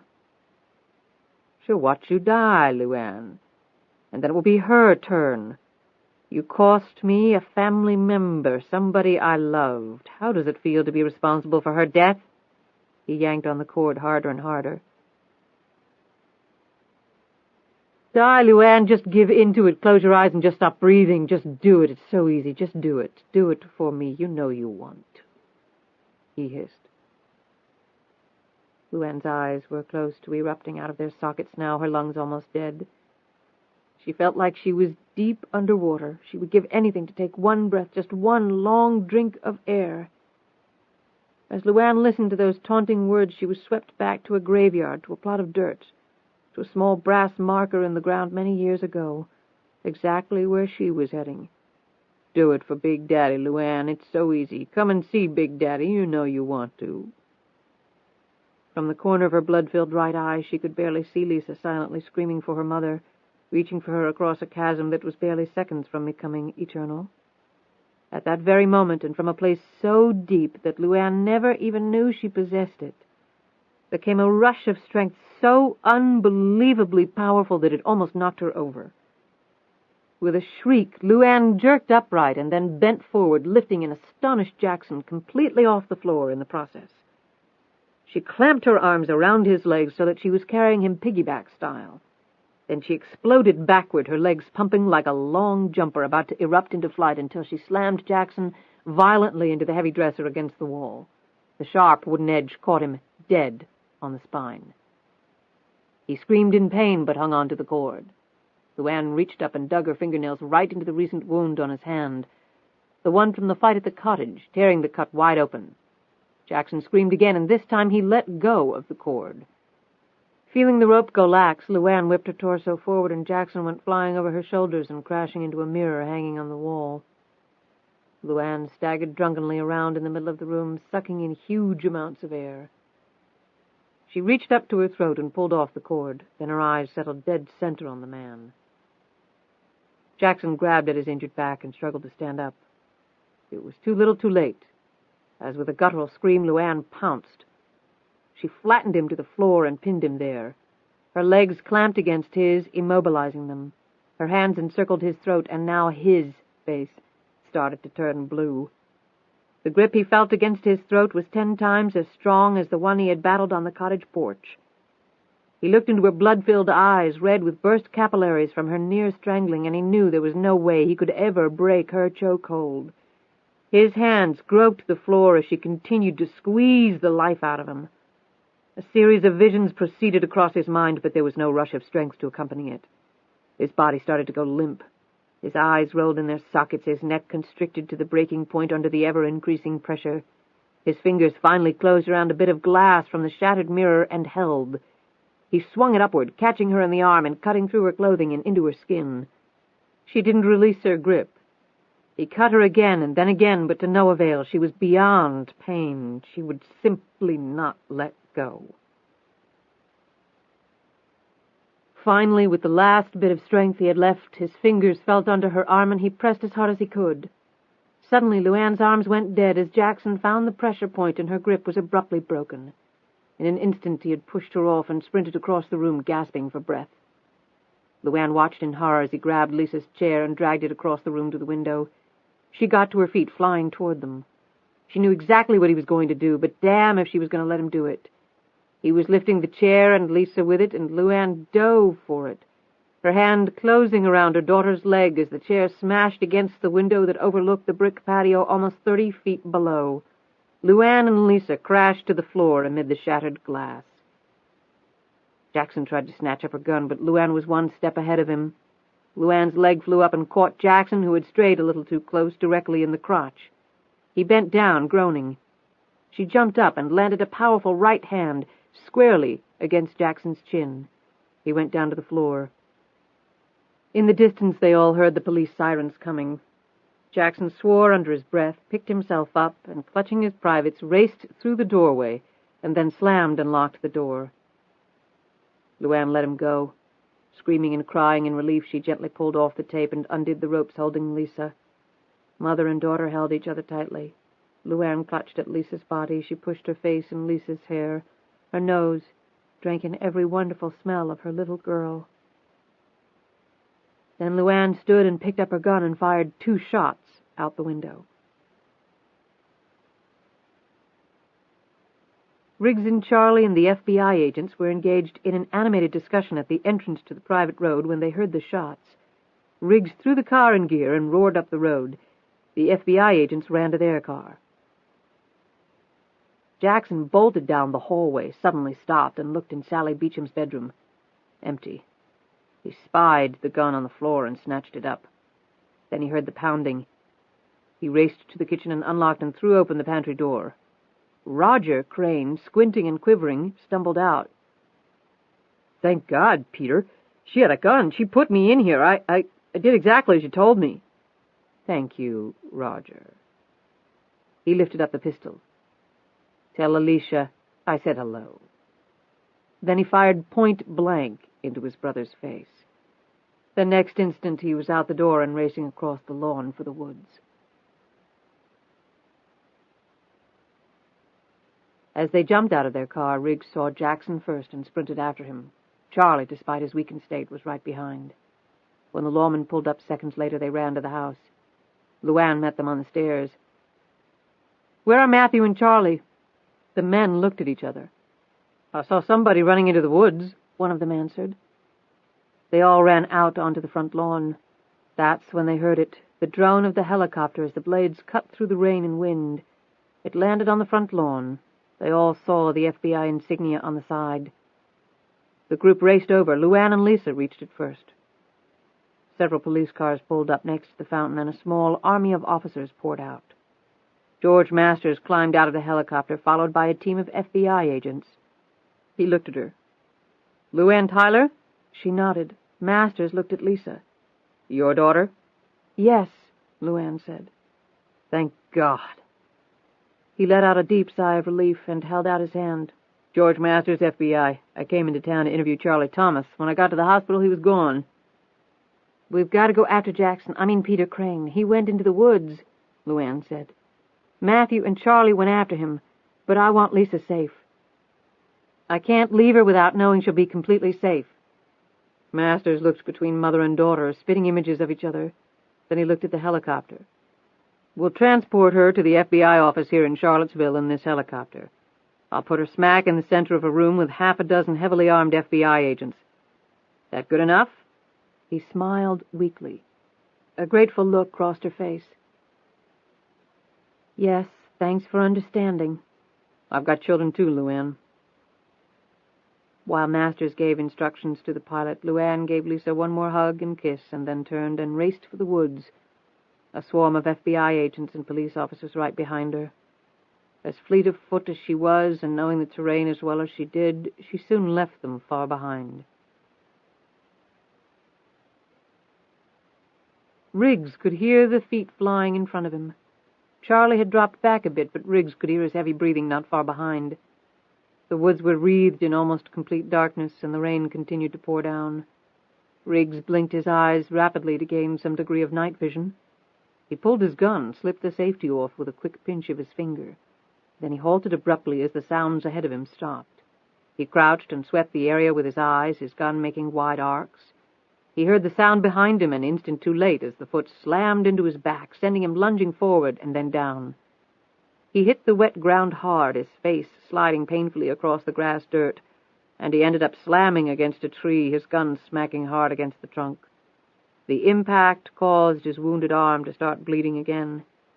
When he flipped over on his back, he saw the man flying at him, the foot poised to deliver another crunching blow. Then Charlie blindsided Jackson, and the two men went sprawling. An incensed Charlie pounded Jackson with his fists and then cocked his arm back to deliver a knockout punch. Quick as an eel, Jackson made a direct hit on Charlie's wound, a blow that made him scream and double over. Then, with the same motion employed in striking a cymbal, Jackson smashed both palms against Charlie's ears, forcing a sudden, painful rush of air into his ear canals and rupturing an eardrum. Nauseated and dizzy from the combined blows, Charlie fell off Jackson and lay on the ground, groaning. I should have slit your throat at the motel. Jackson spat down at him. Jackson was about to deliver a crushing kick to Charlie's head when he heard Riggs scream at him. Get the hell away from him before I blow your damn head off. When Jackson looked over, Riggs's gun was pointed directly at him. Jackson stepped away from Charlie. Finally, we meet. Riggs, the criminal. How about discussing a financial arrangement that will make you very rich? Jackson said. His voice was hoarse and weak from his near strangling by LuAnn. He clutched at his torn hand. His face was bleeding from Charlie's blows. I'm not a criminal, asshole. I was an FBI agent who testified against a cartel. That's why I was in witness protection. Jackson circled closer to Riggs. Ex-FBI? Well, then at least I'm certain you won't shoot me down in cold blood. He pointed a warning finger at Riggs. Understand, though, if I go down, so does LuAnn. I'll tell your former employers that she was in on everything, even helped me plan it. I'll paint a picture so dark that she'll be grateful for a life sentence. My attorneys will see to that, but don't worry, I understand you can have yearly conjugal visits in some prisons now. You're going to rot in jail. I hardly think that. I can only imagine what sort of deal I can cut with the feds. I would think they'd do anything to avoid public disclosure of all this. When this is all over, I'm sure I'll be seeing you again. In fact, I look forward to it. Jackson's mocking tones burned through every fiber of Riggs's body. What was even more maddening was the fact that everything Jackson had predicted could very well happen. But it wouldn't, Riggs swore to himself. That's where you're wrong, Riggs said. About what? About killing you in cold blood. Riggs pulled the trigger. The sound that didn't occur seemed to drive all the blood from Riggs's body. The gun didn't fire. The impact with the tree had jammed it. He pulled the trigger again, with the same sickening result. Jackson instantly drew his own gun and pointed it at Riggs. Riggs dropped the useless pistol and backed up as Jackson advanced. He finally stopped retreating when his foot felt nothing but air. He looked behind him. A sheer drop. Down below the fast-moving water. He looked back at Jackson, who smiled and then fired. The bullet hit right in front of Riggs's feet, and he stepped back half an inch, teetering on the edge. "Let's see how well you swim with no arms." The next shot hit Riggs's good arm. He grunted in pain and doubled over, clutching it, trying to maintain his balance. Then he looked up at the sneering face of Jackson. "Take the bullet or jump. It's your choice, but do it quick. I don't have much time." "Take the bullet or jump. It's your choice, but do it quick. I don't have much time." Riggs had only an instant. As he crouched over, the arm that had just been hit slid up the length of his sling, a very natural movement under the circumstances. Jackson had underestimated his resourcefulness. Jackson wasn't the only one who had lived by his wits, who had gotten himself out of tight spots by acting nimbly. What Riggs was about to do had saved his life while working undercover during a drug deal that had gone sour. It would not save his life this time, but it would save several others, including one that he cared more about than his own, LuAnn's. He locked eyes with Jackson. His anger was so intense that it blocked out the pain in both arms. His hand closed around the butt of the compact gun taped inside his sling, the one he had originally had in his ankle holster. Its muzzle was pointed right at Jackson. Wounded arm and all, his aim was as sharp as ever. And Jackson was only a few feet away. But Riggs had to make the first shot count. "Riggs!" Charlie screamed. Jackson didn't take his eyes off Riggs. "You're next, Uncle Charlie." Matt Riggs would never forget the look on Jackson's face as the first shot Riggs fired erupted through the sling and hit the man flush in the face, tearing first through the powder, putty, and spirit gum, and then slamming a microsecond later into real flesh and bone. The gun fell from an astonished Jackson's hand. Riggs kept pulling the trigger, sending bullet after bullet slamming into Jackson. Head, torso, leg, arm, there wasn't a piece of him Riggs missed until the firing pin banged empty 12 shots later. And all the time Jackson's countenance held a look of supreme disbelief as blood mixed with fake hair and skin. Creams and powders mutated into a dull crimson. The total effect was eerie, as though the man were dissolving. Then Jackson dropped to his knees, blood pouring from a dozen wounds, and then he fell face forward to the ground and did not move again.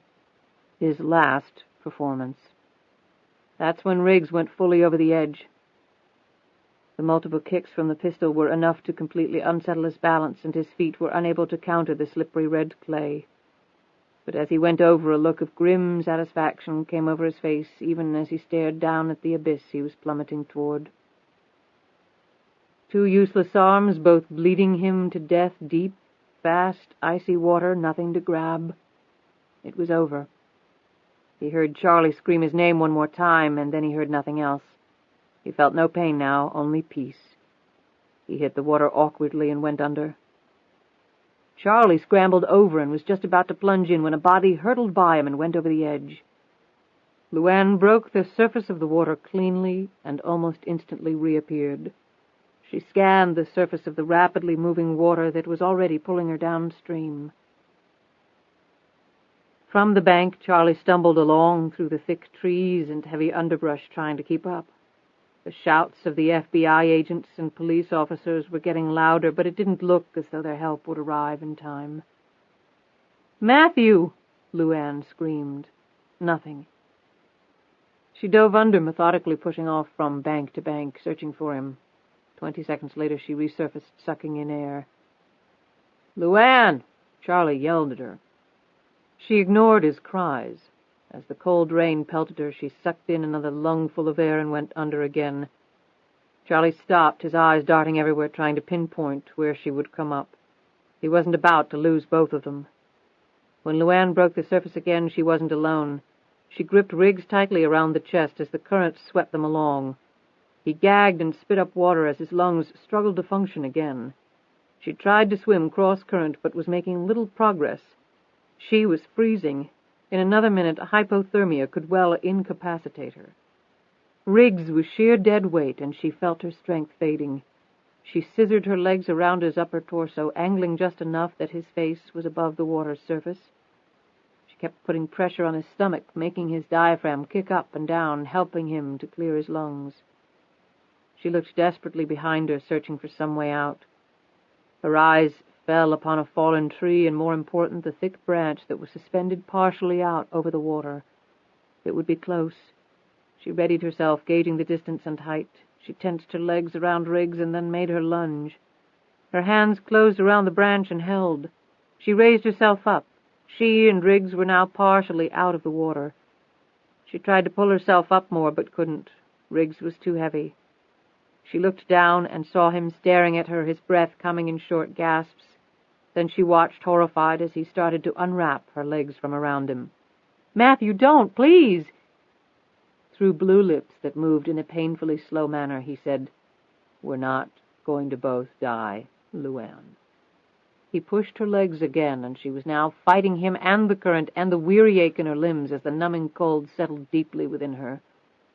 Her lips were trembling with both rage and helplessness. She looked down at him again as he tried desperately to free himself, to rid her of the burden. She could simply let go, fall with him, but what about Lisa? She had seconds to make a choice, but then she didn't have to. For the first time in her life, her strength failed and her grip was broken. She started to plummet downward. The thick arm that clamped around her body ended her fall, and the next thing she felt was herself and Riggs being lifted completely out of the water.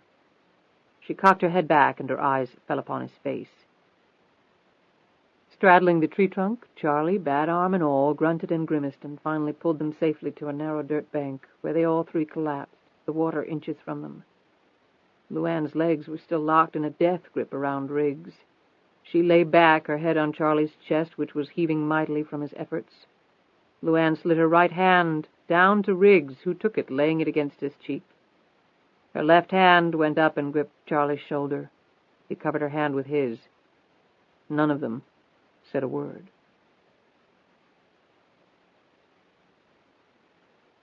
Chapter 59, the last chapter. "Well, it's all done," Riggs said, gingerly hanging up the phone.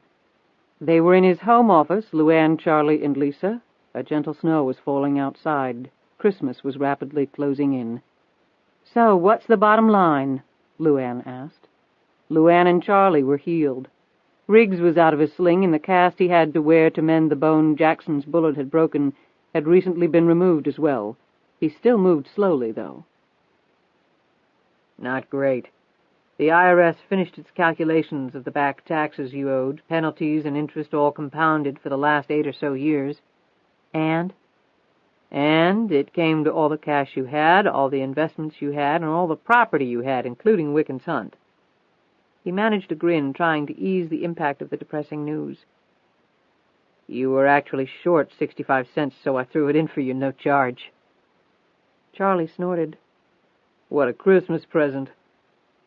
And the other lottery winners get to keep all their money? That's not fair." "They paid their taxes, Charlie," Riggs replied. "She's paid taxes."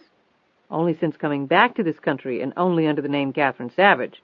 "Well, she couldn't before. Not without probably going to prison for a crime she didn't commit."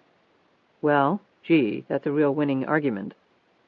"Yeah, but they all won by cheating, too," Charlie retorted. "Well, the government isn't about to announce that to the world. They make billions off the lottery. Telling the truth might just mess that up, don't you think?" "How about all the millions she gave to charity? Doesn't that count for something?" Charlie said angrily. The IRS applauded LuAnn's generosity, but said they really couldn't help on that, because she had never filed a return.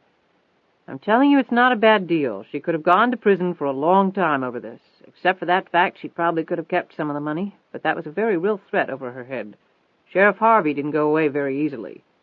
"I can't believe this crap, after all she's been through. She broke up Crane's worldwide criminal syndicate. The FBI looks like heroes. They confiscated all his property, billions of bucks into the treasury. And she winds up with nothing, not even a pat on the back. It's not fair." LuAnn put a hand on a seething Charlie's shoulder. "It's okay, Charlie. I didn't deserve any of that money. And I wanted to pay what I owed." I just want to be LuAnn Tyler again. I told Matthew that. But I didn't murder anyone. All the charges against me are gone, right? She looked at Riggs for confirmation. That's right, federal, state, everything, free as a bird. Yeah, and poor as a church mouse, Charlie added angrily. Is that it, Matthew? They can't come back on me later, the IRS, I mean, for more money? All the papers are signed. They dropped everything. It's over. They confiscated all your accounts. They foreclosed on the house. Anyway, even if they came after you, which they can't, you don't have any more money. Lisa looked at him. Maybe we can move in here, Mom, she added quickly. I mean, for a little while. She looked between LuAnn and Riggs nervously. LuAnn smiled at Lisa. Telling her daughter the entire truth had been the hardest thing she had ever had to do. But the second she had finished, she had never felt greater relief. Lisa had taken the news admirably. Now at least their relationship could take on a semblance of normalcy. Riggs looked at LuAnn, a little nervous himself. I was thinking along those lines myself. He swallowed hard. Can you excuse us for a minute? He asked Charlie and Lisa. He took LuAnn by the arm and they left the room. Charlie and Lisa watched them go and then exchanged smiles.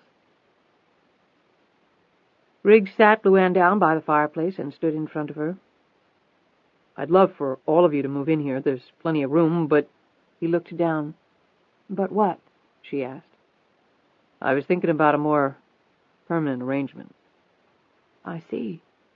I mean, I earn a good living and, well, now that you don't have all that money... She cocked her head at him as he blew out a deep breath. I just never wanted you to think that I was after you because of your wealth. It would have driven me crazy. It was like this big roadblock I couldn't get around. I don't want you to think that I'm happy you're not rich anymore. If there had been some way for you to keep the money, that would have been great. But now that you don't have it, I just want you to know... There he stumbled again, unable to continue, suddenly terrified at the deep waters he had ventured into. I love you, Matthew, LuAnn said simply. Riggs's features fully relaxed. He didn't look terrified anymore. In fact, he couldn't remember ever being this happy before. I love you too, LuAnn Tyler. Have you ever been to Switzerland? She asked. He looked surprised. No, why? I always thought about honeymooning there. It's so romantic, so beautiful. Especially at Christmas time. Riggs looked troubled. Well, sweetie, I work hard, but small-town, one-man shop general contractors don't make enough money to do those sorts of things. I'm sorry. He licked his lips nervously. I'll understand if you can't accept that after all these years of being so rich. In response, LuAnn opened her purse and took out a slip of paper. On it was an account number at a bank in Switzerland. The account had been opened with $100 million, Jackson's return of her principal.